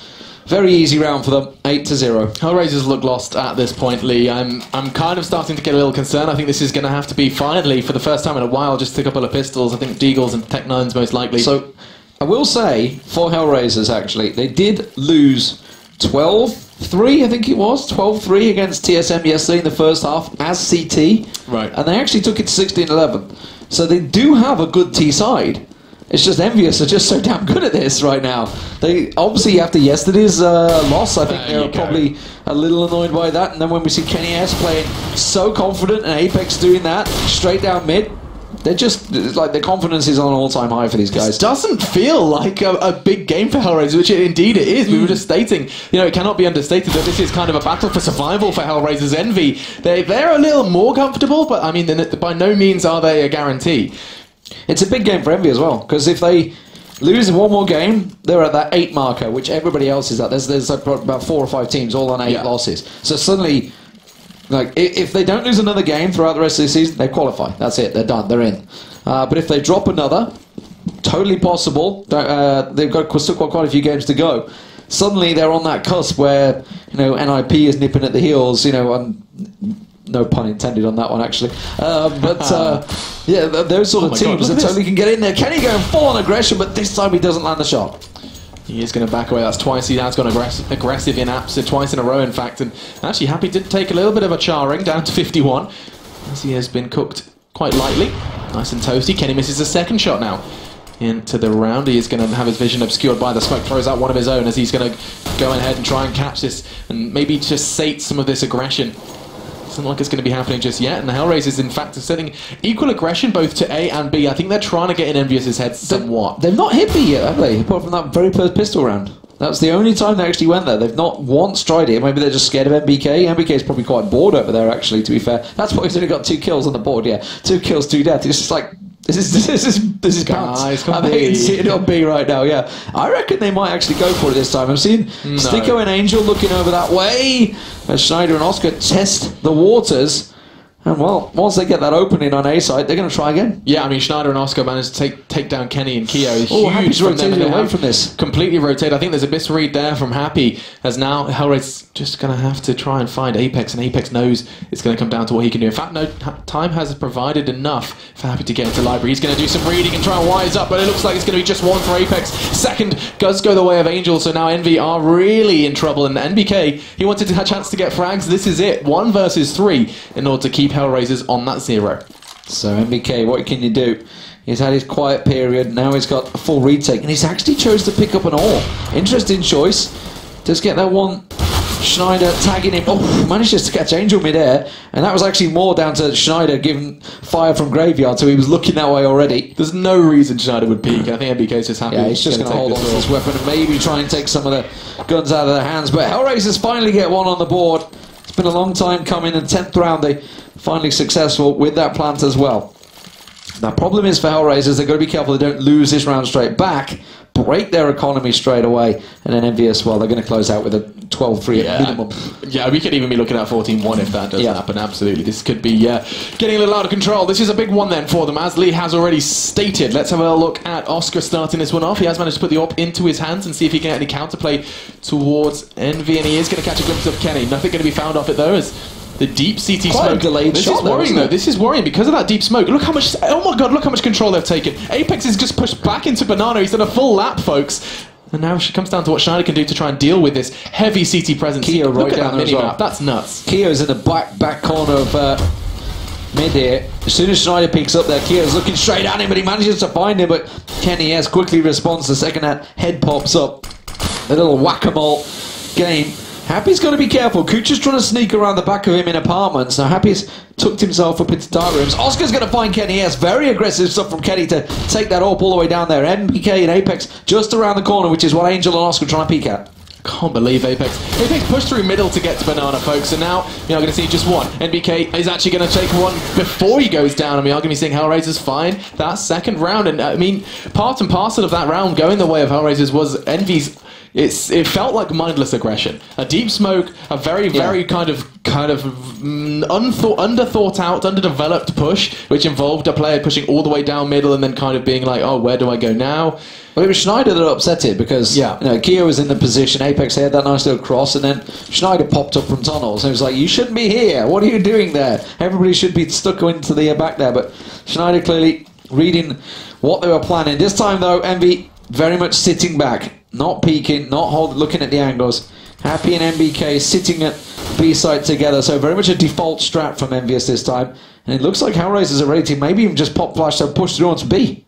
This is the first of its kind for Hellraisers, and actually he's going to catch one, but look at that. Happy, so beautifully ready and waiting. He's going to get one. MBK is going to train down another. That's Happy. It's just collecting heads. He's taken down 3, and now Schneider is wondering where it all went wrong. Apex could go down though. Nice positioning from Schneider, but he's got 3 more to find if he wants to find the third for his team. I think we just saw why they've not been going to B-side. Happy and MPK just crucified them there. Schneider with just 6 health left. Hasn't got the bomb. He's over on B site, so he's just simply going to try and wait this one out. He's got 45 seconds though, so this could be a long round. Just sit and wait for that timer to go down. There's no chance he's getting anywhere near it. Yeah. And we were talking about their accounts being broken. They will be. They've only won the 2 rounds back to back. They're going to be pretty short. There is probably enough to maybe hand off. If Schneider keeps hold of this AK, he can pass it off to Sticko. Angel should be okay. Somebody else can pass a weapon. It's all okay for now. But 18 kills for Apex. You know, he's been doing a fantastic job, but you know, we can't really talk about kills because MBK's had no action. Yeah, I mean, No action. He's got 4 kills. You 5 saw what deaths. happened there. Nothing's happened from It's the the B one side. time they came Yeah. B. Happy was there Happy to do it sold all the ball, for him. yeah. He was like, God damn it! I was Flash. He finally wipes the final tear from his eye from the flashbang, and there's 3 dead. So that little blue rinse is just dribbling down in his eyes. Yeah, the blue rinse. God, MVK. That's Yeah. basically what he's got. It's a bit more neon, I think, than your standard blue rinse, than your elderly down Iceland. Now, though, we are going to be seeing Hellraisers. They're going to be able to cobble together their AKs. I feel like we are again going to be witnessing a few lack of nades. In fact, no, looking at Oscar's economy, that all of them should be able to bring something in. In fact, we're going to see a couple of mollies. That's a little encouraging, as we could be seeing something different from them. $400 investment for the 2 Ts that have taken it. And for the first time for Envy, we're rocking the double AWP. Happy taking one over towards B, and I am a big fan of Happy's AWP on B. They're coming his way, aren't they? They're going to challenge him. They've got to make sure they block this one out. Well, Happy, he's got an ace from this angle before. It was with a deagle. With that AWP in hand. No skin, by the way, notice that. Don't know whose it is. As he managed to pick it up off, doesn't matter. MBK is finally looking for kills. He's actually going to grab it. It's like, great, Happy's going up. I can finally keep pushing for this one. I don't think they're going to keep on pushing. There's so much smoke down there right now. 3, 4 smokes all on B site. Are they really going to push through with that molly down as well? There's just nothing they can do. I don't think so. I think it's actually going to be Sticko and Schneider who try and spearhead some sort of rotate. Another smoke. Just keep them coming. It's really actually very impressive from Envy that they've managed to bring the clock down to 48 without Hellraisers really being able to get even an eye line. Oscar's in a great spot Towards if he were to dissipate there. Oh, he's managed to pick an AK up. MPK has improved his arsenal. In the meantime, 3 members of Hellraisers are trying to make some sort of headroom over towards A. They're coming out of boiler straight into Kenny S here. They have to make sure they flash him out. They've only got 1 to use, and that's already gone out. They've got no flashes. So yeah, they're just going to have to jiggle peek this one, try and shoulder peek, try and do what they can. It is only Kenny that's watching this angle. Keo and Apex are in pit, covering out from quad. So Kenny's going to get pressured. He's forced back. He has been backing away. Nice flash as well to try and delay this assault, but it's still going to get pretty bloody pretty fast. Apex is just dealing with this beautifully. Keo's deagle rattling forth as he finds Angel, and now Schneider, the newest addition to Hellraisers, the kind of unusual addition to Hellraisers, and he's once again going to be the last man standing. Yeah, this is a running theme now. The man with the bomb, it's Schneider, and again he's the last one standing. Just have to sit and keep hold of his weapon. No, you know what it is? It's because he's tapped out Google translating what the call was. And he's like, oh, okay, it looks like, oh, they're pushing A. Oh, they're all dead. Wait. Oh, they're going mid. Oh, mid. Oh, that's they're all dead already. dear. I'll just stay back in base. I can just imagine it with Google Translate. On a second monitor. The second Or one. it's holding it up to TeamSpeak. Like, Google Translate's like, pushing mid. Siri, translate. Oh dear. Kenny S taking liberties down mid there, taking a good long look to see if he can find some angle. Schneider, as we said, holding on to that AK because he wasn't able to translate what Hellraisers were doing, and he has kept hold of that weapon. But this is going to be again another tricky situation. Schneider, the only man with a flash, that's going to have to get used in exactly the right position. Can they just flash out Kenny and maybe try and rush him down? I mean, this just feels like the same thing again and again from Hellraisers. What have they changed? You know, what have they done differently this time? Here comes the assault again. Kenny's going to back it up. He's going to connect this shot, you would assume. He does. Now probably going to get the second. No, Oscar shakes his head, finds the head with just the Glock, and actually puts a rifle in his teammate's hands. Kucha now wielding an extra rifle. As him and Oscar are going to be looking to try and take some heads. Triple stacked in Arch right now. Happy's just like sat in CT spawn and they're triple stacked in archway, thinking, hang on a minute, where do we go? We've collected the weapons. I like what Happy's doing here because he's expecting them to rotate. Look at that tight angle. Usually you expect people to be there when they're saving, but this is actually going to pay dividends. That's one. He could very well find a second with a P250. Kucha isn't going to let that happen. And I think MBK might finally see some action here in the 14th round. Yeah, they're coming his way, but Oscar's got that AWP now off Happy's body. Oh, but Kucha's coming in. He's not looking towards Spools, and that was really a very open angle that you should be checking. Instead, he was so worried about Banana, and MBK just gets himself 2 gracious kills. No problem there. No, I mean, that's just smart positioning from MBK. There's no, like, when would you ever peek Spools first when you come into that site? You've got like, Nubox, why would you be up you've there? got Banana to check. There's so many different priorities. By being so high and so open, he manages to catch a player off guard, and that brings another 12th round home. Hiding in plain sight, I believe is the phrase. Exactly, absolutely. Oh, auto sniper. Hellraiser's movement, vision is based off movement. And the T-Rexes. Actually, isn't it Velociraptors or both of them? I don't know. I can't remember. Nobody knows really, do they? Really, they're just making it Or up. Predator, actually. Predator's the same. Every time a Jurassic Park film comes out, they just make it up as they go along. I think you're right. Either way, we are going to be seeing 4 players from Hellraiser, this time towards B. And every time this happens, Smokes manage to delay and kind of push Hellraisers off enough. Just one Molotov seems to have done the trick this time as 3 members kind of pour out and decide that they're not quite interested in the all-in play. Decoying. Happy's like, what? It's just like, What does this mean? I'm not moving off this angle. Look at the synergy though. So Happy is training on this location. As soon as he takes that first shot, the smoke comes out from MBK. So you ready? And we're going to be seeing that one initial shot, and the smoke's going to be thrown. He gets to back away. Very nice cover for firing from his teammate. He backs away through the smoke you would expect, but no, Oscar does connect, but good team synergy nonetheless. There's an auto sniper waiting to mow down the remains. I say remains, it's just Schneider Oh, and there's Oscar. the bottom of Banana waiting for them. Kenny's already down here. Where are they going to go? Oh, Don't you jumping, flying shot. Get away with it, Kenny. You're not happening. You are maybe a major winner now, but you can't do that. And Schneider, bless him, last man standing. Oh, we just showed his shoulder. That's a bit of a tongue twister. I know, I can't quite say Schneider it. showed his shoulder. Yeah. Schneider showed his shoulder. 13-2 though. That's a great first half from Envious. You got to pretty much write off Hellraisers here. And I don't think they're going to be able to come back from this one. I'm actually going to write that down. Schneider showed his shoulder. I'm going to try and say that 6 times fast at the end. Either way, we are going to be You can seeing... start with so as well. So shoulder. So Schneider showed his shoulder. That's a tongue twister. That's right a good there. one. Especially after a couple of Rebels. It's just like... Yeah, and if it was Tosspot, you could say, so Schneider showed his shoulder sensational. Sensationally. That's sensational, Schneider. He showed his shoulder. Superb. Anyway, Oh dear. alliteration and nonsense aside, it does look like Envy are just within nibbling distance of that win. All they need to do is pick up this pistol, and it should be a very convincing win, to say the least. Hellraiser is going to be bringing the 4 Kevlar 1 dev kit into this one, which is, of course, the 2 flashes wielded by Kucha as well, and quite a similar setup as well for the French into this one. Their chance now to forge an assault. They are the ones controlling the pace of the round, and let's see how they choose to take it. Looks like it's going to be 4 members taking that kind of alternate route through second mid, and it's going to be, a nice pickup from Oscar. He gets 2 quick heads and a third. Schneider has helped out a little bit. It doesn't look like anyone else needs to, as well as Angel does the final work, and that's going to be 3 very quick frags for Oscar, and Hellraisers take a perfect pistol. I always get so impressed when I see pro players doing that. He didn't even go for a reload. That's just literally about 5 bullets, 3 heads. It's like, beep, beep, beep. I mean, obviously, if it was screaming, they'd just use 3 bullets, but...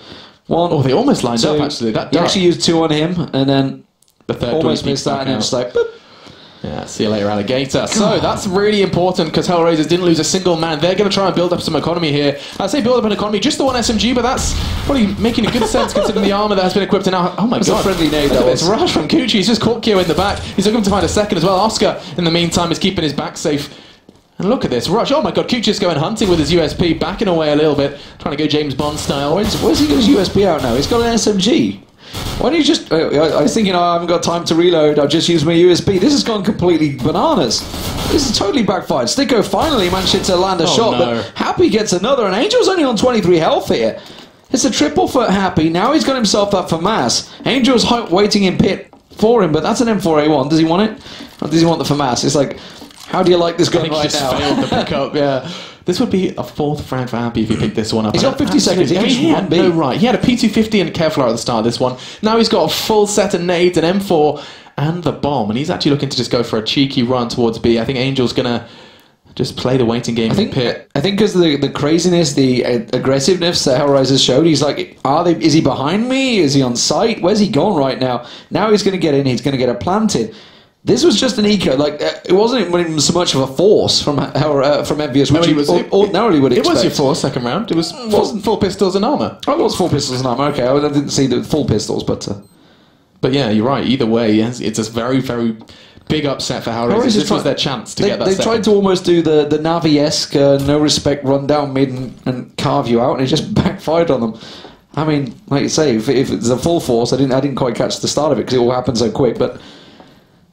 You know, Envious are known for it. They've got to expect it. But now he's going to save it. He's just going to go ahead and bow out of this round. And it does look like Envy have just kicked Hellraisers right in the groin in this second half. That was a proper ball shot. That is a ball shot, absolutely. Ball shot, yeah. I mean, Happy getting 3 frags with just a P250. He's still running around with that P250 trying to find that low health member. It isn't going to happen, though, as he's too busy in apartments looking to buy something nice. And we are going to be seeing that scary 14. Hellraiser's money is going to be crippled, and they know it. It's just going to be that one rifle from Angel he managed to safely bring into this round, and he's going up against the full brunt of the French. Full nades for them, and actually you've got to be scared because this is going to be a case of a couple of deagles as well. Let's see if NBK or Kiyoshima can take a note out of Happy's book. Just 6 deaths of Kyo so far in this game. Doing a grand job, obviously, is the pitmaster. Ooh, that's the rifle gone. Yeah, that's the singular rifle gone. That deep smoke, I don't think they're going to be too worried about that. Nades do go past. NBK trying to use that deagle. Kucher, I would not go there. he was like, I could just sneak in. No, that's a lot of gunfire. Better not do that. Just backs away. Schneider's got himself in a great position here around the side. Pushed right deep on them. So almost got around the back, and that's caused Envious to just split around a bit and realise they have to deal with Schneider's position. Can't even speak anymore. Happens to the best of us. Schneider's still there. He's not gone away yet. Now he's going to get spotted. It's just 7 health. That gives Envious the information they need. Apex pushing up second mid, trying to catch him, but he's already passed on by, and Oscar delays them. So Envy, that's a good, 30, 40 seconds that Schneider's just bought them in the round.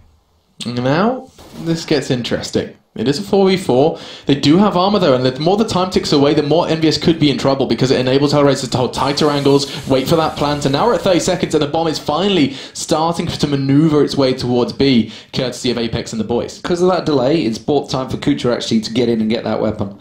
Look at this, though. This could get bloody. Oh no, the deagle doesn't quite connect, but Kucher does it for him. That is the rifle he retrieved from Angel's corpse, and look how much damage it has provided. Now Kenny's finally going to shut that down. Finally, a couple of deagle bullets connecting from Sticko, but not enough. Schneider again with that CZ. He has been instrumental both in survival and fragging, and this could be it. Envy only have Kenny's the last hope. 9 points of health as well. One bullet from the P250 seals it, and Hellraisers get straight back into it with a taste of Envy's own medicine. What a bizarre round, really. That was all down to Schneider getting around the back, getting a little backstab onto Happy. But then surviving, I think that was a really big point. He was down in the T-side apartments, yeah, and then survived, like you said. So they had to deal with him. Yeah. They had to go looking for him. So they retreated back down Banana. 2 of them held position at the bottom and mid, and they went. 2 of them fanned out and tried to look for him. Finally, they did find him, but it bought time for Kucher to get that M4A1. He gets back in towards Nubox. Emo in the corner. And he gets the double kill, and that's really what sets the whole round rolling. What a fantastic turnaround from Hellraisers there. Force bite into force bite. Fantastic stuff. 14-4. But now Envious on the push through apartments straight to Sticko. I swear if this happens again, it's just going to be CSGO all over. It's done. We're done with CSGO. That's it. And we are going to be seeing quick pick up from Apex. Sticko quick to bite back though with the FAMAS, and Oscar's doing the same, but it's just going back and forth. NBK's has already found the head of Oscar, and it's alright, they're going to be stopping just there. Happy has got the deagle out once again. You always have to be cautious of that one, especially here on Inferno. It looks like Sticker's about to walk headlong into the deagle. 1 bullet to the chest as his ribcage shatters, and it does look like this is going to be an easy one for the Envy boys. Again, just with the pistol and armor, this is just starting to become a little ridiculous. It's, oh god, Happy. That's a triple with the deagle for Happy. It's something we saw a lot throughout the major. Like, constantly we were seeing these forced ecos.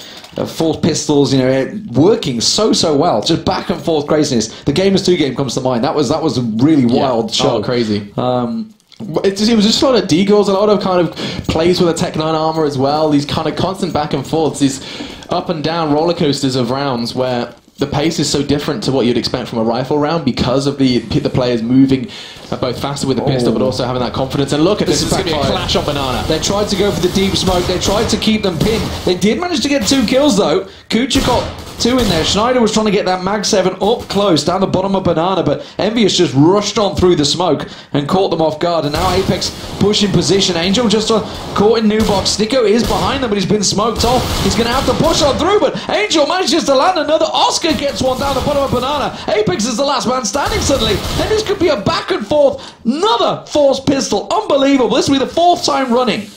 This is truly insane. Of course, not over yet, though. Apex is going to walk straight into Oscar's crosshair. What is happening? It's happened again. Look at that. Back and forth we go. 2 versus 2, 1 versus 1. They're right down to the wire every single time. And the pistols prevail is going to be the key word for this game, as this second half has been nothing short of unusual. 4 forces running, insane, that come out successful. And you bet your life Envious are going to do it again. I mean, they're on 15-5. They're on match point. So, yeah, sure, they can risk it for a biscuit. No problem about that. But, wow.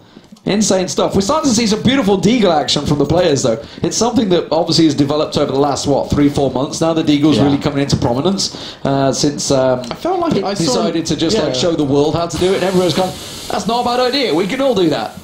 Definitely, right. It did start more on the NA side of things. In my from my perspective, I saw a lot of NA players using it. We'll talk about it in a second, because Schneider has been boosted over the smoke, and it does net him the kill onto MBK.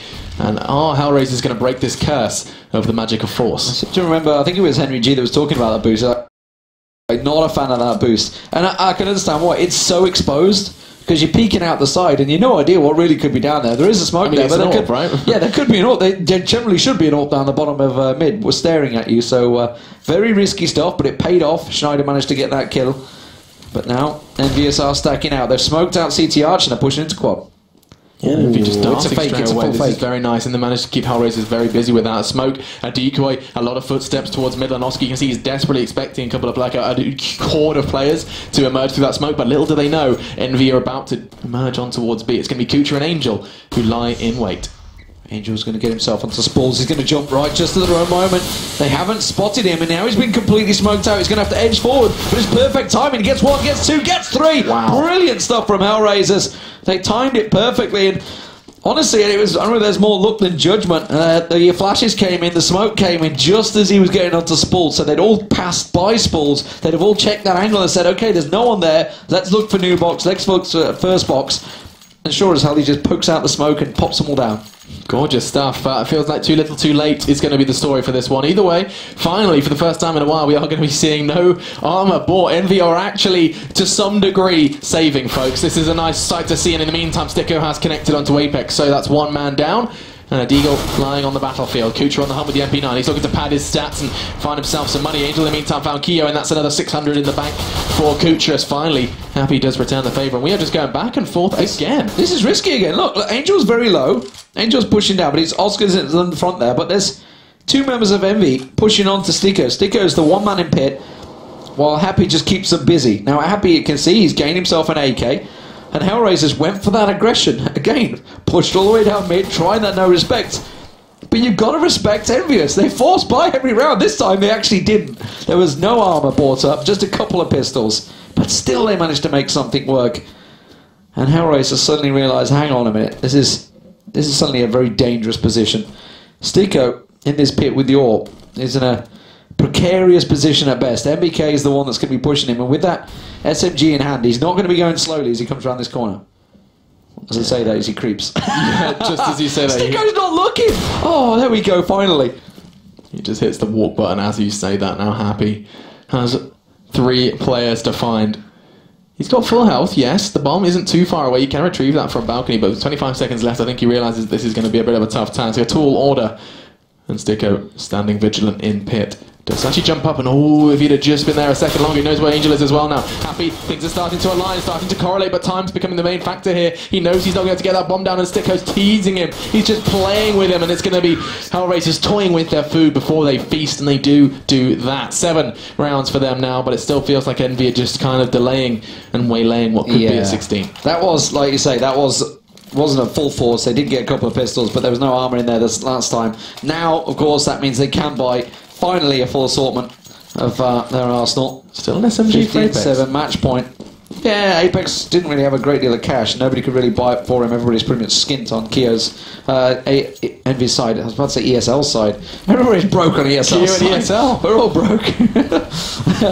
But, well, we did just announce Maniac, you know. It's going to be joining you at IEM. And here we go. Apex pushing through. They do manage to get Schneider onto Kio, but quickly answered. Now he's just going to push on through those flames. This is fast-paced. Envious trying to catch off. Hellraiser snapping. Yeah, he is using that SMG, and he's going to find himself a frag. That's unusual. And now Hellraisers, they're going to have to try and build back into this one. Sticko has gone unnoticed, I think, though. Not for long. Does find the head of Apex. Now it's a 3v3, but that bomb's going to be going down any second now. As Happy's creeping and Crawling Angel's not going to watch it. This is going to be brutal. A big frag now as they are going to be able to deal with Sticko shortly. I say that. The nade is going to tag him. It is a 1v1. This would be his fourth frag. He is completely cut Envious down. This would be his fourth, and it doesn't look like Happy's going to give it to him easily. Starting back and forth. He goes on the hunt, but Happy says no. A smile creeps onto his face. He finds 16 eventually. Envy took their time in that second half just to find those final 3 rounds, but they did manage to do so. 13-2 on the half, and finally we see those final 3 acquired by Envy. And, I mean, a spectacle from Hellraisers a little bit with those pistols. A lot of force buys coming in. Yeah, it was actually really entertaining to finish, really. Yeah, I had fun with that. We were like, oh, 12-3, this is going to be done deal. Yeah. Everything is done. But Envious do manage to close out the win, so that is Inferno out the way. Next is going to be Overpass. Now it's going to be NIP versus Hellraisers. Hellraisers going to have to reset their minds. They have got a great chance, though, against NIP. They've not played a lot of Overpass overall. But if you guys at home are watching and wondering, how do I keep up with all this action? Get over to the Score Esports app. And, of course, you can download it for iOS and Android and keep you updated as the events happen. Don't forget, a lot of events happening. SIVO this weekend, so another one coming up. Honestly, I think it's your CSGO calendar is full for like the next 6 months. So Yeah, and I think it's just only going to get bigger and bigger and bigger. yeah, it's going to get to the point where players are like, well, we've got this 50 grand tournament and that 60 grand tournament. I don't know which And one. that 250k tournament. Hey. Hey. But yeah, I and think San that's- Jose coming up that's as where it's well, going. Just in 2 weeks' time. 3 weeks' time? 2 weeks' time? 2 weeks' time? I don't know. I've got to get I my actually don't know. tickets. We're going to fly It's there. 21st of November is when IEM kicks off. It is, yes. Well done. Good memory. We'll see you after the break, ladies and gentlemen. It's going to be NIP versus Hellraisers.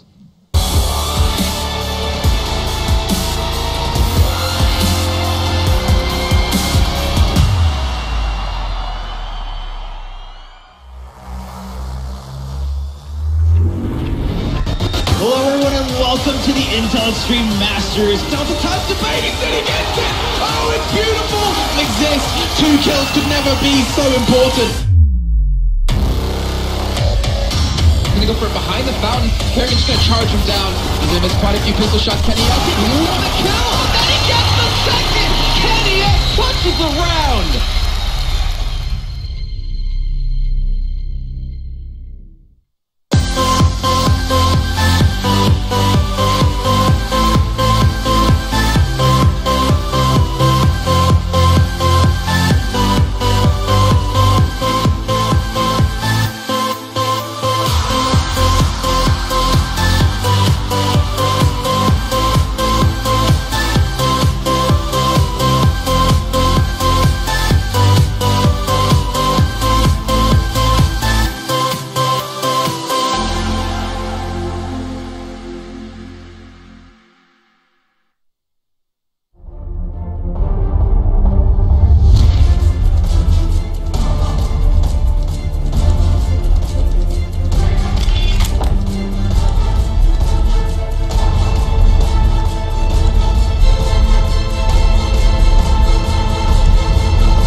welcome back, ladies and gentlemen, to the ESL ESEA Pro League. I'm Lee Dearman Smith, and I'm joined by Alex Machine Richardson once again for our second matchup. We just saw Envious sweep past Hellraisers in a somewhat rocky style towards the end. A lot of force buys back and forward, but entertaining stuff more than anything. But now we're on to Overpass, and it's going to be NIP versus Hellraisers. Hellraisers once again close, but no cigar. Not quite close this time, though. Can't really use that one. They got beat 12-3 in the first half. They got smashed. Let's face it. But there is NIP, and it's going to be on Overpass. This is a different story, because NIP actually don't have a great record on Overpass. They barely play the damn map. They've only played it 10 times. 10 times in the entire 2015.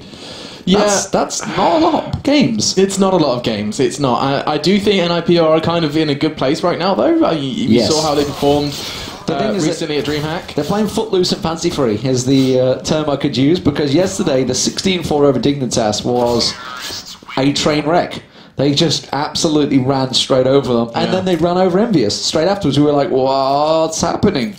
And, well, they're playing 2 games tonight, Hellraisers and Penta. They could pick up 2 more wins. It could be, and that could put NIP in good stead to battle for that top 4 position. Of course, top 4 teams in Europe managed to secure their spots over in the offline finals for the Pro League, which we played out later in December. Now, what needs to be discussed here is the Hellraiser's power that they possess. I think it's minimal in my books. What's wrong? I still love the gifting things in front. I think that's why we've just had the mini-map go up in front there, because that was so beautiful. Funny. There's the mini-map. There we go. Oh, I didn't see that. Well done, Observer. You're quick on that one. I don't know whether it's Pan or Graham that's in there that's doing it, but either way, very quick stuff. It's going to be Pan, of course. I didn't actually go and check in, but Pistol pushing through.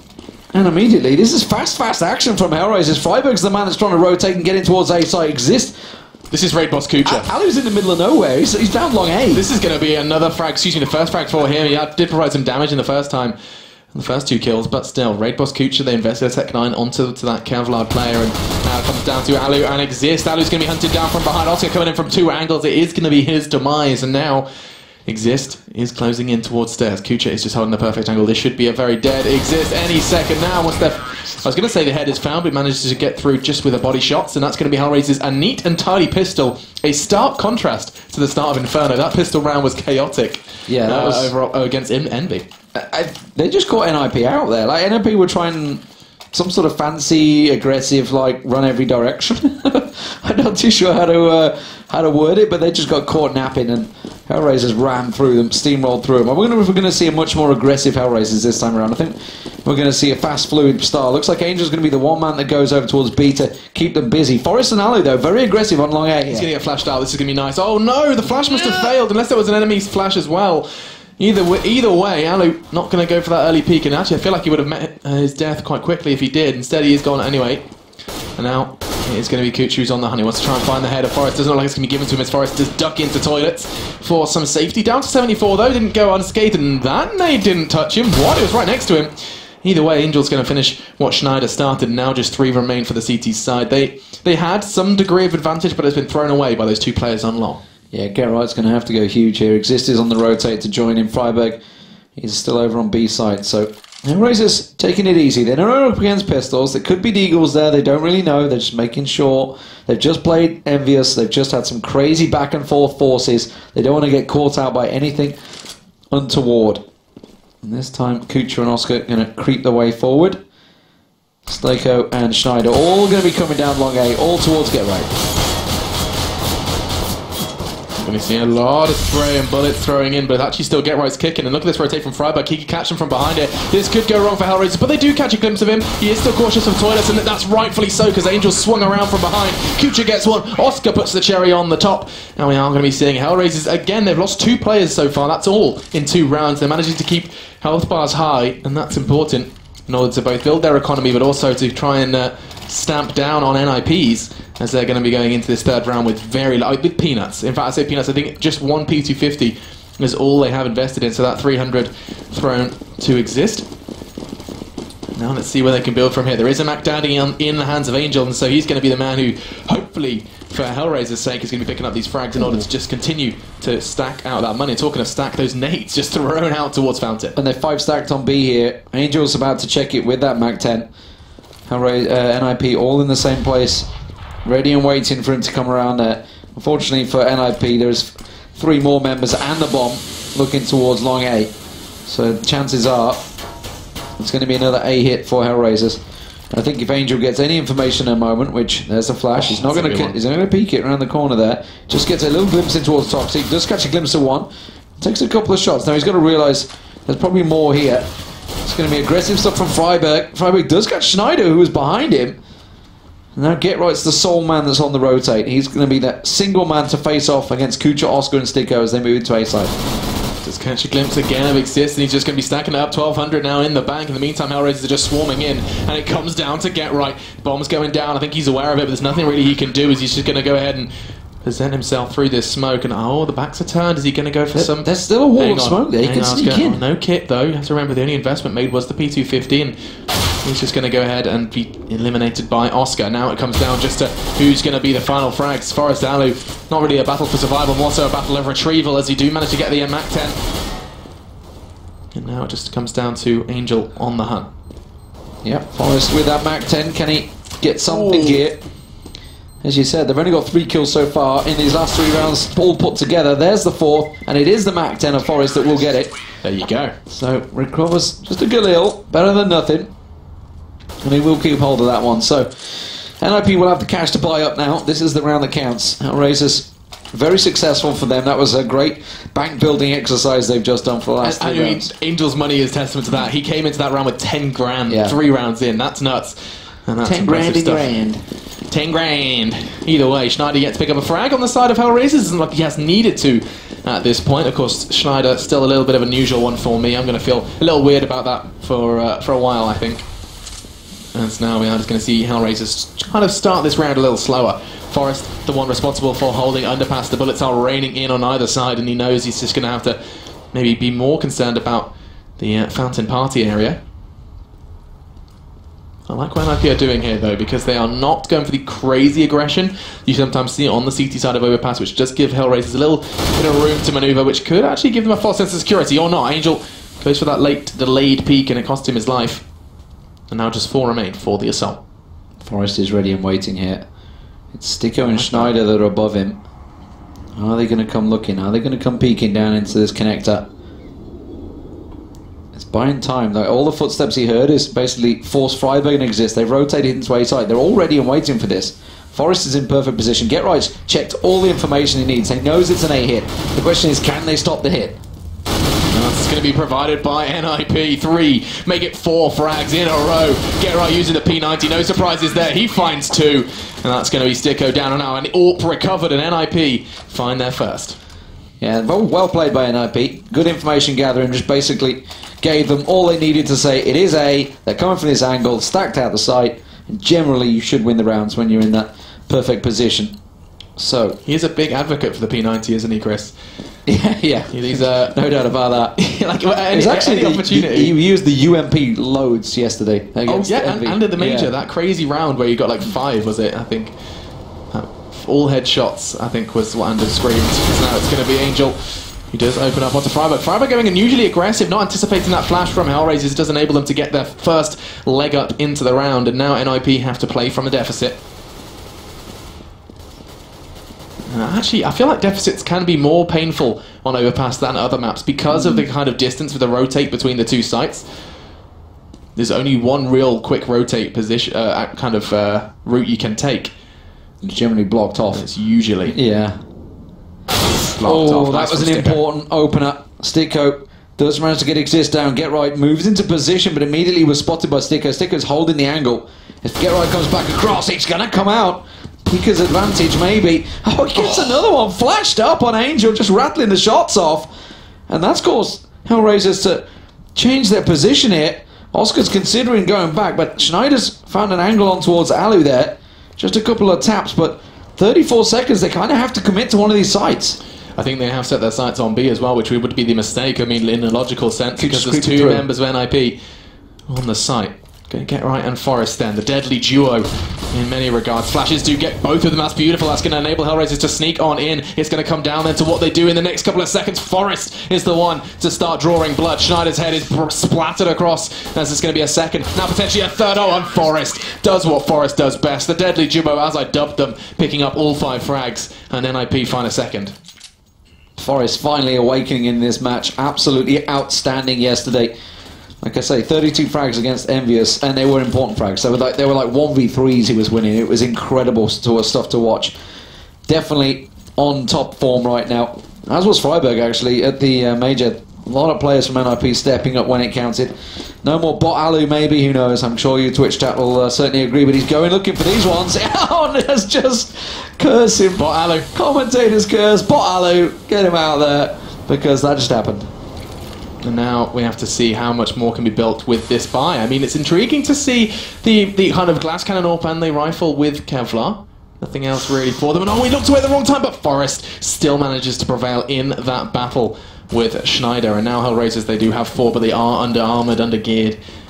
He gave Oscar that AWP as well, remember. Damage. Forest finds another. That's obviously getting the man in connector, but where's Oscar going to go with his AWP? Getright's on the hunt. No. Getright's going aggressive. This is going to catch Kucher off guard. He would not expect that, and he will manage to back himself away. Forest still holding that angle, remembering connector, and suddenly it's just a 2v4. Getright gets that little peek in. Sticko only got the deagle so far, not able to recover a weapon, and they're all coming into the jaws of Forest, ready and waiting. Can't find a head, does eventually. Freiburg took down Oscar as well, and Forest gets himself a second triple run in. Suddenly NIP alive and kicking. Yeah, it feels like Hellraisers are going to be kind of working very hard in order to get rid of that 3, just shake those initial 3 that they managed to acquire off the back of the pistol. Angels currently residing quite high on the scoreboard with 8. Schneider really yet to make an impact with just the 1 frag. It feels like he's been hitting a bit of a problem over in Underpass, constantly challenging out Forest and constantly struggling to win that 1v1. Pretty sure most people would struggle in that duel. Yeah, for No sure. doubt about it. Alu and Exist going aggressive once again on long 8. Going to see if they can make this work, and Alu misses the shot again. Not quite able to make use of that angle, that position. He's got Exist though. Rock, but gets caught out by Oscar. Now the second challenge. Alu not able to land the shot just by Rock, and again misses. That's 3 chances now he's had on Oscar. Misses the 4th, and Oscar punishes him for it. But Forest is there once again in connector. He finally gets cut down, and now this is a 2-on-4, almost unwinnable for NIP. Almost, I think it's going to be the key word here. Getright doesn't quite catch the fraggy necessary though to cut Hellraisers down to 3, and now it is quite literally going to come down to individuals. Freiburg, who really did just deliver over in Cluj-Napoca, and Getright, who did quite similarly as well. It's going to be the one to be tested. It looks like the nades are raining, and as are the flashes and smokes, it's all coming in towards Getright. In fact, Freiburg is on the rotate, but that's a beautiful sell. They've completely sold it from the Hellraisers boys. Freiburg's rotated off, and the bomb's going to be heading to a very ungeared, unmanned B site. Sicko. Beautiful sell, like you say. Could be a car salesman there. If he turned around, Getright's got to realise they're just to the side of each other. Finally he sees him, but now they realise obviously bomb plant's miles away. And Freiburg did get caught out. He was the man that's trying to rotate as quick as possible. And Getright just looking to see if he can get anyone on the exit here. Yeah, very predictable rotate. He's got to keep, as well. you know, if they back away too much, he could sneak in. I mean, they can hold it beautifully from short, I would assume, considering that he's just got running out of time, and he's just going to be trying to catch someone on the exit. It's going to be Schneider who's sticking around the side. He's got a way out. He's got a route through Monster. Getright's rather keeping his kit and his Kevlar, as well as, of course, the AK-47. He does dart away then and manage to get away with his life, and that's going to be Hellraisers finally stopping NIP, as we do see them bring it to 4-3. Yeah, I'm not sure if you caught the happy incident against Mouse Sports. You Bob Ross? Where he yeah, exactly. Well, it's a happy incident. It's just a little happy accident. incident. Happy accident. It wasn't an accident, it's just happy little incidents. But yeah, he bounced the nade beautifully in the smoke. Mouse just calamity, team killing the defuser in the smoke. And then they all just got caught out, and then Happy just 1v3 won the round. It was brilliant stuff. So it's totally doable on that B site. Craziness can happen, but Angels pushed aggressively here and catches Freiburg quickly. That's twice Freiburg's fallen foul to a fast push through short. And now we have to see what NIP can do from here. More so, actually, I think the question surrounding where the attack's going to go at this point. NIP have brought back wins from the early disadvantage before, and Getright caught a glimpse of someone towards connector door. Forest is actually holding a beautiful angle. He's been very prominent actually in this very position, just holding this area so very well. Did find the head of Schneider before going down, but that is going to be traded out by Kucher. And now the bomb retrieval mission is in full force. Oscar is the one to finally put the explosives within his grasp. And it's going to come down to Getright and Exist to to keep this site safe. Both training their aim on Monster, though. Oh, immediately Get Right goes for another peek, and he's come out on top of them a couple of times now.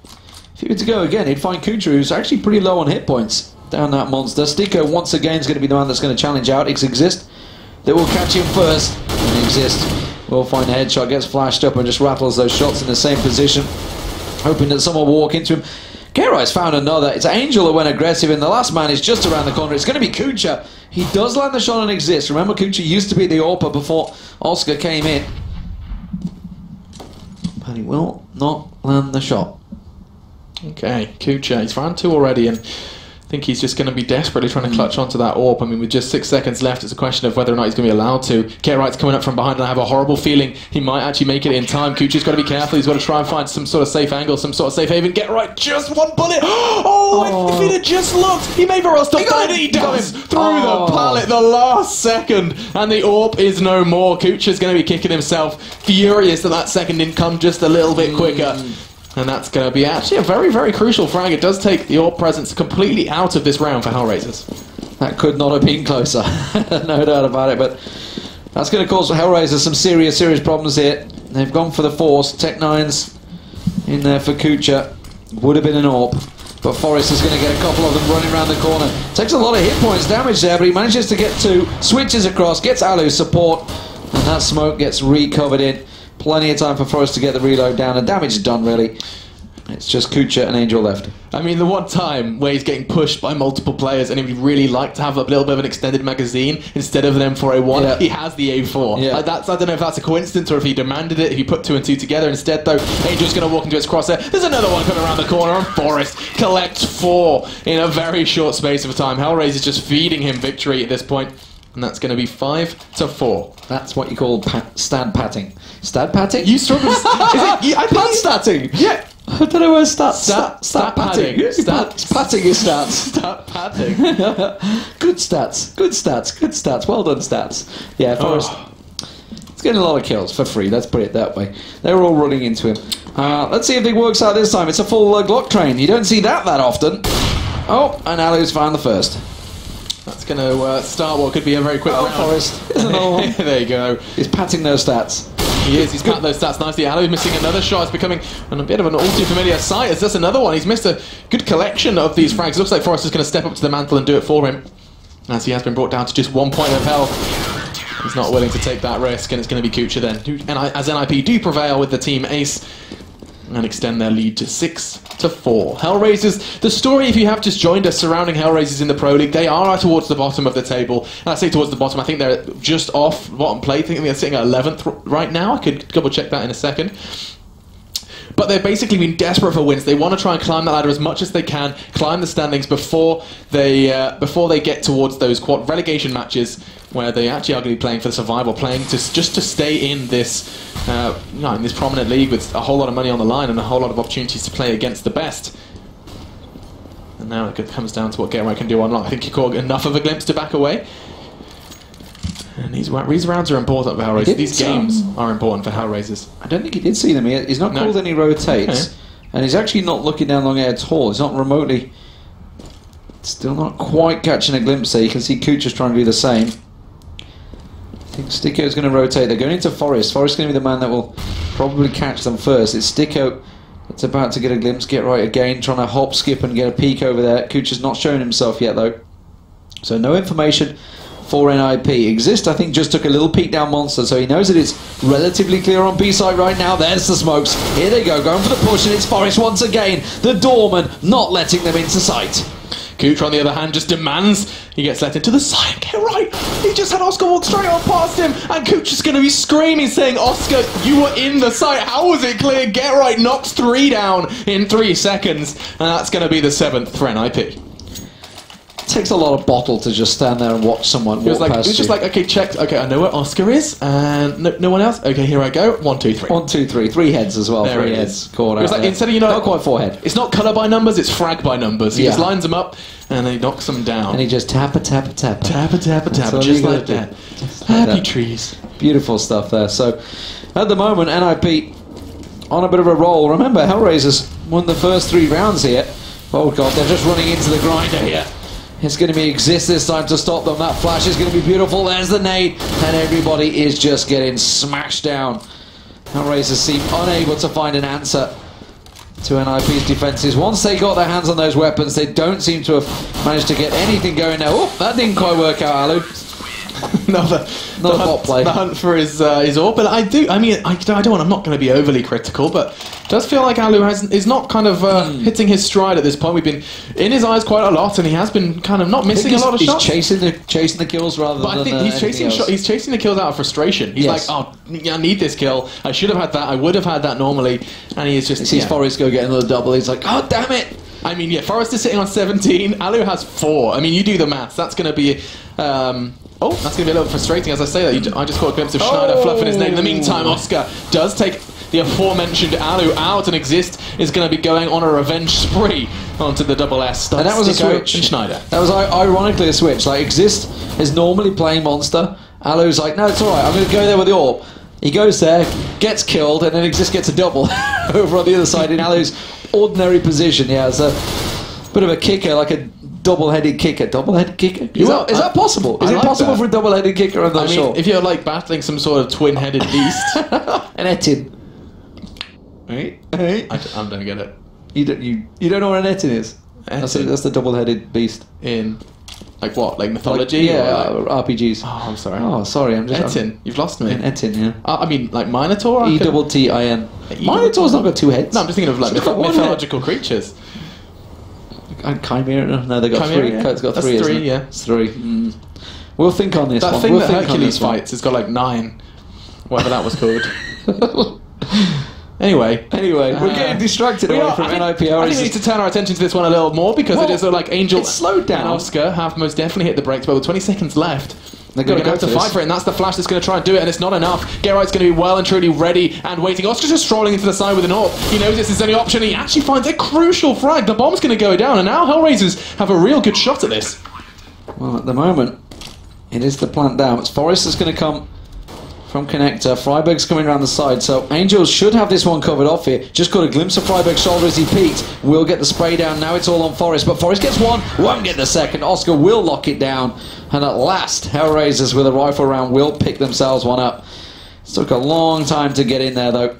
And NIP 8-5 up here on the CT side. It's been a good job there.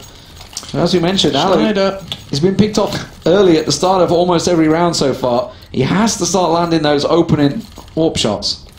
Absolutely, he With does. Schneider as well. I mean, Yeah, that's one the point kill. I was going to make. It's just that He didn't play well yesterday, actually, Schneider. He didn't. No, he was down the bottom. I just think he's a little lost at this point. You know, it was more he wasn't landing his shots. It's like he was in the right position, but again he's going aggressive, and it's Forrest who's challenging. This time he gets behind him. That's actually going to be the first for him, and as Forrest has been the king of Connector at this point, taking a leaf out Freiburg's king of banana. A delicious ice cream, I've heard, in Sweden. As now we are. Oh, I'm going to accidentally tab out. That's a mistake. Either way, 4 versus 5. Just the one man down from NIP. Of course, Forrest going hyper aggressive, costing him his life. The bomb's loose though, and it's miles away. So Hellraisers doesn't look like they're playing a plant anytime soon. Oscar, big connection, and again, Alu loses out. Winning out on that duel every single time Oscar is. That's really the problem for Alu. It's not like, I mean, he was missing a couple of shots, but he is just not winning that duel. And you could say the same for Schneider as well. Freiberg managed to get himself one, but Sticko will get it and pushed around the side from restrooms. And now A-Site is in the hands of Hellraisers. Exist is going to go for the rotate. Get Right's trying to get around the back, but a little too late. Exist showed himself. Just get himself a good couple of tacks on towards Oscar. Did manage to get Sticko in the distance there, but it's going to be Kucha that will close out the round, and now it's 8-6. Hellraisers clawing the way back into this one. Can they get it 7? Honestly, I think they're going to be very happy with this one. It's kind of gone... It's felt very much like NIP's game, but the fact that they've got the initial 3 from the pistol... The UMP. And the UMP is back out. Yeah, and Get Right's an advocate for these SMGs, both P19 UMP getting some screen time whenever he is about. And actually, I think he's sitting pretty high on the scoreboard as well. Yeah, 14 frags for him. As now Hellraisers are trying something different, as are NIP. Alu's going hyper aggressive. He's going to go for a fast peek from long. He's tried this before. No AWP to be seen, though. He is going to get the frag you'd expect towards Fountain. Took his time about it. And now 12 bullets left. Is going to go for the tap, but doesn't quite find Sticko. As far as in the meantime keeps his name clean. Forrest just pushes through smoke and gets himself 2. That's how you do it. That's how it seems to be working. He's on form. This is Forrest on form. He is hitting shots. That's no doubt about it. And You know, obviously Freiburg was talking about how they've basically just got their confidence back. They're just like going for the peaks. It's like, why not? Why are we sitting waiting? We're NIP. We're NIP. Why are we not looking? We're all legends in the game. Let's go looking for those kills, and it is working for them. And actually, that probably puts quite a lot of pressure on Alu. Because it's like, yeah, you are all legends in the game, still trying to make the name, still trying to get that legendary status. And unfortunately, and all Twitch chat tells me is I'm a bot. Yeah, and all Twitch chat says is bot Alu. So at the moment, or God Alu, occasionally. God Alu. Honestly, at the major, it definitely was God Alu. He was landing some amazing stuff. Get right and connected could be a big deal here. Angel and Oscar coming straight towards him with that UMP. Has he heard a footstep? Did indeed. He's going to come around him. It doesn't matter about the footsteps. He heard the information. His team tapper from behind. Gets Angel down. Oh, I didn't think frags were possible with the world's ugliest skin, but he has managed to do it, and now he's going to go for potential second. Oscar was about to walk into his crosshair, and that would have been an easy one. As, I mean, it actually looks like an alien vomited on his SMG. That's the UMP I use. I love it. It's great. It actually makes my toes curl it's every a time I lime look at green thing. 9-6. What a great start. NIP, as you said, Hellraisers, they won the pistol. They got that 3-0 start. They were starting to look good, and NIP caught a little bit napping in the opening pistol, but definitely recovered well. And again, it is Forrest that was leading the charge. 20 kills in the first half. Another great start for him. Okay, this is intriguing to me then, as we do reside at 6-9. As I was saying, the point I was making before is that Hellraisers, they need this win. I just want to make that very, very clear to you, and obviously both teams need it. NIP would really, really do with the win. They can't afford another loss either. So this is an important game for both sides. Hellraisers, for one very different reason though, is just to stay in the Pro League at this point. I think SK have kind of secured that spot at the bottom, but in terms of NIP, if they could take this away from NIP lose out the potential chance of the offline. So let's see what NIP's T-side is like, because as we said, this is the only 11th time they've played. Obviously they've probably played a hell of a lot of scrims on it, I don't know, in the background, but officials they've only played 10 official matches in the whole of 2015. That's pretty huge, I mean, considering they've played 60 odd matches on the majority of maps. So really haven't played a great deal on this one. So A, we don't know what their T-side is like. B, will they be as crazy aggressive as they were before? But Oscar, I mean, he did this on Inferno a moment ago against Envious. Landed some beautiful pistol shots with that UMP. Yeah, and Hellraisers are actually locked out of their own site at this point. They're all coming from Monster and Short, and Oscar's found himself a third. Now it's just going to be get right left on the site. It could very well be Oscar's as well, but Sticko steals it from him, and Hellraisers find another clean pistol. All five still standing, albeit with Schneider with a scrap of health. And he's still sitting on just 2 frags. He's yet to really make any sort of impact. Oscar just got more frags than Schneider on the whole map in this one round. Well, I mean, as the story goes, you know, when you win both pistols, you really should be winning the game. We'll see if it works out for Hellraisers, though, because they did win that opener. And if they can get their economy going on CT side, yeah. this could be a real trouble for NIP, yeah. This really could kind of spiral out of control for NIP, especially if not all of their individuals show up into this one. The thing is for them, like against Dignitas yesterday, that 16-4, it was all about the speed, and it was almost the same against Envious as well. NIP just playing fast T-sides. Look at that, that's exactly what they're delivering here. Yeah, but the thing is, it just doesn't always work on Overpass because it's so easy to set up early on. Now, Oscar on the rotate, coming right behind him, could pick himself up a handful of kills here. There's 1, 2, 3, 4, absolutely cleaning up. Can he get the ace? It's Alu that comes around the back and stops him in his tracks. They got the bomb plant down, but it's Schneider that will get his 3rd kill of the entire game to close him out. Look at that. That was Oscar just teaching us how to count with 4 very quick frags. And that's going to be an important second round as well. Keeping it neat and tidy. Feels like very reminiscent of what we saw just the round prior, the previous second round in the first half.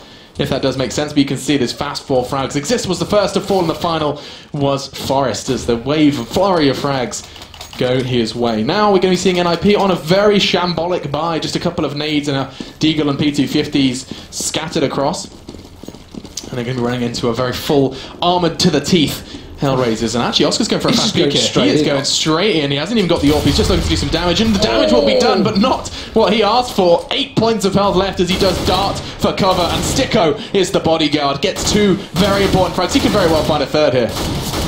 Can if he finally lands the shot. There it is. 3 down. It's Oscar that took the double nade damage, though. And Schneider will make it his 4th kill on Exist. Continuing. Sticko gets his 4th of the round. Some easy kills for Hellraisers those last 3 rounds running.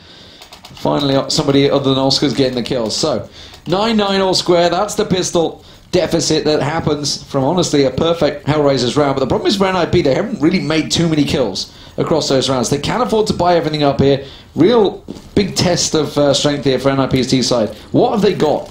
What can they do to take down the Hellraisers? It's a good question, and I think we're going to see maybe, just maybe, a little bit more of turning up the pace. That's something that I think NIP do a lot better. Look at that nade stack. They want to try and chunk down that presence early, and Oscar's going to be in a prime position to just surprise them here. Look at that. Darts out, finds one. He could very well find Freiburg, but Freiburg just a little too quick on the trigger. As we are going to find ourselves back into a 4v4. The bomb's loose, NIP. They are not planning on hitting a site anytime soon. Forrest is on the hunt here, but he gets taken down. It's Sticko, holds strong. Schneider got himself another, so now that's A site cleared out. They're going to stack out over to B. He did mention they managed to get one out there. It was Get Right that got the kill. But now Angel's going to get the support. Sticko tosses out one single flash to help out Schneider. He's going to sort of sit between. They're a little unsure right now. They're keeping Schneider on A, Angel on B. And Sticko's actually rotated back. He went over to A site, and that's a mistake. Oh, no. Because they're coming into sight. No. It's Alu, and the camera's trapped. He's trapped. Let me out. We're trapped on the smoke. Alu's going to get the plant down. You can see him in the silhouette there. As soon as the smoke dissipates, Pan's caught in the CSGO bug that is. That's the scary follow the smoke bug. There we go, we're back in the action. And now it's all on to Schneider. He has got very little hope in this round, considering that the bomb needs to be defused. 3 players just sitting on it, happily waiting for him to go down. It's going to be Get Right who does collect the frag, and that's going to be his second in that one. Yeah, and it was Get Right that got the opener as well on that site. So Hellraisers kind of misstacked it there. They just read the situation wrong, didn't really have any information. They had 3 alive, they went for 2 on A, they'd already got 2 kills over A side, so they were just expecting more to follow. But NIP, important round for them, but answered by Oscar with an AWP here. We'll see where he takes it. Looks like it's going to be an aggressive AWP on A side, and that's where NIP are kind of heading. Oh, he's going for connector. Oh dear, existed Freiburg there. He could cause damage. Of course, they stacked out nades last time, and it's done exactly the same thing again. Exists nade, Freiburg bullet, and the AWP is out of play. Strong start for NIP, but immediately that is kind of thrown to the wind by Forrest. Is playing solid over in restrooms. Very, very consistent. Some great players that Hellraisers have picked up here. The replacements that came through. We were never sure. I mean, you never know when you lose a player like Dozier, who the hell's going to come in and replace him. But Hellraisers have picked up some great players, and seemingly the results are going to follow. Exist. Well, you couldn't really miss Schneider there. He's on 2 health. Kuja gets picked off in Toxic. Get Right just going full on aggression. The bomb though is all the way over with Exist, and that's what they're going looking for. Oh, Sticker's going to get caught out. That Molly's behind him. He has nowhere to go but forward. Tosses out the molly to try and keep them in, slow them down, but Get Right was already in there. Yeah, and all that does is tell Get Right, hey mate, I'm coming your way. I'm coming, yeah. Just so you know, you're not wrong. Oh, hello, Sticko. Gets me excited as he finds another head. That's 3. And now Exist is going to send the message quite visually, not in his position, but he swings out, finds the frag in seconds, and that's going to be Exist's third as well, as frags are coming left, right, and centre for these individuals on either side. And now things are going to start getting interesting for Hellraisers. Their buy, their money is a little interesting, a little kind of shabby in parts. I think we're going to be seeing a shotgun and an armoured pistol across the board, as well as an AWP I can only assume is going to be thrown. Cannon? I was going to say the way of Oscar, but no, it does look like it's going to be a case of Sticker picking that one up. He's been consistent with the rifle. Maybe he can replicate that. So Oscar's been the man in connector that's got picked up a couple of times. That's why he's using that Max 7 down there. But Sticko is going to sit back with Schneider. It's Forrest that's likely to come around into party, and he will get locked down. So already that glass cannon working out well.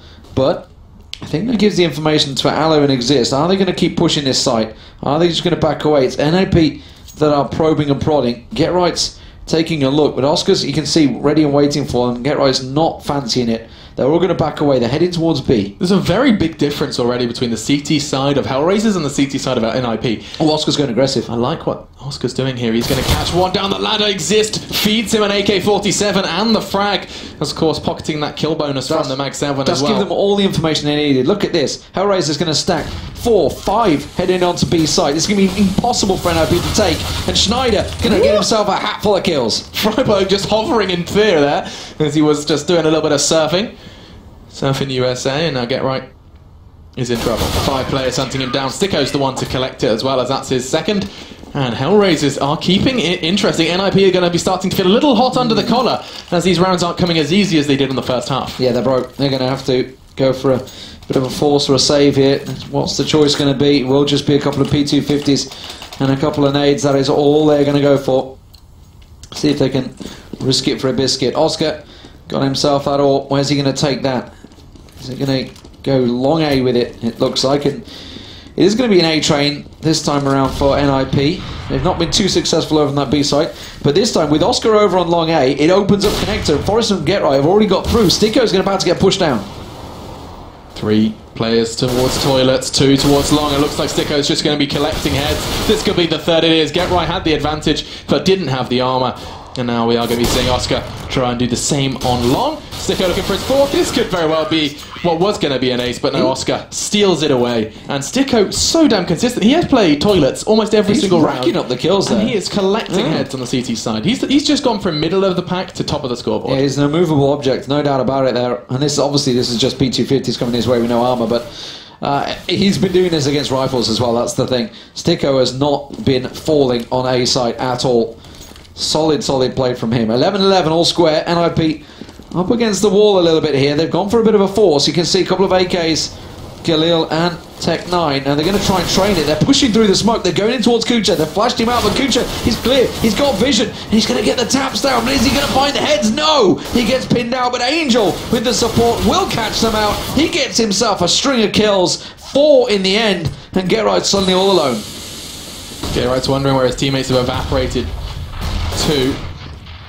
And now just 61 points of health and 3 players to find. It's a pretty dark turn of events for NIP. The Swedish side needed this round as well. They invested heavily into it. You can see there's testament of that with the AK in Get Right's hands.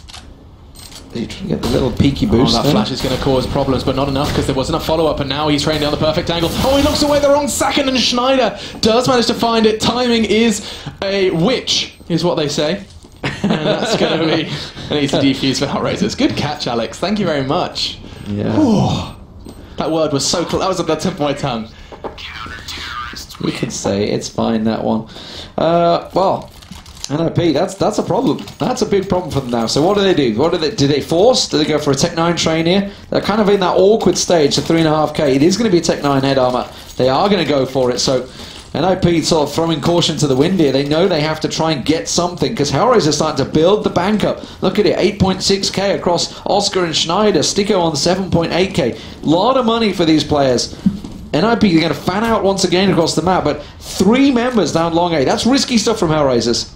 It truly is. It's an investment of a whole lot of resources. I mean, over 50%. Sticko not at restrooms. That's opened it up for NIP. They're actually pushing on through there.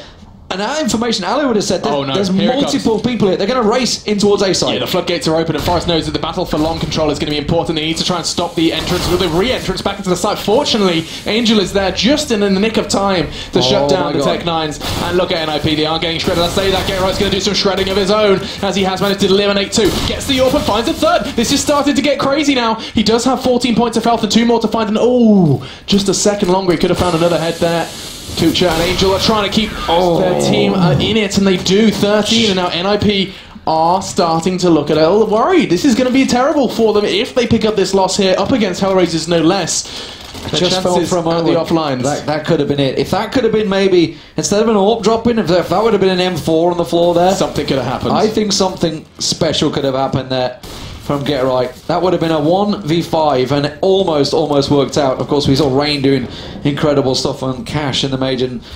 But now NIP, you know, this is literally do or die time for them because they've really not been able to make dents. Once Hellraiser's got that weapon set up, once they finally got those rifles, they've just not blinkered at all. They've absolutely massacred NIP every time they tried to push inside. There's a reason NIP have only played 10 games of Overpass so far in 2015. And now we're starting to see the problem. It looks to kind of be based off of their T side, I think. Just 2 rounds picked up in the 10 rounds of play here on their attacking side, and looking to change and continue down that path, rather, is Oscar. Didn't quite catch the shot on towards Ali, but he knows where he is, and Sticko is back where he belongs, in restrooms. Well, I'm not sure he belongs there, but... Well, I mean, he belongs there because maybe he does. I don't know what you're trying to say there, Alex, but he's been doing a grand job. But this time around, Commentator's Curse will strike, and Freiburg will pick him off. But Oscar quickly replies, and that molly to the side will realise there's only one place they can push through, and Oscar just going wild with that P250, 5.7, sorry. Angel's going to get challenged. Schneider finds another. like but this it's Oscar standoff. we're looking at. The standoff as Forrest just around the corner and Oscar finds another. And it's just Get Right that stands between Hellraiser's 14th round. And honestly, what is a magnificent performance. NIP are in trouble. And 4 kills once again for Oscar. Do you know, Oscar and Sticko I have are a point to make. magnificent new players, by the way, for Hellraiser. I love them. I think I've got something to talk about regarding Oscar, and I'm going to do that once we have the win for either of these sides, as I don't want to get too sidetracked, because this is crucial now. This is crunch time for NLP. This round was crunch time, really, actually, considering this was their opportunity to bring rifles into this round, and seeing 14 on the board, they've gone Galil, as it's kind of their last hope, their last chance, and NIP battling for survival. A loss here would cripple their chances of getting to the offline stages of the Pro League, where $250,000 will be played for offline over in North America. Yeah, this will push them down to the 9th loss, I believe, putting them on par with Virtus Pro, and that's dangerous territory, honestly.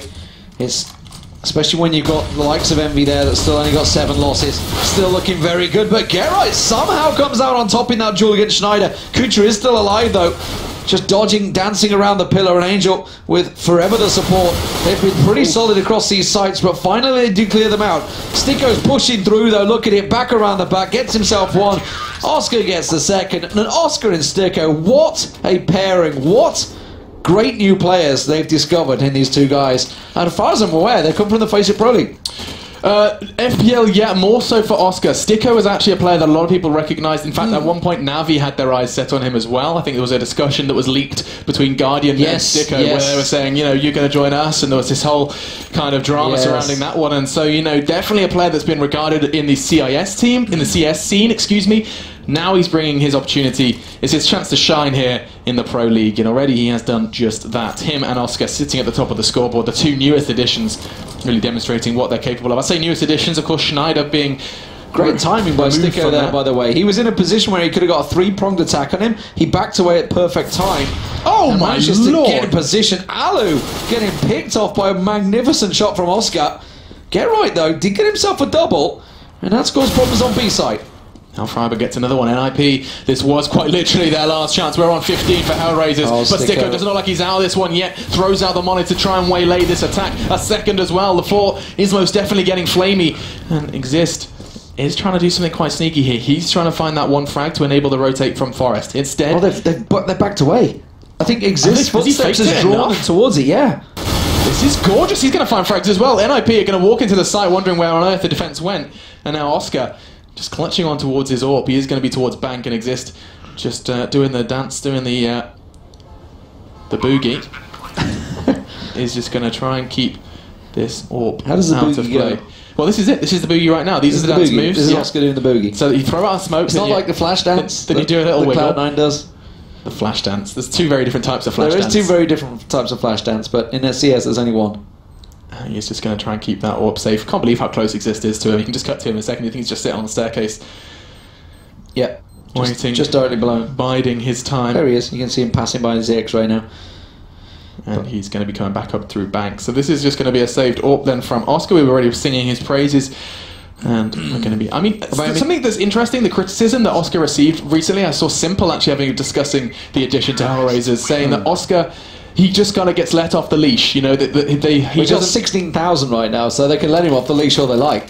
His leash is very much gone. Look at this, he gave up on this frag. He was like, oh, okay, guess no one's there. He looks away, he's like, oh, hang on, bang. And that's in slow-mo. That was a very quick reaction from Oscar to find the head of Alu. And Alu has been having trouble with this man across this entire map. Now, though, 15-12, NIP really are knocking on death's door. Another tough round for them looks to be approaching. So they are going to go ahead and try and deal with Oscar's fast peak. He is going to catch another one. Forrest this time goes down. You really cannot underestimate this man at this point. Freiburg and Exist towards Underpass. Get Right's the one towards Monster. And Hellraisers 4 frags away from a very crucial victory. And this partnership between Sticko and Oscar, Sticko's covering him perfectly as well. That was again, Sticko was behind him, covering off Connector, and they just both backed away in unison. And now they're both totally rotated round in towards Long A. But we can see it's NIP. They're setting up for a hit on B here. Alu's the man that's going to go collect that. But the problem is Oscar and Sticko are going aggressive on Long A. They're going to get the information. They're going to say, there's no one here, guys. Keep your positions. Keep your heads down on B side. They're coming for you. I don't know how Schneider is kind of managing to find any sort of communication here. As he is going to be able to throw that at center at the perfect time. He's going to enable so Kuncha nice. to mow them down. I don't think he's finished just yet. He hasn't. That's 3. It could very well be 4 with a USB. Exist says no. He is eliminated by Schneider. We have ourselves a winner, folks, in NIP. Their chances at the offline stages have dwindled and fizzled as they pick up that one. A very, very impressive win for Hellraisers. We always say, you know, so close, yet no cigar, and this time they get that cigar, and that reminds me, I have a fun story. Do you know where that comes from? That expression, close but no cigar. The coconut shy, back in the day, over at the carnivals and stuff, you'd get a cigar if you won the coconut. And they go close, but no cigar. Story time with Fun Alex. facts with Alex. There we Thank go. you very much. We get these fun facts, but NIP going down to Hellraisers, and last time they faced each other, NIP came out 16-13, so it was close last time, but 16-12. Fantastic result. And that Oscar and the Stico partnership, just magnificent. Honestly, They are really something special for Hellraisers.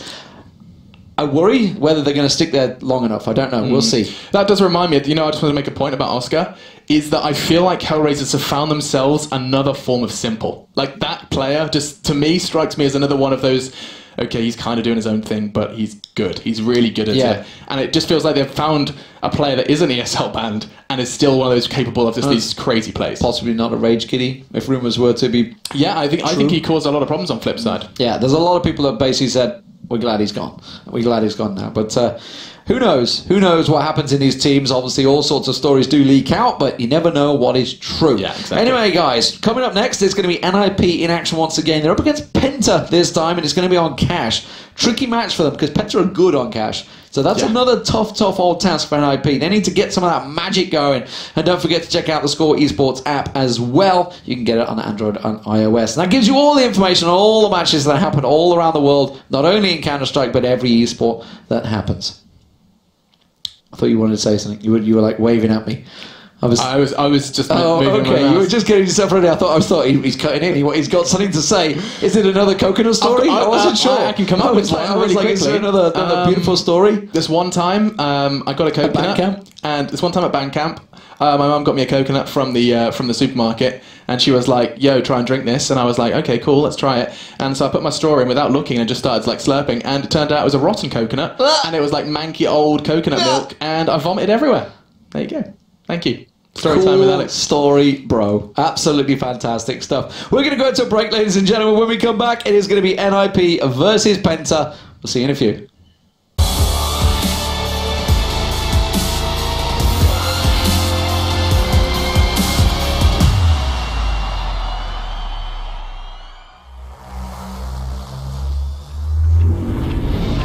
Hello everyone and welcome to the Intel Extreme Masters. Delta Times debating City gets it! Oh, it's beautiful!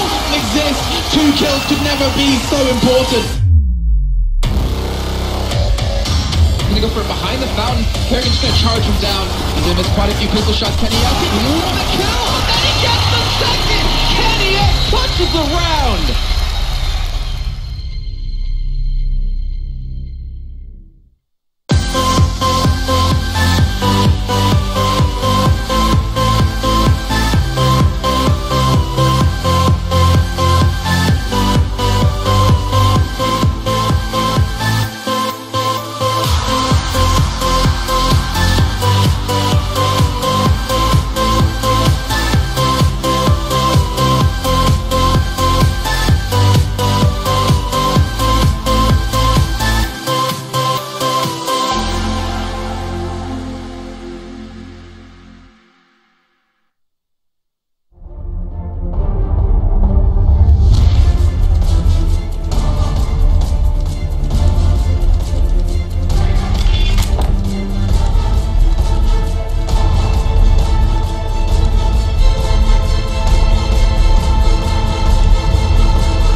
Maniac. I am Shroud and I play ACA. And I play on the ACA. And I play on the ACA.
Welcome back, ladies and gentlemen, to the ESL ESEA Pro League. I'm Lee D-Man Smith. I'm joined by Max Machine Richardson for this final game of the night. It is going to be Ninjas in Pyjamas up against Penta Esports, and it is going to be on cash. And it's a tricky one, I think. NIP just lost to Hellraisers, if you've just joined us. Yeah. In honestly, what was a strong game for Hellraisers, no doubt about it. Oscar and Sticko, brilliant performance from them. But now we need onto cash, and cash is actually not a bad map for Penta overall.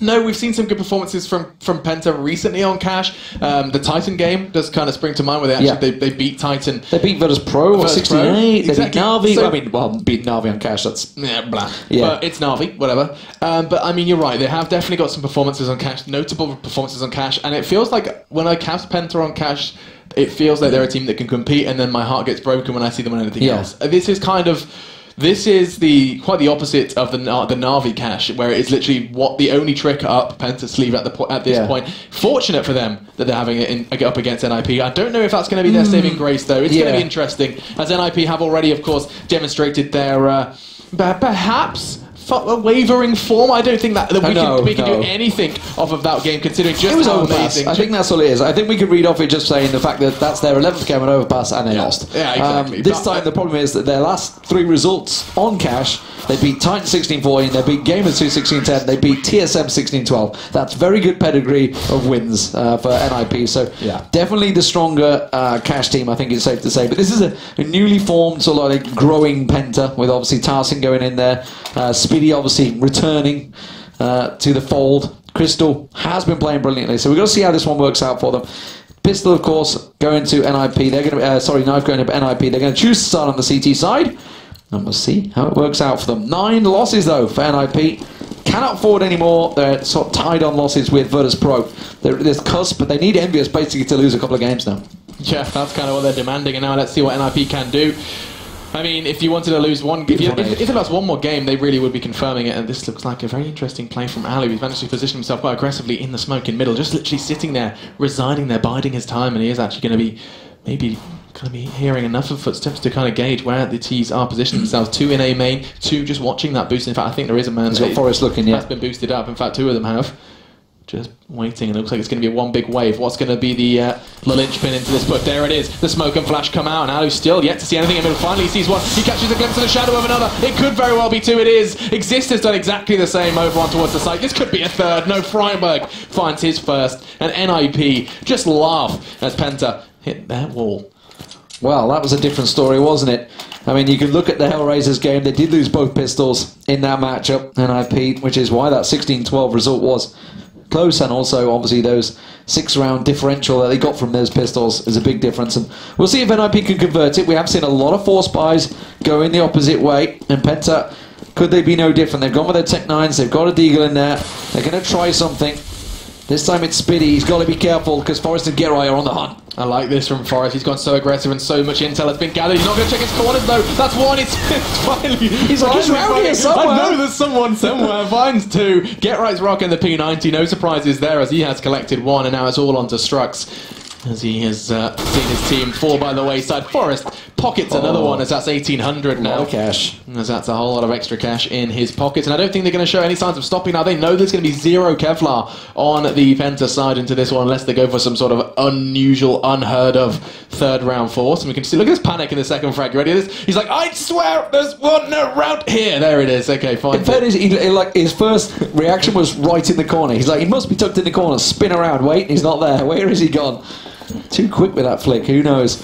Here we go though, another aggressive push, and it's going to be Forrest and Gerai once again. They're going to continue on, but this time Penta are waiting. God. They are all waiting. That's scary. There's 4 people just around that corner. That's the first time I think I've ever seen that, and now we're going to be seeing Gerai try and do something. Forrest again. Oh my god, he's lining them up. That's 2. Gerai is going to be rocking them down as well. Spiddy in the meantime was like, Tarsin, be free, be free. Puts a bullet into his head, and we see the 3-0. So Penta finally going to get themselves a full buy. Quick 3 rounds there. Getting things going fast. Maybe NIP got places to be, people to meet. Crystal's going to get him hands on the AWP. Forrest will do the same. So Forrest, we'll see where he takes it. Is it going to be a B AWP for Forrest? I would assume so. Yeah, it looks like that's where he's going. Where there's the rest of 3 members of NIP. Are they going to push on through? They've held on to these P90s, Getrei and Alu. So they want to be up close and personal and may well try it. Getrai's going to position himself in vents. Alu was up close at drop, but I say drop of the boost, but not going to work out for him. It's Penta that challenging, and Exist has called for support. Freiburg's going to push up on A. Okay. So, no blood has been drawn just yet, not even tag across the board. A full 500 points of health on either side. Flash is going to obscure Crystal's view, and he didn't actually choose to pull into cover, so vulnerable for the entirety of that flash, but nothing really coming of it. He did get tagged just a little. Second flash does rain in as well. NIP just delaying the Penta push. Now we're going to see Freiburg go aggressive. He only takes one. And the second is found by Strux as well. Very nice as he cracks into the A site, and that's going to be Tabson bringing the bomb in as well. They're going to push on. Alu's going to be getting into that forklift position. He's just pushed straight through with that P90. He came flying through at them. But unfortunately, Strux was not caught off guard and gets himself his third of the round. Get Right's on the creep. He's managing to get around. Gets a good shot on towards Tarsin. Finds the head. And now Spitty nails down Forrest. So Get Right with his P90. He's going to try to go the up and over. And they are ready and waiting. They do close in his angle. 3 players still alive. Very tricky position for Get Right there. So Penta get themselves the first on the board, but it was Strux doing the work there, getting himself those 2 opening kills, moving on to A site and closing it out as Alu somewhat went a little crazy. A little crazy. That's probably double the first up. Wow, okay. That's an answer. I mean, double up to double up. up. Yeah. Let's Dabble see. Dabble. All right. You No, take a dabble. leaf of Mitch's book then, our Australian ESL caster. Now, what have we got here? I prefer to become a convict. Convict. It's quite a cool gamer name, actually, I think. Convict. Haven't had a convict yet. Get a 1 in there as well, and a 0. Oh, and maybe like a K instead of a C. Oh, edgy. Convict. Alright, anyway. Random names aside, I do see Penta starting to actually make a push towards the A site. It's going to be a slow one though. The bomb is dropped, and Forrest has got himself into a prime position to seize middle control. That smoke as well is going to be prime to enable him to just sit there in safety. Freiburg opens up onto Tarsin. That playthrough squeaky did cost him his life, and now Penta have had to hit the brakes. No, he's just still, he's literally right on top, yeah. Which you'd expect means Exist can kind of leave mid kind of to him, but no, they are stacked up, and actually Crystal could be catching Exist here if he chooses to overextend. Oh, but Crystal has to be careful. I see a very dead Crystal. It's going to be beautiful. Forrest does take him down. And he stays. He's sticking around. We've got to think his position would be given away there. Yeah, they're trying to rattle the shots off, and now he's going to push it. He gets himself a second, so what a great little trade. Forrest working wonders now. Strux with the bomb, and Tabson pushing on towards B site, but he's going straight into the crosshairs of Exist. And Get Right, and he's choosing wisely to step away from that one. They're going to try and save. There's only 15 seconds on the clock, so Penta giving up the round here, and they haven't managed to recover the other AWP, so only going in with just the 1 AWP now for Tabson. And NIP, they're going to be sitting pretty on this one. 4-1 is the score. It's going to be... I don't think uphill struggle is going to be the word. I do just think that with the reset money now, Penta are going to have to really build in this round with that AWP and M4. Maybe, just maybe, they can throw in some armoured pistols if they want to, but I think they want to be going for the buy in the next round, and so it is going to quite literally rely on both Strux and Tabson. We do see Tarsin invest into a vest, believe it or not. And we're going to have to see what Penta can build in this one. NIP's got the double up again. That should be scary for them. The wallbang even coming in from Exist as he is the second man to wield it alongside Alu. And already we are seeing Penta start to cast their eyes towards B. Get Right and Forrest to receive. Yeah, slowly trying to probe and prod, but Get Right not falling prey to any of those stray pistol shots. As the smoke starts to clear, with a minute still ticking, Penta do find themselves an opening. It's Exist that goes down, and that was Tabson on the boost there. Now they're going to turn their attention towards A site, so Alu's going to be the one that's tested here. Freiburg's going to come and back him up, but Alu manages to land the opener, and that's the AWP down now. Remember, they are short on weapons. That nade's going to rattle in. He knew they were going to try and edge for it. Alu finds a second. Can he get a third? He's getting tested in the corner. He does get a third down. Can he make it a fourth? You bet your life he can. Just one more stance. Round the forklift. There's the ace. And Alu absolutely dominant. Hitting shots. Something he could not do over on overpass against Oscar. Gorgeous play there from the Finn, demonstrating his prowess on the AWP. 7 frags now for him, just the 1 death as well. You can just see this first shot onto Tabson so damn fast, so damn quick, and the rest was soon to follow. Yes, they had pistols. The AWP was taken out of place so damn quick. That, of course, was the first frag. Spiddy tried to pick it up and respond and couldn't do anything either. Either way, we're jumping on then into our 7th round, and Penta looking a little battered and bruised after that attempt into this one. And what would have been kind of, I mean, I guess a quasi-safe double eco. And Arlo's going aggressive, finds Tassin and backs away. I think he's got to feel aggrieved he didn't get a double there. They were lined up for him. There's a second. But now he does finally go down. Forrest comes down and is like, what are you doing? Leave my opera alone. And Get Right also chimes in with a couple. And NIP close out another quick round. Penta are running into a brick wall here. And it has a big AWP in its hand called Alu. Indeed it does. Quick opening frag, just taking a lot of utility away from them as well. I think Tarsin had a couple of nades in his hands. That second frag most definitely did, because Spiddy was holding some of the pieces. And now we are going to be seeing 6-1 then on the scoreboard. Penta yet to really make an impression in this game, with that 4th round as an exception. And already we are starting to see something a little different from Penta. 4 members all starting to try and make something happen on B. And this is no kind of surprised that NIP are going aggressive on towards B. This could be a second as well. Get Right's going to throw a nade right into the front pocket of Strux. He backs away with 62 points of health remaining. And Penta, again, just feels like they're getting these early trades all going in favour of the Swedes. Hit him in the face. Tapson also going to get challenged. Get Right, unperturbed, goes aggressive there, but Spiddy finally manages to land the shot. Now Forrest is going to drop down, but it's a back away from Penta. Still got a minute on the clock, plenty of time to play with here as they work the way now over towards A site. They did get Right down. I wonder if this is going to be a second check as Alu holds the angle at Sugarbox. It's going to be Strux and Tapson. I think they're going to try and boost over here. Now, the position that Alu's in, he won't have a good angle on this one, so Tapson should be able to get in, unless he gets a little peek. Look, you can see Alu can't quite get a glimpse over towards him, unless he goes aggressive and peeks around that corner. Yeah, this is intriguing.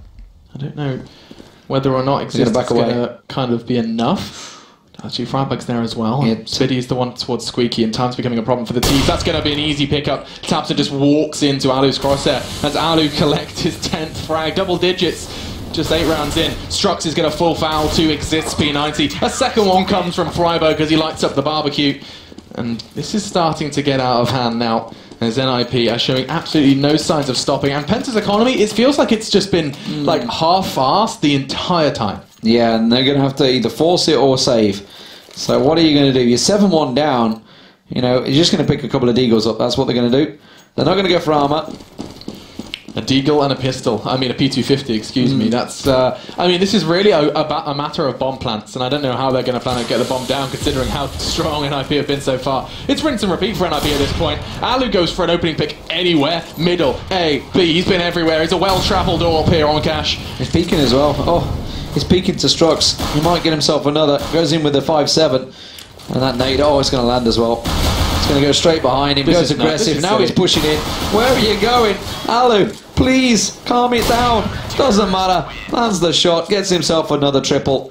And it's 8-1. NIP absolutely on fire right now. Penta just unable to really do anything about it. Look, they've just got 8 kills between them. Yeah. And we're in round 10. I mean, just to put it into perspective, the entirety of Penta has less kills than Alu. That is how this is going right now for Penta. And Forrest. And Get Right. I mean, it really is quite insane. The top 3 fraggers for NIP have more, if not the same frags as the entirety of the Penta side. That is part and parcel of what happens when 2 players on your side are yet to pick up a frag. And so all eyes on Crystal and Tarsin then in this one. They are the boys that need to step up to the plate. And to do so, Crystal has got an AWP in his hands. He is most definitely a player to watch when he has the AWP in his hands. And I've just realised I had Crystal in my fantasy roster. So 0-9 is not what the doctor ordered. But you also had Exist and Forrest, did you not? That's true. I'll take them. So I'm not complaining. They do. I mean, think what Forrest did on Overpass. It all seems to be working out well for you. But Exist is ready and waiting to peek here. There's the flash. It's going to get counter-flashed by Get Right. And here we go. This is going to be the push. But is it going to be a full-on fake? Because that bomb is not moving. Is Tapson just going for those peaks? Is it going to draw Exist's attention? Oh, wow, he's managed to find Get Right. And now they're going to go B. Absolutely. They've cleared that site right out. Get that rotation on the way. This could be the first rifle round for Penta. As Freiburg and Alu are the 2 that stand in the way. And there goes Freiburg. Big shot as well from Crystal on the AWP. That's 2. He's doubled his score so far. In fact, no, it's not, because it was 0. He can't double 0. That's 0, mate.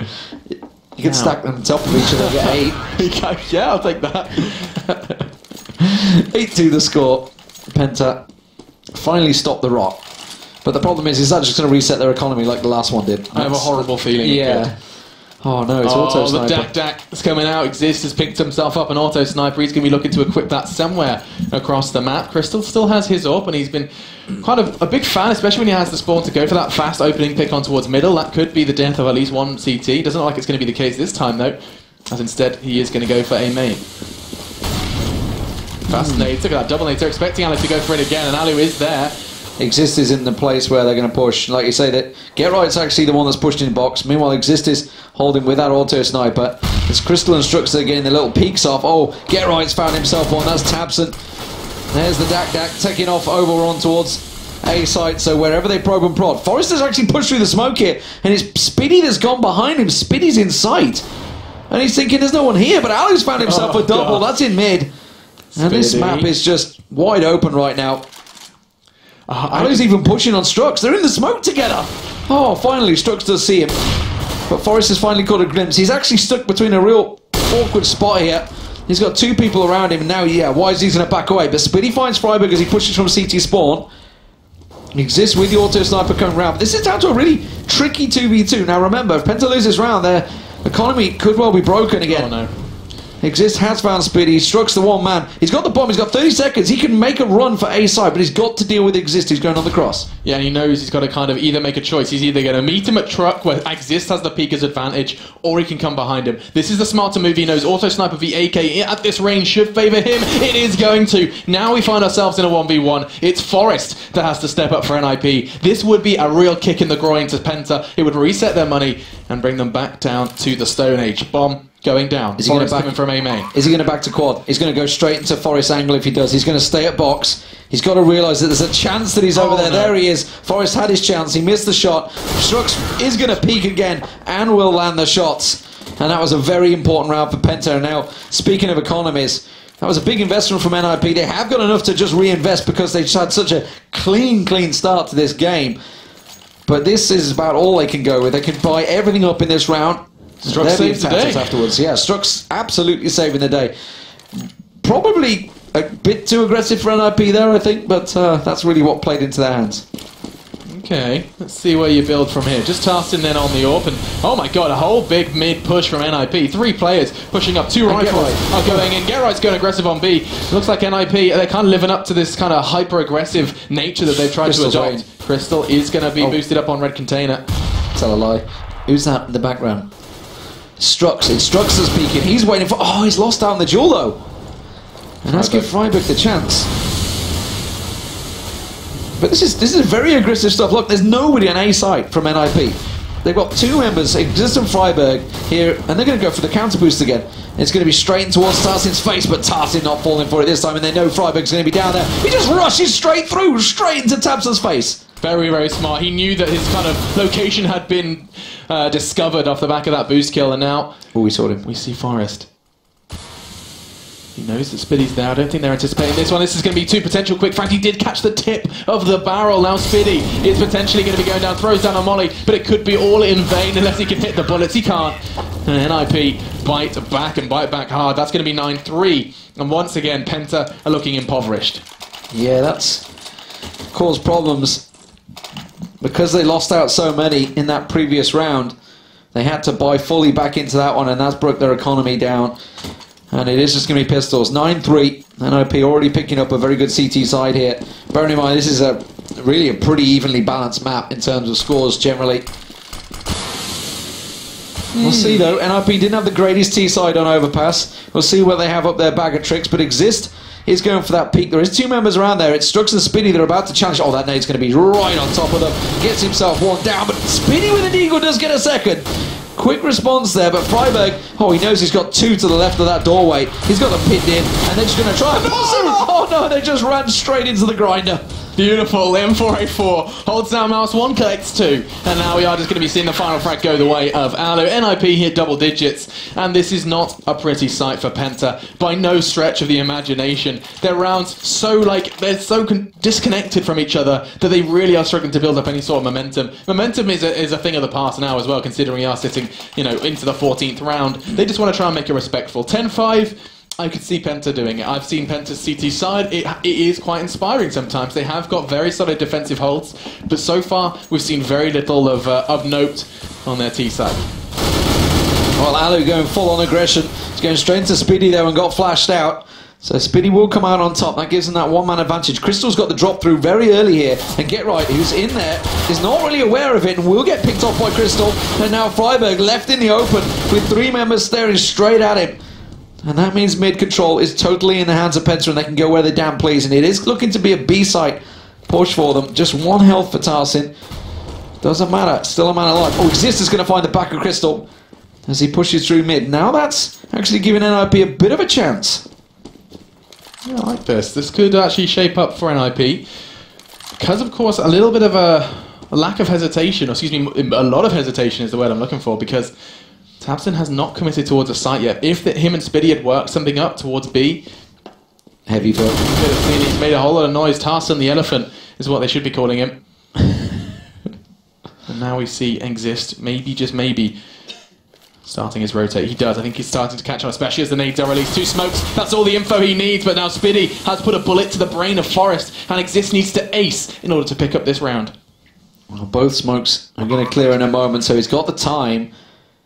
They both used them at the same time to keep him at bay. Oh, he's just going to push. He's just going to push with the smoke. Oh, that's risky stuff. He could have just waited a couple more seconds and they would have cleared, but didn't see whether he had a kit or not. He did, yeah. But I mean, the dream for him there was like no one's going to expect the smoke. And actually, you know what? The stars started to align because he came through the smoke and was staring at an enemy. That doesn't happen often. Yeah. So he had a lot of things going for him in that one. He made an intriguing decision. It came back to bite him, and now we do see 4 for Penta. This is going to be a really important one for NIP. You can see that they have just cobbled together what they can. If they put in 11 and then pick up the pistol, they're already on 15. That's bad maths. 14, Alex, is what I meant to say. But Freiberg's just gone straight through. He's actually ran past. He's managed to find Crystal. Will get taken down, but Tarsin replies and gets himself one over in towards Squeaky. Now he's going to push through. Exist is just to the left-hand side of him. He's got to expect it. He's going to try and flush out the back of the site. And he's got to be looking. Yeah, he's going to find Exist. He's looking straight towards him. And now there's a couple of shots given away. And he will manage to land it. But oh, he got close there. 3 health remaining. And now they think the site is in their control. Get Right. No. Up on high. Drops down. But he's got caught from behind. But he manages to spin on Tabson. That's actually a real unfortunate turn of events, but Tarsin's still kicking and screaming with just 3 points of health. And Penta get their Spiddy, his finger glued to mouse 1 in celebration. And that is going to be, I mean, the best of a bad scenario. That's a lifeline. The final 2. Exactly, that's exactly what they gave him. That was a lifeline. Chris Tarrant would be proud. Like, no one outside of England gets that joke at all. I think I've made a few. And actually, even people in England probably don't get that joke. Who wants to be a millionaire these days? It's probably not Chris Tarrant anymore, is it? I have no idea. I bet it's someone like that girl from Weakest Link, whatever her name was. You should pull it out. Anne Robinson. There you go. That's more English things. Anne Robinson. I mean, okay, she's like 90. She's probably like 60 by now. Anyway, English random things aside, we are going to be jumping into an important round for Penta. If they do forego this pistol, you could potentially be seeing the 13 on the board for NIP. That's most definitely how it's been going recently, despite the presence of a whole lot of forces. Here they come, the NIP presence, straight up highway, and in true highway fashion, they're going fast. They're on a highway to hell, maybe. Who knows? Forrest gets himself 1 and 2. Comes around. Can he get 3? You bet your life. Oh, you stole it away from me. And now Strux. Oh, he's completely open. Now remember, they got the perfect pistol last time, and it's looking like it may well go the same way. It is just Crystal remaining, thinking, what has just happened to my team? There's no point going for it. I want to save my armor. Yeah, and the decoy. You never know what that $50 investment could do, mate. You never know. Yeah, with that USB as well. A little silent pew, pew, pew. Over here. My favourite is such a big distraction. You take the silencer off the USP and then throw the decoy, and then you're like blowing people's minds. Oof! Everyone's like, "What's that noise?" No, truly, I call it the mind bender because they're like, and they're literally like, "What on earth? What gun is that? What gun is making that sound?" anymore? That's my little trick, and actually Alu is going to be very close. This could be the end. Hey! That's something. That's a little benefit as he takes one man's tail health away. And actually, did Alu have Kevlar? Yes, he did. So, hey, there you go. Silver linings, folks. Worth indeed. But NRP with the second pistol, you've got to assume 2, and not 3. No, Ali managed to nick it away just at the end there. He's a thief. He's a scoundrel. From Truck, but you've got to assume NIP now could close this game out. They've got 3 Mac 10s, 2 Tech 9s, 2 Tech 9s, 3 Mac AKs. 10s. Living the dream. And they, well, you know they're going to play it fast here. And this is risky because Penta have gone for that armor, but them nades just wrecking. Crystal was spotted as well. Alu saw him. And now they're just pushing straight through on the side. It's just a train wreck right now. This is exactly what it was like against NIP, but unfortunately for Dignitas, unfortunately for Dignitas, they didn't stop. They just kept on doing it and ended up 16-4. Yeah, Tarsin. That felt like matchmaking there, just like kind of stagnating Sugar, pushing up Highway. Damn it, they've got too many global elites and we're lacking. Yeah, damn matchmaking, what is this? Yeah, what is this matchmaking? Tarsin, I feel like we got silvers in our team. Do you know, he's sitting there on mic saying, noob team, what to do? Damn Valvo. Damn Valvo. Now I'm going to be saying Forest.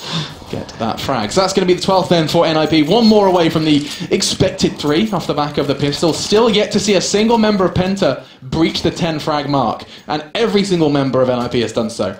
That's a problem. That is a problem. That's the innate problem. I guess that, some of that isn't reflected just in fragging because, of course, the rounds aren't going their way as well. But I think it's a good testament to how this game and why this game is going the way it is a couple of players struggling to find their footing. Well, their economy was in suffering for the whole of the first half, and it's looking like this would be no different. They tried to force, it backfired because NIP are in no interest. Oh, this could work out. They've got 4 members of Penta there, but I mean, it could go the other way, which is pretty much what's happened. And Exist and Freiburg get themselves 4 kills. I think NIP have got dollar signs in their eyes. Yeah. And Alu's just coming up Highway again. Good God, give him a hat. He's a Highway man. That's going to be 13-5. And we're going to be 3 rounds away now from NIP's victory. You like that one, didn't you?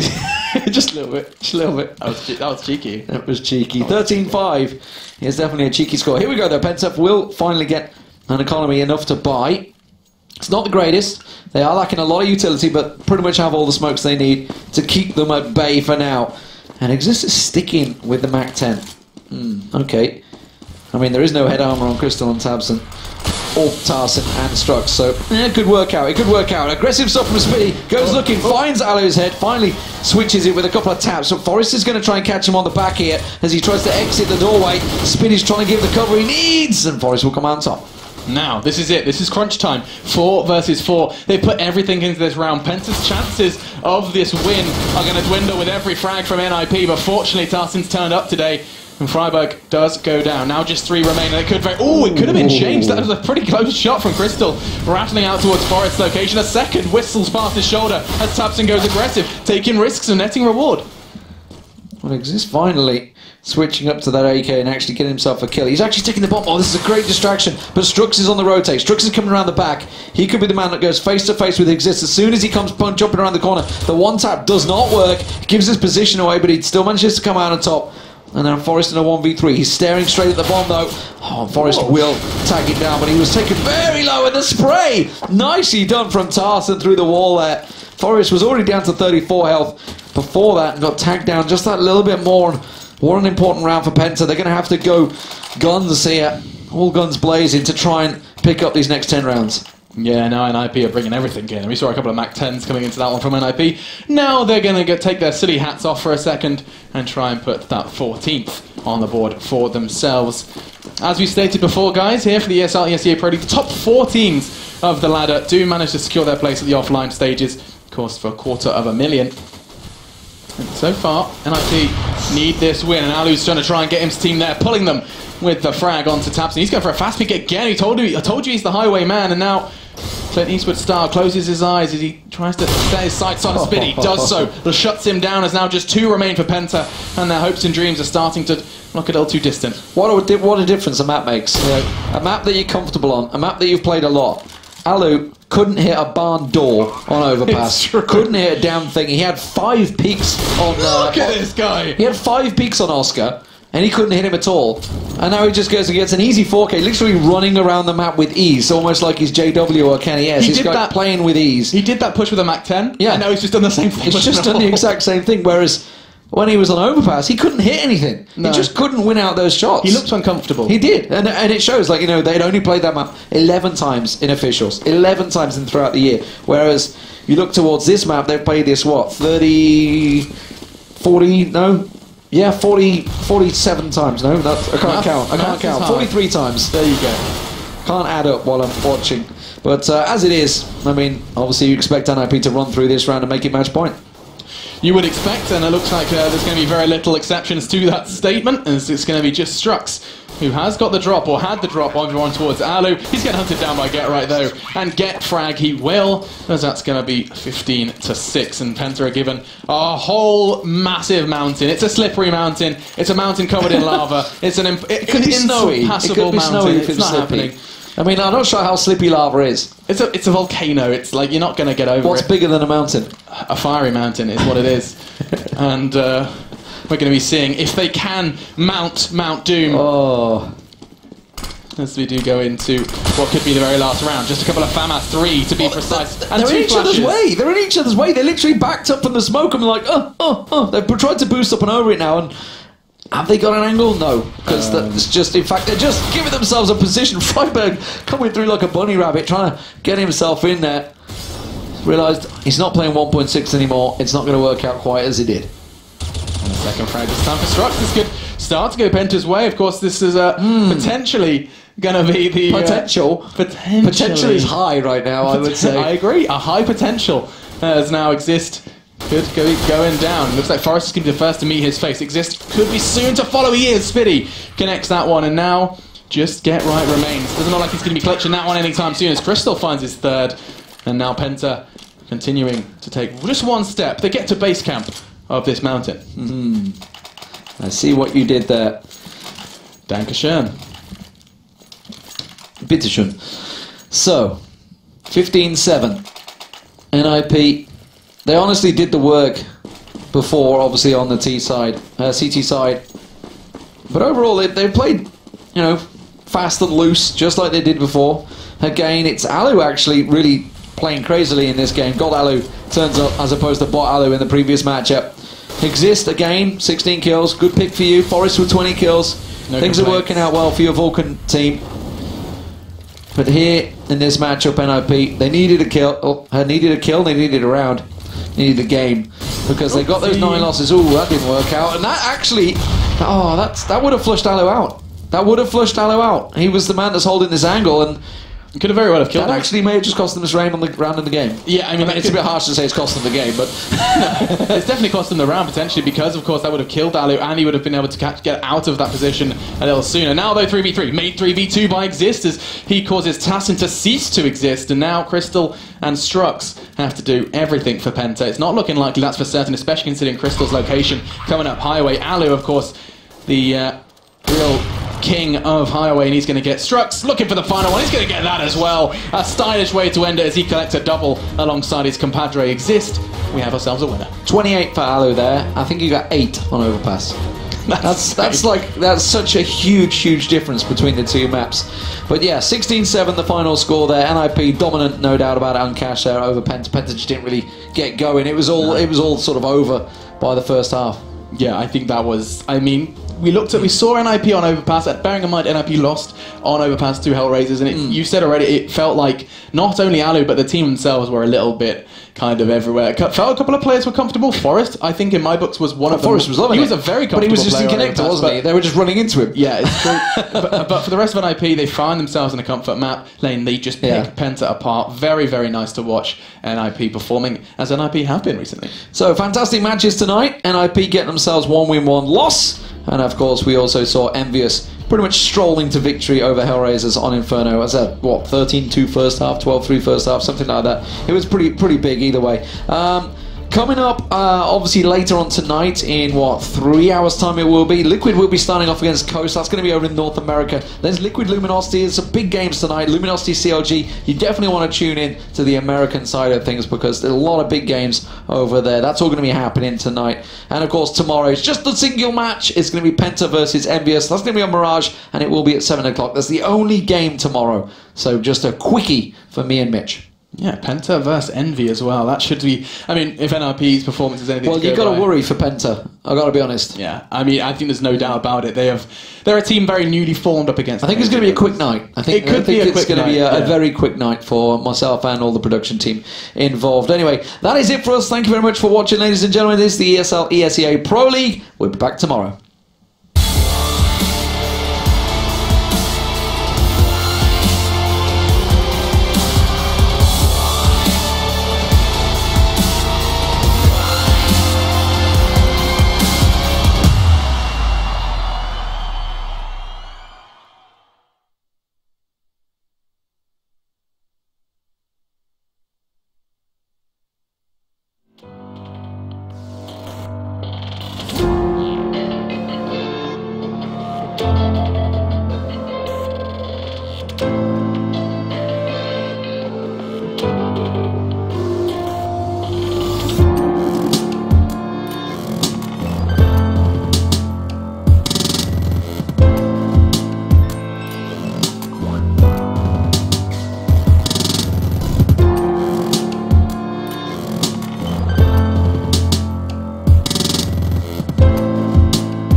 you.